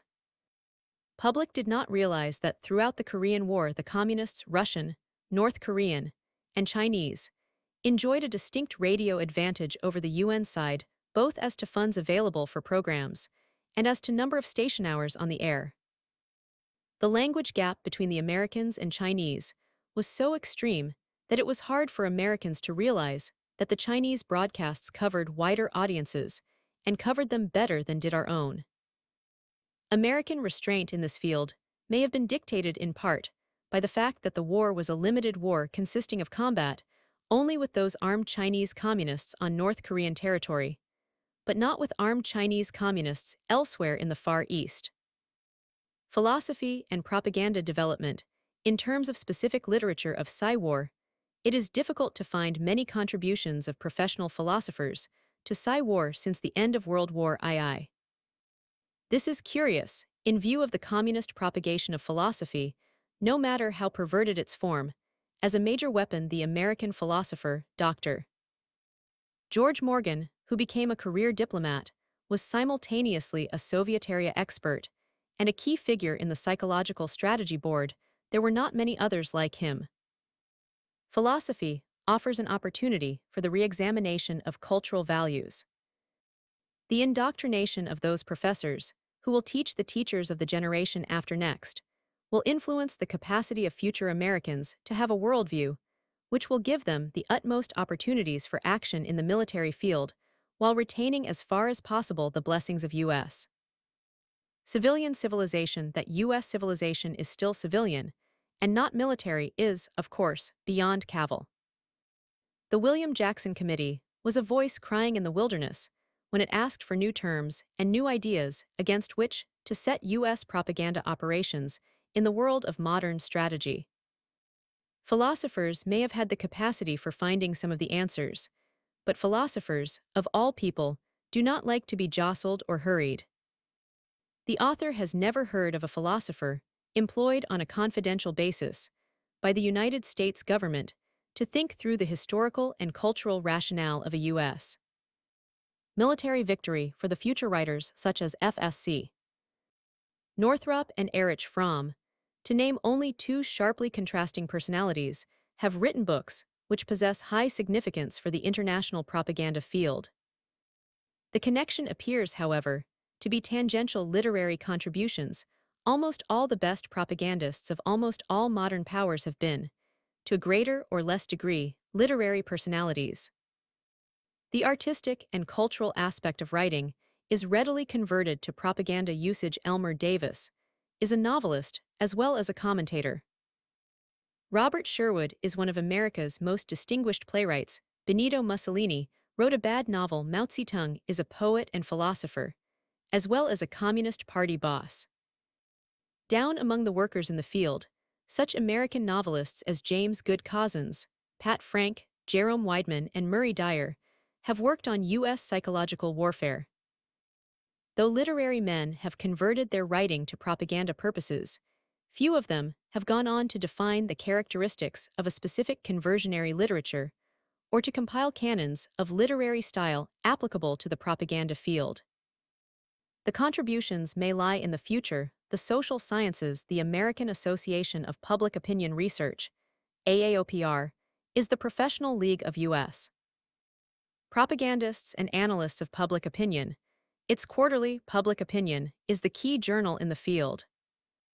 The members of this association are drawn both from the social sciences and from the psychological sciences, ranging from such practical operatives as Dr. George Gallup and Elmo Roper to austere theorists like Professors Nathan Lates and Hadley Cantrell.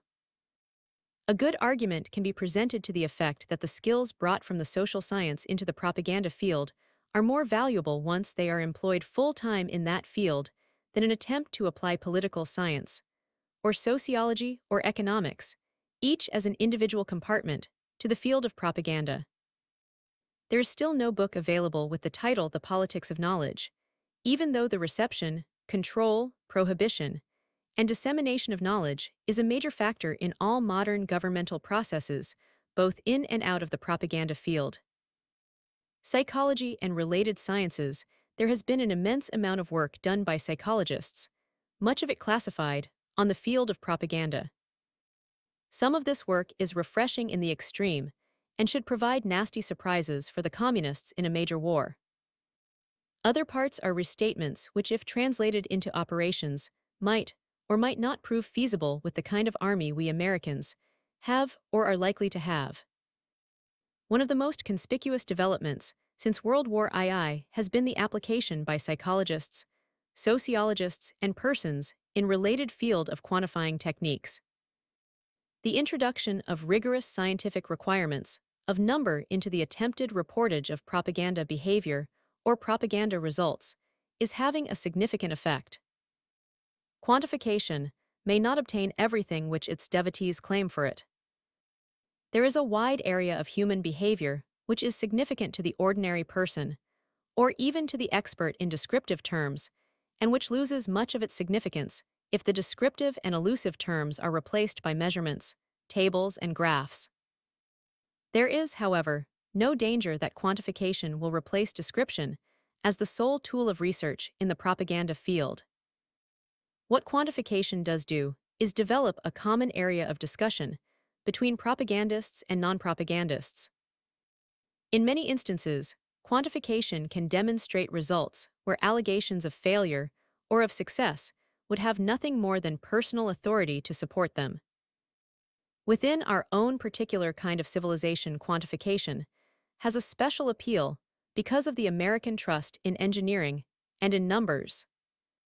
The conclusions of the Kinsey reports on men and on women seem much more authoritative to the ordinary man because they are presented with an ample garniture of numbers, even though Havelock Ellis's pioneer works in the psychology and behavior patterns of Western sex life may have been much more tangible and much more revolutionary in their time. Projection and research. All propaganda involves a certain degree of projection. The propagandist attempts to identify himself with a situation which he does not face in real life, and to issue meaningful communications to persons about situations which they themselves do not face yet. Much of the psychological research on tactical war remains yet to be done, although from the quantitative point of view, there have been significant U.S. achievements within the past 4 years. Another aspect of projection is left unexplored because of its immense difficulty and its dangerously unscientific character. Consider the problem this way.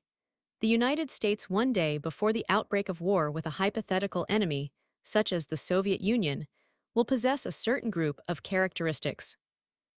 Representative individual lives within this country can be determined to possess certain habits concerning mass communication, trust in mass communication, and response to symbols which may come through press, radio, or other mass devices. One day after the outbreak of war, the United States will change. Because the war has broken out 1 month after the outbreak of war, the United States will no longer be the USA which existed on war day.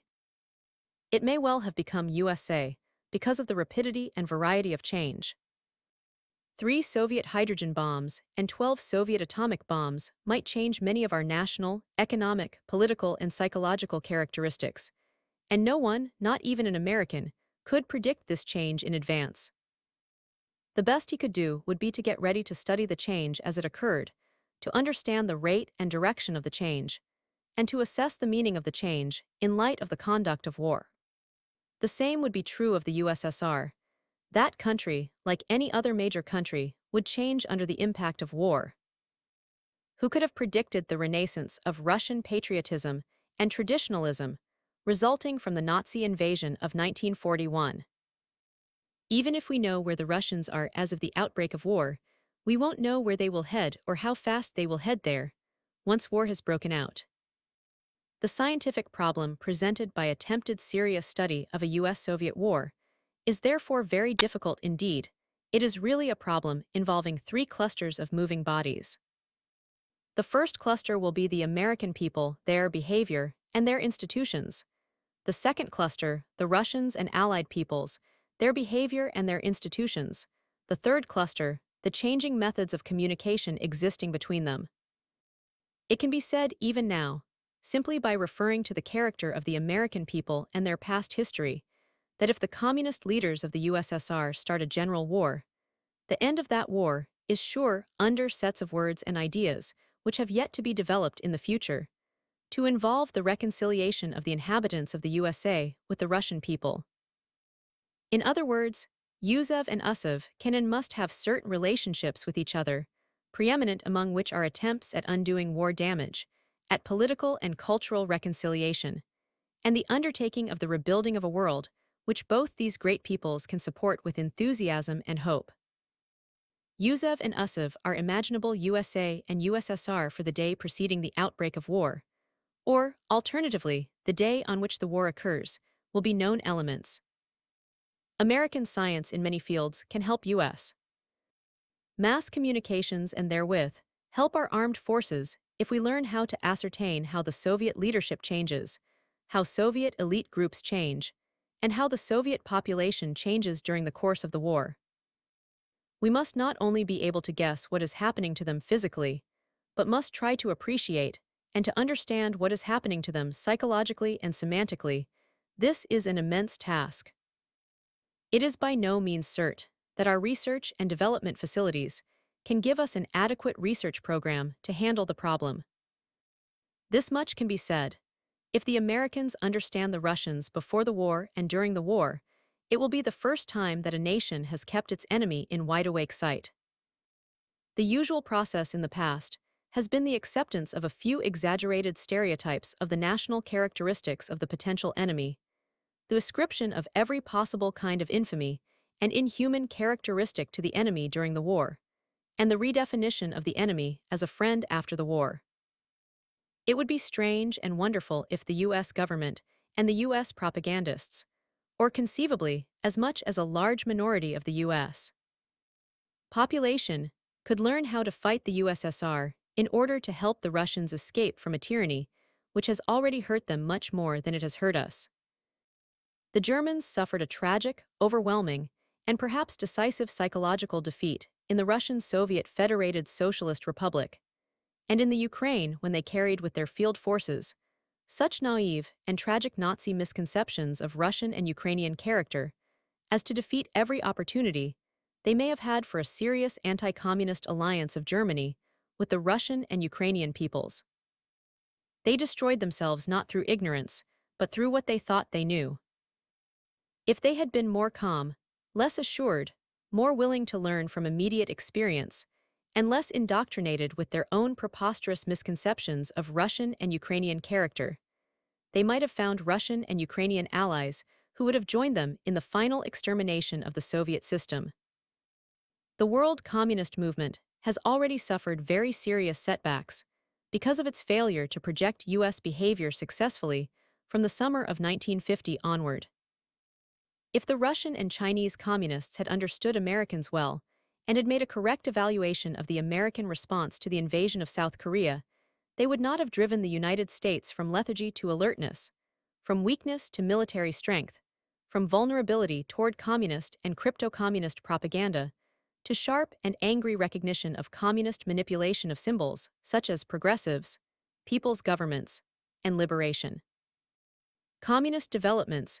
If the U.S. government agencies know about the scientific development of Soviet propaganda techniques in the last few years, they have certainly not told this author. What is here presented is therefore derived from first-hand interrogation of communists, from escapers in both Europe and Asia, and unclassified materials. Sociologically, it would seem that the Russian communists attempted definite improvements of the techniques of communist revolution, and that these improvements have in large part failed in the European satellites. The governments of Romania, Bulgaria, Hungary, Czechoslovakia, Poland, and East Germany have turned out to be poor governments, despite the fact that from the Soviet point of view, it was a sharp innovation to leave them in pseudo-parliamentary form instead of creating outright Soviet facsimiles. At the Chinese end of the Moscow-Peking axis, the sociology of revolutionary propaganda and organization appears to have worked out much more successfully than at the Russian end. The Chinese communists, perhaps because they were Chinese, perhaps because they were tougher and more experienced communists than the Russians, got their country under rigid control, and then undertook social and political experiments on a very audacious scale. They have managed not to be un-Chinese, while creating in China the kind of pervasive dictatorship which communist control appears to require. In the manipulation of satellites, and in particularization of propaganda, the North Korean Communist Army, the Viet Minh Army in Indochina, and the Malayan Races Liberation Army on the Malay Peninsula appear to have near-optimum localism and particularism without suffering serious deviation from the main communist worldwide pattern. In North Korea, of course, Chinese intervention and Soviet support have sharply modified the position of the North Korean People's Army, but the Annamite and Malay communist forces appear to be fighting with high morale and considerable success, despite the duality of control from Peking and Moscow, and despite the difficulties of reconciling Asian nationalism with Marxian world doctrine. Another communist technique is now known through Edward Hunter's provocative pioneer book by its correct name of brainwashing. This involves the transformation of a human personality. The author has himself interrogated victims of brainwashing and can attest to the terrifying depth to which this process is carried. The victim of brainwashing is subject to very slight persuasion at the rational level. He is not even given much propaganda, as U.S. propagandists of recent years might recognize the product. Instead, the process of brainwashing consists of a frontal attack on all levels of the personality, from the most conscious to the most hidden. The communists seek through fatigue and sustained interrogation to create a condition similar to what is called nervous breakdown in popular parlance. Then they rebuild the personality, healing their victim into communist normality. One victim to whom the author talked had been so subject to communist brain changing that he thought himself a real communist, even though he had been reared a Catholic. He was completely convinced of the communist cause and of his own life and place in that cause after the brainwashing had been completed. Unfortunately for communism, the man got into serious sexual difficulties of a kind which any American psychiatrist would recognize as potentially devastating. As a result of his sexual frustrations, he suffered a mild equivalent of the medically recognized phenomenon of the schizophrenic break, that terrible moment of false enlightenment in which the psychotic personality cuts loose with a truth of his own and shuts off most or all communication with normal people, with the consequence that he was walking along Nanking Road in Shanghai. As this writer understood it, the poor man, though adjusted to the communist environment after brainwashing, happened to go crazy enough to come back to our side. Who can say which is sane, which insane when two social and cultural systems are completely at odds with one another? It may be impossible to be normal in both of them. Scientifically, the Chinese process of personality transformation lacked some of the pharmaceutical features apparent in the Western communist conversions for purposes of confession. It appears to be a combination of audacious practical experimentation with well-known procedures from textbooks of Pavlovian psychology. It is, of course, an interesting scientific question to ask oneself.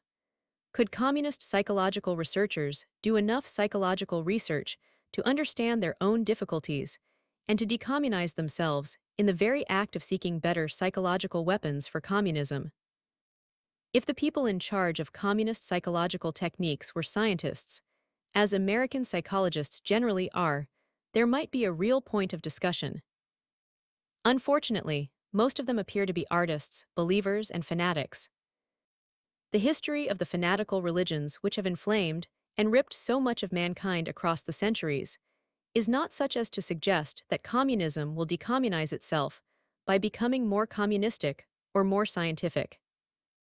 Logically considered, the United States remains the largest extant revolutionary experiment in the world, the first immense human community which survives without profound dogma or profound hatred, and which attempts to make short-range, practical, and warm-hearted, though ideologically superficial, concurrence the foundation for a political and industrial civilization.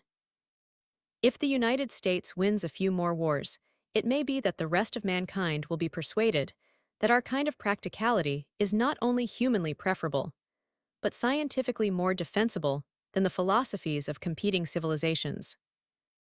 It seems unlikely that communist research can outstrip us in the propaganda field, so far as the race is run in purely scientific terms. Artistically and gadget-wise, the communists are just as inventive as we are, and often more enthusiastic. Private Psy-war and covert techniques, another aspect in the development of Psy-war, was the inevitable possibility that skills learned in wartime would not be forgotten in time of peace. Many of the background studies made for OWI during World War II have been developed, on the constructive side, into serious scientific contributions to ethnology, anthropology, or psychology. The post-war studies of RAND Corporation have in part been released in unclassified form and add to our knowledge not only of propaganda, but of mankind. The RADIR project at Stanford University, the Russian research program at MIT and Harvard, and other governmentally inspired or encouraged undertakings have borne similar fruit for private scholarship and discussion. On the other side of the coin, it is very hopeful to note that the many and dangerous techniques developed by OSS for covert propaganda, some of which were applied with considerable success in Europe, have not been introduced into domestic U.S. politics, commercial competition, or other forms of private life. After each war, there is often a danger that the coarsening of a culture by the war will lead to the application of wartime skills to peacetime situations. This was emphatically not the case in the presidential campaigns of 1948 and 1952, even though persons of rich Psy-war experience in World War II were on the staffs of both Stevenson and Eisenhower. It is often forgotten that some of the deadliest and most effective revolutionary enterprises in the 19th century were undertaken without the consent or assistance of the existing governments. Karl Marx was certainly not an invention of Lord Palmerston Bakunin, did not operate out of the French Foreign Office. In the post-war discussion of USA communist rivalry, recommendations were often made on the U.S. side that we should counter Soviet covert operations with our own covert operations against the USSR. What has been forgotten in this context is the fact that such operations have been made illegal and dangerous under United States law. Under federal law as it exists today, no underground railway could be developed to assist Soviet escapers in the way that Negro slaves were relayed across the Free States to Canada in the years before emancipation. One of the chief blocks to U.S. covert operations is the immense growth in all directions of the power, authority, and responsibility of the federal government. This growth makes it almost impossible to wage revolutionary or conspiratorial operations from U.S. territory without the prior approval of U.S. authorities, which the authorities, under traditional international law, cannot give and cannot afford to give. It would seem desirable, if the Cold War situation persists over a long period of time, for Americans to re-examine the restraints which they have placed upon their own citizens, and to attempt a revision of the laws, which would permit pro-American secret activities to be launched, without permitting anti-American activities of the same kind to be carried on. One immediately comes to the conundrum: how can the government say yes to the one and no to the other without being cognizant of what happens? The answer would appear to lie in the older body of our law, in that a withdrawal of governmental authority from some fields would leave the individual responsible and subject to indictment and trial if his enterprises should prove deleterious to the United States government, but not subject to punishment if his enterprises hurt the known antagonists of the USA. Phrased in another way, this means that the USA might, in a long-range Cold War situation, be required to make some domestic recognition of the fact that the communist states are the antagonists, but not the military enemies of the U.S. system of government, and that as antagonists of this system of government such states, their representatives, their property, and their organizations should not be afforded any more protection under our laws than is given to the National City Bank of New York in the laws applicable to the city of Moscow, or the American Telephone and Telegraph Company in the laws which apply in Budapest. For a long time, the communist states have treated even the most innocent business enterprise and social club on our side as though they were attainted with an inherent factor of criminal and subversive intent. The withdrawal of U.S. legal protection from all things communist might allow the American people, or those among them who so chose, to develop proclivities for adventure and troublemaking against the communists. These proclivities are now sternly repressed by federal statute. The future of psychological warfare, Psy-war, has become an existing art. Where it had no practitioners at all in the United States between 1919 and 1940, it has had a long and distinguished roster of active and reserve officers, civilian consultants, and demobilized veterans interested in the field ever since 1945. A wide variety of military establishments have had Psy-War responsibilities assigned them. Substantial cadres of officers and skilled enlisted personnel have been recruited and trained. Radio and leaflet facilities are ready to accompany our land, sea, and air forces wherever they may have to go. A U.S. Strategic Center for Global Propaganda, instantly convertible to wartime use, exists in the Operations Coordinating Board under the National Security Council. This is not the end of the story. One of the paradoxical but deeply true factors in the study and conduct of propaganda is this: the more people know about propaganda, the better they can resist it. Propaganda was a tremendous bogey in the 1920s. It probably seems very ugly and frightening to most people born before 1920. It does not seem too frightening, so far as the author can judge, to Americans born after 1930. Those born in the period 1920-30 appear to be divided in their emotional reactions to mass persuasion situations. Psy-War is not magic. It is a valuable auxiliary to modern warfare and a useful concomitant to modern strategy. If a particular strategic policy is sanely and effectively devised as a feasible deterrent to war, the Psy-War procedures supporting that strategy will contribute to the prevention of war. Psychological warfare represents a recognition and acceptance in the military and strategic field of skills, which grow about us every day. Insofar as ultra-destructive weapons may have increased the tenseness and bad temper of people who must live under the perpetual but remote threat of atomic bombing, one can say that physicists have upset the nerves of mankind, and that it is now up to the propagandists to reassure and to reconcile the peoples. Whatever Psy-War does, it certainly does not and should not increase the bitterness of war. Fighting itself is the supreme bitterness. Radio broadcasts and leaflets, even in wartime, only rarely should promote hatred. The situation which the world faces is dangerous because of technological development, not because of psychological knowledge. Psy-War ranks as a weapon, but it is almost certainly the most humane of all weapons apart from Psy-War. What military weapon destroys the enemy soldier's capacity to fight by saving his life? Psy-War tries to bring him over alive and tries to send him home as our friend. No rival weapon can do this. Psy-War, no matter what it may be called in the future, cannot be omitted from the arsenal of modern war. Neither can it outlast war. Its improvement is a cheap, valuable, and humane way of increasing the military potential of any country, whether we think that country to be politically right or politically wrong. Since 1945, we Americans have written more, studied more, and talked more about Psy-War than have any of the other free peoples. This is a hopeful sign. It can be read as an indication that the American love of the gadget, the American quest for a novelty, can be turned to the arena of the soul. The communists are better liars, better schemers, better murderers than we shall ever be. They start off by being better fanatics.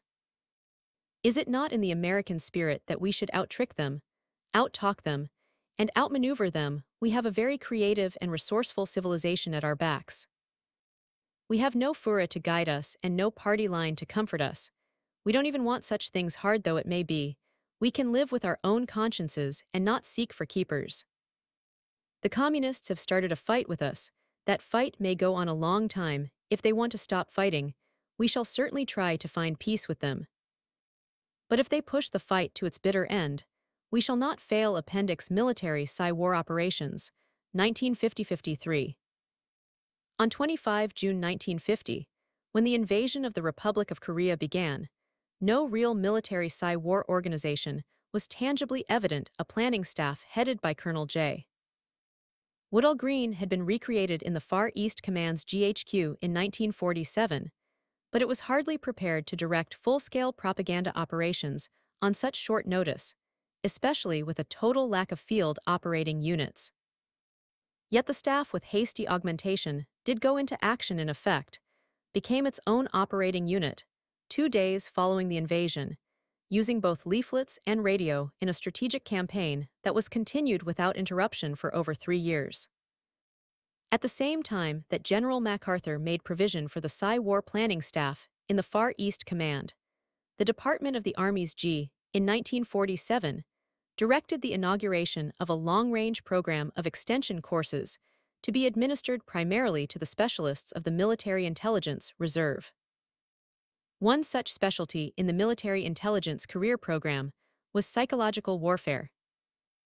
Parallel with the development of training literature based on World War II experience, the Army experimented with the use of Psy-War in field maneuvers. A special unit, called the Tactical Information Detachment, was formed at Fort Riley, Kansas Organization of Field Operational Units. Less than a month after the 1950 invasion, the Department of the Army announced the approval of a new organizational concept for Psy-War field operational units. The new concept, profiting by the organizational happenchance in all theaters of operations during World War II, established two functional units, one for strategic propaganda support, the other for tactical propaganda support. Radio Broadcasting and Leaflet Group. Although the concept for new unit organization and function was not conceived overnight, FEC Psychological Warfare Section, PWS, with its dual planning and operating responsibilities, pointed up the urgent need for a unit properly manned and equipped to support full-scale strategic operations in any area.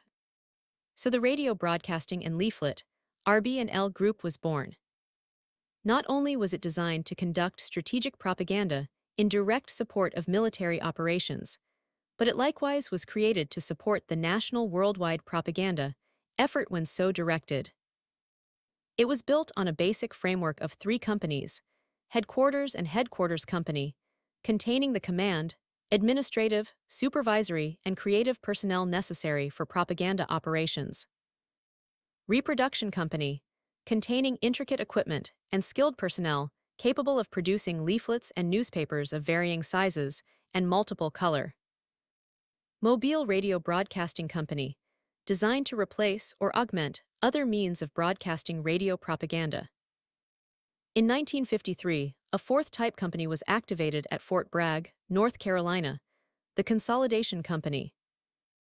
This unit was very flexible and had the job of creating and conducting Psy-War in support of consolidation operations in areas under military government control. Loudspeaker and Leaflet Company, the group's junior partner in the conduct of Psy-War support operations, was the Loudspeaker and Leaflet L&L Company. This unit specifically supported an army in the field with adequate tactical propaganda support. Like the group, it supported the national propaganda objectives, but it interpreted the directives that came from the theater commander in terms of more immediate objectives. Its targets were smaller, lived under unusual circumstances, and presented highly vulnerable, rapidly changing propaganda opportunities, a real challenge for the L&L Company. Organizationally, it was a trimmed-down version of the group. Its company headquarters and propaganda platoon were the offspring of Headquarters and Headquarters Company. The Publications Platoon was a smaller, more adaptable version of Reproduction Company, and the Loudspeaker Platoon was the tactical counterpart of the Strategic Mobile Radio Broadcasting Company. The Tactical Information Detachment, moving from Fort Riley to Korea in the fall of 1950, was reorganized as the 1st Loudspeaker and Leaflet Company, and attached to EUSAK, served as 8th Army's tactical propaganda unit throughout the campaign. It adjusted its location, equipment, and propaganda tone to keep pace with the ups and downs of the Korean War Psychological Warfare Center.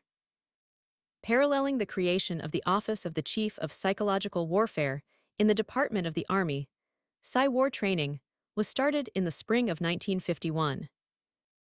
A faculty was collected at the Army General School to start the world's first formal school of military propaganda. At the same time, reserve officers whose civilian specialties were in or related to mass communications were recalled to Psy-War assignments.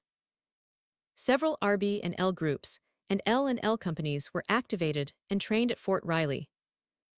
One of these, the first Radio Broadcasting and Leaflet Group, was deployed to Japan to become the Strategic Propaganda Support Unit in FEC, thereby relieving the hard-pressed psychological warfare section of its operational functions.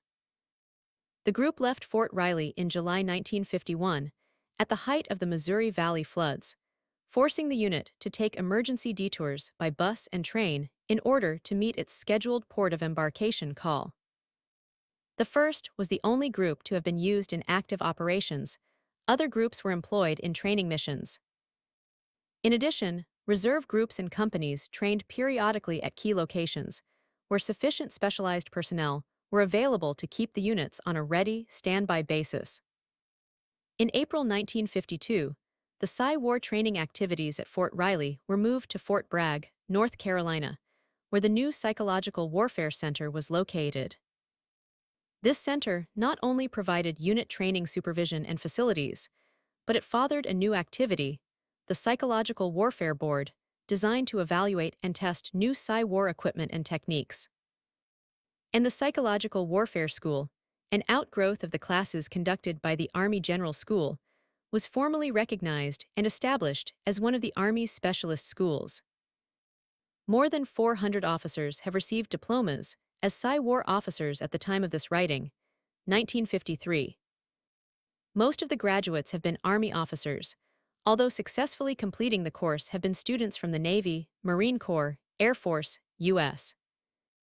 Information Agency, and from 9 Allied Nations Psychological Warfare Staff, FEC.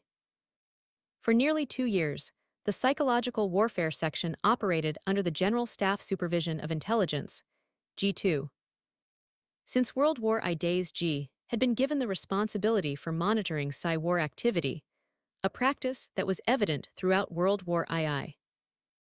In 1947, the Department of the Army transferred the monitorship and supervision of Psy-War to Plans and Operations, G3. The shift was effected in FEC in 1952. Early in 1953, PWS was transferred to the staff of the Commander, Army Forces Far East AFFE, a paper transaction to put the staff in a closer position to coordinate the plans and operations of the supporting Army Psy-War units. Throughout the Korean conflict, PWS, like its area commander, wore 2 hats. PWS was also the Psy-War Operations Coordinating Agency for the United Nations Command. Broad objectives made possible throughout the war years, the development of literally thousands of appropriate themes. One theme so prominent in World War II propaganda, that of unconditional surrender, was never used. UN policy denied its use, and PWS enforced the prohibition. Psychological Warfare Staff, EUSAK. Recognizing the need for Psy-War officers on Army and Corps staffs, the Department of the Army hastened to make an allocation for these officers to be integrated into headquarters structures. The Psy-War officers finally came to rest in the G Staff Section. 8th Army's Psy-War Division of G had the first loudspeaker and leaflet company under its operational control. EUSAK's Psy-War officer kept a tight control over the propaganda output of the L&L company by physically moving the propaganda platoon into his EUSAK staff office. Each of the Corps Psy-War officers had under his operational control 1 loudspeaker section, with a varying number of teams, from the L&L company radio operations. Radio in the Korean conflict was used jointly as a strategic and a consolidation medium from the beginning of the war. Radio was the voice of our military policy. An ambitious network, supervised in 1950-51 directly by PWS and thereafter by the 1st RB and L Group, became known and recognized as the voice of the United Nations Command. The Korean Broadcasting System, KBS, and the Japan Broadcasting System, JBS, transmitted on a cooperative basis, with the U.S. government buying airtime. The 1st RB and L Group's radio unit furnished programming assistance through key stations in Seoul KBS, Daegu KBS, Busan KBS, and Tokyo JBS. In addition, the group furnished technical assistance to KBS in order to keep as many as 12 network stations on the air leaflet operations. As in World War II, leaflets were delivered primarily by two means. Aircraft and artillery B-29s of the Far East Air Force ferried leaflet bombs on night missions deep into strategic areas. Light bombers and liaison craft, in support of EUSAK, dropped both leaflet bombs and bundles on tactical targets. The leaflet bundle was a Korean War development. It was wrapped, tied, and fused in such a manner that it would open and release its leaflets in midair. The 105 howitzer remained the principal artillery piece for placing propaganda-loaded shells on pinpoint targets. Tremendous quantities of leaflets were printed. The first RB and L group, on many occasions, averaged better than 20 million pieces of printed propaganda every week. To this, the first L and L company in Korea added an average of 3.5 million leaflets per week. Loudspeaker operations. The airborne loudspeaker was the object of experimentation, but the bulk of loudspeaker broadcasts were made from vehicle mounts, such as tanks, and from emplacements. During the static battle situation of 1951-53, most of the broadcasts were of the latter kind. Range of the voice casts was short, something like 2,000 yards under ideal conditions. Personnel and equipment were supplied by the first L and L company, and scripts were prepared by Psy-War Division, G3, EUSAK. Results of military Psy-War operations. When the question was asked, just how effective was Psy-War, the answer was vague. Clear-cut, immediate evaluation of the effects of each propaganda campaign was often impossible to ascertain because of the many intangible conditions that were prevalent in the target area, conditions that were constantly changing. Some critics of the Psy-War operations in the Far East Command charged that there were exaggerated claims of prisoners of war who surrendered as a result of propaganda. They pointed out that a head count of prisoners is an inaccurate measure of direct effects of Psy-War used in support of military operations, because rarely is the taking of prisoners the sole goal of any major Psy-War campaign. Other critics expressed the belief that emphasis had been placed on quantity rather than quality of propaganda. By quantity, they meant propaganda measured by bookkeeping statistics. By quality, they meant propaganda that, planned with potent intelligence, was capable of exploiting propaganda opportunities with maximum psychological impact. Did Psy-War achieve its goal? The effects of planned persuasion in 1,000 days of radio broadcasts, in tens of thousands of loudspeaker appeals, in billions of leaflets, may be measured only in retrospect. The question may be answered when reaction in the target area has reached, or fails to reach, favorable proportion, provided that the tangible results of the military operations can be clearly separated from those of concurrent and subsequent strategic international information operations.